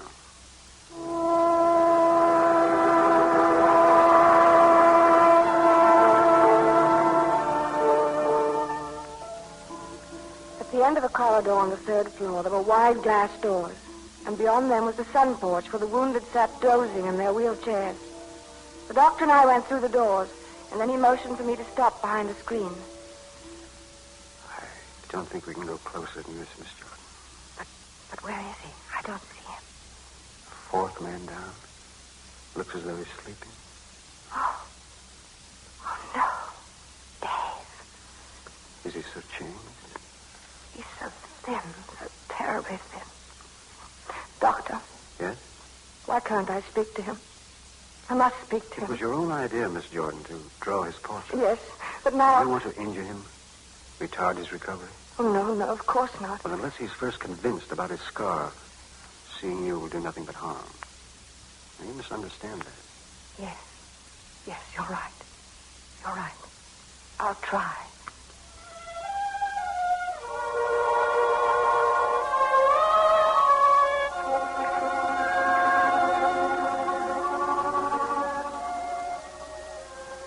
The cheekbones stood out in his gaunt face, and his eyes were deep in his head. And I could see the scar, a thin but livid line across his right cheek. His hair was uncombed. He hadn't shaved for days. And he was slumped in that lethargy I'd seen so often. The lethargy of a man who has accepted death in life. More than anything, I wanted to go to him. But instead, I sat down, trembling, and began to sketch. I knew it was the most important portrait I had ever done. I worked carefully, and I didn't notice when the doctor went away. It was more than an hour later when he returned. About through, Miss Jordan? I think I've finished, Doctor. It's hard to know. Let me see. Why, say, that's a photographic likeness. It was difficult. It's hard for me to see him objectively. I tried to get it all. The scar. Certainly not flattering. Well, now we'll see. Huh? Yes, we'll see. But, Doctor, let me take it to him. I must show it to him. But you said... I have to. He'll know it's my drawing anyway. He knows my work. Yes, I suppose that's true. So that if he sees me... Yes, I suppose he'll have to know you're here. We'll have to tell him. Very well, Miss Jordan, go ahead. But for his sake, keep cool. Oh, I will, Doctor. Thank you. Hello, Dave. Annie. Hello. Annie, how did you get here? How did you know? I looked for you, and I found you. But I don't want you here. I don't want to see you. I have to see you, Dave. You know that. No one wants to see me, no one. So go away. Please. Go away and leave me alone. Well, did you hear me? All right, Dave. I'll go if you want me to. But first, I want to give you something. I don't want anything. It's only a drawing. Please, look. Well, Dave. I've seen it. So what? Don't you know who it is? Who? It looks like someone. It's a drawing of you, Dave. You're lying. It isn't me. Look at it. You're lying. Where's the scar? There. See? The line across the cheek. But my scar's bigger. This isn't me. I have a big scar. My face is worse than this, a lot worse. Dave, put your fingers on your scar. That's right. Feel it. Now, look at the picture. It was bigger, I tell you. Doesn't it feel the same as it looks in the picture? Doesn't it? Is that all there is? Just a line? Mm-hmm. That's all. Just a line, a thin line like that. What color is it? It's a little red, but it'll turn white. That's all? Look at the rest of my face. Look at me. What's wrong with you? Nothing, but... Annie, tell somebody to bring me a razor. Can't you see I need a shave? I'll get you a razor. But even with the beard, Sergeant, would you give me a kiss?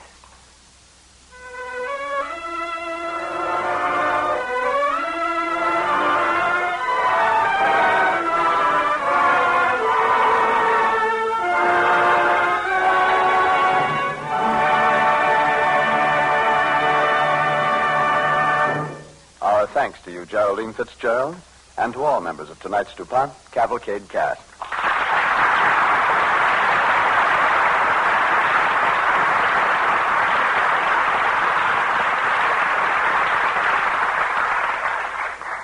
Now, here is Gain Whitman. The P-80 Shooting Star, the new jet plane developed at Lockheed for the Army Air Forces, is said to fly 700 miles an hour.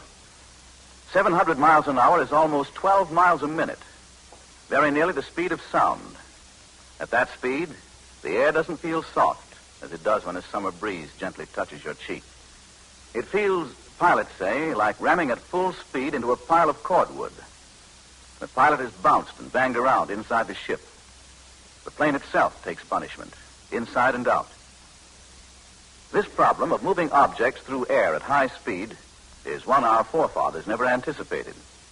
When the steam locomotive was invented, you may recall, it was gravely predicted that no human being would be able to live at the terrific speed of 30 miles an hour, because speed that great would draw the air right out of his lungs. Today, man is traveling at more than 20 times the speed of the early locomotives through the air. You can prove for yourself that air resists an object moving through it.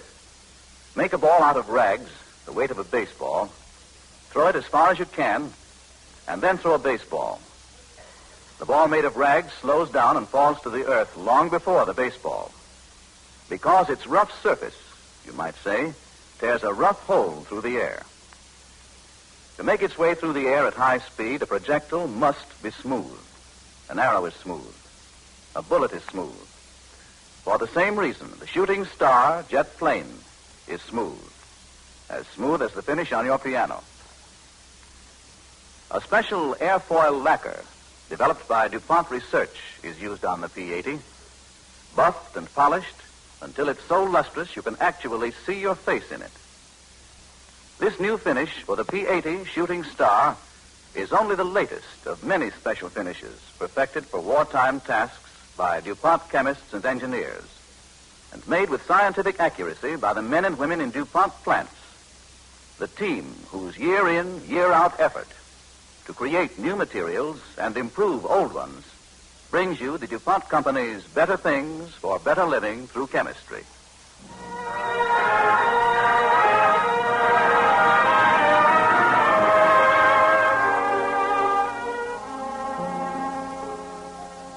Let us not forget in this hour of victory in Europe that our battle is but half won. There is much more to be done, both abroad and at home, before America can return to the ways of peace.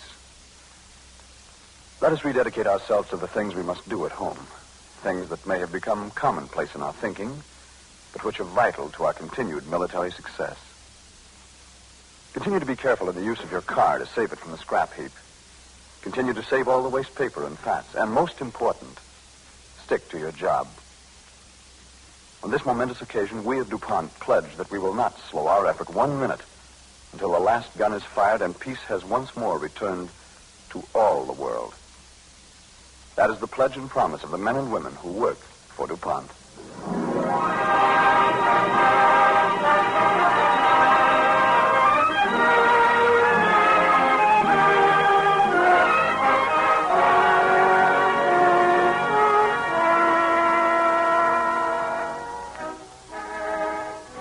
Mark Twain said, "Everybody talks about the weather, but nobody does anything about it."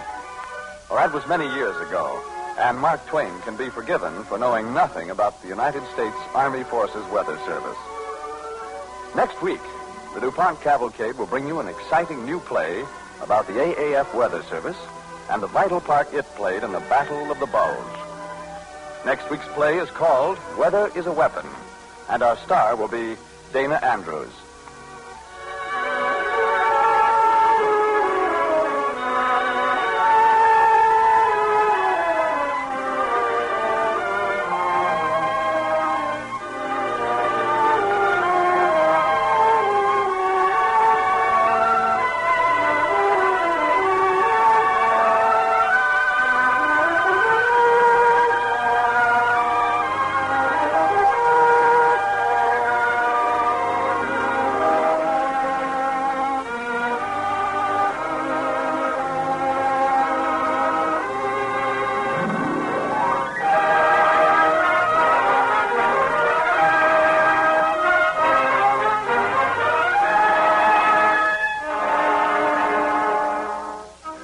The music for tonight's DuPont Cavalcade was composed and conducted by Robert Armbruster. Our Cavalcade play was written by Bernard Rhymes and was based on materials supplied by USO Camp Shows, one of the vital agencies you help to support by contributing to your local United War Fund campaign. This is Frank Graham inviting you to listen next week to Weather is a Weapon, an exciting play about the AAF Weather Service, starring Dana Andrews on the Cavalcade of America, brought to you by the DuPont Company of Wilmington, Delaware.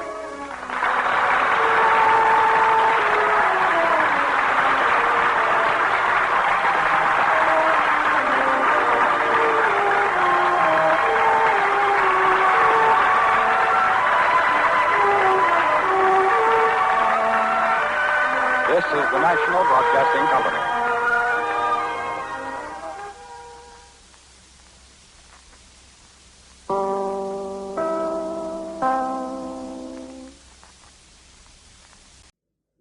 The DuPont Cavalcade of America.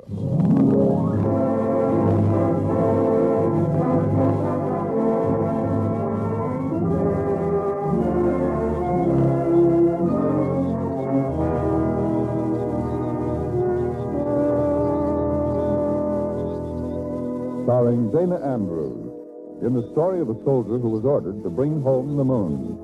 The play, Weather is a Weapon, on the Cavalcade of America, sponsored by the DuPont Company, maker of better things for better living through chemistry.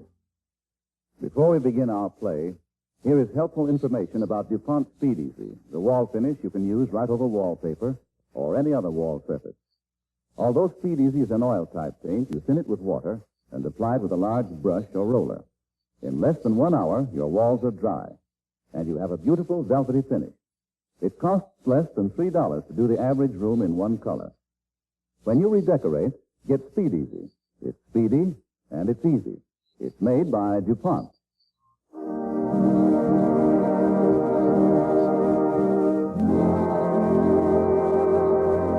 And now, the DuPont Cavalcade presents Weather is a Weapon, starring Dana Andrews as Lieutenant Howard Jameson of the United States Army Air Force Weather Service.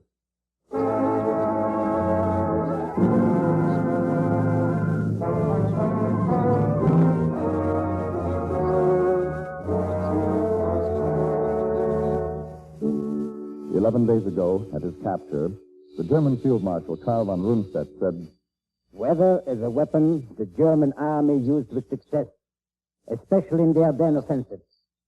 This Battle of the Bulge, as you call it, might have changed the entire course of the war had it not been for the fact that the United States Air Force so quickly took advantage of the break in the weather."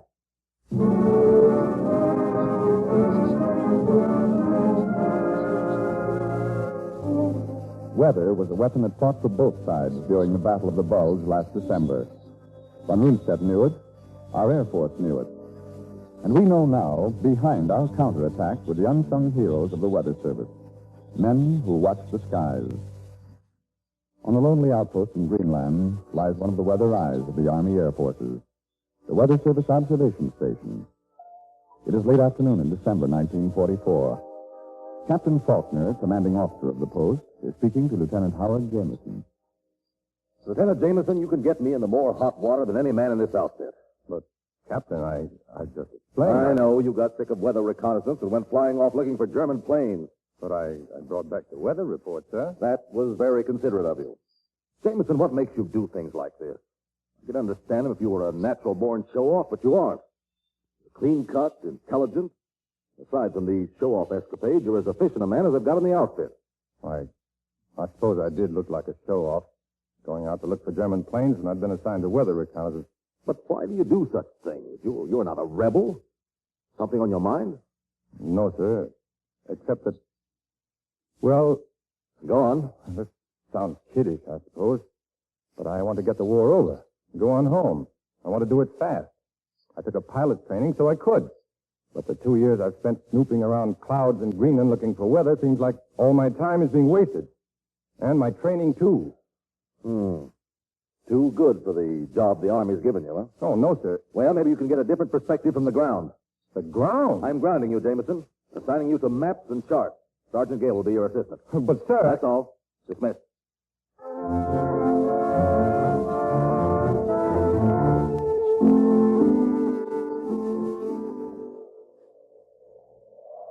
Visibility, 1/8 of a mile. Check. Wind direction, 200 degrees. Check. Speed, 6 miles per hour. Check. I bet I say check more times in 1 year than a banker does in his whole lifetime. How'd you like to be in my shoes, Sergeant? I have to listen. Yeah. 2 weeks of riding around this island on a Jeep playing with weather charts. Sergeant, I tell you, it's getting me. Yeah, it's enough to make a guy hate his draft board, eh? Hermits on the fertilized iceberg they're called Greenland. You know, I knew a hermit once. His name was Michael. Yeah? His name was Myrtle. Yeah, he was a title. He hermited for over 200 years. That's old, brother. No, really, he was 200 years old. Think what a big help it could be if he could remember the weather for 200 years. We could put it down and average it up, you know. Go on. Yeah, clear from the time of Napoleon. That will be a very large average, Lieutenant. Very interesting. Check. Monotony. Charts, maps, lines, circles, barographs, thermometers, and sergeants. Hello? Okay, Sergeant, come on, back to the Jeep. Yeah. Check. It's a great war. A fellow goes through pilot training and... Oh, well. The moon lifting her silver rim above a cloud. With a gradual swim coming into the blue with all her light. Eh? What's the matter? Why are you looking at me that way? Hey, Lieutenant, what you just said didn't make sense. It's poetry. Oh. I always recite poetry when things seem like they're too big for me. Monotony is strange. Why? Why? Oh, I don't know, because I guess reciting poetry seems like such a sure trick for a guy like me. Keeps me from doing something that's worse. The lines I just recited were from John Keats. Never met him. The moon brought him to mind. What moon? The moon up there in the sky. Hey, sure enough. Yeah, but this chart says no moon. What? The chart says snow followed by ice, clouds, but no moon. Well, what do you know about that? Mother Nature's violating the rules. This ought to happen more often. A few surprises and a weather job wouldn't be so bad. How do you figure it happened? Uh-oh. Going back again. I'll write that down, Sergeant, with the date. And way ahead of you, sir. It's already down. Look at her go, Sergeant. Pretty, isn't she? Hey. And the moon is she, you know. Feminine, fragile. Yeah, that's the same way I felt about Michael, Lieutenant. Even though the guys told me she was a he. Why, I even carved my initials on its back. Listen. Huh? What's that? Sounds like an aeroplane. It is an airplane. Well, what's so surprising about that? It's a C-46 Commando. It doesn't belong to this base. Hey, there's the walkie-talkie. Theo must be lonesome. I got it. Hello? Post 18, Lieutenant Jameson speaking. Yes, Captain. Yes, sir. We'll report at once. Sergeant, start your motor. We're going back to headquarters. Yes, sir. What's up, sir? I don't know, but the captain sounds awfully excited. Let her go fast. Well, hold on to your commission, Lieutenant. Here we go again.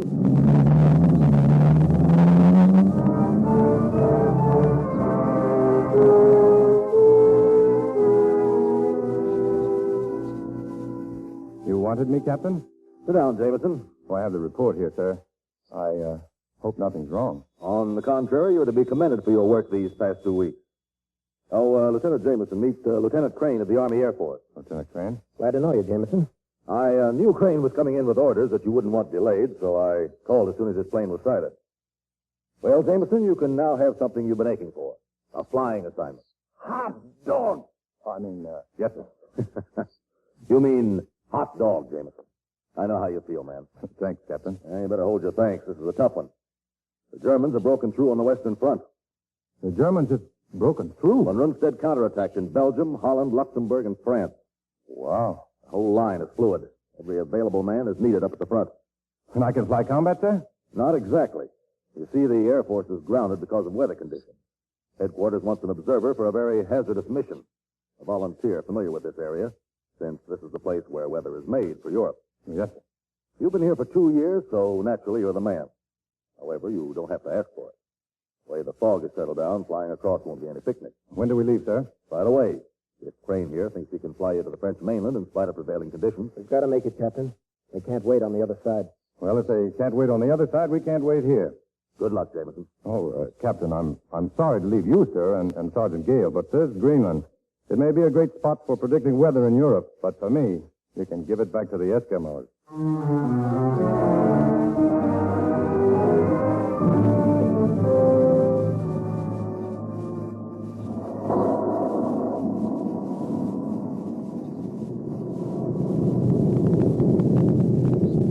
Bad night. Fierce. Worst flying I've ever seen. Yeah, me too. We'll make it, though. Sure. Hope, like the golden taper's light, adorns and cheers our way. And still, as darker grows the night, emits a brighter ray. What's that? Huh? I didn't hear what you said. Oh, I wasn't saying anything. I was just reciting poetry.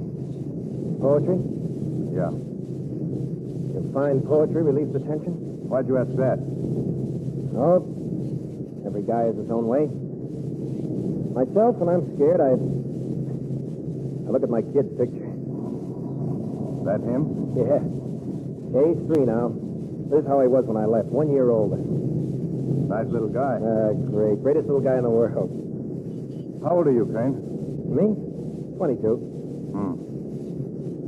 Crane, do you think those Germans will get anywhere with their counterattack? Might if we don't get some better weather. Not getting it tonight. No. That's bad.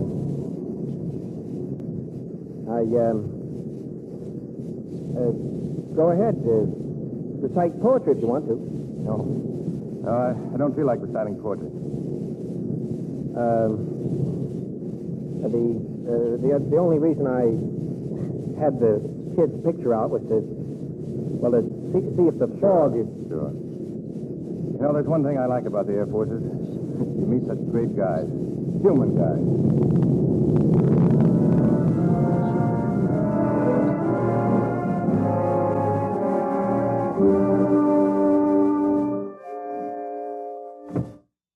Major Harned, Lieutenant Jameson and Crane reporting, sir. Welcome to France, man. You're Jameson? Yes. Crane? Right, sir. Glad you're here. Must have had a rough passage. Well, it wasn't bad, sir. We wore our rubbers, sir. Well, I've heard that you were resourceful, Jameson. Your captain stressed the fact rather strongly. Not Captain Faulkner. We asked him to pick a man for us. He said if there was such a thing as a one-man team, you'd be it. Captain Faulkner said that? He also said to be sure we kept you busy or you'd find things to do on your own hook. Well, no, don't look so embarrassed. So happens we need your kind of a man at this particular moment. Excuse me, Major Hunters. Here's the latest report from Bastogne. All right, Corporal, just keep them coming. Yes, sir. Jameson, Crane, look at this report. Bulge is getting bigger all the time. Wow. Hey, that looks bad. If we could put our planes in the air, we could stop them. Weather. Excuse me. Major Harnett speaking. Well, Major, Still the same, Colonel. No flying weather in sight for at least 24 hours. this is getting to be an old story with you, Major. When will we have some flying weather? I'm afraid from the looks of things, this may go on for days. The low ceiling is all over the Never area. mind the low ceilings. Get my planes off the ground. If you don't, we stand to lose this whole front. Maybe even the war if we don't stop Von Rundstedt. Colonel, we don't make the weather. We just forecast it. I'll call back in half an hour. Jameson, you see what we're up against? Germans in front of us, the Air Force is at our throat. They think we manufacture weather. I wish we could, sir. So do I. Here are your orders. Take a look at this map here. The 101st Airborne is fighting in this area here, you see? You are to follow as closely as possible. With their protection, you and Crane can establish right about here. See? Yes. Set up your mobile weather equipment at once. At once. Take readings every half hour. Radio on back in code. That way, if a break is on the way, we'll know about it. Right, sir. Crane? It's all clear to me, sir. Without our air power, the Germans can chase us out of France. So get us some flying weather, do you hear?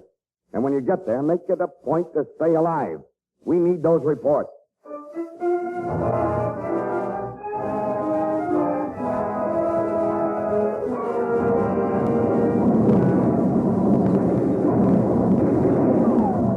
Well, we're really in the thick of it now, Crane. Keep down. Down nothing. We can't stay here and live. We get up, we won't live long. We're lucky. What if we'd gone with the 101st Airborne instead of following them? Yeah. Yeah, those poor guys. Cut off, around Hey, there's an abandoned Jeep. Let's make a try for it. If the thing runs and we get to it, maybe we can drive back to headquarters. Any port in the storm? Come on. Keep low. Don't run in a straight line. Start reciting your poetry, fella. Get out that picture of the kid. It's in my hand. It's been there ever since we got here. I've had a feeling my time... Down, Crane! Get down! Crane, boy! Crane!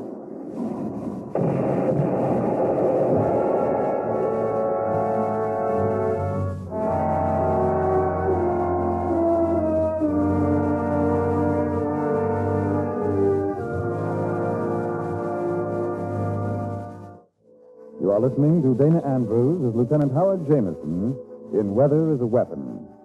On the Cavalcade of America, sponsored by the DuPont Company, maker of better things for better living through chemistry.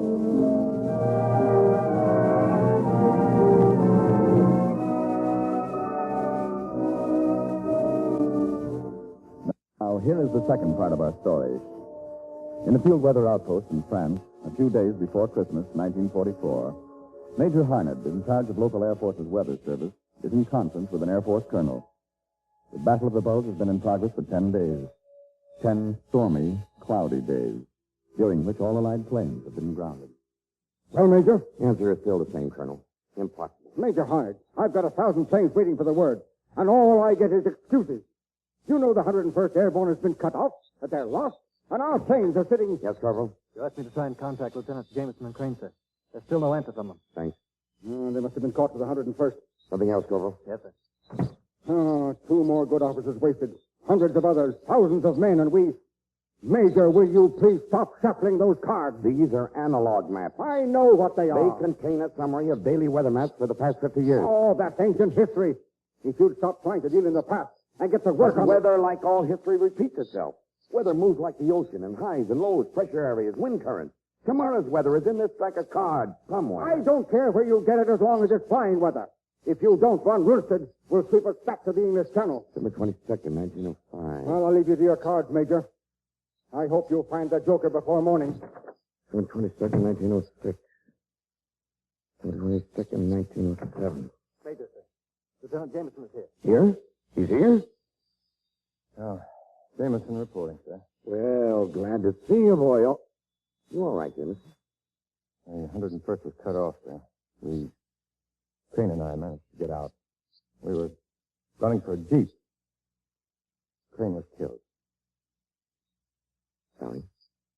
He's a swell guy. Thanks. Well, Major, you look as though you'd had a rough time yourself. I'm okay. Let's see your report, Jameson. Yes, sir. Not very encouraging, I'm afraid. No. No, it isn't. Well, it agrees with ours anyway. Corporal. Yes, sir. Send this report. Same old story, day after day, same from all areas. Here it is. Low ceiling, poor visibility, greatest clouds, fog. That's all, sir? That's all. Yes, sir. Sending out such reports day after day while Germans keep killing our men. We've got to get our planes up. What do the analog charts show? Ah, the usual December story. Fog, snow, clouds. Runstead knew it. That's why he struck now. I wish I was out there. We tried, Jim. But I belong out there. We still have a few weathermen out. There must be something I can do. Get some rest. We need you rest. I don't want any rest. Tell me what to do. What are you after, a miracle? Look at these reports. Every area, ceiling 0, 10-10 saturation, sleet, snow all the way across the Atlantic, and still coming at it. Strong west wind blowing from America tonight, tomorrow, and the next day. Exactly the same as it's been for 10 days. Got the king. Get some sleep, and you can talk stuff out. I can't sleep. There's no use trying. Don't talk foolish. We can't beat this thing. We have to take weather as it comes. We can't do Major, it. I'm going back to the combat zone. I told you we've got men there. Here. Look at this map. But we don't have any at this point. Certainly not. That's miles inside the German lines. Are you tired of living, Jim?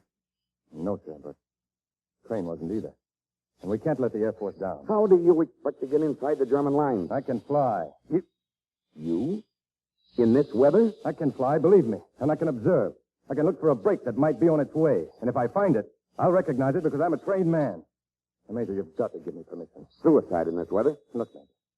I've been flying in soup as bad as this in Greenland for 2 years. Isn't gambling just one life against thousands worthwhile? Isn't it, sir? There's an observation plane about 2 miles back. And a man here who'd like to go along, I think. Came in with a replacement. Ask about this. Sergeant Gale. Gale? Sergeant Gale? Oh, boy. Well, Major, everything's going to be all right. That guy is good luck to me. Thanks, sir. Thanks for everything. Come back alive, my boy. I don't want to have you on my conscience for the rest of my days. And I don't want the infantry on my conscience. I'll be back, sir.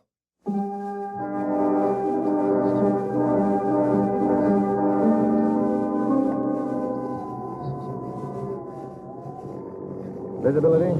Poor. Well, check. Wind direction. 150 degrees. Check. Yeah, my life is sure monotonous, ain't it? Check. Check. Check. So's the fog monotonous. How's the gas situation? Low. Hey, Lieutenant, would I be impertinent if I suggested we train back? You would. We're not turning back until we reach our destination. Our destination, huh? We're 50 miles over the German lines now, Lieutenant. What is our destination, a prison camp?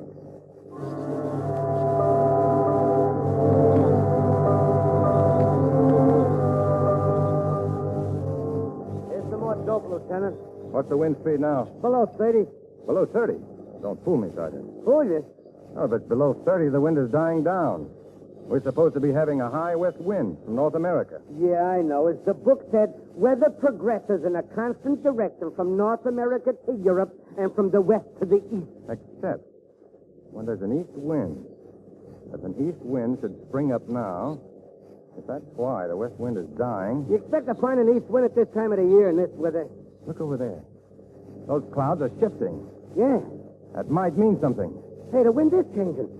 Yeah, but it's getting cloudier and saturation 10-10. It makes a liar out of the rest of the stuff. Yeah. We're probably wrong. Yeah, we're hoping too hard. We're hoping so hard we think we see what we want to see. Maybe.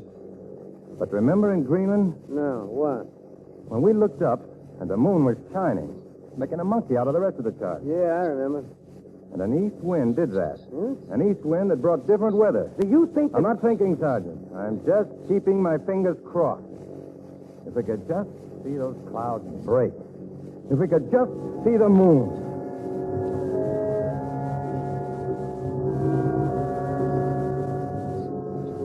Bright-eyed fancy hovering o'er scatters from her pictured urn thoughts that breathe and words that burn. What'd you say? Oh, that's poetry again, huh? Annoy you? No. Hey, wait a minute, Lieutenant. I just got an idea. I'm coming up front to tell you. Come ahead. And darkness bearing down, gloomy, heavy-weighted like some Trojan steed with the trappings of war. Hey, I ain't superstitious, Lieutenant. Don't think that. But remember in Greenland when the moon started to come up and make a liar out of the chart? You talked to it. Remember? Like the moon was a beautiful dame. I did? Yeah, it seemed to help, too. The moon got brighter. And I was wondering, well, could you talk to it again, Lieutenant? I could try. It'd have the same effect on your reciting poetry does. Keep you from blowing your top. I mean, well, you wouldn't be losing nothing. All right. I'll try, Sergeant. Yeah. I'll try. Come on. You bright-faced doll. There's a million of your boyfriends waiting for you down there. A million of them. The sight of you would mean more to them than any pin-up girl they've got in their collection. Come on, baby.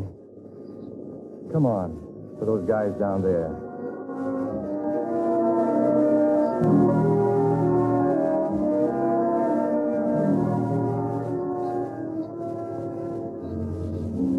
I love you, Lady Moon. I love your brother, the sun, your little cousins, the stars, and your boyfriends, too, the planets, and your elevations, your wind currents, and your lunar readings. I love them all, baby. Sergeant, I guess I'm getting a little silly now, huh? Maybe you ought to get tough with her, Lieutenant, huh? All right, then, I'll get tough. Listen, you stuck-up cheesecake. Come out from behind those cumulonimbus. If you don't... Lieutenant. Yeah? Maybe I'm seeing things, but... Nah, it's gone. What is it? Over there at 9 o'clock. I really thought I saw something. Holy smoke. Yeah, it's back again. I see it. A beautiful, bright patch. Yeah. It looks as though somebody tore a hole in the black sky with a silver knife. Yeah, she's pretty, all right. Oh, you did it, sweetheart. You glamorous hunk of heavenly girl. You did it. Yeah. Gale, radio the major. Shoot. Our limit looks like a break in the straightest. Good visibility. Moving west toward our line. Check. You think it'll reach our lines by morning? Let's keep our fingers crossed, Sergeant. Hold tight. We're going back.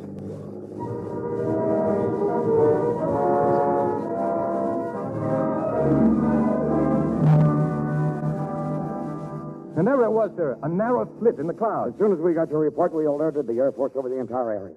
I hope it keeps coming this way. It will. Oh, I feel like a kid on his first airplane ride. Yes, Corporal. Here's the summaries of the whole area, sir. Well, here goes. Let's plot a map and see if conditions at other stations make your discovery a freak happening or something on which a forecast can be made. I've got my fingers crossed. Yeah, here's that. Jameson. It worked. The second time in 50 years that December 23rd shows clear weather. Yoo-hoo! Here. Read it for yourself. A Recon high blowing in from Siberia, getting stronger every minute. I knew it. And thanks to you, we'll get the jump of the Germans. Von Rundstedt left himself wide open if he didn't know this was coming.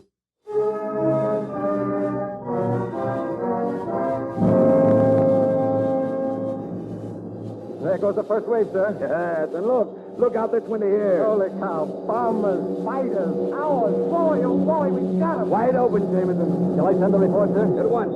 This is the one I've been wanting to send. To Holland, Luxembourg, Belgium, France.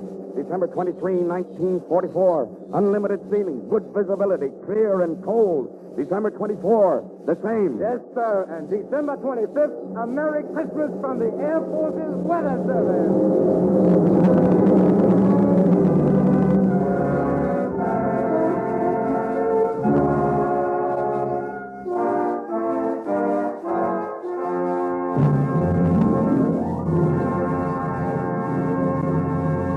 Our thanks to you, Dana Andrews, and to all members of tonight's DuPont Cavalcade cast.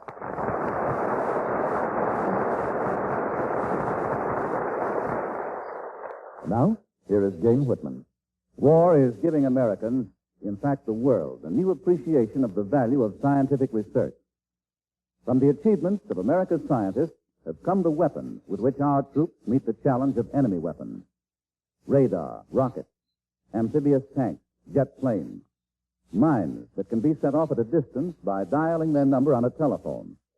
These have come from the Office of Scientific Research and Development, from university laboratories, from scientists in the Army, Navy, and the other branches of the government, and in industry. And when the full story is told after the war, their achievement will be even more fabulous than the part of it we already know. The great work these men of science have accomplished is an illustration of the kind of research followed in peacetime throughout American industry.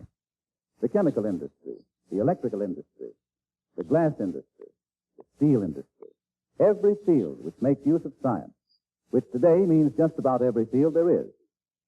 It's an illustration of the kind of research DuPont knows so well and puts into practice to bring you better things for better living. One specific thing peacetime research at DuPont is working is to help lower the prices you pay.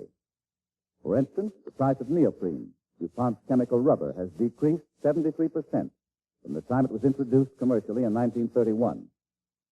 The insecticide that shows promise of being the best ever is still new, but the price has already been cut 62%. Weatherproof adhesives have been reduced 25%. The price of Freon, DuPont's safe refrigerant, which you probably have in your refrigerator, is about a third of what it used to be. And there are many other examples among chemicals less familiar to you. You'll probably never buy any urea, for instance, but manufacturers of plastics buy it.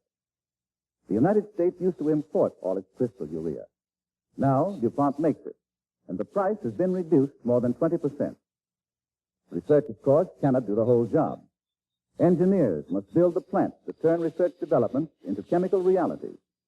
Management, service departments, laboratories, foremen, the girl watching the trembling needle of a gauge are all partners in efficient production. Their working together results in greater efficiency, and that efficiency is reflected in a decrease in prices.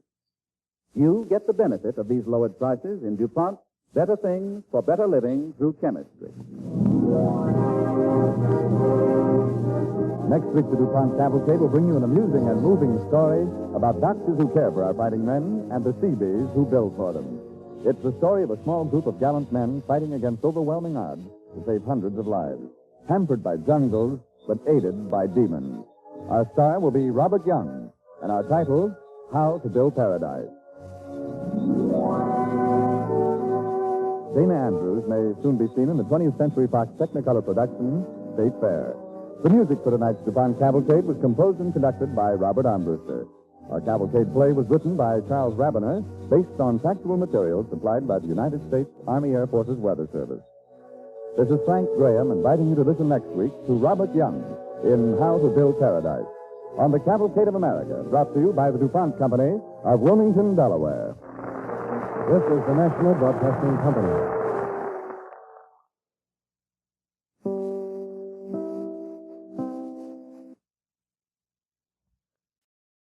The DuPont Cavalcade of America.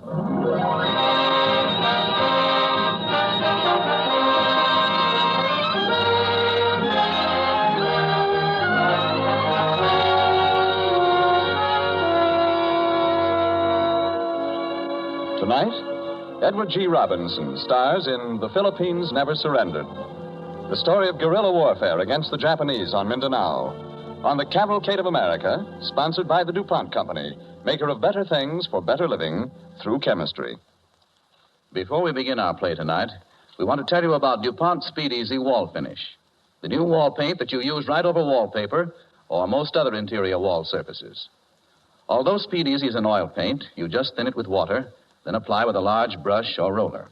In less than an hour, your walls are dry. For less than $3, you can refinish the average room.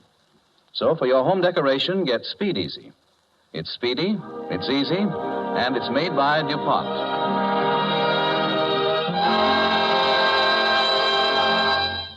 A A few weeks ago in the Saturday Evening Post, Edward Cooter first told his story of guerrilla warfare against the Japanese on the island of Mindanao.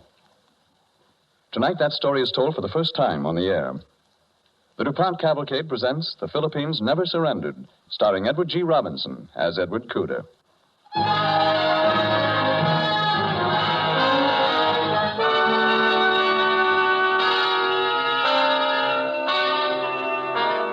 May 5th, 1942. In the shortwave monitor stations of America, in San Francisco and Seattle, up and down the West Coast, the engineers hold the tuning dials, trying to bring in the signal, trying to make it louder. And then they get it. And they hold it. Somebody is calling from the Philippines. Corregidor calling. Corregidor calling. Corregidor. I can't say much. They got us. All around and from the skies. I can't think at all. Everyone is bawling like a baby. They're piling the dead and wounded in our tunnel. My love to Pa, Joe, Sue, and Mac. Stand by. Stand by. In San Francisco and Seattle, the engineers wait at the receivers. They wait. And the brute silence of the Pacific flows in. Nothing more from Corregidor. It is as though the sea has rolled over the Philippines. The Philippine Islands have been drawn into the bosom of Japan.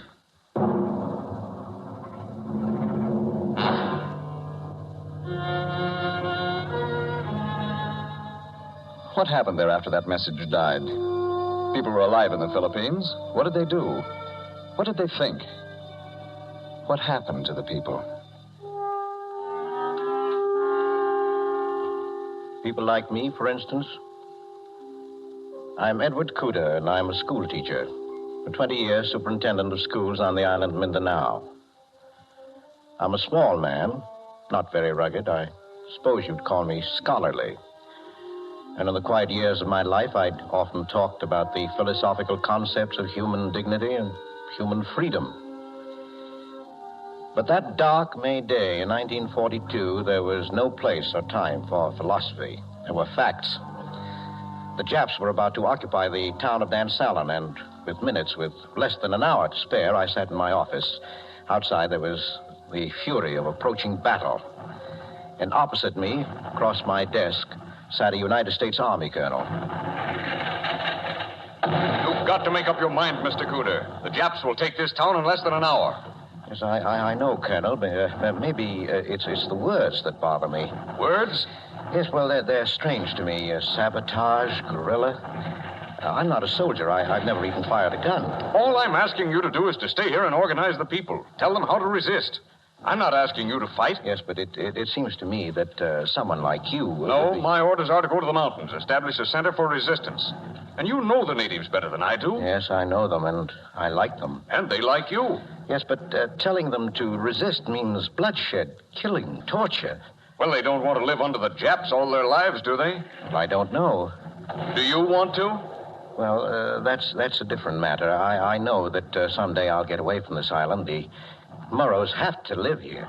Sure. It's their home. All the more reason for them to fight. Well, it's easy for you and me to say that, Colonel. It's true. Well, it's easy for us to talk about what a man should fight for or die for, but our talk isn't enough. Listen, Colonel. Those guns are real, and the people they're turned against know they're real. Look, I can't argue any longer. I have to get out of here. But I wish you'd say that you'd try. I'll try. Well, that's enough for me. I know that if anyone can get the Moros to fight, you can. Yes, I'll try. I'll talk to them. But, Colonel, don't expect miracles.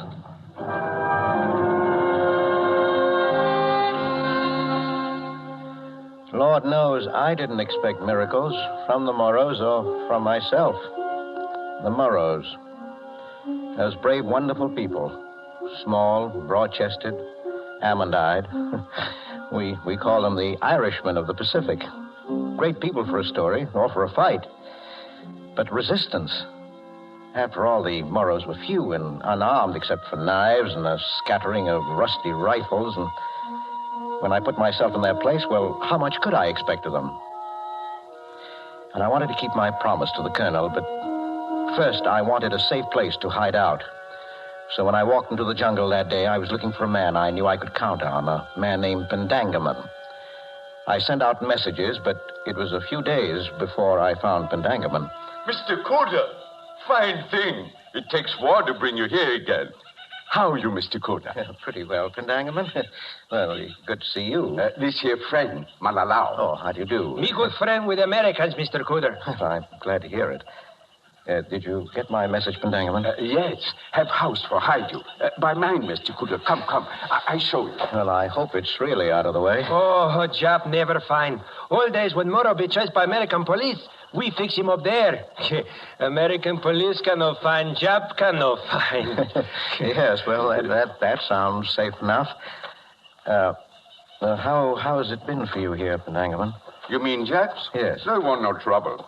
No want war here. Too busy with Americans far away. So we must attack. Be quiet, I Malalau. know quiet. We must kill them. Mr. Cooder, we call Pendangaman our leader. Whether he be leader for a flock of chickens. Malalau talk big, but my people no want to fight, Jap. Well, they haven't bothered you at all? Oh, Jap captain come this morning, say road blown up. Say bandits blew up road last night. Me bandit to do this, Mr. Cooder. You, Malalau? Yeah. Well, congratulations. Then Jap say, Moro people must repair road. I say no. Must repair. No repair, Jap kill everyone. Mr. Cooder, tell Pendangaman. When are you supposed to repair it? Tomorrow morning. We go, many people other side of town. We no go. Tell him, Mr. Cooder, you American. Well, I know the danger, and I don't want to be responsible. But Americans come back, yes? Yes, someday, but I can't promise when.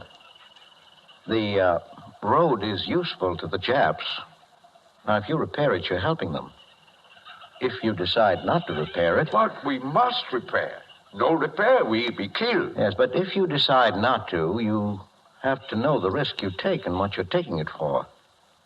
Pendangaman. Yes, Mr. Cooder. You remember the American colonel who was in Dance Island? Yes. Well, he asked me to tell the people here something. Tell them fight?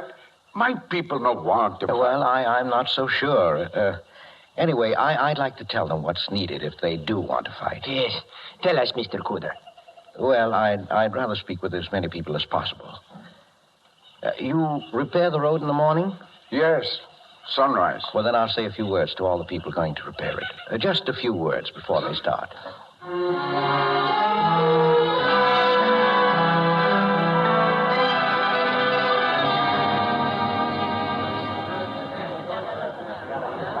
But please remember, I don't want to mislead you.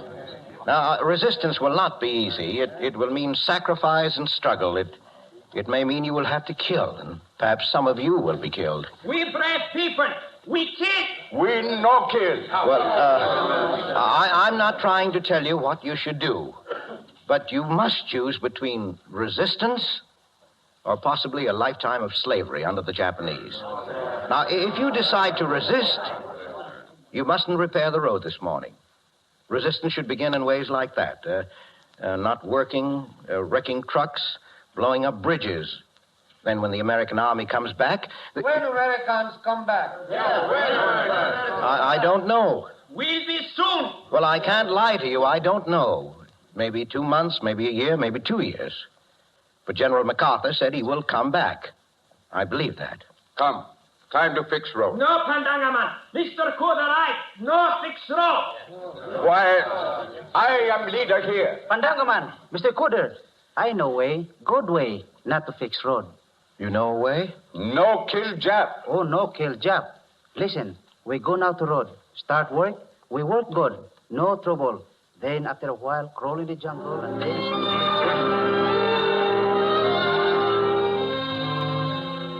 They went to the road to start work, and I went along and crouched in the jungle with Manilau and Pendangaman beside the road. There were 6 Jap guards who handed out picks and shovels. It was getting light. The Moro men started digging and clearing the debris from the road. They worked for 2 hours while the Japs sat and watched. Then Manilau crawled away from my side and disappeared into the deep jungle. And suddenly... The Jap guards ran up and down the road, trying to see into the jungle, looking for the men who'd fired. And when they peered toward Pendangaman and me, I was cold with fear. But they didn't see us, and they wouldn't venture into the jungle. They fired a few shots blind, and then waited. In a few minutes... You will continue walking. Go to work. The men went on working. Manilow silently returned to my side. Then, after another 2 hours, he crawled away again.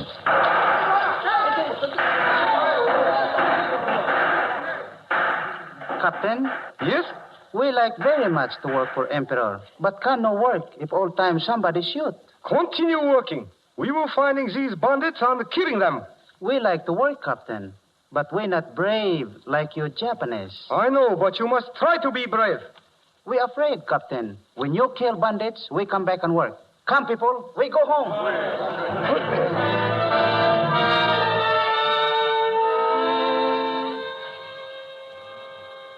What are you thinking, Pendangaman? Trouble coming. Why? This. We work for Jap. They make very nice with us.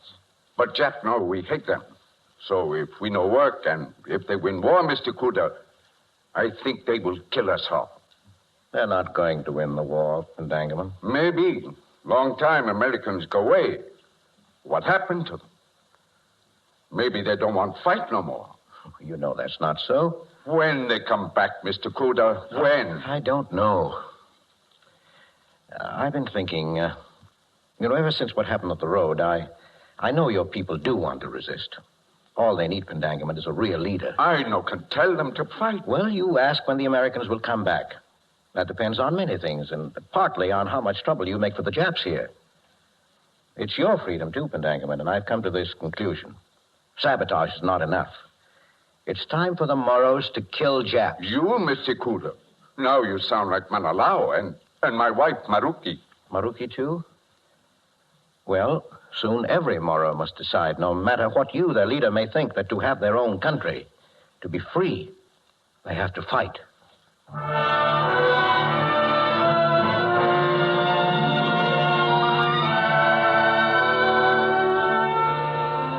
You are listening to Edward G. Robinson as Edward Cooder in The Philippines Never Surrendered on the Cavalcade of America, sponsored by the DuPont Company, maker of better things for better living through chemistry.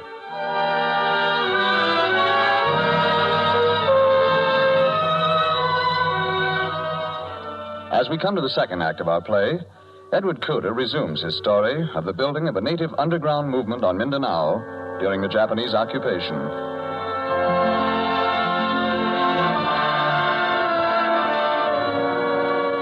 After I knew the Moro people were ready to resist the Japanese, I became a man of action, trying to bring together the threads of courage, ingenuity, and strength I'd seen in the Moros, trying to fill the gap left by the weakness and the hesitations of their leader. Days passed and weeks, and then I saw that the temper of the Japs began to change.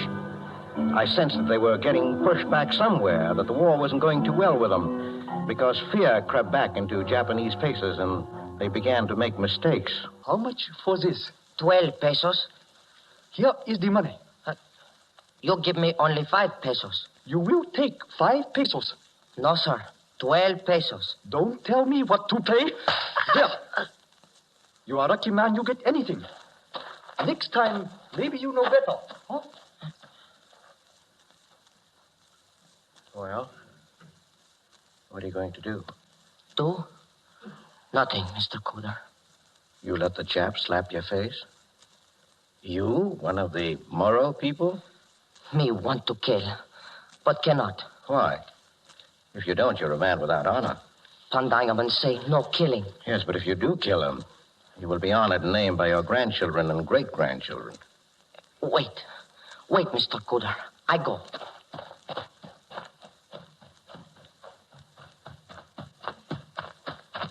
Sir? Good, Captain. So, you speak to me? Sir, I worthless man. I no want to take more than 5 pesos. Oh, next time, you know better with Japanese. Yes, sir. Sir, you tell me, please, what is great Navy ship there in harbor? That one? Yes. Oh, fine ship of Japanese Imperial Navy. Name, Kajik. So, clean through the throat. You Jap cannot slap Moro. Even you have many guns.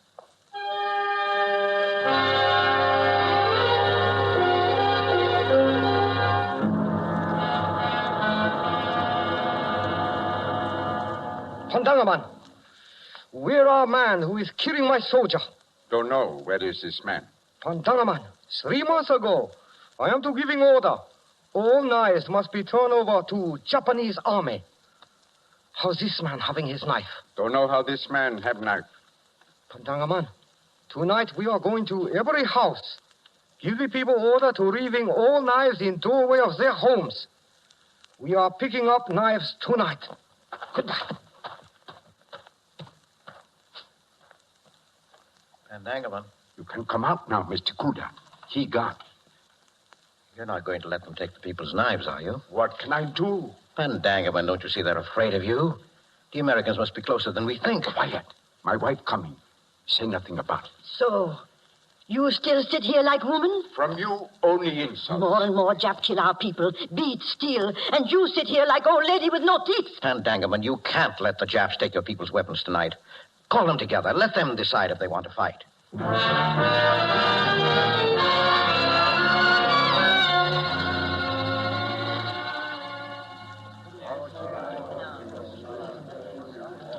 That night, in the darkness around Pandangaman's house, the people sat and talked. I moved among them, listening, putting in a word here and there. They all had their rifles with them. They'd come expecting to fight. And yet Pandangaman sat without speaking, and I knew he wouldn't give the command. Then it happened. A young man came up to Pandangaman. Pandangaman, many Japanese coming up road. Coming this way. Oh, not so good. Everyone, Japanese coming. Put down rifles, then sit. Everyone. I could feel the nervousness rising like a fog from the people. All eyes were on the road that passed Pandangaman's house. But Pandangaman was turned a little away, and he seemed to be hardly breathing. We heard the troops approaching, and then from another direction out of the jungle, a man came running. Everyone turned to see. It was Manilao. Pandangaman, boat wreck on shore. Japanese soldiers swim in water. American submarines, Pandangaman. American submarines sink Jap ship offshore. They come back, Pandangaman. We fight now. We fight now. Well, now what do you say, Pandangaman? Quiet, Maruti. Bah! You old woman. I go after them with my knife. I will lead people. Quiet. Mr. Kuda, go into your house before they see you. All right, I'll go. You can see what your people want, Pandangaman. If you're really their leader, you have to prove it. Now is the time to act. I went into the house and watched. I saw the soldiers pass the house and vanish over the little hill road. And then I saw Pandangaman get to his feet. I knew now he felt the pulse of his people and he was ready to lead them. The thing that happens over and over in human history, it happened in the now. The people, needing a leader, had created one out of their own strength, their own fierce needs. Pandangaman stood up, and the Moro people rose without a word and followed. Moving noiselessly, the people spread out behind him and started running. I ran out of the house behind them. They filled the jungle on both sides of the Jap column and then caught up with it. For a moment, we could only hear the sound of marching, and then...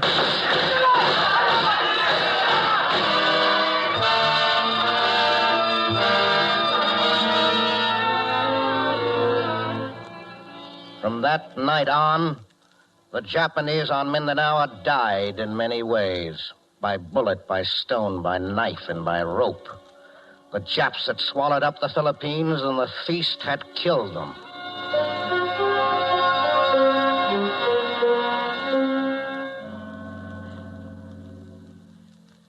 Well, my job's done here, Pandangaman. You leave us now, Mr. Kuda? Yes, I think I should go to the mountains and join the colonel. The people are organized now, and they have their leader. Yes. Tell Colonel we fight for him. We make way for American to come. And tell him come soon. I'll tell him.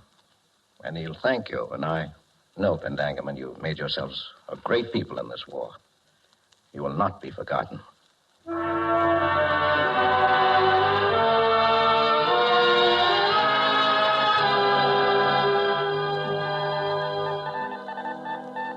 Well, Cooter, how's it seem being a hero? Oh, I don't know that I am, Colonel. I told you I was no soldier. Maybe not, but you certainly started things popping down there. Well, they're fighting, yes. Poisoning Japs, knifing them, throwing them off cliffs. They're organized, Colonel, but I still haven't fired a rifle. Remember? I told you that wasn't important. Yes, the Moros are fighting like people who deserve their country. You know what I mean. To me, that's a fine thing. I know. Colonel, your answer from MacArthur's headquarters, sir. What's it say? Well, General MacArthur's sending a sub. We're to meet it on the coast. Here are full directions, sir. Good. Well, Cooter, I guess you're going home.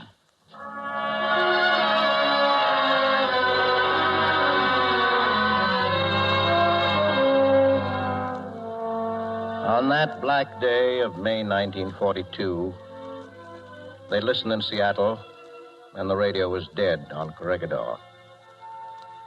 But in February 1945, I lay in a New York hospital, and beside me the radio was tuned to the same wave band.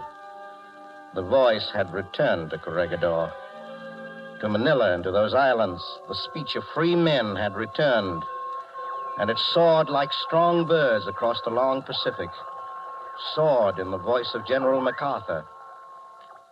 President Osmeña, my country has kept the faith. On her behalf, I now solemnly declare the full powers and responsibilities under the Constitution restored to the Philippine Commonwealth. We come here as an army of free men, dedicated with your people to the cause of human liberty. Manila has regained her rightful place as a living and heroic symbol of democracy. The level voice of Douglas MacArthur rose out of the sea, and the silence of the sea was rolled away. And I knew then what I had stayed behind to prove. The Philippines never surrendered.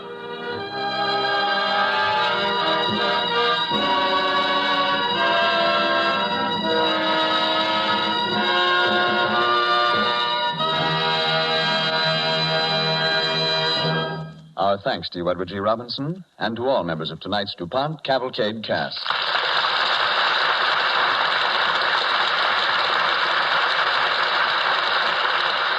Now, here is Gane Whitman. As each day brings us nearer to the end of war in Europe, we turn our thoughts westward. Westward to Japan, and currently to San Francisco, where at the United Nations Conference, men of goodwill are striving that world war may never come again. Lamont DuPont, chairman of the board of the DuPont Company, recently said about the San Francisco Conference, as an official of an American company, which, like the great majority of American industry, has in 2 world wars been forced by events to turn its peacetime production to making the materials of war, I should like to say of the United Nations Conference on World Organization in San Francisco that I hope with all my heart that the nations which are winning this conflict will be successful in perfecting a workable way to secure the future peace. Obviously, we cannot wave a full functioning world organization into being at the point of a magician's wand and guarantee by that act that there will never be war again. It is a harder task than that, for I can appreciate that it will be difficult to agree upon the best method of preserving the peace. By that token, it must be undertaken immediately and cooperatively. And I hope the United Nations will find it in themselves to reach a constructive agreement and exert the long-term, ceaseless effort necessary to make the machinery effective in the amicable settlement of international questions.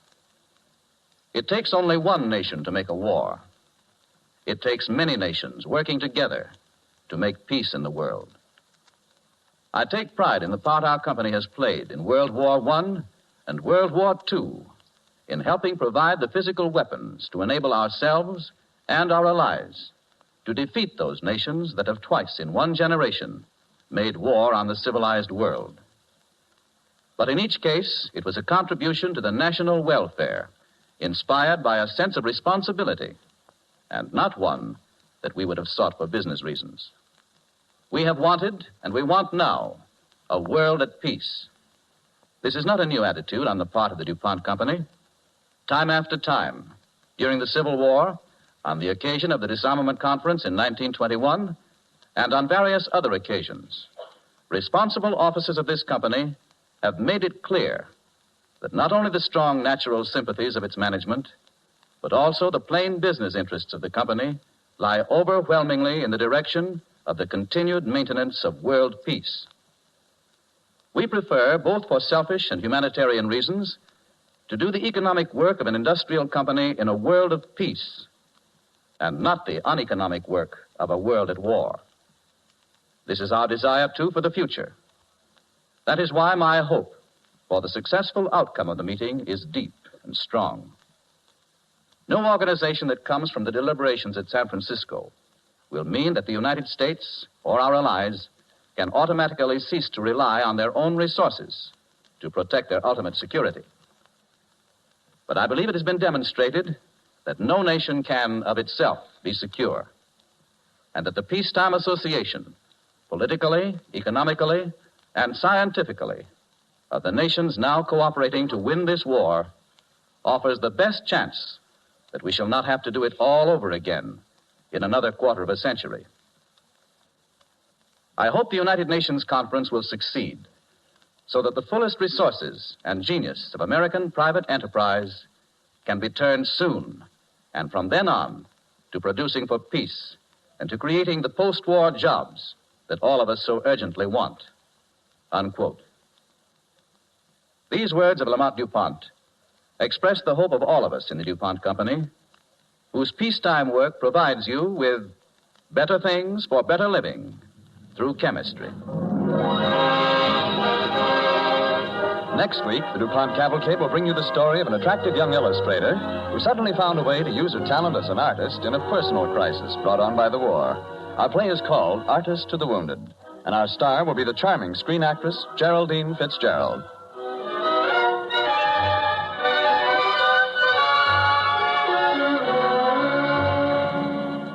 Edward G. Robinson may be seen currently in the international production Woman in the Window.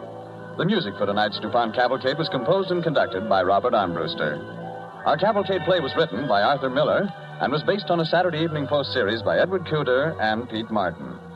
This is Frank Graham inviting you to listen next week to Artist to the Wounded, starring Geraldine Fitzgerald on the Cavalcade of America, brought to you by the DuPont Company of Wilmington, Delaware.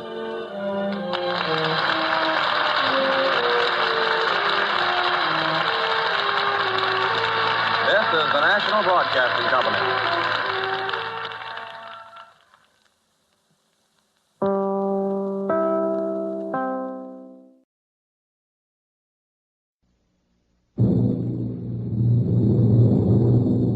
DuPont Cavalcade America.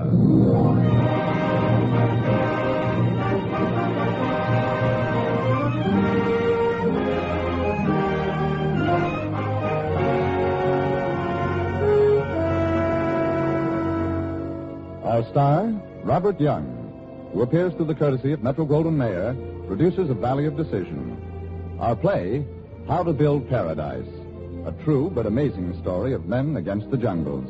On the Cavalcade of America, sponsored by the DuPont Company, maker of better things for better living through chemistry. We'd like to emphasize that America's millions of cars must be kept rolling if we are to continue our all-out war effort. A damaged car or truck that is not repaired is one soldier less in the battle of transportation. And a truck or car whose finish is let go beyond the danger point will soon rust and deteriorate, will soon become another casualty. So give your car the protection it must have. Take it to the DuPont authorized refinisher in your community. He'll give it complete protection and, incidentally, new beauty with DuPont Duco.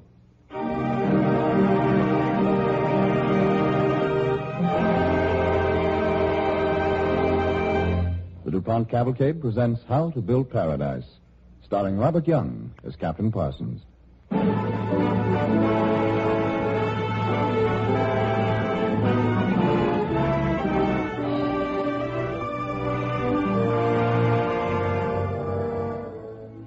I'm Captain Robert P. Parsons, Medical Corps, United States Navy. No more of a philosopher than you are. Yet, a little while ago, a few hours ended which were so important, so big, I felt as though my whole life and all my work had been preparation for them. I'm in a Navy hospital right now on a South Sea island, standing between two rows of beds, looking down at a young Marine, Barton Hill, watching him breathe.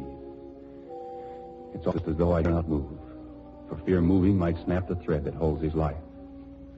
Another patient, one in a bed across the aisle, is beckoning to me. I know I must move. Go to him. I'm a doctor. You want to say something, son? How is he, Doc? How's Bart? Well, he's pretty sick. I took 7 bullets out of him. I know, but is he all right, sir? Is he going to make it? Excuse me, Captain. You don't realize, sir. What don't I realize, son? He deserves to live, sir. He got 45 jabs. Easy now, Bill. Relax. You're a sick boy yourself. That isn't all. When the Japs got Bob Creighton, that little guy lying there on that bed crawled down there himself to rescue Creighton. I heard about it. And I'm pulling for him just as hard as you are. He just lays there with his eyes wide open. Can't he talk? Is there some reason? Hey, look. He moved a little, sir. Yes, he did. Please, Doc. Please go see if he can talk, will you? All right, Bill. I wouldn't count on his talking too soon. But if he can, I don't think you need worry about him any longer. Now you relax. I'll find out. Good morning, son. Huh? How are you? Huh? Wait, I'll lean down so I can hear you more easily. How are you, Bart? Where? Yes? Where am I?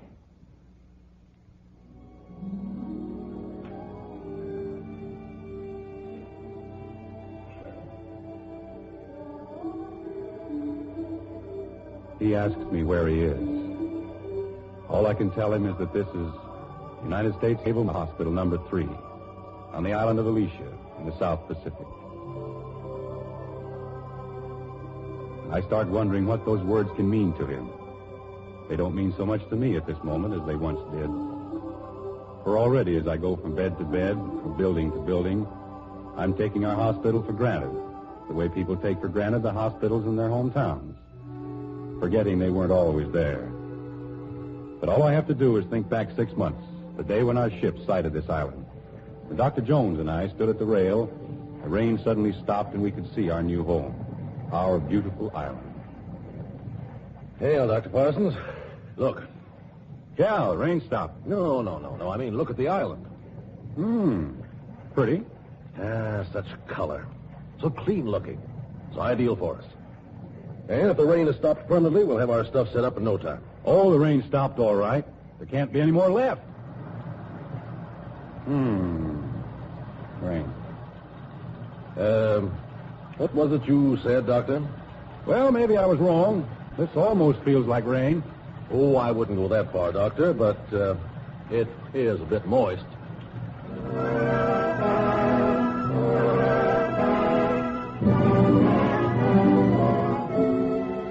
We spend 24 hours waiting for the rain to stop, and then give up, knowing the war won't wait and we can't. Dr. Jones and I set out with Lieutenant Gree, our construction officer, to explore our beautiful island. Dr. Jones insists upon talking, even while we're walking up the dangerous trail. Well, I made inquiries, Parsons. They tell me that excuse me. Oh, that's all right. I didn't mean to bump you, Doctor. You either, Lieutenant Gree. No harm done. Yeah, it's so slippery out here. Well, Doctor? Well, if you're looking for me, Parsons, I'm down here in the mud. Oh, I see. Oh, here, take my hand. Yeah, thank you. Well, I'll do as much for you when your turn comes. Yeah, filthy place. What did you say? In a place like this, I wouldn't dare put on a bandage. If it didn't have mud on it, it would have mildew. I tell you, Parsons, Oh, look. Yeah, a river. Now, where do we go? Oh, I have to build a bridge. A bridge? Can't have a hospital without it. That's a bad-looking stream, sir. What place on this island has got to be a hospital? And judging by battle reports, there isn't much time. Then we'll build a bridge. Right. And a hospital, in spite of all obstacles. But if it isn't asking too much, just to provide a little encouragement, I wish that it would stop raining. Well, that was obliging. Well, now, if I may make another request, I hope that it will stay stopped. Obviously, Dr. Jones, you ask too much.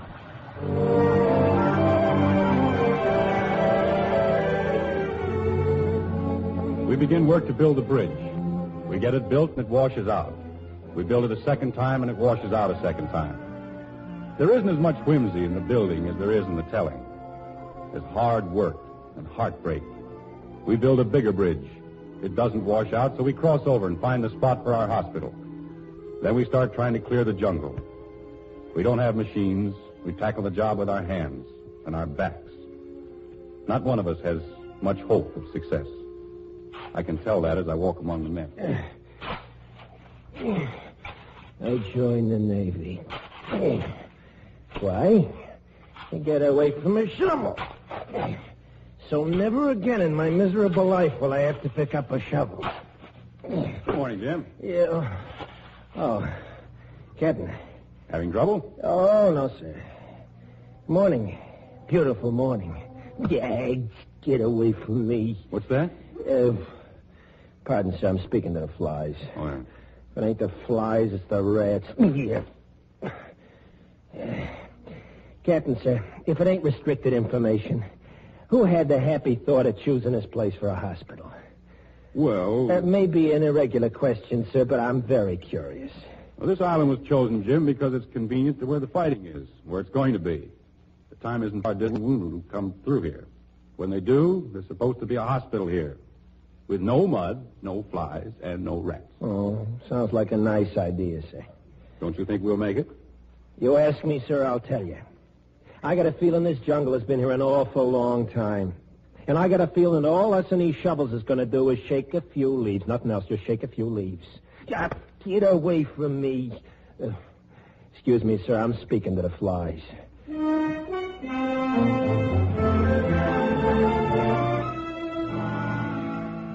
It's 2 months later. What have we got now? 2 buildings, a storehouse and a cook shed. We're still sleeping in mud. Well, heaven knows I'm not complaining. All our men are suffering. But I have one more job than they have.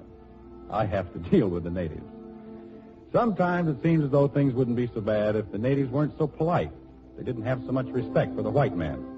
If their manners were not always perfect and courteous.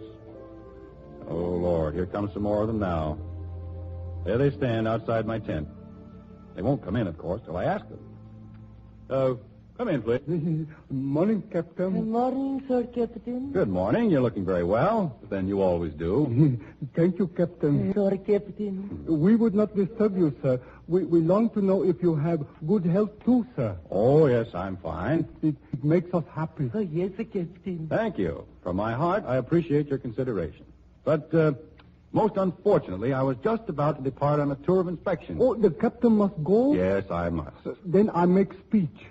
Oh. My people are full of love. We never forget missionaries. They teach us to write, make speech in beautiful English, sing songs. White man always kind. Now, Doctor come also kind. Oh, yes, kind. Well, thank you, but you it see, is short speech. Oh, please understand. I end speech. We bring a little present. A present? Look, I don't know. Here, Captain. Why, that's beautiful. Believe me, I never saw such perfect seashells in my life. I assure you such a necklace would honor my wife. Oh, you like it? Indeed, I do. Oh, thank but you. Please, let me have the pleasure of reciprocating. May I offer you a present? We haven't much, but I hope there's something here you'd like. Please mention it. Oh, please, anything you like. Isn't there something? Captain, if you please, if it's not saying too much. Not at all, not at all. What is it? Just pisupo. I beg your pardon? Pisupo. Pisupo? Pisupo. Well, I'm afraid I don't understand. Could you explain the pisupo? Pisupo? Yes, sir, Captain. I see. Holly, please come here. Yes, sir? Could you explain the meaning of pisupo? Why, yes, sir. Well, please do. The New Zealanders introduced it here in these islands several years ago. It was pea soup in cans. Pisupo. Oh, I see. Pisupo. Yeah, the pisupo. And now the word means anything that comes in cans. Ah, I understand. Anything that comes in cans. Yes, sir. Well, let's see. Now, gentlemen, I have here 5 cans of peaches. It says in syrup, sugar added. Here, would they do? No, Pisupo. Captain, you are very kind. Yes, kind. Not at all. Believe me, I'm most grateful to learn that Pisupo means canned peaches.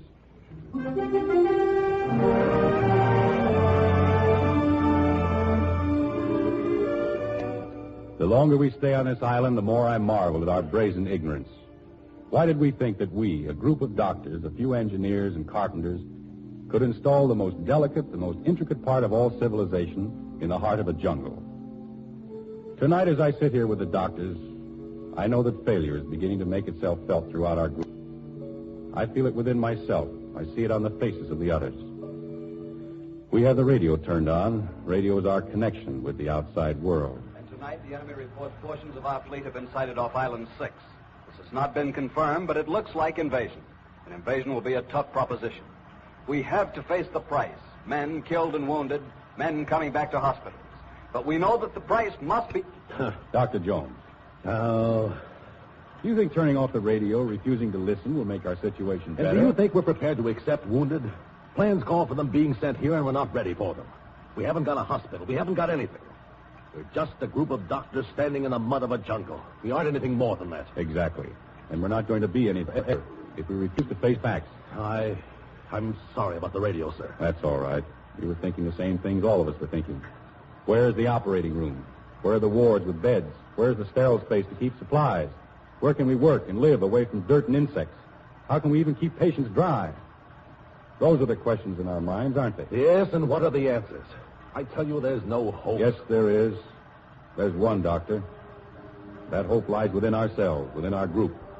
The brains God gave us, the ability to think and plan and then do. I doubt if we'll get the answer by thinking. What other way is there? Listen. Oh, yes, it's the natives. This is the night they hold their prayer meeting across the street. That certainly isn't a native chant. No, the missionaries taught them America the Beautiful.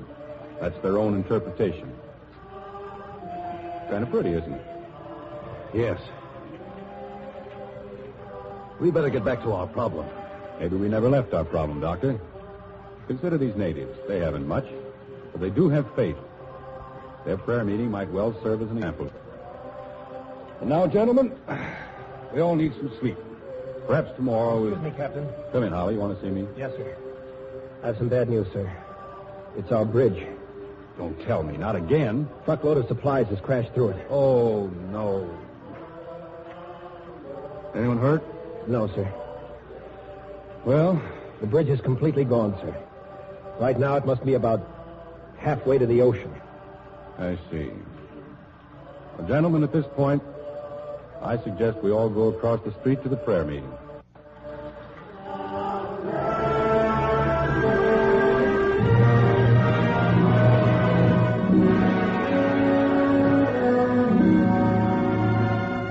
You are listening to Robert Young as Captain Robert P. Parsons in How to Build Paradise on the Cavalcade of America, sponsored by the DuPont Company, maker of better things for better living through chemistry.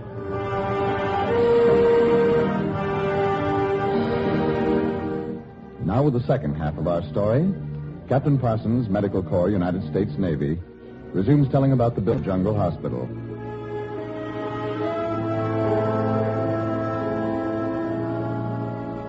Faith is a great thing. I'd say it's the greatest thing in all life. I know. We're rebuilding our bridge because faith gives us courage, even though cold logic tells us nothing except a miracle will make our situation better, get us ready to do the big job, the job of carrying the man. Then faith, or whatever you want to call it, produces the miracle, and the miracle worker comes in a jeep. An ensign who breezes into my tent as though the world is merely a simple trinket he himself designed for his own amusement. Captain Parsons? Yes. I'm Ensign Merritt of the Seabees. The Seabees? Just arrived, Captain. What's your proposition, sir? My, proposition? Yes, sir. What is it you want here? We want a hospital. I know that, sir, but how many buildings? Well, ideally, we ought to have 30 or 35. I mean, if we could actually build... How soon do you need them? Well, we should have them in a month. What's the matter? I have my doubts about the month, sir. We usually don't stay in one place a whole month. We got jobs waiting on us from here to Tokyo. Oh, but since you're already here... Don't worry, sir. You'll get your hospital. Just where do you want it put? Look, You don't know what you're up against. You can't build a hospital in a place like this overnight. Don't say things like that to the Seabees, sir, because we're just stubborn enough to do it.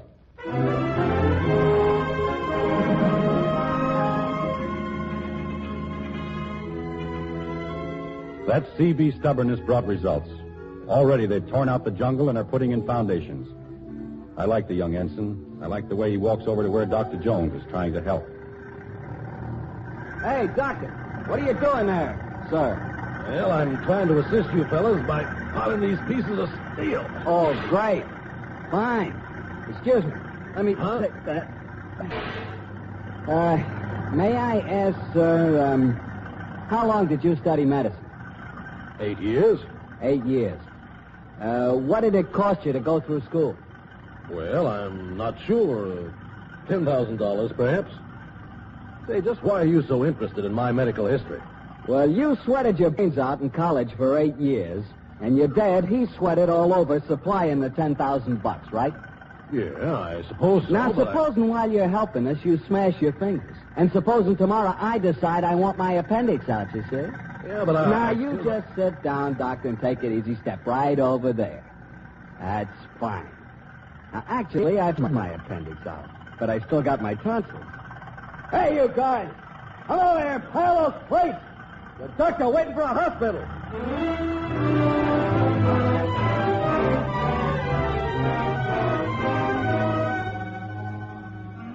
For 4 weeks, this island has vibrated day and night.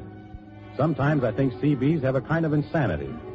They've already completed over 45 buildings. What is it that makes those men work 12, 14, 16 hours a day? Would they work this way at home in time of peace, or even in wartime? No one can stop them. They seem almost desperate in their desire to build, build, build. I want to ask Ensign Merritt about those things. I find him down where his men are finishing the barracks. Oh, Mr. Merritt. Yes, sir, Captain. Want to see me? I was just going by. Thought I'd say hello. Well, I'll show you around. Watch your step. Thanks. You've done a wonderful job. We run a wonderful business. Watch those boards, so don't slip. When you fell asleep? Last night at midnight, I could still hear someone pounding. Time and a half for overtime, you know. Great incentive. Just step inside, sir. Wait till I open the screen door. Oh, thanks. Now, how do you like this, Captain? How to fly into place? Oh, it's wonderful.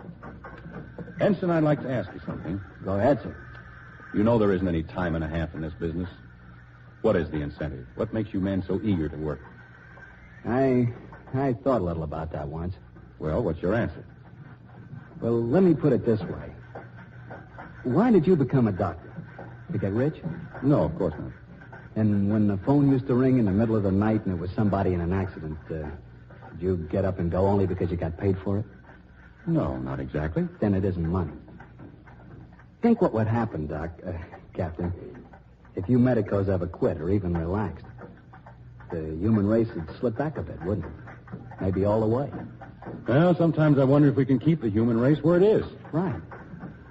You and I built, Doc. You're trying to build a better human race as fast as people try to kill themselves off, and we're trying to rebuild the world as fast as it gets knocked down.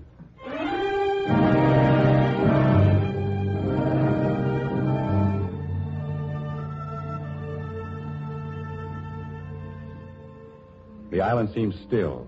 The Seabees are gone. Now all we have to do is move in our equipment.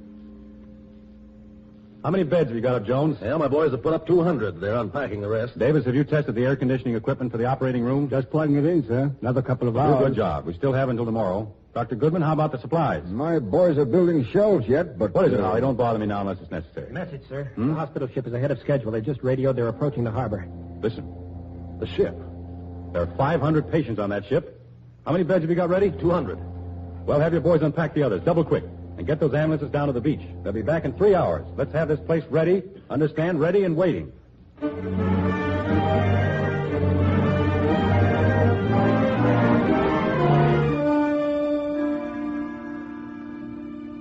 Pulse 66, Doc. Sponge. Here's another bullet. Did they get all those beds up yet? Yes, sir. Clamp. Did Goodman's men get all the supplies in? Yes, sir. All okay, sir. Another bullet. Boy, a sack of lead. Penicillin ready? Right, sir. I hope we save him. Pulse steady, sir. Weak, but steady. Hand me that needle. How's Dr. Jones doing? Oh, fine, sir. He's operating like mad. I heard him swearing, sir, so I guess he's happy again. Yeah, good. We made it. We made it. Okay, Peters, this boiled you all right. What time is it? Never mind, doesn't matter. Davis, get the next case ready.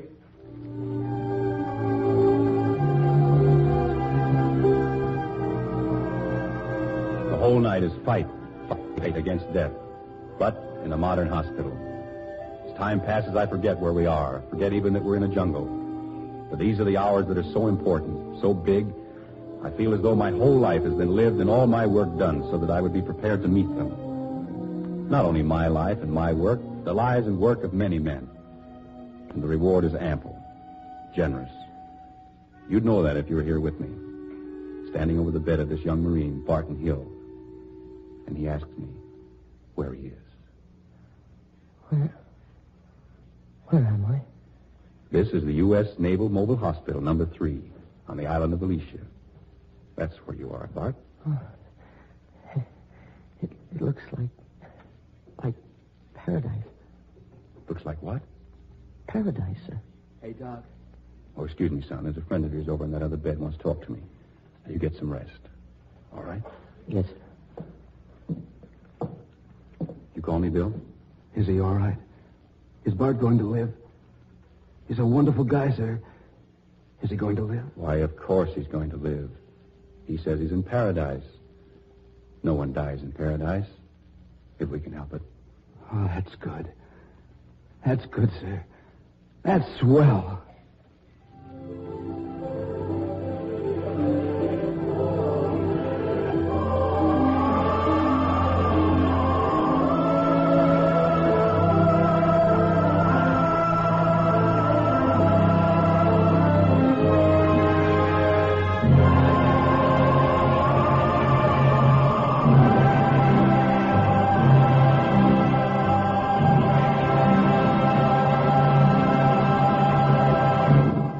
Thanks to you, Robert Young, and to all members of tonight's DuPont Cavalcade cast.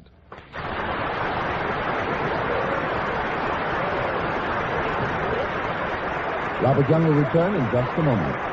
But now, here is Jane Lipton. In mobile hospitals and field units on the war fronts, doctors are using compact portable X-ray equipment. The same diligent and painstaking way to develop this equipment has also accelerated the tempo of the war at home against TB. Tuberculosis can be stamped out. To quote Dr. Thomas Parran, Surgeon General of the United States Public Health Service, tuberculosis can be eliminated as a public health problem in a measurable time if we use the X-ray to locate every case in the population. And I mean every case.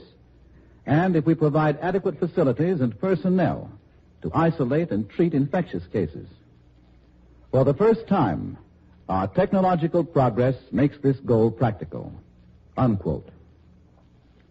The latest development in the war against tuberculosis is an X-ray machine compact enough to be mounted in a closed truck or trailer.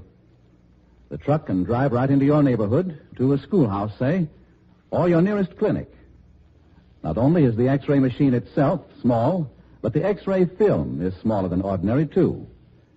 The X-rays are sent through your chest as usual. But instead of printing a shadow picture on a large photographic film, the shadow is cast on a screen called the fluoroscopic screen. And then a small picture is taken of the screen. You might call it a picture of a picture. One of these mobile trucks can examine as many as 60 people an hour. Induction stations have used the new method to examine 12 million men for the Army, the Navy, the Coast Guard, and the Marines. Today, with these smaller films, and with the mobile truck units growing in number in state after state, X-ray examinations are being brought to larger and larger groups of people, even in remote localities. With this new development, the nation is moving closer to the day when we will be able to do just what Surgeon General Parran advises: locate every case of tuberculosis in the United States. This X-ray equipment, used not only in mobile installations, but also in hospitals and clinics, depends for much of its effectiveness on the screen used. and on the extra-sensitive photographic film. X-ray films and fluoroscopic screens are outstanding examples of DuPont's better things for better living through chemistry.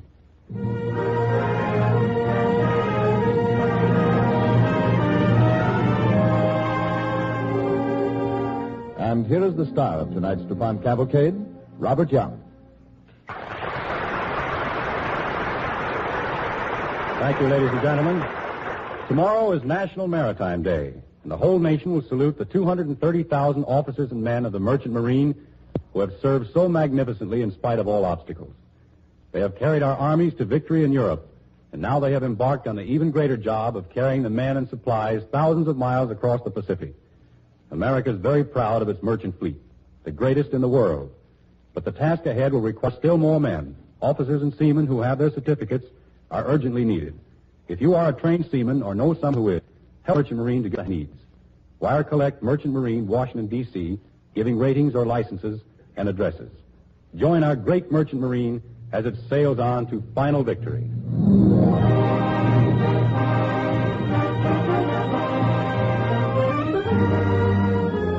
Next week, the DuPont Cavalcade will bring you the ironic story of a flyer who was too good to be a fighter pilot, who was so good that he was allowed by Army Air Forces only to, in his phrase, shoot the Japs with a Brownie. It's the story of the perilous and vital work of the Army Air Forces reconnaissance. And our star will be William Holden.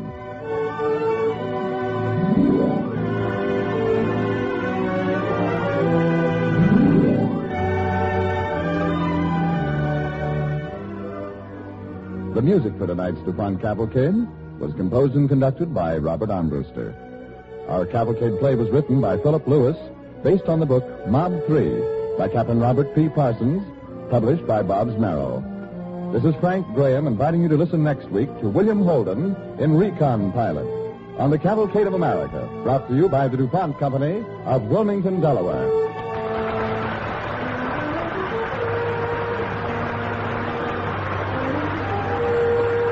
This is the National Broadcasting Company.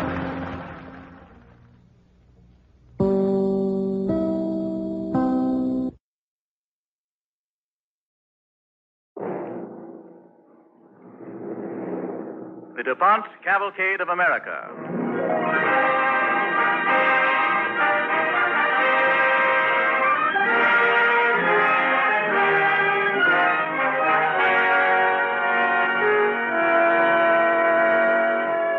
Starring Lieutenant William Holden in Recon Pilot, a radio adaptation of an Army Air Forces training film on the Cavalcade of America, sponsored by the DuPont Company, maker of better things for better living through chemistry.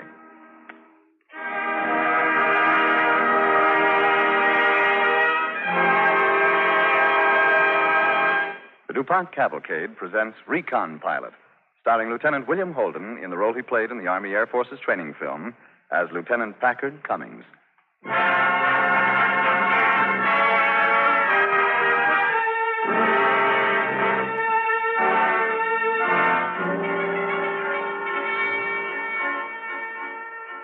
Let's let Mr. Newton, editor of Lieutenant Cummings' hometown newspaper, set the scene.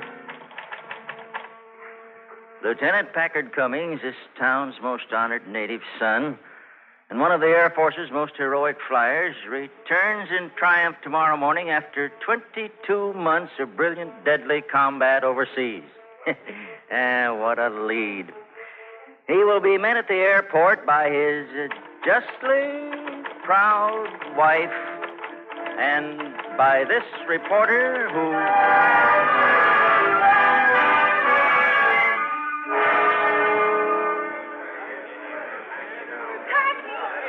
Packy, you're here. You're home, darling. Oh, yes, Captain. I'm home. Packy, my boy. Hey, Packy. Oh, it's Mr. Newton. You remember the editor. Oh, sure. Oh, how are you, sir? Fine, boy. Gotta be fine. Got a big story to write on the hometown hero. Oh? First off, how's it feel to get back, huh? Feels good. Never were a kid to talk. And let's have it, Packy. How many planes you knocked down? I got 1-0, Mr. Newton. You got 1? Oh, well, that's fine, Packy. I just sort of thought you might have... He's really pretty tired right now, Mr. Newton, and I imagine... I hope he wants to get home. Sure, Catherine. Well, don't you worry. I'll have something in the paper about him anyway. It's sure good to see you back, though, Packy. Drop in anytime. Oh, thanks, Mr. Newton. And thank you, darling. Come on, let's go home.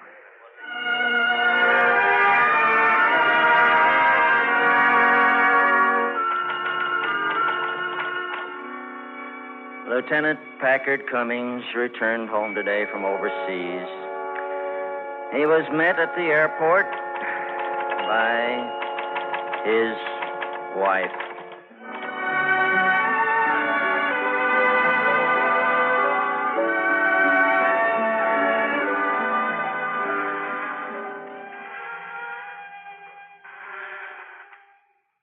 Packy, what did you think about over there?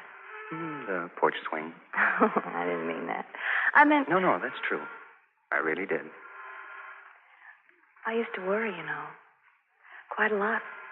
But I wouldn't get back, you mean? That you wouldn't want to get back. Unless you got back a hero. I just didn't want to get back a failure. Packy, what was it like over there? What was it really like? Oh, it wasn't too bad. I know. I shouldn't ask. You don't feel like talking about it just yet. No, you don't feel like talking about it just yet. But sitting there on the porch with Catherine, you can't stop yourself from thinking about it. Somehow it all flashes through your mind like a P-38. Very sharp and fast. A whole lot faster than that training plane you had back there in primary. Your first solo, and what a cinch. Because your old man practically nursed you on flying. By the time you reach basic and then advanced, you know you'll soon be set. Not for a trainer. Set for a fighter. The kind of baby you were raised to fly. And then it comes. You get your assignment and you're climbing up into that baby. A custom-made job, 75,000 FOB Burbank. Twin-tailed, kingpin of the fighters. A P-38. And just as you're ready to taxi off, you look down. And there's your new CO. Glad to have you with us, Packy. Oh, thank you, Colonel. Had a hunch you'd wind up in fighters. What do you hear from your dad? He's in Australia, sir, commanding the 138 Fighter Wing. He just got his star, you know. General Wild Bill Cummings. Well, it's about time. The things that guy could do with a span. 22 Germans he got in the last show. Gives me something to shoot at, sir. Yep. I suppose you want to do that shooting right in his command, huh? Yes, sir. And I suppose you're kind of anxious to try out that plane. Yes, sir. Okay, Packy, she's all yours.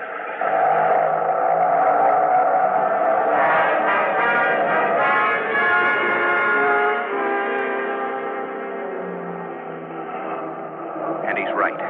That plane is yours, and you really learn how to fly her. And then, well, right about then comes that night. It's just after 1 a.m. when the CQ comes to your room. Lieutenant. Lieutenant Cummins, sir. Oh, yeah. Wake up, sir. Huh? There's a long-distance call for you, Lieutenant. From your home, I think. Oh, okay. Boy, you can really sleep. Yeah. There you are, sir. Thanks, Sergeant. Hello? Packy. Is that you, Packy? Yes, Catherine. Everything all right? What is it, dear? What's happened? Get a grip on yourself, Packy. I'm afraid you're going to need it. Dad. It's Dad, isn't it?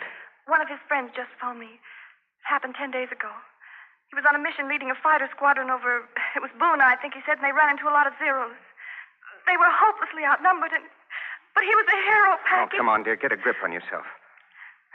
That's what I asked you to do, wasn't it? Look, Catherine, I can get a pass. Do you want me home for a while? If it means anything to you, Packy. I've got a grip on myself now. I mean, it's all right for you to do what you think best. Well, thank you, Catherine. I'd better stay. I've got to be good now. I'll write tomorrow. Good night, darling. Bad news, Lieutenant? Yes. To the Japs.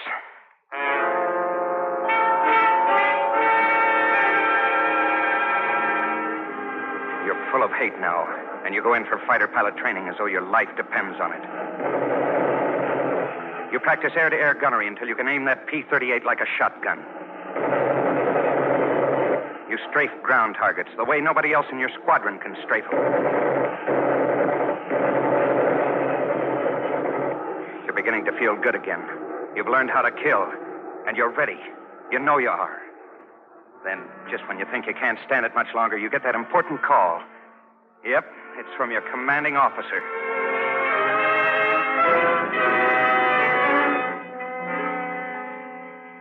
Sit down, Lieutenant. They tell me you're pretty good. Number 1 in your class. Ready to ship. Huh. What theater, sir? Well, you're not going to a theater just yet. I don't quite understand, sir. You're going to have a little more school. We're assigning you to an F-5 outfit. F-5? Yes, it's a stripped-down P-38, awfully good plane. Ah, should be pretty fast. I'll do close to 500 straight and level. Say, what kind of guns she carry? Guns? Yes, sir, guns. No guns. No what? It's an airplane to do one job, Packy. Fly a camera. Sir, look, you just said I was number 1 in my class. I've worked my head off here because I wanted to be a good fighter pilot. I want to kill Japs. It's what I've got to do. It's what Dad would want me to do. Sir, why pick me to take pictures? Because you're the best fighter pilot here, and it takes the best to fly reconnaissance. Don't mistake me. I'm all for good fighters myself, but reconnaissance is important. One of the most important jobs in the whole Air Force. But, sir... Look, Packy. If Wild Bill Cummings was sitting right here at this desk, I know exactly what he'd tell you. Do the job they give you to do the best you know how. Be a good soldier, Packy. Yes, sir. Good luck to you in the course, Lieutenant. Thank you, sir. I'm gonna fly a Brownie.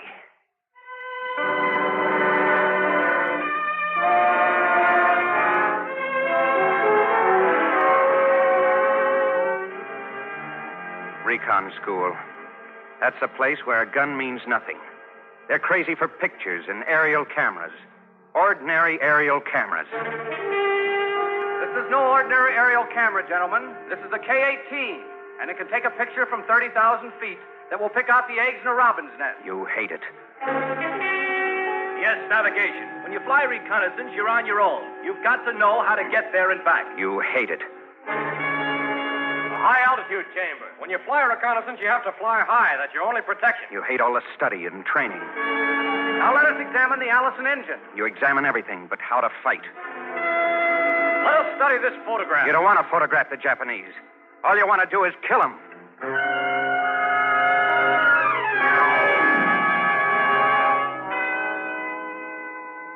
But they've got other ideas. And one day, 3 months later, you're listening to another kind of lecture. You're hearing it in a tent on a South Pacific base.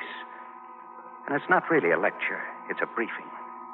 A briefing for what the A2 officer calls a very important mission. I can't tell you how important, Lieutenant. Here on the map is Kauai, just north of us. And we're interested in this airdrome here. It's merely in course of construction right now, but we want to know how they're coming. Got it? You want pictures of the thing. Right, and good pictures.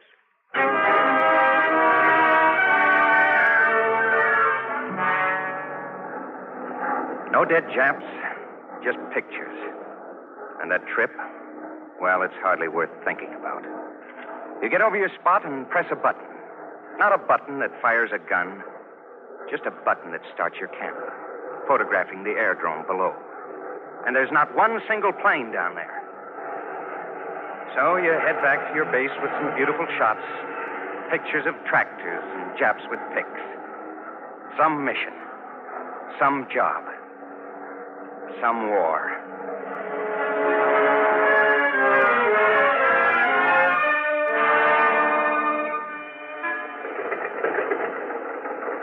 Well, Photo Joe, what's the news from Kauai? I got 4 zeros. You spitballs. Very unsanitary. All right, boys, unload these cameras. We'll have some prints pretty soon, Cummings, in case you'd like to see them. Oh, great. Save me 2 dull and 2 glossy.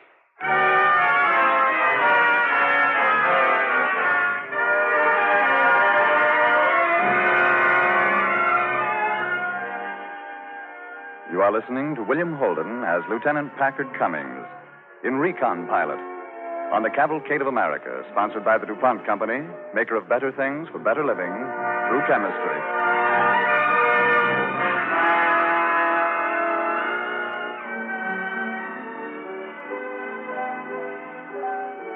As we come to the second part of our story, Packy Cummings is sitting with his wife on the porch swing, thinking about his 22 months in the Pacific, about the break that had made him a reconnaissance pilot. It had kept him from killing Japs. It's funny how those months seem so close right now. And they ought to all seem far away. Worthless months. Months of using up picture film and consuming high octane. You fly over jungles. You photograph beaches. You take pictures of Jap harbors and bases. And then today, you're back on the Kauai run. It's the 15th mission you've made over that drome, and never has there been a plane down there. You're cruising peacefully along about 28,000 feet. You're getting close to Kauai. You're about ready. Then all of a sudden, you see trouble. A nip patrol, 3 zeros, and they're bearing right in toward you. It comes to you with a terrific jolt. Those guys have been waiting for you. Their airdrome's finished, and they've got their planes down there. They're not going to let you see them. But you are. You are going to see those planes. See them and put them on film. You really open up that job of yours. You duck into some fine cloud cover. And your luck's running good today. You come out, and those characters are way out of range. You're ready for the airdrome and those planes. Then your luck turns sour. Flack. More than you've ever seen. And you've got to push right through it because you're starting your run on the target. Your cameras are rolling now, and you're looking down. Suddenly, you can hardly believe your eyes. No planes down there. Not one single plane in sight. Doesn't make sense, and you can't figure it out. But you haven't time for that now. You've got to head for the barn. The skies are clear. Those zeros have dropped out of... Uh-oh. Except for one, that is. A smart one, too, that guy. He's really been laying for you. He's got plenty of altitude, and his dive gives him the edge on speed. Then he's right on top of you. He lets go with his guns and... gets you. Catches you right in the arm. And then you see red. You're going to get that bandy-legged little squirt if it's the last thing you ever do. You jam the throttle to the board and nose over into a dive. You're going straight down with the Jap breathing on your neck. And you hope he doesn't weaken, because you know you can outdive him. Then when you reach 550 miles an hour, you pull out hard with all your might and pray your wings will stay on.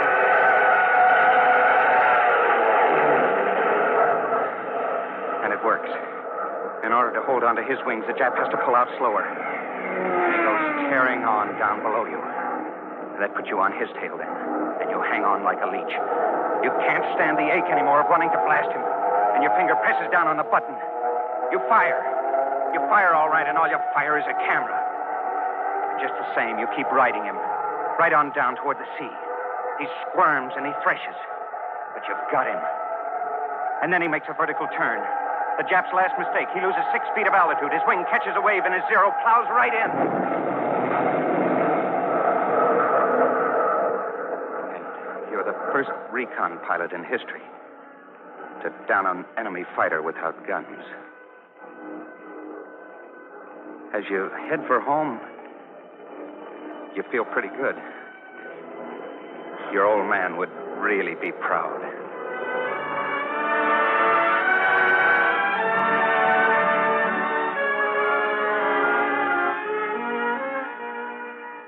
As for the guys around the base, well, they seem to go for it, too.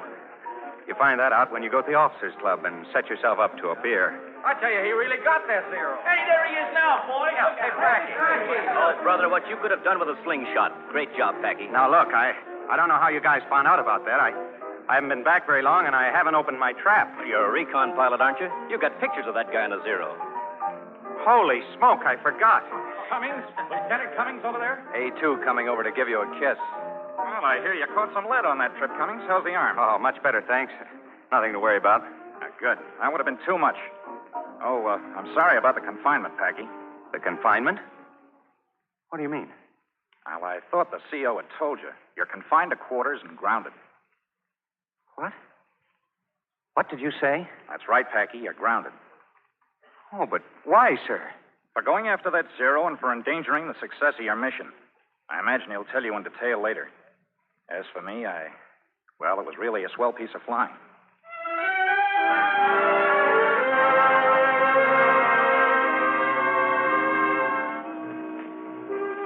You get out of there in a hurry. Because another beer isn't going to cure what you've got. You're grounded. Not even able to fly. Not even able to do as much as you've been doing right along. And just to make it worse, while you're standing out there on the field, the whole sky seems to fill up with, well, what looks like every liberator on the island. And the sight of them up there heading off toward the north is like a kick in the stomach to you. You guess you'll feel that way from now on, whenever you see a plane.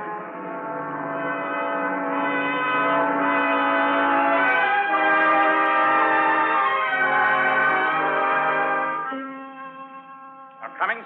Yes, sir. The colonel wants to see you now.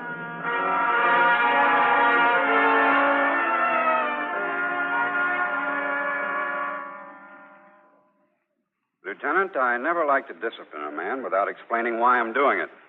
Yes, sir. I understand you had quite a time getting to your target. Intercepted by a Jap patrol, particularly heavy flak. It was pretty heavy, sir. And all that just to photograph some tractors and bulldozers. Must have seemed senseless to you. Well, I feel... Here, I want to show you some pictures. These are the ones you took of that drone. You couldn't see anything, but that camera of yours certainly could. Look, all through here. Camouflaged airplanes, Lieutenant. Not just a few, but 200. 200? We hope there's a lot less by now. We sent almost every available bomber over right after we got these pictures. Cummings, how could you dare risk not getting those pictures back by going into a circus act with that fighter? Do you realize those 200 Jap planes in a surprise attack could have wiped out all the air installations we have in this area? That's real responsibility, Cummings. It's responsibility that can't be handled by men who try to fight Zeros without guns. It's the kind of... Colonel Cummins speaking. Yes. Are you sure? Right, I'll wait for the complete report. How long have you been grounded, Lieutenant? How long, sir? Why, only about 3 hours. Very well, that's long enough. That will be all, Lieutenant. Oh, that's wonderful, sir. And by the way, those 200 Jap planes at Kauai, well, there are none there now. None that are able to fly. Let that be a lesson to you, Cummings.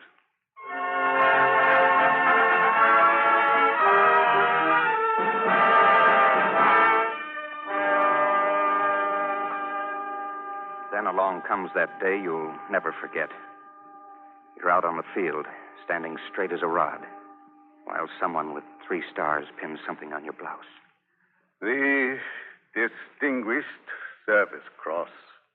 Congratulations. Thank you, sir. You can say, and rightfully so, that you were virtually responsible for the destruction of 200 enemy aircraft. How many missions to your credit, Lieutenant? I finished the 51-second one yesterday, sir. I see. Tell me, what would you rather have? That DSC on your chest or a trip back home to your wife? Do I have to answer that, sir? I don't think so, Lieutenant. You might be able to have both.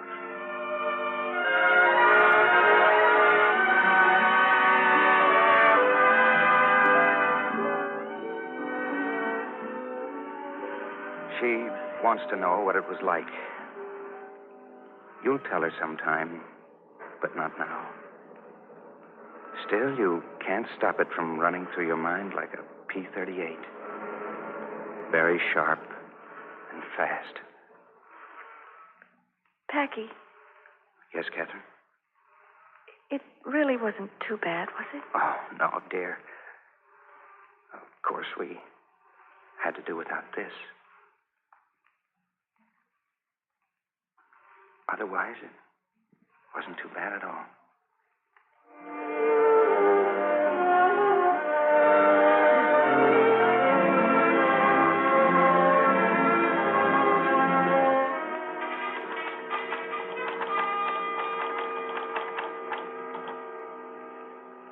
Lieutenant Packard Cummings returned home today from overseas.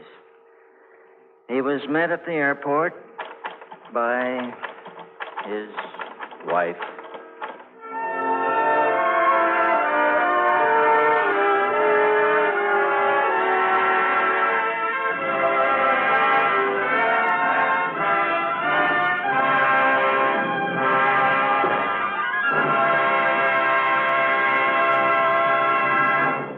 Our thanks to you, Lieutenant William Holden, and to all members of tonight's DuPont Cavalcade cast.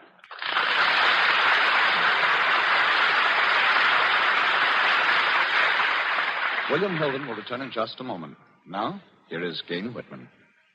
A German officer, General von Fritsch, said before the outbreak of the war, "The country with the best photographic reconnaissance will win the next war." And he was right. The American Army Air Forces are now the world's largest users of photographic film, paper, and equipment. More than 20 million photographs a month are made for military purposes. The Allies have something like 80,000 aerial cameras, some of them with lenses bigger than your hand, able to take a detailed picture of the ground from a plane flying 6 miles high. Allied cameramen of the air photographed the coast of Normandy again and again before the invasion.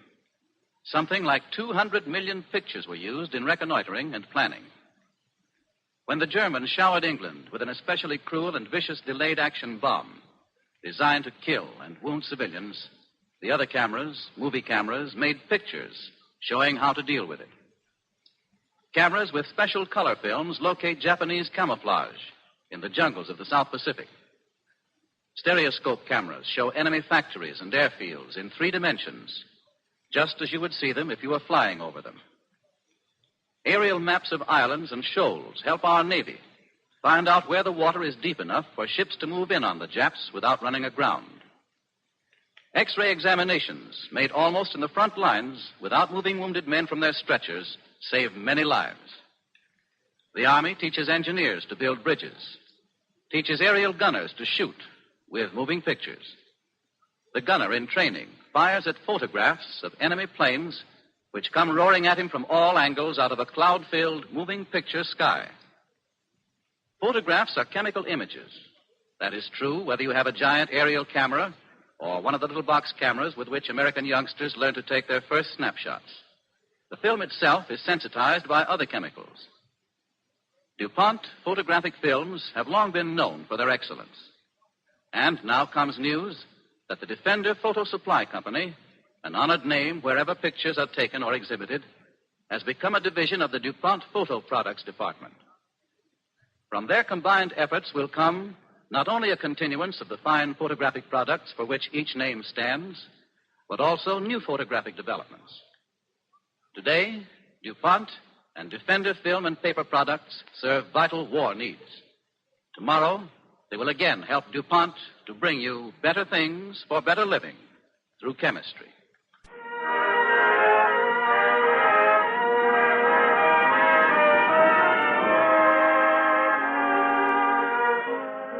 And here is the star of tonight's cavalcade, Lieutenant William Holden.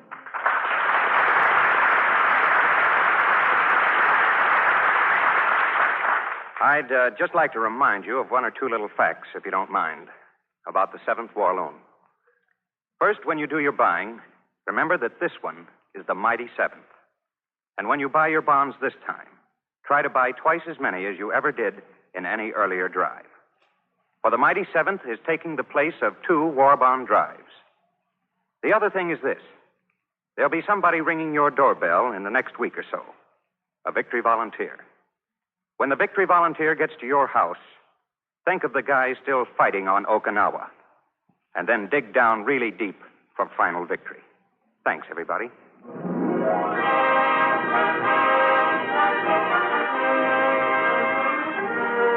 Next week, the DuPont Cavalcade will bring you a story that will bring a smile to your lips and a lump to your throat at one and the same time.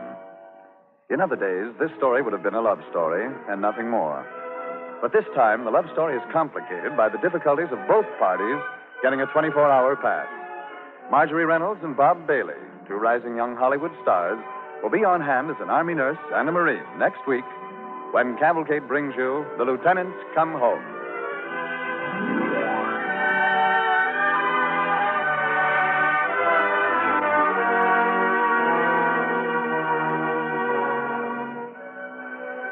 The music for tonight's DuPont Cavalcade was composed and conducted by Robert Armbruster. Our Cavalcade play was written by Technical Sergeant Harold Medford, based on the Army Forces training film Reconnaissance Pilot by Staff Sergeant Guy Trosper. This is Frank Graham inviting you to listen next week to Marjorie Reynolds and Bob Bailey in The Lieutenants Come Home on the Cavalcade of America, brought to you by the DuPont Company of Wilmington, Delaware.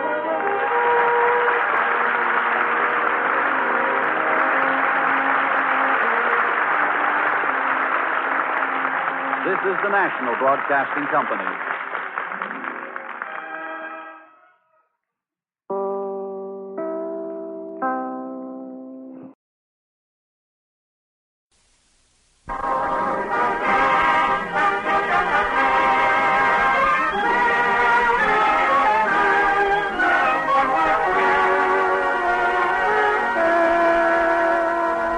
Starring Marjorie Reynolds and Bob Bailey in The Lieutenants Come Home on the Cavalcade of America, sponsored by the DuPont Company, maker of better things for better living through chemistry. We'd like to remind you of the necessity of taking care of your automobile. Only a thin film of paint protects the vital metal of your car, and for years the standards of beauty and durability in automobile finishes have been DuPont Duco and Dulux. If you have an accident, a crumpled fender, a dented trunk, and the car finish is broken, the metal beneath becomes vulnerable to rust. To protect the irreplaceable metal of your car, DuPont Duco is still available. Look for the DuPont authorized refinisher in your community and let him give your car the protection it needs.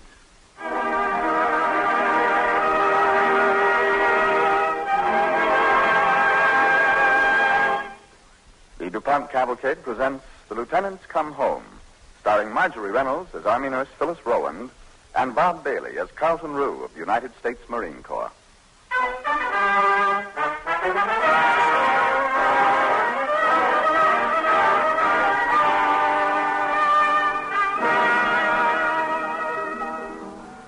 I'm Phyllis Rowland, Lieutenant, United States Army Nurse Corps. I've seen a lot of life and much of death. And if I've learned anything, I've learned that each man and woman lives for a purpose, and that all else takes second place until that purpose is accomplished. For proof, I offer our story, Carlton Rue's and mine.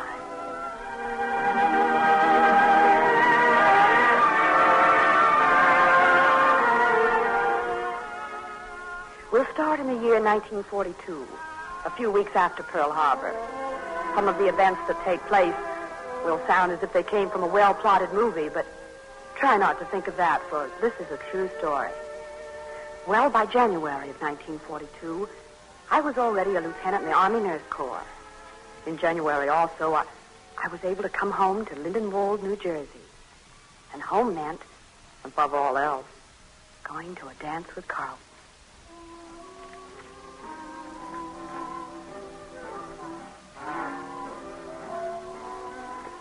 Phyllis, I've made up my mind. I've been wanting to tell you something for months, and now I'm going to tell it. Yes, Carlton? Well, this may be a shock, but, Phil, I'd rather go dancing with you than any girl I know. That all? That's all. Well, then you admit dating other girls while I've been away. No, not exactly dating them, but, I've been thinking about it.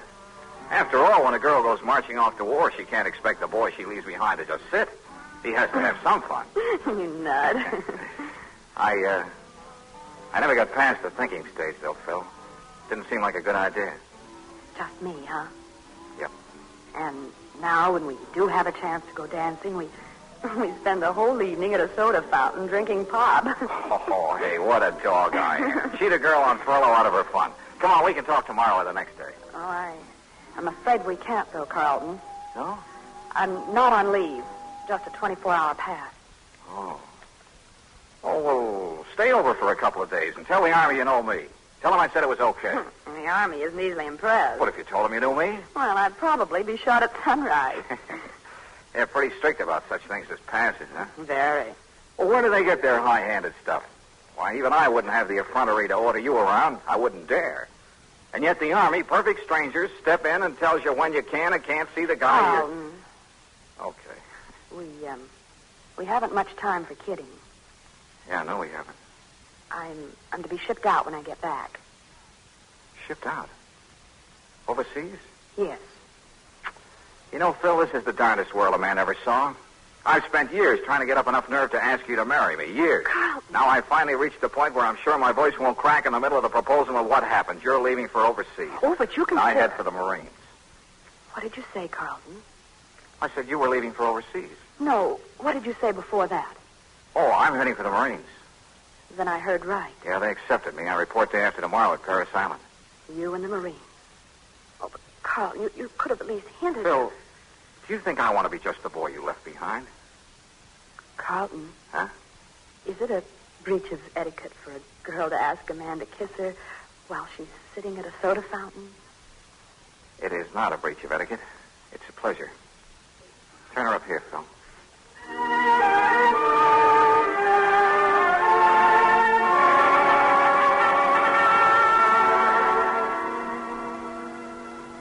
There's a letter for you, Rue. Oh, thanks, Sergeant.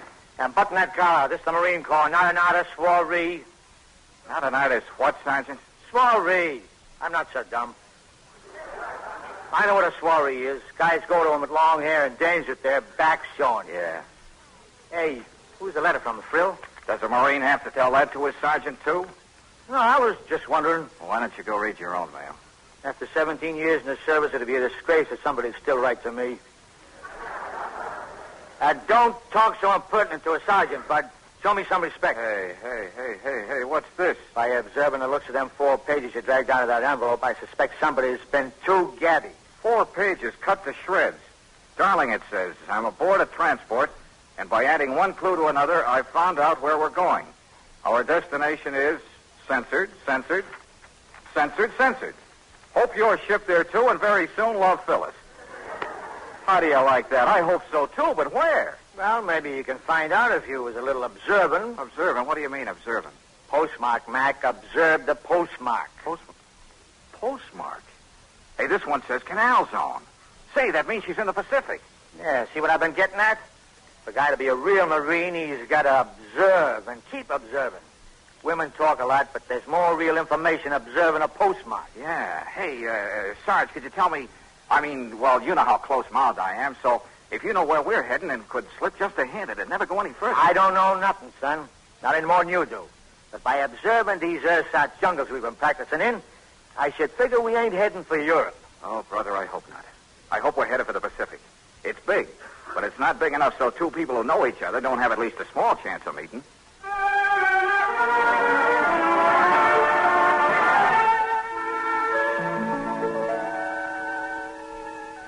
We both hoped with all our hearts that we would be together in the Pacific. And later I discovered Carlton had done the same as I had. Bought the smallest map he could find so the distances in the Pacific would look less great and our chances of meeting more real. My destination was Melbourne, Australia, the 4th General Hospital. None of the big Pacific battles had been fought up to that time, so our patients were mostly accident cases. Aviators had cracked up, malaria, dysentery. And one day, the 13 nurses arrived from Corregidor. The same 13 about whom so much has been written and said, and I know all of it is true because I saw those 13. Their hunger, their raggedness, their pathetic expressions. That same night, as we were trying to help them, I got a phone call and went into the chief nurse's office to answer it. Hello? Hey, Phil, is that you? Carlton. Oh, boy, does your voice sound good. Where are you? Well, no Marine has enough money to call from the United States. I'm here in Australia. We just arrived, Phil. And I got a 24-hour pass for tomorrow. And boy, now we can be together, and alone. Oh, but Carlton, how did you know where to find me? Well, I've got a sergeant who observes things, addresses and so forth. Hey, where's your hospital? Oh, you can't come here. It's against regulations. Who says I can't? You're engaged to me. Look, darling, I'm an officer, a 2nd lieutenant. What's your rank? Private 1st class. Put in the Marines. Oh, Carlton, we still can't be seen together. They're strict here. Now, listen to me, Carlton. Oh, wait till I tell the Marines about the Army's attitude. Oh, Carlton, listen. You know as well as I do, officers aren't allowed to associate with enlisted men. Oh, wait till I tell the Marines, that's all. Oh, look, darling, I've got an idea. Oh, I knew that'd scare you. Well, we won't be alone exactly, but we will be together. I'm sorry, sir. Your time is up. Oh, one moment, operator.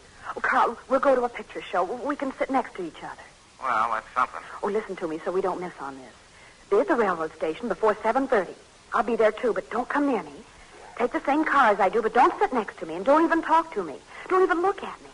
And when I get off, you get off. Is that clear? I'm sorry, sir. Your time is up. Oh, maybe it is, operator, but we're going to try just once more. Just once more to be alone with each other.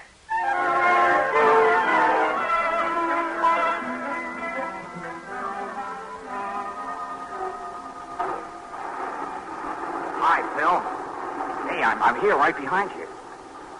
Phil, remember me? Carl. Shh. Can't you even turn around? No. Oh, you second lieutenant. Hey, Phil, you know something? This is the first time I ever sat behind you, so I never observed what funny little ears you got. Quiet. If anyone finds out we're together, both of us are in trouble. Hey, your neck's kind of skinny, too, Phil. And that old Sarge is right. You got to observe women from the front and back. Hey, Phil, has the back of your head always been square? Oh, Phil, hey, Phil, come back here. Don't change your seat. Well, how do you like that? Just another second lieutenant after all.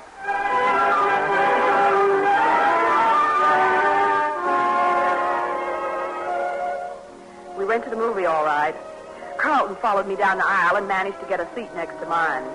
I don't quite know how to describe the feeling we had in being together that way. Maybe you'll understand if I say it was like going into a store and trying on a fur coat you haven't the money to buy. There was the luxury of being together and the gloom of knowing we weren't really together at all.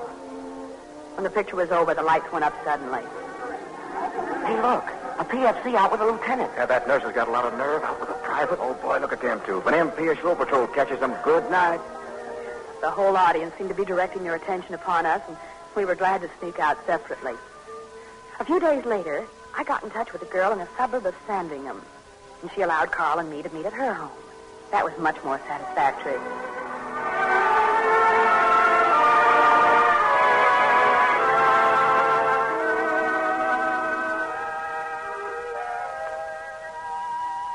Carl.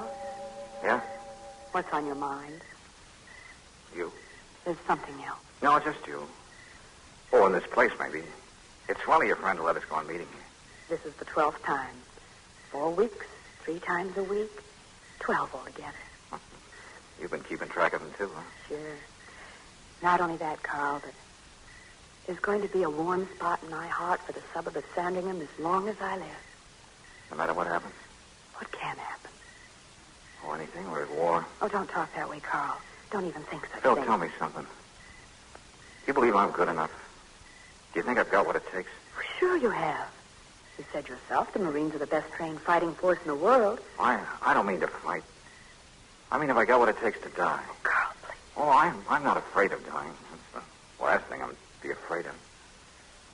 As a matter of fact, I'm thinking more about you and me. About us? Yeah, Phil. You and I ought to get married when I come back to this town. Oh, that's better. I'd ask you if I had the least idea how a man should act toward a wife who's a superior officer. Does he dare say, get me my slippers, ma'am? The soup is lousy, ma'am. Hey, that's kind of nice, you know it. Ma'am, how about leaning over and putting your head on the old boy's shoulder for just a minute? If we ever are together, Carl, I have a feeling you'll know how to cope with a superior officer.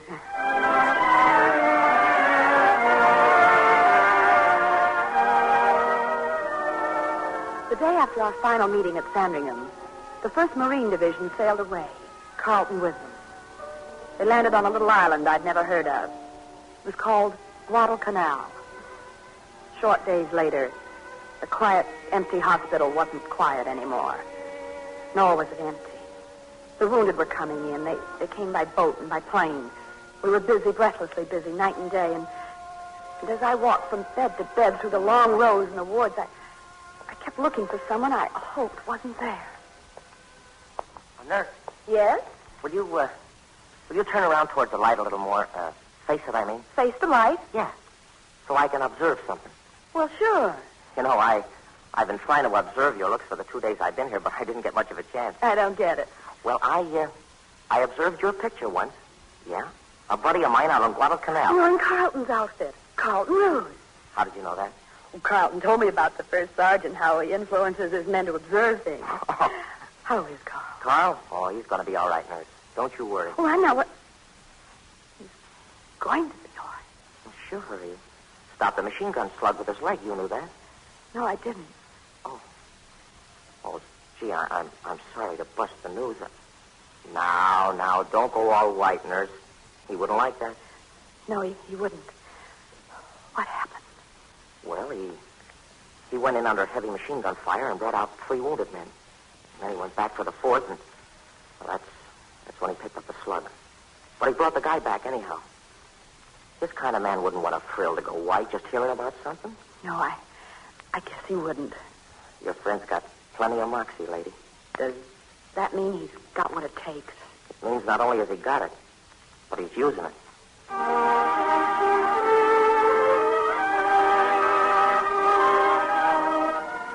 You are listening to Marjorie Reynolds as Phyllis Rowan and Bob Bailey as Carlton Rue in The Lieutenant Come Home. On the Cavalcade of America, sponsored by the DuPont Company, maker of better things for better living through chemistry.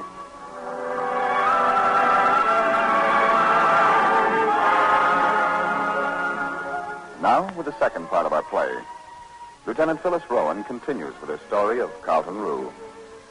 Most of our story so far has told how Carl and I were constantly kept apart by things beyond our control. The rest of the story is why, the purposes we had to accomplish with our lives before anything else could be more than secondary.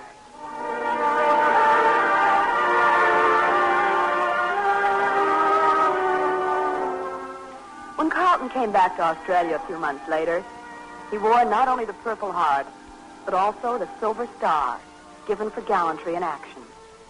And 2 stripes on his sleeve. He was a corporal. But even a corporal isn't a proper escort for a second lieutenant, according to the best rules of military etiquette. So it wasn't any easier for us to meet. One night, though, we did risk having dinner in public, and the next morning, Carl wished we hadn't. At least for a moment. Because he was called to the office of his battalion commander. Corporal, I've got a report on you. Oh, on me, sir? Seems you did a good job on Guadalcanal. Oh, is that what the report's about, Major? Did you expect this office to get a report on some other of your activities? Oh, no, sir. Corporal Rue, how do you think you'd like being an officer in the Marine Corps? An officer? Second lieutenant. Think it over. Don't answer right away. Oh, no, sir, I won't answer right away. I mean, yes, sir, I'll think it over. Being an officer has its drawbacks, and responsibility is one of them. As an officer, you'll be taking care of your men. They'll come first. Yes, sir. Think it over. Major, sir? Well? I've thought it over, sir. Already? Yes, sir, and I accept. I accept with pleasure, sir.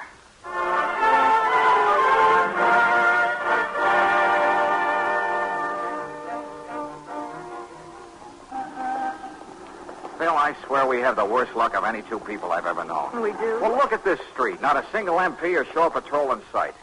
The day I become an officer, the first time in all these months I can be seen legitimately, and there's not a single... Well, what are you grinning at? I don't see anything funny. Now, Lieutenant. And don't call me Lieutenant. Hey, Phil, let's get married.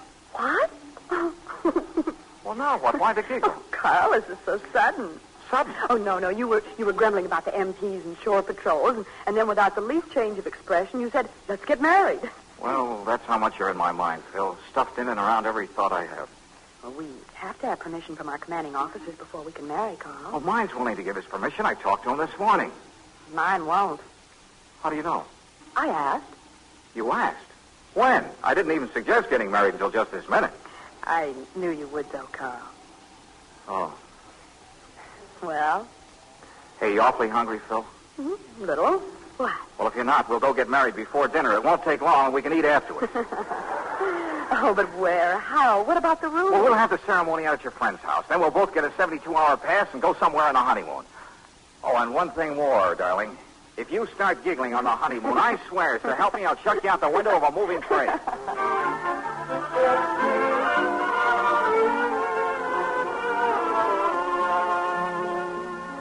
We went to Ballarat for our honeymoon. It was interrupted by a telegram. One of those disturbing telegrams that are so common to people in the service. Lieutenant Carlton Rue, report to headquarters at 0800 tomorrow, Tuesday. Urgent. We went back to Melbourne, my husband and I.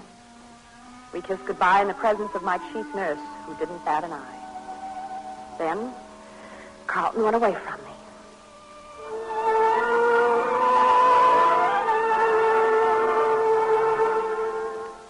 In September 1944, when the 1st Marine Division invaded Peleliu, Carlton was in command of a platoon of heavy mortars. By mid-afternoon, he and his men had almost reached an enemy cave and were pinned down by Jap artillery. Darkness began to fall. It was time to look around for cover for the night. That was his job. He was an officer. What do you think about the cave, Lieutenant? Well, it looks good, Frankie. We've been here an hour and a half, and there hasn't been a peep out of it. You think they're playing possum, Lieutenant? I remember once on Salaga. Shut up, Wooly. Lieutenant's trying to listen. Well, we'll soon know if any Japs are there. I'm going up and find out. Hey, wait a minute. Maybe you ought to do that. Yes, sir. Give me your carbine, somebody. Here, take mine, Lieutenant. Okay, now head for cover, Wally. You're a duck without your carbine. Oh, I'll be okay, Lieutenant. I said take cover. Yes, sir. Hey, the shooting stopped. Oh, brother, listen how quiet it is.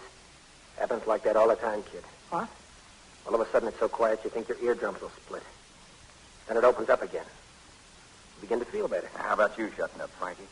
Yeah, I'm talking too much. Okay, now, Frankie, you and Pigeon keep me covered from here. Wally, stay where you are, under cover. You leaving, Lieutenant? Yeah.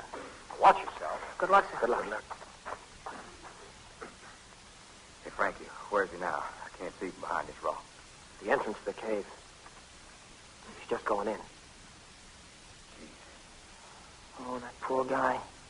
Hey, there are shots in the cave, and they got the lieutenant. Oh, those 30. There he is. He's coming out. They got him. They got him good. Look at him. Here we are, Lieutenant. Take it easy. Where'd they get you? In the belly. Hey, cartridge belt. Let me get it loose. Wally, where's Wally? I hear. Hey, your carbine, take it. Yeah. How many of them in the cave, Lieutenant? 4 or 5. Hey, they're coming out. Look. Yeah. There's only a grenade. It's a Hey, get out of the way. Get out of the way. No, Lieutenant.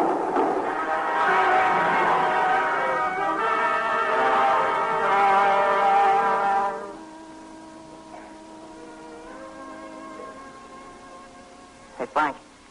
Here comes a medic. How is he, Mac? Oh, I don't know yet. Think he'll live? Nobody ever lived after falling on a hand grenade when he was already wounded. Yeah. Golly. There he was, holding his belly in with one hand.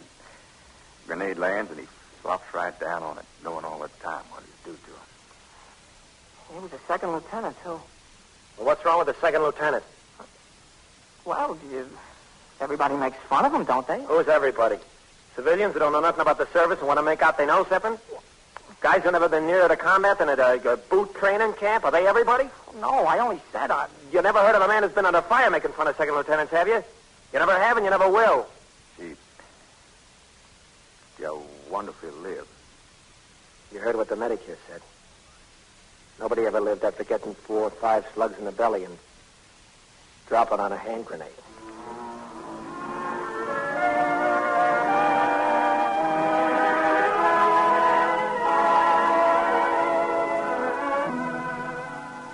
Not long after all this happened, I was sent home on rotation.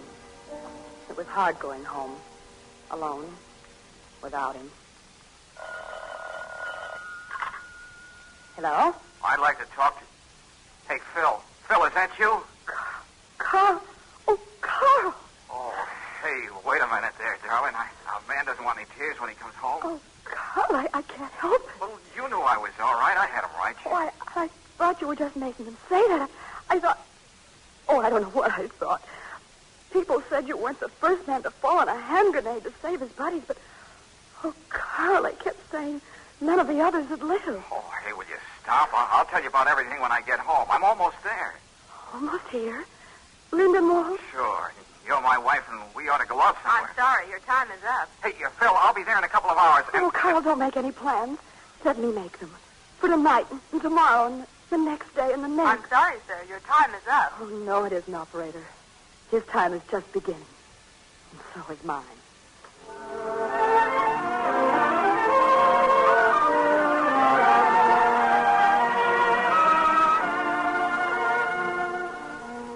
Well, there it is. Carl's story and mine. The story of why we believe life has a purpose.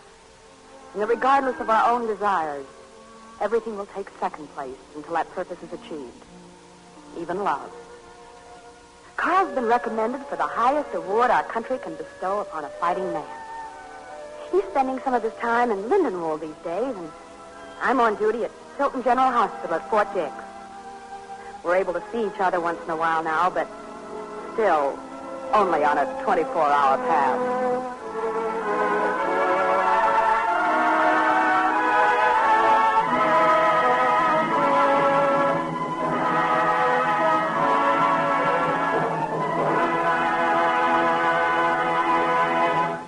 Our thanks to you, Marjorie Reynolds and Bob Bailey, and to all members of tonight's DuPont Cavalcade cast.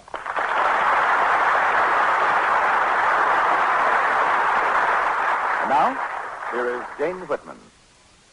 Dr. Cole Coolidge, Assistant Chemical Director of the DuPont Company, recently had this to say about jobs after the war. I quote, "There can be no victory in this war if its end brings widespread unemployment and want. Near the top of everyone's list is the hope for a higher level of productive employment. There is ample ground for entertaining such hopes. 15 of our country's major manufacturing industries have been developed since 1870, and they have created about 15 million jobs that were never dreamed of before. On the basis of these figures, about 1 out of every 4 persons gainfully employed today owes his job in whole or in part to developments based on scientific research. In 1900, the horse and buggy business gave work to around 1 million persons. In a typical pre-war year, the automobile industry furnished employment, directly and indirectly, to more than 6 million persons. In 1942, nearly half of the DuPont Company's gross sales, 46% to be exact, consisted of products that either did not exist in 1928 or were not then manufactured in large commercial quantities. Possibly the best known of these new materials is nylon, which in 1928 was not a name, nor even a remote idea. 3 years before that, DuPont had initiated research resulting in neoprene, today's outstanding synthetic rubber, moisture-proof cellophane, synthetic resin enamels, high-tenacity rayon for tires, new plastics, polyvinyl alcohol, synthetic camphor, and synthetic urea for fertilizers are other notable products of this period of research." Unquote. With VE Day past, all of us still have VJ Day to think of. It goes without saying that every facility of DuPont will continue to serve the Army and Navy until the unconditional surrender of Japan brings full victory. But when the war ends and it becomes possible to move ahead, DuPont is ready to spend many millions of dollars a year building and improving plants. And our post-war production will contribute in an important way to employment, certainly to an all-time peacetime high in DuPont employment. So far as DuPont is concerned, there will be more jobs after the war because there will be more DuPont better things for better living through chemistry.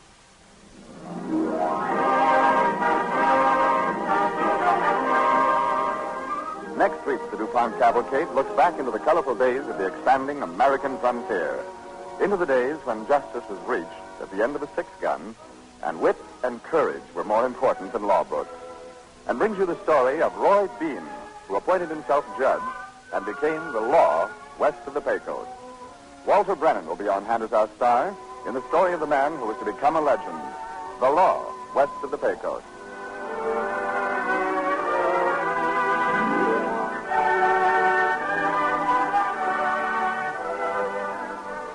The music for tonight's DuPont Cavalcade was composed and conducted by Robert Armbruster. Marjorie Reynolds is currently being seen in Paramount's Technicolor production, Bring On the Girls. Our Cavalcade play was written by Arthur Aaron. This is Frank Graham inviting you to listen next week to Walter Brennan in The Law West of the Pecos on the Cavalcade of America, brought to you by the DuPont Company of Wilmington, Delaware.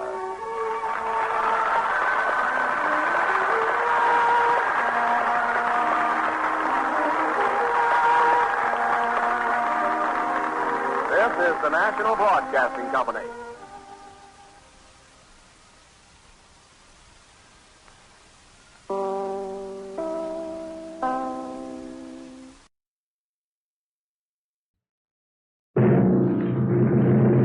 The DuPont Cavalcade of America.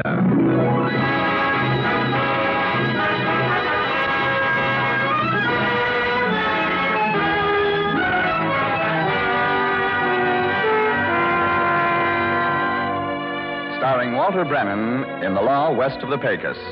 On the Cavalcade of America, sponsored by the DuPont Company, maker of better things for better living through chemistry. We have a timely suggestion for you from DuPont's list of better things for better living. Redecorate those winter-weary walls in your home with Speed Easy wall finish. You thin Speed Easy with water and apply it with a large brush or roller. It dries to a beautiful oil-type finish that is long-lasting and washable. For less than $3, you can finish the average room in any one of the 11 clear pastel shades of Speed Easy wall finish.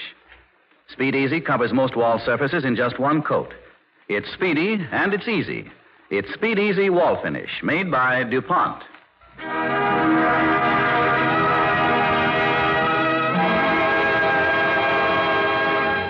Tonight, we tell a colorful story of the West that was, and of a real, though incredible man, whose deeds have become legend. The DuPont Cavalcade presents The Law West of the Pecos, starring Walter Brennan as Roy Bean.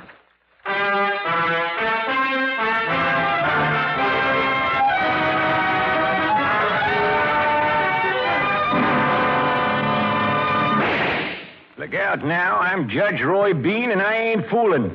I'm the law west of the Pecos, and that's my ruling. Roy Bean has been dead only 40 years, but his name is already legendary. More wondrous still, up until the time he was in his late 50s, Roy Bean, living the life of a soldier, adventurer, and businessman, had done little to distinguish himself from 1,000 others of his kind. It was in 1882 that his fame had its beginning. On a sleepy afternoon of that year, he drove into a town on the west bank of the Pecos. Vinegaroon, it was called. A town crowded by workers who were ready to build the railroad, and by sharpers who were ready to take the workers' money. Whoa there. Whoa now. Set the brake, Pancho. Si, senor. Men start unloading the wagon. Howdy, friends. Say, it's hot enough to fry a cactus, ain't it? Yeah. And it may become much more hot, senor. If I understood what you said right. Huh? You gave orders that the wagon was to be unloaded? Yep, sure did. We will talk first, hombre. I am Jesus Torres. Well, howdy, I'm Roy Bean. And what is in the wagon you wish to unload? Oh, I got a fair stock of dry goods, some salt pork and other victuals, and a right pretty amount of red-eye. I aim to open me a store. That is what I thought. But you will open no store in this place, senor. My men and I, we make this town. We wait for the railroad. And I myself will open a store. Oh, will you now? See? And no one else. My men here with me, they will back up what I say. Oh, so that's it. Well, you see these? Huh? They're 45s, and I'm right good at using them, too. They say I'm going to unload here and set me up a store. Care to argue? Oh, no, not at all. Welcome to Vinegaroon, Senor Bean. Welcome from my man, me. Thanks. Okay, Pancho, I guess we can unload now. Si, senor. Think I'm going to like this town. Seems like a nice, orderly little place. You cheated. You took that last cart off the bottom. You're a liar. I saw you deer off the bottom. That'll teach you to call me a cheat. Town does get a little lively at times, though. Hey, you there. That's my come down off him and fast with your hands in the air. I didn't steal this horse. I bought him from a fellow down the road a piece. You're riding a stolen horse, and that's all the evidence we need here. Come on, boys. He's a horse thief. Let's bring him up. My gob, seems like this the most rambunctious place I ever seen.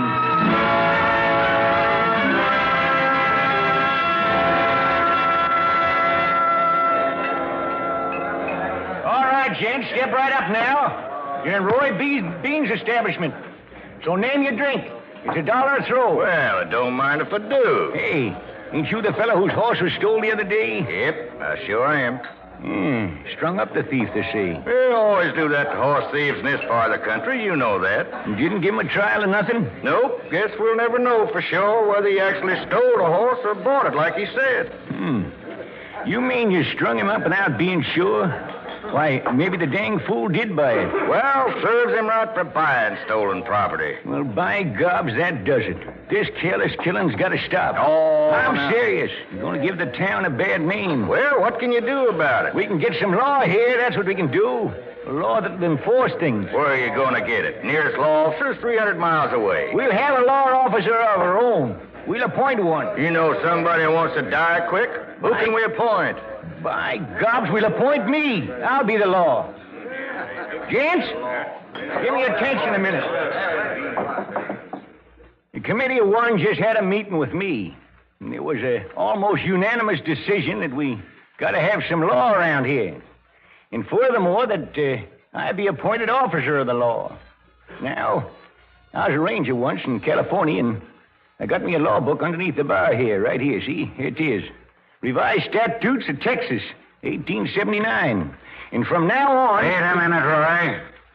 Somebody always appoints officers of the law. Who's going to do the appointing here? Me, by gobs. I'm appointing myself right now. Judge Roy Bean, the law west of the Pecos. Yeah? And just who's going to back up your law? I am. You see these? They're 45s. And I'm right handy with them. I'm backing up my decisions with lead. Understand? Sure, I understand, Roy. I mean, Judge, I mean, Your Honor. And the first action of this here honorable court is to try you for contempt. You're guilty, and they'll fine you drinks for the house. And that's my ruling. All right, Judge. Drinks are on me. Now we're getting somewheres. The law's come to Vinegaroon, and you buzzards have got to learn to respect it. Now, I'm telling you. Court's adjourned while we collect the fine.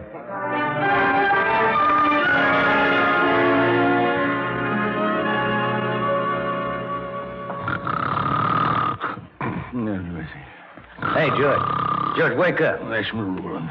Judge. What's the matter? Boys is bringing in a man. He just killed a couple of fellas. Oh, okay. Hand me my pants. We'll have a trial right now. Yeah, but this is Pinto Ben, one in Crooked R bunch. Yeah.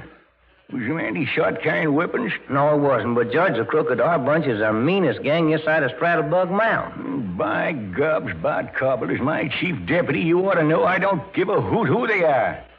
Hand me my coat there. We'll give Pinto Ben a fair trial. And then we'll hang him.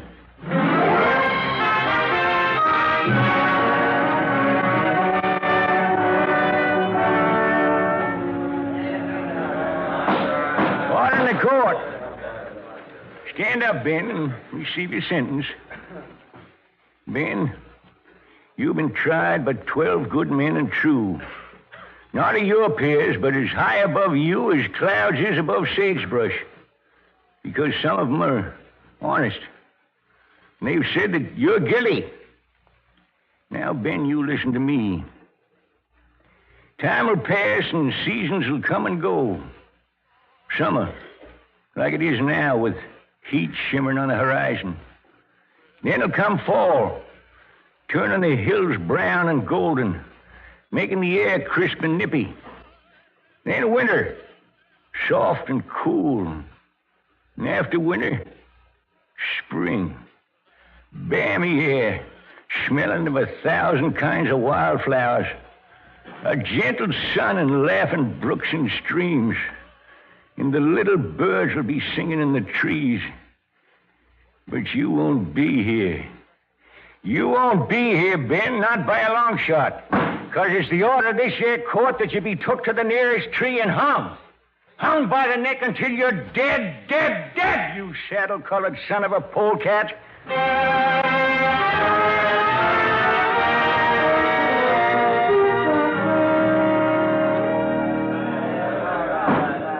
Court's now in session. Well, Your Honor, this fellow laying there was found in a arroyo outside of town. He got a bullet hole right between the eyes. Anything on him? No, nothing, Judge. Nothing, huh? Well, it's the verdict of this court that the deceased died of lead poisoning brought on by somebody who was a right good shot. Next case. Well, this hombre is hauled out of the river, Judge. Looks like he's drowning. Anything on him? Yes, sir. About $40 in a six-shooter. Well, now, hand the money over here. This here court finds the deceased guilty of carrying concealed weapons and fines him $41, $42, $43. And that's my ruling.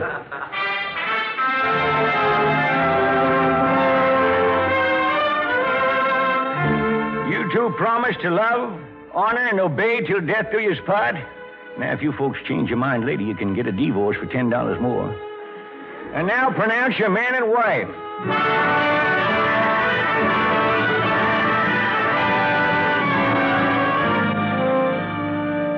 Judge Bean, on behalf of the railroad and the ranchers hereabouts, I want to tell you we appreciate the job you're doing in keeping law and order. Well, now, it's mighty kind of you, Tom. I'm glad you do. And we want to ask the governor to appoint you justice of the peace. But gobs, Tom, you don't have to do that. Why, I'm already appointed. I did it myself. Oh, yes, but having an appointment from the governor will make your position legal, give you some standing. A regular justice of the peace ain't in business for himself, though, is he? I mean, he just don't collect the fines and put them in his pocket. Oh, no. He turns them over to the proper authority.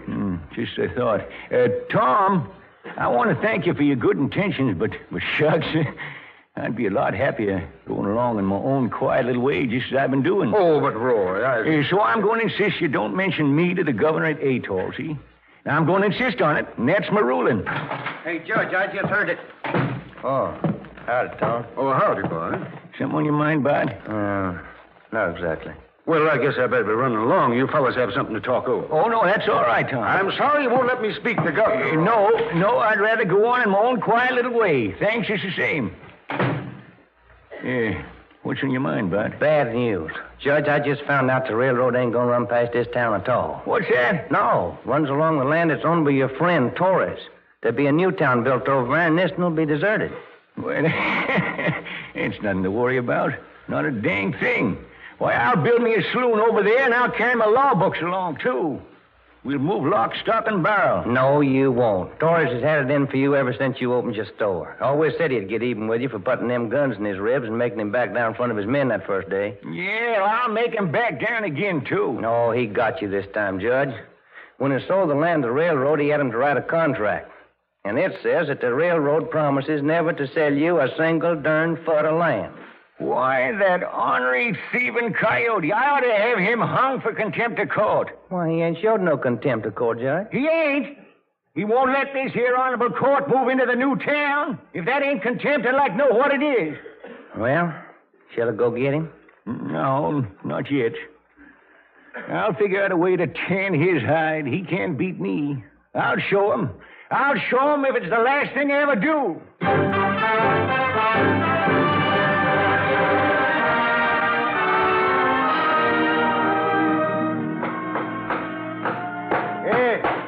Hey, George Bean, what are you doing? I'm building me a new courtroom and saloon, of course. Well, this lot belongs to the railroad. Yep, it does. Well, the railroad cannot sell you any land in this town. I have a contract which says that. So I hear. That don't prevent the railroad from leasing me the land, and for 99 years. What? Madre... Now, run along, Torres, and don't be obstructing justice. You're standing in the way of the law west of the Pecos.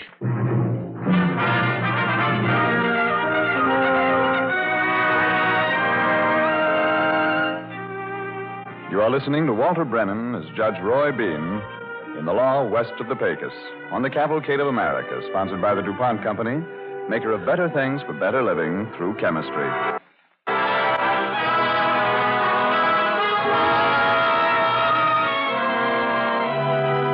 Now for the second half of our story. No, the railroad didn't come to the town of Vinegarone, so Judge Bean, his establishment, and his law book moved to the new town along with most of the citizens of Vinegarone. Life changed not at all. The new town might well have been Vinegarone, except for its name. And the new town, well, it didn't have a name. By gobs. Looky here, Bart. Look at this magazine that drummer left. Oh, say, that sure is one pretty woman. Pretty? Why, that there's the most beautiful woman in the world. Lily Langtree, the Jersey Lily. Jersey Lily? You mean she raises milk cows, a pretty woman like that? Oh, no, you lunkhead. She's an English lady, an actress. She comes from the Isle of Jersey. Say, Bart, nail this picture up over the bar there. Oh, sure, Judge. It'd be pretty over there. Sure is a beautiful woman, by gobs. The most beautiful woman in the world. And by gobs, I'm going to do something for her.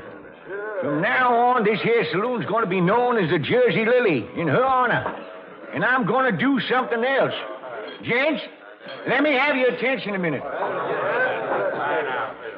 Gents, I'm going to name this dad-burned town. I'm going to name the whole thing. It's going to be called Langtree. Yes, sir, Langtree, Texas. After the most beautiful woman in the whole blamed world. And by gobs, that's my ruling. Any arguments? Well, it's right nice you fellas to agree. Come on, all of you. The drinks are on the house.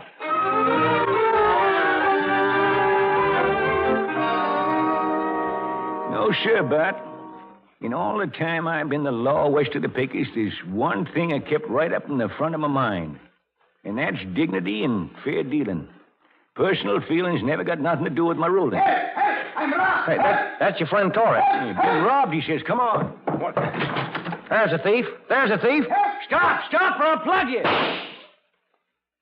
Now come back here with your hands up.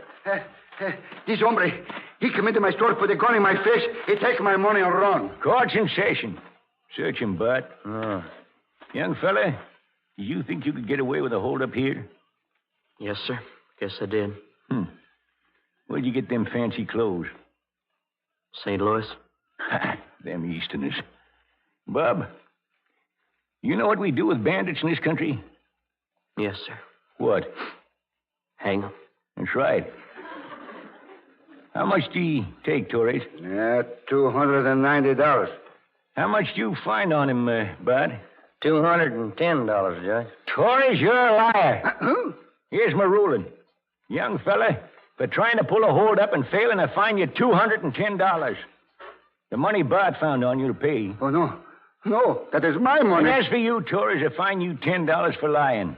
Here's your $200. This is justice. I am robbed, and yet I have to pay a fine of $10. That's my ruling. And now, young fella, you take this $10 and get yourself east of the Pecos, and don't come back again till you learn how to pull a better hold up. Oh, thank you, Judge. Thank you. Now, let's see. What was I about? Oh, yes. As I was saying, I always keep dignity and fair dealing up in the front of my mind at all times. Personal feelings got nothing to do with my ruling.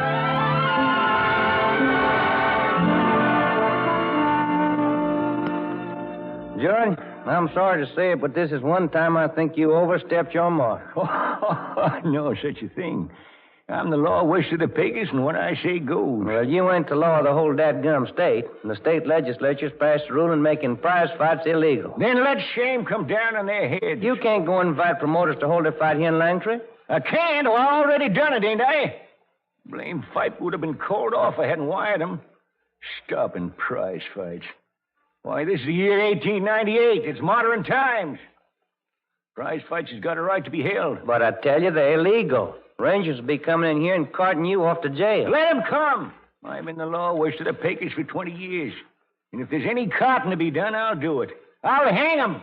I'll hang them for treason against the government of Langtree. Oh, now you can't. But, listen to me now. If I made a ruling they had to be hung, what would you do? Why, I'd hang them. That's all I wanted to know.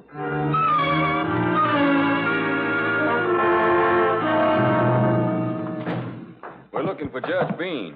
You him? Oh, sure, son. You fellas come in on the special train to see the fight. The pile of folks did. The town's so crowded. We're Texas Rangers, and the governor sent us down here. His fight's against the law of the state. We're going to stop it. You don't say. Well, in that case, you have to go over to the ring then, won't you? That is, if you stop it. I reckon that's just what we'll do. Well, do you mind if I sort of amble along with you? I'd just kind of like to see how a fight stopped.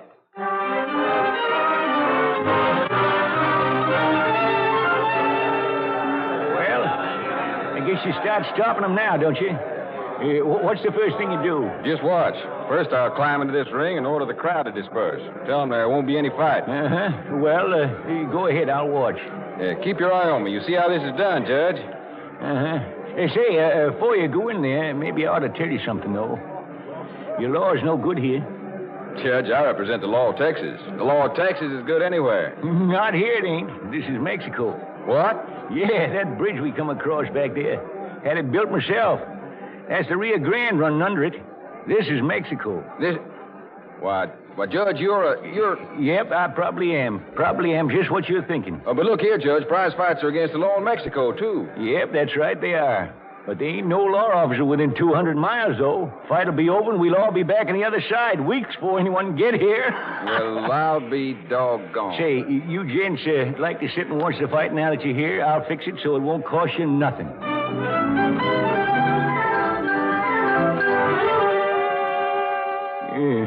Fight was hardly worth seeing, was it?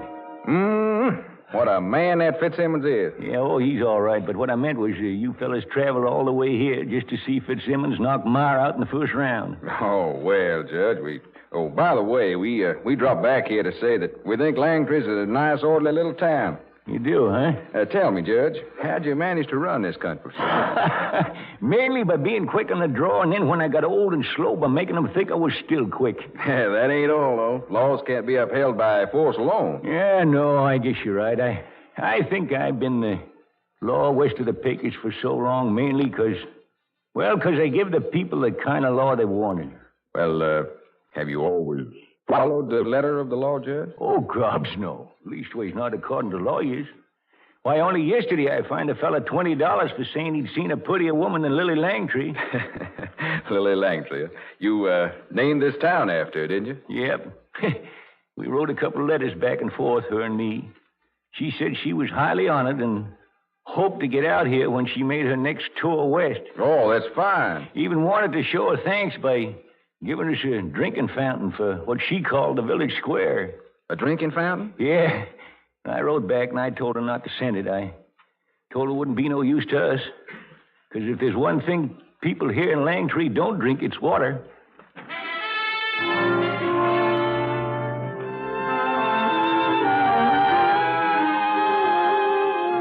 Well, Bud, what's the doc's ruling? Oh, he said not to worry.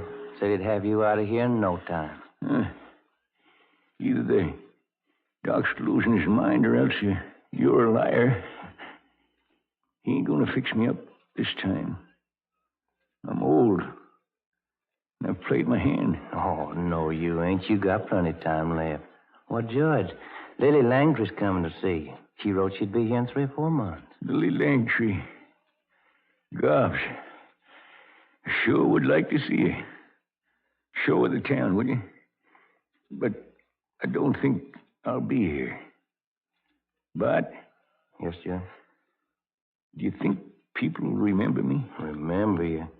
When Judge, you one of the men that made this country. I heard a couple of fellas talking about you yesterday. They said you was a legend. Legend? Is that good? Well, they should remember me. I was one of the first men in this section. A couple of weeks ago, was a fella here from New York. He'd heard about you clean back there. He wanted to know if it is true that you made a corpse pay a fine once. I remember that. Them was the days. But don't let them put no poetry or dates on my tombstone, will you? No dates? No. No dates. Just my title. That's the way I want to be remembered. Just have 'em put on there. Judge Roy Bean. The law west of the Pecos. And that's my ruling.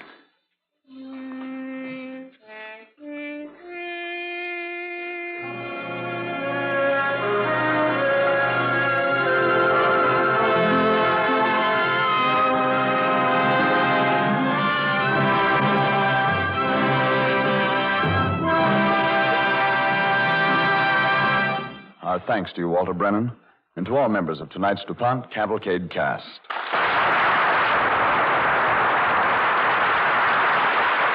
Now, here is Gain Whitman. When you and I try to form a mental picture of the huge B-29 superfortresses that are bombing Japan these days, we visualize tremendous wings, a huge body, whirling propellers, and so on. And when a chemist thinks of the B-29, he forms another picture. A DuPont chemist sees a B-29 as a collection of thousands of formed parts, many of which are chemical compounds. For example, a tire. The chemist sees more than you and I see, more than a big black donut nearly as tall as a man. He sees in a B-29 tire cords of DuPont nylon or Quadura rayon.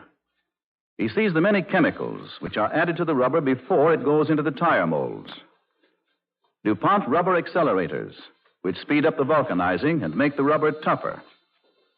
DuPont rubber antioxidants, which retard and reduce cracking and slow down the destructive action of the oxygen in the air. All of that just in a tire. Here's a still better way of telling you how much chemistry goes into a big bombing plane. Just one DuPont plant, the Chambers Works at Deepwater, New Jersey, makes more than 80 chemical compounds which are used in one way or another in a B-29. Neoprene, DuPont synthetic rubber, is used for jacketing electric wiring for carburetor diaphragms and for other applications on the B-29. Tetraethyl lead is an ingredient of ethyl fluid, the anti-knock compound so necessary to the high-octane gasoline used in the B-29. Another compound made at the Chambers Works, added to gasoline, keeps it from forming gums. Phthalic anhydride, which in its crystal form looks like hay, goes into the resins used in making the finishes for the fortress. The rivets used in putting the great ships together are kept at low temperatures in refrigerator cabinets. Otherwise, they get brittle. And Freon 12 refrigerant is used for this important job. Freon 12, made at the Chambers Works by Kinetic Chemicals Incorporated. A B-29 is an excellent example of the way chemistry touches our lives at hundreds of unguessed points. You don't see it, but it's there. Whether the final product is a bombing plane over Tokyo or a new yarn for stockings, like nylon, it's better for the years of time and the millions of dollars research scientists have spent painstakingly gathering chemical knowledge. This is the great asset of an organization like the DuPont Company. The know-how gained from research, which brings you DuPont's better things for better living through chemistry.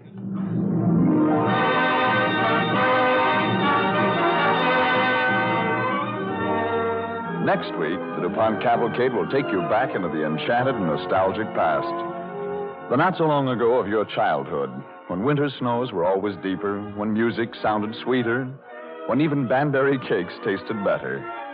This was the day when the telephone was still new, and most folks' telephones were on a party line, and the operator at the switchboard really ruled the town's roost. We know you'll smile with recollection next Monday at our radio adaptation of Louise Baker's current bestseller, Party Line. Agnes Moorehead will be on hand as our star, as the switchboard operator who controlled the whole town of Mayfair from her vantage point on the Party Line.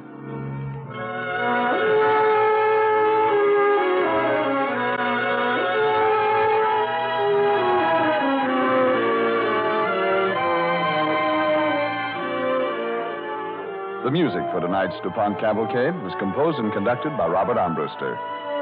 Our Cavalcade play was written by William E. Robinson. This is Frank Graham inviting you to listen next week to Agnes Moorehead in Party Line on the Cavalcade of America, brought to you by the DuPont Company of Wilmington, Delaware.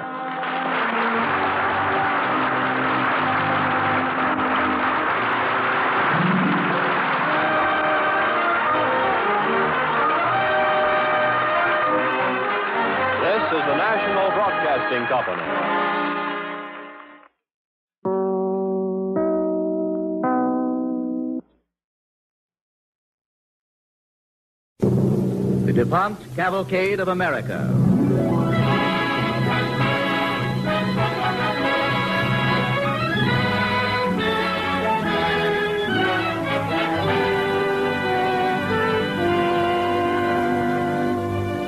Starring Agnes Moorehead in Party Line on the Cavalcade of America, sponsored by the DuPont Company, maker of better things for better living through chemistry. Here is a cool and refreshing suggestion for your home this summer. Paint those drab faded walls with DuPont Speed Easy wall finish. Although you thin Speed Easy with water, it dries on your walls to a velvety oil-type finish. It's easy to apply with a large brush or roller, and it dries in less than 1 hour. You can use Speed Easy on wallpaper, wood, plaster, or most any interior wall surface. It comes in 11 clear, beautiful colors. Speed Easy, its name tells the story. It goes on easily, and it dries quickly. It's Speed Easy, and it's made by DuPont.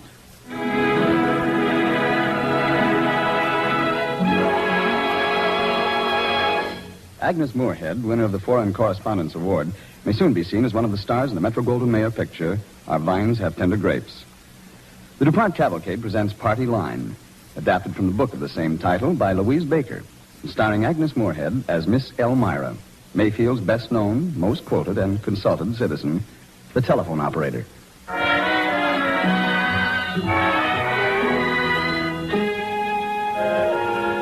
Hello. Is everybody on the line? Well, that's good. Well, friends, you will be delighted to hear that Mrs. Ned Branner gave birth to an 8-pound baby girl this morning at 5:20. Now, isn't that lovely? They named her Beverly. Mr. Branner. That's how I remember Miss Elmira, operator of Mayfield's telephone exchange. My name's Louise Maxwell, and when I was a child, there was no such thing as a dial telephone. Every family in Mayfield rich enough to have a phone shared it with at least 3 other families on what was known as a party line. We Maxwells were on a party line along with the Dexters and the Myers and the Granders. Mayfield's telephone exchange wasn't very large, but Miss Elmira ruled it like a queen rules an empire. I found that out when Kenneth Myers and I tried the season's most popular telephone sport once too often. You want to do this one, Louise? Hello. No, you do this one. I'll do Mr. Bennett. Hello. Miss Elmira? Well, of course it's Miss Elmira. Who's this? It's me, Miss Elmira. Kenneth Myers. Oh, I thought I recognized your voice. What do you want, Kenneth? Can you connect me with Mrs. Hogg, please, Miss Elmira? All right. Hello. Is this Mrs. Hogg? Yes. Hello, the little pig, Mrs. Hogg. Now it's my turn. Remember what you have to say. Sure. Let's see now. You got Prince Albert in the tin can? Well, you better let him out. Okay, Louise, do it now. Hello. Miss Elmira, will you give me Bennett's Pharmacy, please?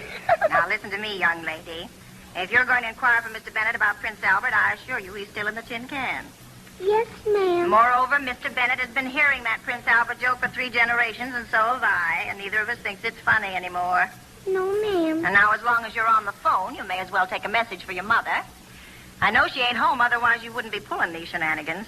Yes, ma'am. Well, when she comes home, Louise, tell your mother I tried that pot roast recipe she gave me with a tomato, and it came out fine. That's all, I think. Oh, except the next time you're down this way, I want you to come in and see me. I want to talk to you. Yes, ma'am.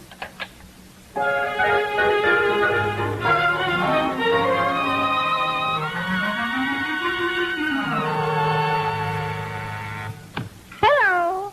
Well, of course it's Miss Elmira. Who else would it be? The greengrocers? Oh, just a minute. Yes. Oh, I just saw your husband go into Jake's barber shop, Miss Cartwright. But honestly, I don't think he needed a haircut. Oh, sure. I'll call you when I see him coming back into his office. Hello, Miss Elmira. Oh, why, hello there, Louise. Come to pay a call? Yes, ma'am. Well, that's real nice of you, honey. How's your ma? She's fine, Miss Elmira. Her strawberry rash is all gone. Well, now I'm real glad to hear that. Oh, just a minute, dear. Yes. Hello, Miss Dexter. You sound worried. Dr. Sims, which one of the boys is sick? Oh, Mary Lovell, your boarder. Oh, well, these spinsters are always ailing, aren't they? Well, now, listen. The doctor's out at the Granger farm right now, so I'll catch him there and send him on. Oh, now, don't you worry a bit. He'll be there all right. Miss Elmira. What is it, honey? How long have you been our telephone operator? Oh, long before you were born, child. When I grow up, can I get to be one? Well, if you do what your mother tells you and don't eat too many pickles. Oh, I don't, Miss Elmira. Then you stand a good chance. Now, you just play with your jacks a while, honey. Miss Elmira has to make an important announcement about a little stranger that came into the world. Who are you going to tell? Oh, everybody. Miss Elmira. What is it, child? Did you call and tell everybody when I was born? Naturally. How do you think they would have known about it otherwise? Well, if you tell all the news, what's the newspaper for? The men. They print it for the men. All but the personal column. The women read that. But they don't have time to read anything else. Why? Well, they're too busy listening. Easier than reading, too. All they have to do is pick up the receiver and eavesdrop. Oh. Now, run along so I can make this announcement. Well, all right. But I thought you had something important to tell me. I had. You know, you said for me to drop in the next time and... Yes. Oh, yes. Yes, indeed I did. Young lady, the telephone is a scientific instrument into which the best brains of the country have been poured, and it's too valuable for little girls to use in playing jokes. It is? Yes, it is. How do you think your mother would get the news if it wasn't for the telephone? Then she'd have to read the Courier, wouldn't she? You're evading the issue. The telephone is for business, so your mother can call Dr. Sims when somebody's sick, or Mrs. Cartwright to call the greengrocers and complain that the lettuce was wilted, for long distance. What's long distance? Well, it's long distance. It's far away. Long distance is a telephone call from out of town. Did you ever have a long distance call? Did I? Clear from Washington once. Gee. From a senator of the United States. A real one? Mm-hmm. And did he talk to you, honest? Well, the call wasn't actually for me. It was for the judge, but it had to go right through this switchboard. Matter of fact, if you want to be real particular, it was the senator's secretary that did the calling, but there's no use quibbling about trifles. Now, run along so I can make this announcement before the baby gets too old.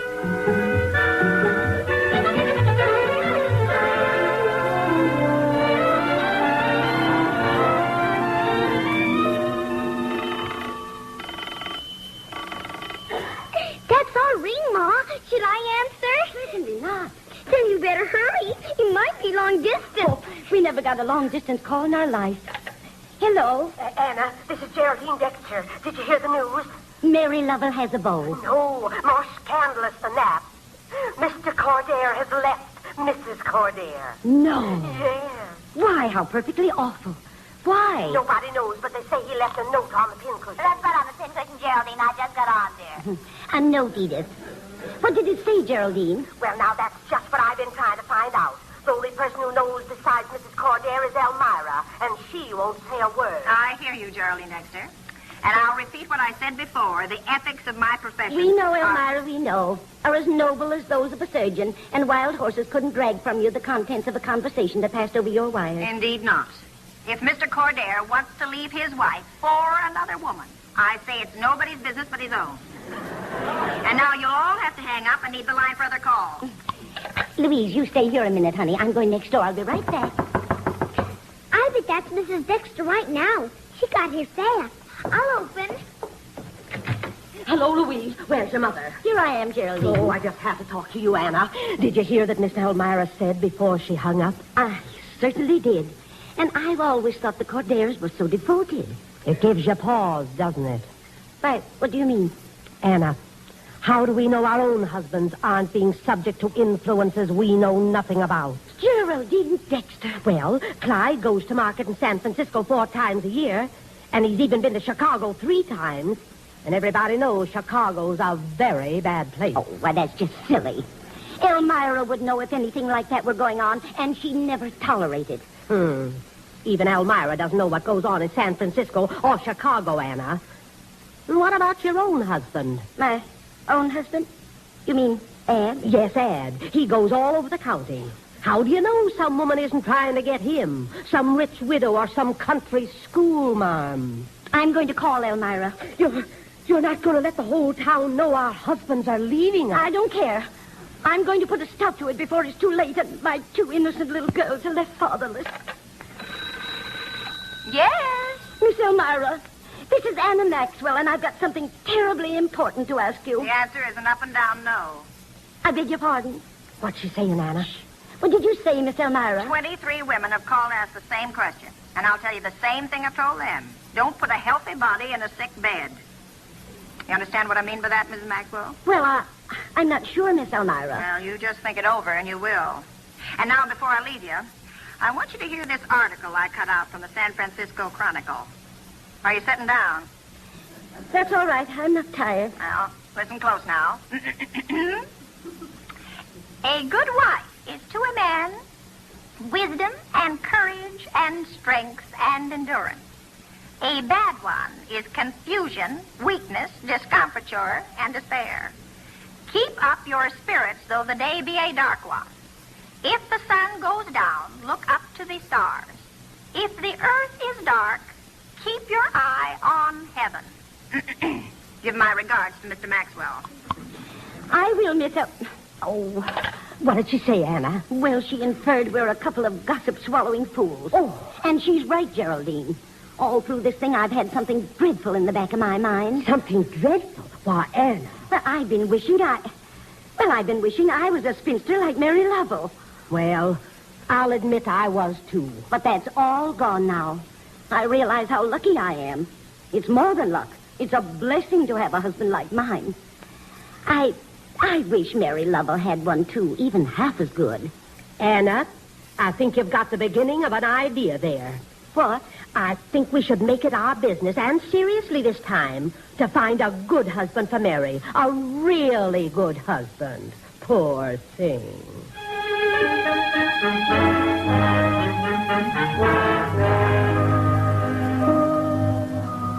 Well, it sounds like a good idea, Miss Dexter, but Mary Lovell is forever saying she's very happy as she is. I don't care what she says, Elmira. She just can't be happy unmarried. Of course not, no. Good. Well, you better be careful, Mrs. Dexter. Mary Lovell might hear you. Oh, no. She's upstairs reading her poetry. Poor thing. If there were only some man we could introduce her to. She's already met the 3 Mayfield bachelors 11 times. There's no use torturing them anymore. Maybe we could give a party. The men could bring their unmarried business associates. Well, wouldn't do her any more good than giving a dead dog a bone. Then you add a pinch of salt and sprinkling of pepper and bake in a hot oven for 1 hour. What's the matter with her? That means Mary Lovell's coming downstairs. Oh. Well, we'll think of something. Yes, indeed. Yes, indeed. Never say die. By the way, how old is Mary Lovell? She's as old as I am, even if I do have 2 children and the beginning of a double chin. Well, I still say never say die. Oh, excuse me, girls. Excuse me, a stranger's coming in. I've got to get off the line. Pardon me. I was told you might be able to help me find a room to rent. Excuse me. My name is Benson. Charles Oglethorpe Benson. My card, madam. Oh, yes. New field salesman for Libby, McNeil, and Libby. Oh, real engraving on the card. You must make very good money. Well, just what sort of room do you desire, Mr. Benson? I should be glad to help you find a room if you'll tell me your specifications. For instance, are you a married man, Mr. Benson? Unfortunately, no. It's not yet been my lot to find the lady of my dreams. I'm looking for bachelor quarters. Bachelor quarters? Bachelor quarters. Well, you come back here in 15 minutes, Mr. Benson, and I'll have a fine room for you. You did say bachelor quarters, Mr. Benson. Well, yes, I did. Of course, if it's too hard. Oh, no. Be sure and come back now. You hear? 15 minutes.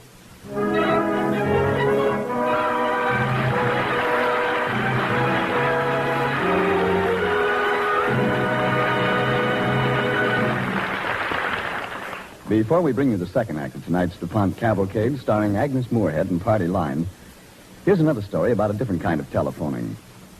You know, the units of an army today are linked together with telephone lines. The first wire to go in while troops are still advancing is an assault wire. Later, it's replaced by heavier wire that carries voices farther, 18 miles against assault wires 10. You've seen pictures of it, knotted around fence posts and trees, stretched over the broken brick and stone of shattered buildings. And here's Gain Whitman to tell you more about it. Much of the telephone wire used by American forces is coated with DuPont polythene, a new plastic with outstanding insulating properties that help American wire to carry voices over unusually long distances. Further experiments are being made with a very thin coating of another DuPont plastic, nylon, as a protective jacket around the polythene, all of which means that these new plastics, alone or in combination, are sure to find places in many fields after the war, in the electrical industry, for refrigerator parts, for gaskets and tubing. And that's only a beginning. Polythene, discovered in England by Imperial Chemical Industries Limited and further developed here, illustrates the teamwork of science and the teamwork of a company like DuPont. So does nylon. For the manufacture of these two valuable plastics depends upon the chemists in the laboratories, the engineers who design and build plants to make them, the men and women working in the plants, and the technical servicemen who make them known to other manufacturers.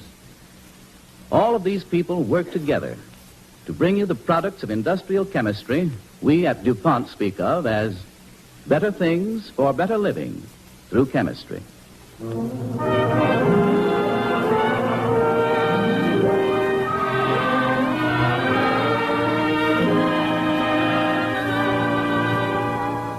And now back to DuPont Cavalcade's presentation of Party Line, starring Agnes Moorehead as Miss Elmira, ruler of Mayfield's telephone exchange at the turn of the century. Louise Maxwell continues the story. During all the years of my girlhood, Miss Elmira was one of Mayfield's most important people. She was ever willing to help, to listen, and to scold, whichever was needed. Nor did we expect any less from Miss Elmira than she gave during the time my mother and Mrs. Dexter were on their manhunt to find a suitable bachelor for spinster Mary Lovell. It was Elmira who discovered Charles Oglethorpe Benson, learned he was looking for a room, and promptly phoned our house. I don't understand you, Miss Elmira. You're shouting so I can't make out what you're talking about. I'm not shouting, Anna Maxwell. I'm just trying to tell you just have to take him. You just have to take him. Take whom, for heaven's sake? Your roomer. But I have no roomer. Didn't you hear what I've just been telling you, for goodness sake? Mr. Benson, he has no wife. Who has no wife, Elmira? I just got on. Mr. Benson, Mrs. Dexter, a new traveling man. He just got into town. That's why Mrs. Maxwell just has to rent him a room. But why should I? I have a husband. Anna, you don't understand what Elmira's saying. Mary Lovell. Oh, goodness, it's as plain as the nose on your face. Mary rooms with Geraldine Dexter. Geraldine Dexter lives right next door to you, so Mr. Benson has to room with you. That's right, Anna. But I have no room. Louise can move upstairs into Bernice's room. I'll come over and help move her things. And I'll get Clyde to bring over that good quarter-size iron bed from Rodney's room. You can have the bureau that goes with it, too. But you have no right to butt any butts at a time like this, Anna Maxwell. This is Mary Lovell's one big chance to land herself a husband, and this man is perfect husband material. I could tell the minute I looked at him. How could you tell? He wears horn-rimmed spectacles.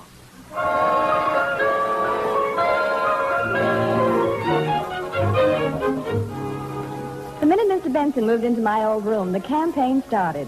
The strategy was developed over the telephone.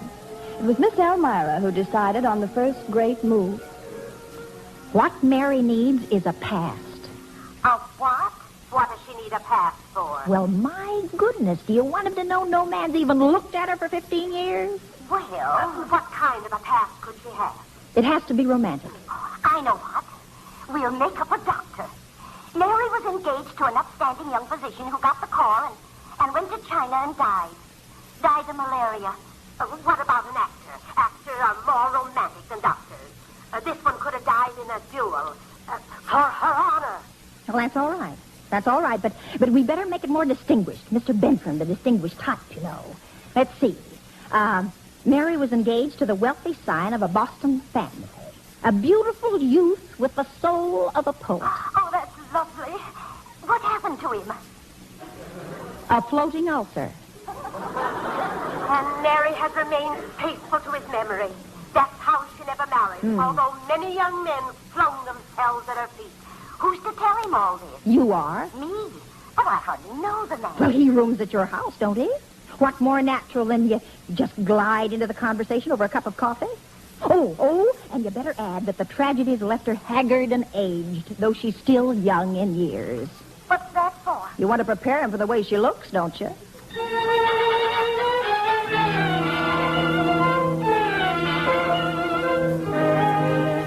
I can still taste that roast chicken my mother prepared for Mr. Benson's first Sunday dinner. It was a strange and wonderful day. For once, I was allowed to eat an entire meal without a single vegetable. And Mother didn't even scold when I put a gravy spot on Aunt Delia's embroidered tablecloth. We were all too busy watching Mr. Benson and Mary Lovell. Well, now, you know, that was the best dinner I've ever eaten in my life. Ever. Why, thank you, Mr. Benson. But you wouldn't say that if you ever tasted the roast chicken Mary made. Isn't that true, Mary? Oh, she's just flattering Mr. Benson. I'm not good at anything. Anything? Why, Mary Lovell, you know very well you make the best Banbury cakes in Mayfield. Oh, no. Don't believe her, Mr. Benson. Our Mary's inclined to be too modest. Maybe that's why she's the most popular member of our unmarried set. Mrs. Maxwell. I can readily see why. Oh, Mr. Benson. Well, I guess I'll leave you two young folks to get acquainted while I see how my little girls are faring in the kitchen. They're just too quiet to suit me.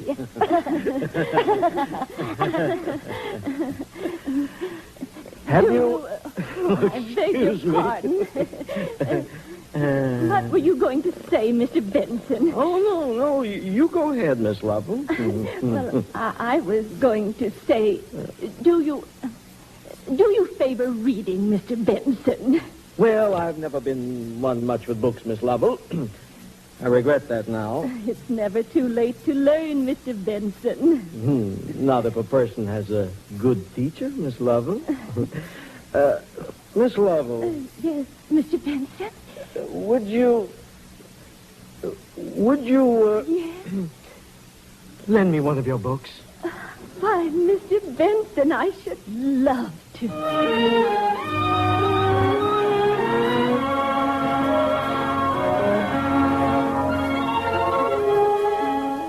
Get in until 11 o'clock last night, and I heard them pause outside the door for at least 5 minutes before she came in. Which show did they go to? The first or the second? The 7 o'clock show. Then they went into Bennett's pharmacy. That was at 9 o'clock. They each got a cup of hot chocolate. And that's when he told her the blue of her dress matched the blue of her eyes. Well, for my money, they're as good as engaged. I wonder if my good black dress would do for the wedding. I've had it 2 years. Well, I'd like to ask Dad for a new print, but I know he'd raise the roof. What about you, Miss Elmira? I'm waiting for the invitation.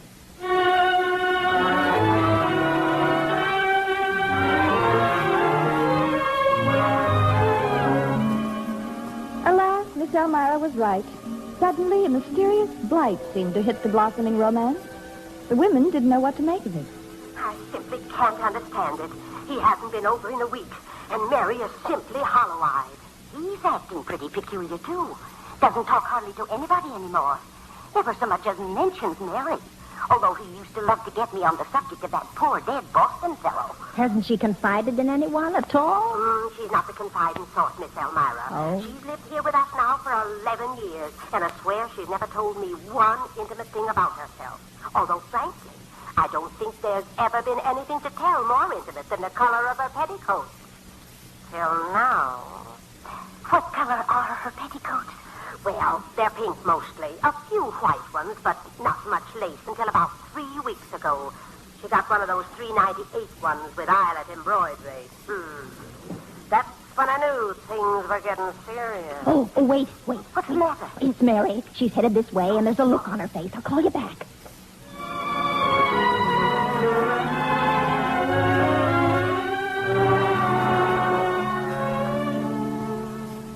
That's why I came to you, Miss Elmira, because I know that if anyone would know who started that awful rumor, it'd be you.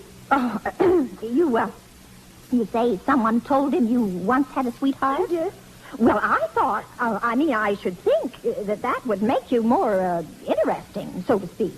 Well, that's what he said. He said at first he was actually attracted because of my romantic past. Uh-huh. And then later it began to worry him. Oh, dear. Oh, Mary. Oh, who could have started that horrible rumor? I bet it was that Mrs. Cartwright. It sounds just like her. Well, it does sound like her. Anyway, why don't you go home and let me see what I can find out? Oh, will you, Miss Elmira? Yes, I will. Oh, thank you ever so much. I don't know what Mayfield would ever do without you. Sometimes I wonder about that myself.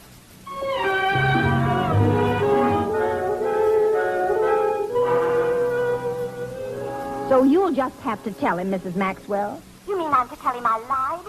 Now, Elmira Jordan, that's not fair. After all, you made up that Boston fellow yourself. Oh, it's a shame to do away with him this way. He was such a nice boy. And so highborn.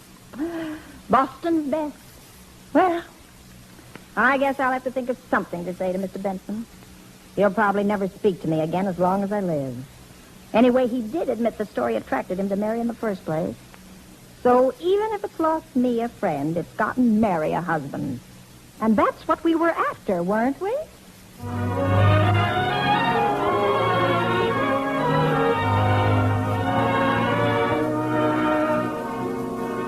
Well, there's the story of Mary Lovell, Kenneth Myers, Mrs. Dexter, Charles Oglethorpe Benson, and Miss Elmira. Mary Lovell is Mrs. Benson now, and Kenneth Myers is a major in the Army. And Miss Elmira... Well, Miss Elmira is no longer at the telephone exchange.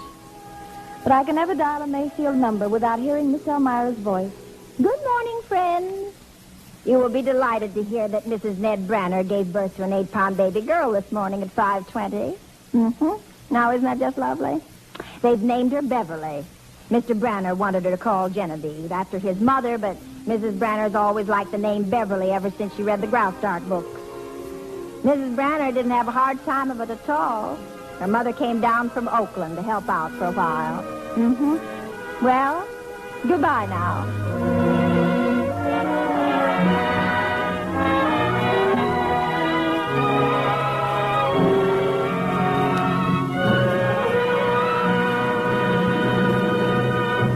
Our thanks to you, Agnes Moorehead, and to all members of tonight's DuPont Cavalcade cast.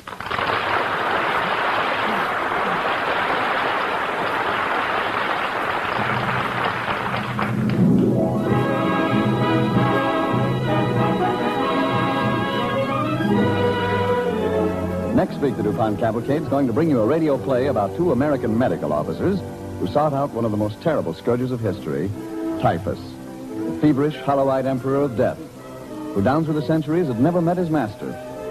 But armed with nothing more than a dusting gun and some white powder, the American Army Medical Corps defeated him in the hectic days of 1944. Richard Wharf will be on hand next week as our star in DDT. The music for tonight's DuPont Cavalcade was composed and conducted by Robert Armbruster.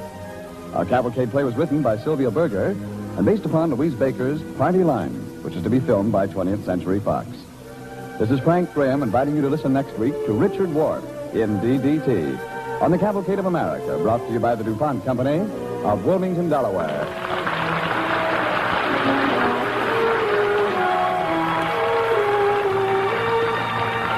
This is the National Broadcasting Company.